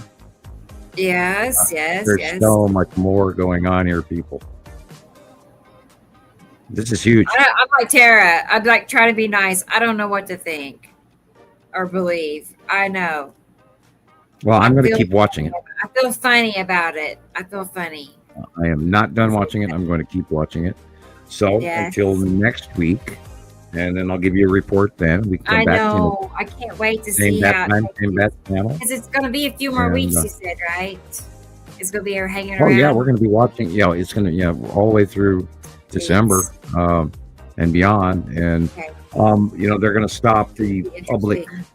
It's all the science. MIT, Harvard, JPL. All the people around the world, SWAN, Atlas, all the telescopes, NASA, and all these people around the world are going to be watching this all the way up until October 31st, and then they're mandated to stop. But we know that your scientists are not going to listen to that. That's weird, isn't it? Neither will I. So, we're going to be doing this till the end of the year. Right. Interesting. And then, the Lionsgate constellations, the planetary alignment, 8 out of 8 planets are aligned right now. Yeah. I did not know that. Yeah. Wow. I talked about it for the last 2 months. Yeah, we are now 8 out of 8 planets are aligned. If you go out and you look out the east before dawn, you will see 5 of them by eye. Due east. Okay. Earth is the 6th, and the 7th and the 8th, I think, are behind it. We're in a straight line alignment of 8 out of 8 planets are aligned, and the Lionsgate constellation. Yeah. We're all aligned. The binaries, everything is lined up. Big doings. I know. I'm just thinking. It's like, because it always seemed like it's like clockwork, and all these, gears are grinding. Click, click, click. And then don't forget, tomorrow. Something's going to happen. Tomorrow we're having a partial eclipse. Oh, yeah? I sent you that information before the show. I have it. Let me show it real quick. Or no? I can. Yeah, I sent it over to the video. Let's see. From Sam. Here it is. So that's the first thing you sent. Oh yeah, we have a new moon. And I'm not sure if this is the old new moon or the new moon, or if they're just re-releasing the information about the old new moon. But it's PM7. Okay. It is a quasi-satellite of Earth, meaning we have shit moving in on us, folks, that, there's so much stuff flying up there that you guys are not publicly aware of, that, as scientists, we watch. That's what Mr. BBB 333 captured. That was part of why I sent that to you. Oh, okay. And something he shared. Yeah, with the picture before that. And, that, of course. I threw this one in because I like that, too. Yeah, that's the Saturn yellow moon sitting in front of Nibiru in 2019. One of my favorite pictures to this day. It is. It's really special. And that is the Saturn's yellow moon now, and that's the picture. And if you look in the lower left, Mr. BBB 333, that is the Saturn's yellow moon now. I sat there a long time and thought about it. Is it Saru? No, no. I went with Isatum's moon. Yay. Good. So there's the partial eclipse happening tomorrow. Partial solar eclipse. So the question is this Matim coming in front of the sun?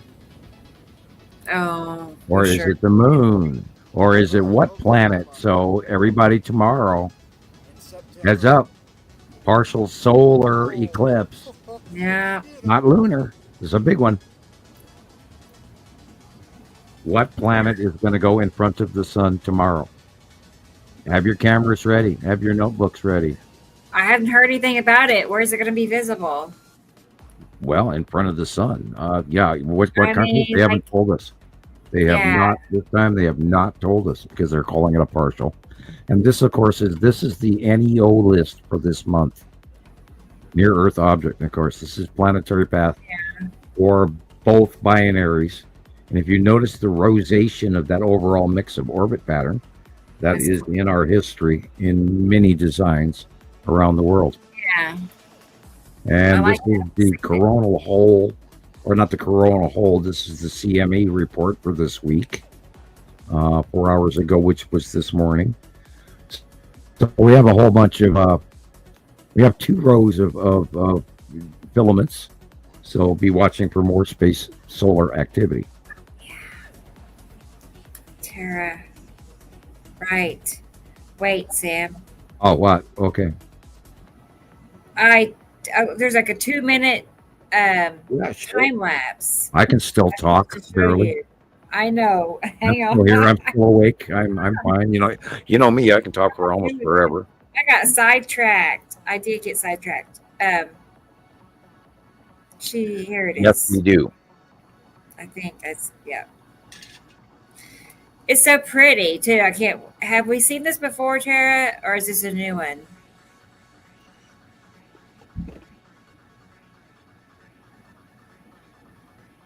Bear with me a second. Let me save it.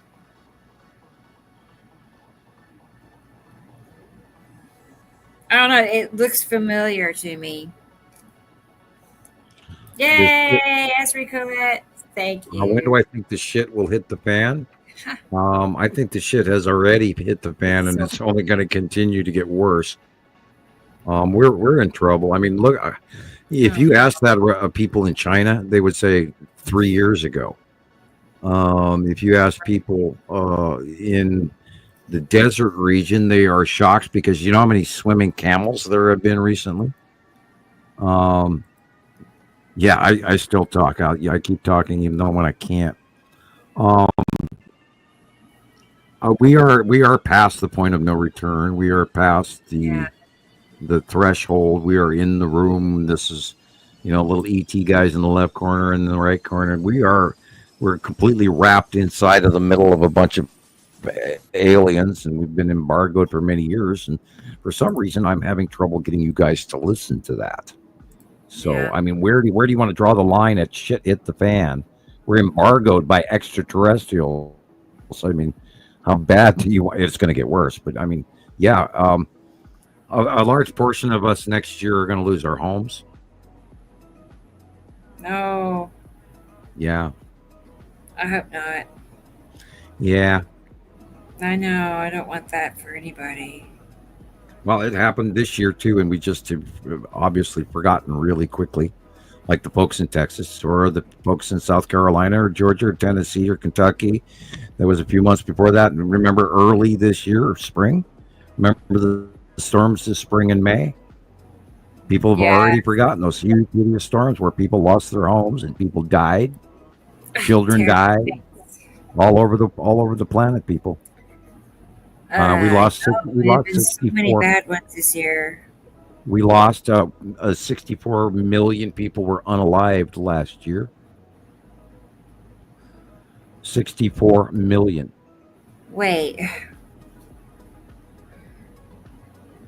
That seems like a very high number, like insanely high. Correct.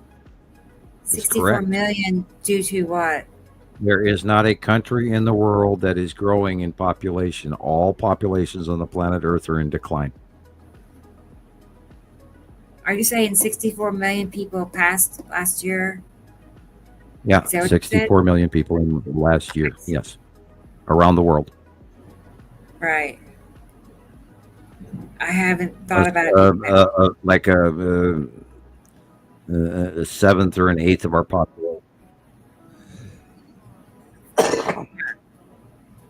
And if you look at the genocide that's going on in Palestine, need I say more? Or Yemen, or Syria, or North, or I can keep going. Or God, I mean, let's talk about the poor folks in Africa. Africa's always forgotten, and those poor civil wars and all the people. God bless African people who are not involved in the war that have to suffer the wars that are going on there. Anyway. Thanks. Yeah. I know there's so many places that are having such terrible times right now. Whether it's no, we have to. We really, and I don't see myself as this, this cardinal in a large church anywhere going, I'm so freaking holy or anything like that.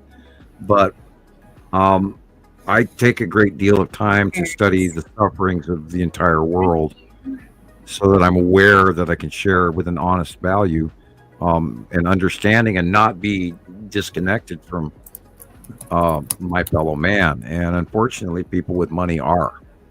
Greed separates you from other people. And I feel sad for those horrible, horrible individuals. May they rot in hell, but I feel bad that they're rotting in hell. After they get there, but they get to go there first. That's a bad joke. But Is that, I don't know. I always remember when someone passes that you say they don't go anywhere anytime soon.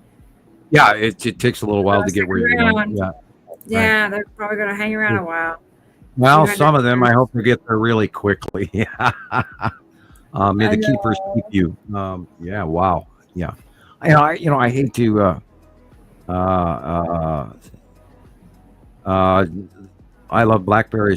Did Sam get my card? I got one a couple of months ago. Did you send another one? Because I did send a reply for, I mailed you a thank you note after your last card that I got. If you're sending me another one, you will get a letter back from me. Okay, I have the time lapse. It's beautiful. Okay. This is I'm ready. This is recent. Let's see. I know. I love time lapse. Okay, don't not be there. There it is.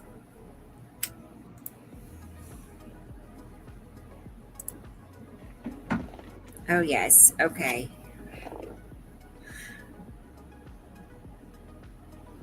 How long did this run for, Tara? Like how many minutes or hours? Earlier in the week. Man, you got the best. You can see the rotating Uri dead center, and all the blue area is Uri, and the orange and the light orange and yellow are the normal sky.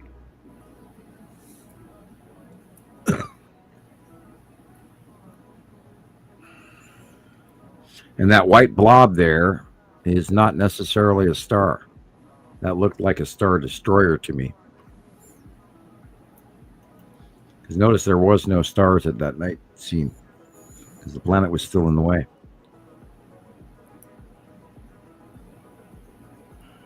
I know, Dennis. I'm the same way.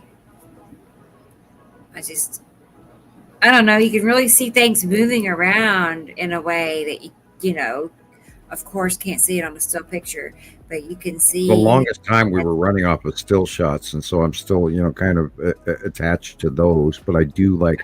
Yeah, look at this. See the white dot coming out in the middle left, upper middle left. That is not a star.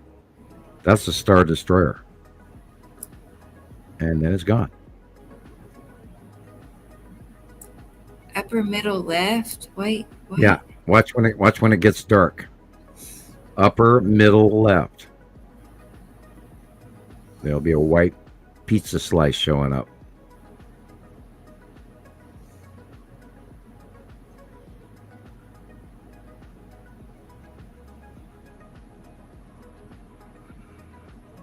That was a phantom. That was a phantom person right there. Do you see it now? Kinda, yeah. It's a little darker. Little pieces lights of a little just started out there. That's pretty neat, Tara. I love it. You can tell something's moving right directly above too. And that's Uri rotating right there and moving. Okay.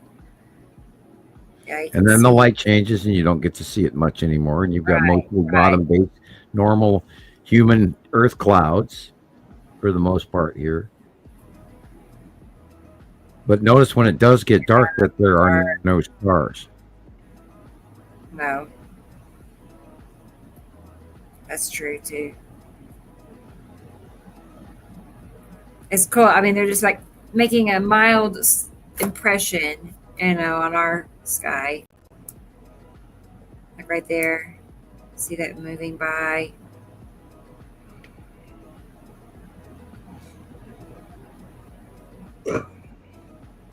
And Yuri moves a little bit more to the left, and then on the right-hand side, in comes Saru to change the color of the sky and fill in our out view. But everything basically from the light pole where you see the lamp on the light pole, everything below that is real sky. Everything above that is planet.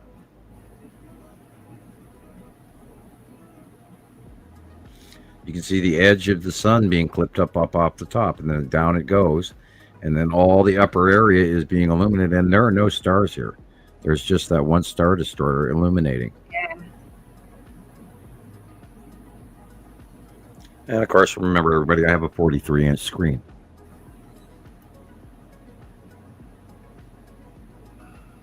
That is awesome. Wow. And Matthew's moon is right there above, right there in the white area going over the top of us. And the Texas cube and all of that is right there.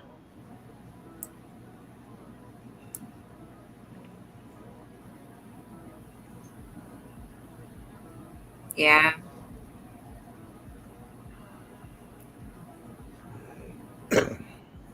Look how those clouds look. I mean, they just look so strange on that side of the screen.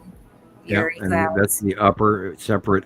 Now, the Earth clouds are gray, and the sky clouds around Natu's moon are white in this shot because the sun is going down, and the normal clouds around Earth are dark and become gray. But the clouds that are up higher than Earth, that is not being affected by the sunset, are still white.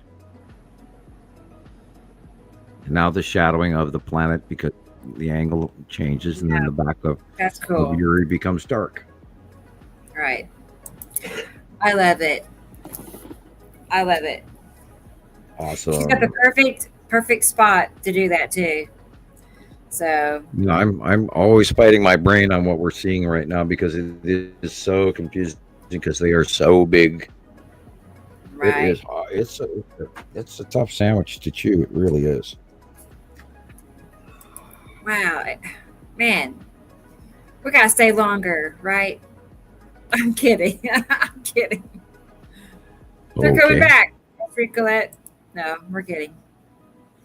He was noting that our viewers have gone up 6 since we showed Tara's video, basically. Oh, okay. Well, good. If you go to YouTube, Nibiru Followers Anonymous on YouTube, after the end of the show, you will see that our views are about 350 people usually watch us during the show. Although we're not given the count for that, but that's what it tells you afterwards immediately. And then another 300 people watch the show during a week. And then within a year, there's 1,000 to 2,000 views. And not near enough. And this is why you guys need to share a copy of this with your friends. And say, I don't care if it's 8 hours and 35 minutes. Watch the damn thing. Yeah, right. It deserves more. But maybe, I don't know. I don't want to say it's too long. I don't want to ever say that. Yeah, we do way too long shows. And we scare a lot of viewers away because of the length of our videos. And they can't get into the possibility. We've tried, we can't. Yeah, we can't do short shows. We've tried. We did that show with Mark the other day. Yeah. Karen was on and I was on and Mark's friend was on. And he made it 1 hour. And boy, he jumped in there. Wait, we've been on here for an hour already. We got to go. No more. Out. Yeah. Thank you, Esri Colette. That's nice. And we were able to disconnect. Can you see us cutting off at an hour? Can you see that? I'd be like, okay, guys, it's over. Say your goodbyes. Yeah, that would be us just talking to the people in the comments section. We barely even say hello at that point. I know. Yeah. Let alone, the big great tale of 3-eye Atlas, and that took hours to get to. I know. Look at that. That kitty cat is having fun. Yeah. I want to, yeah. I know. I want a unicorn. Yeah, think about AI making us into space cats to do our newscast. There you go. We could do that. If we came up with a show called uh, Space Science Cats or Science Space Cats or something like that, and we actually took our voices and read, and pre-planned something or even excerpts out of our old shows, and then had AI match the voice in each one of us. Christopher, the Las Vegas cat; me, the Led Zeppelin cat in a lab coat or whatever, and watch what ratings we could see what kind of ratings that would get. Yeah, it's doable. All of that you just said. You can make AI voices in your voice. I haven't tried it yet, but I've seen it offered. It's like we could have a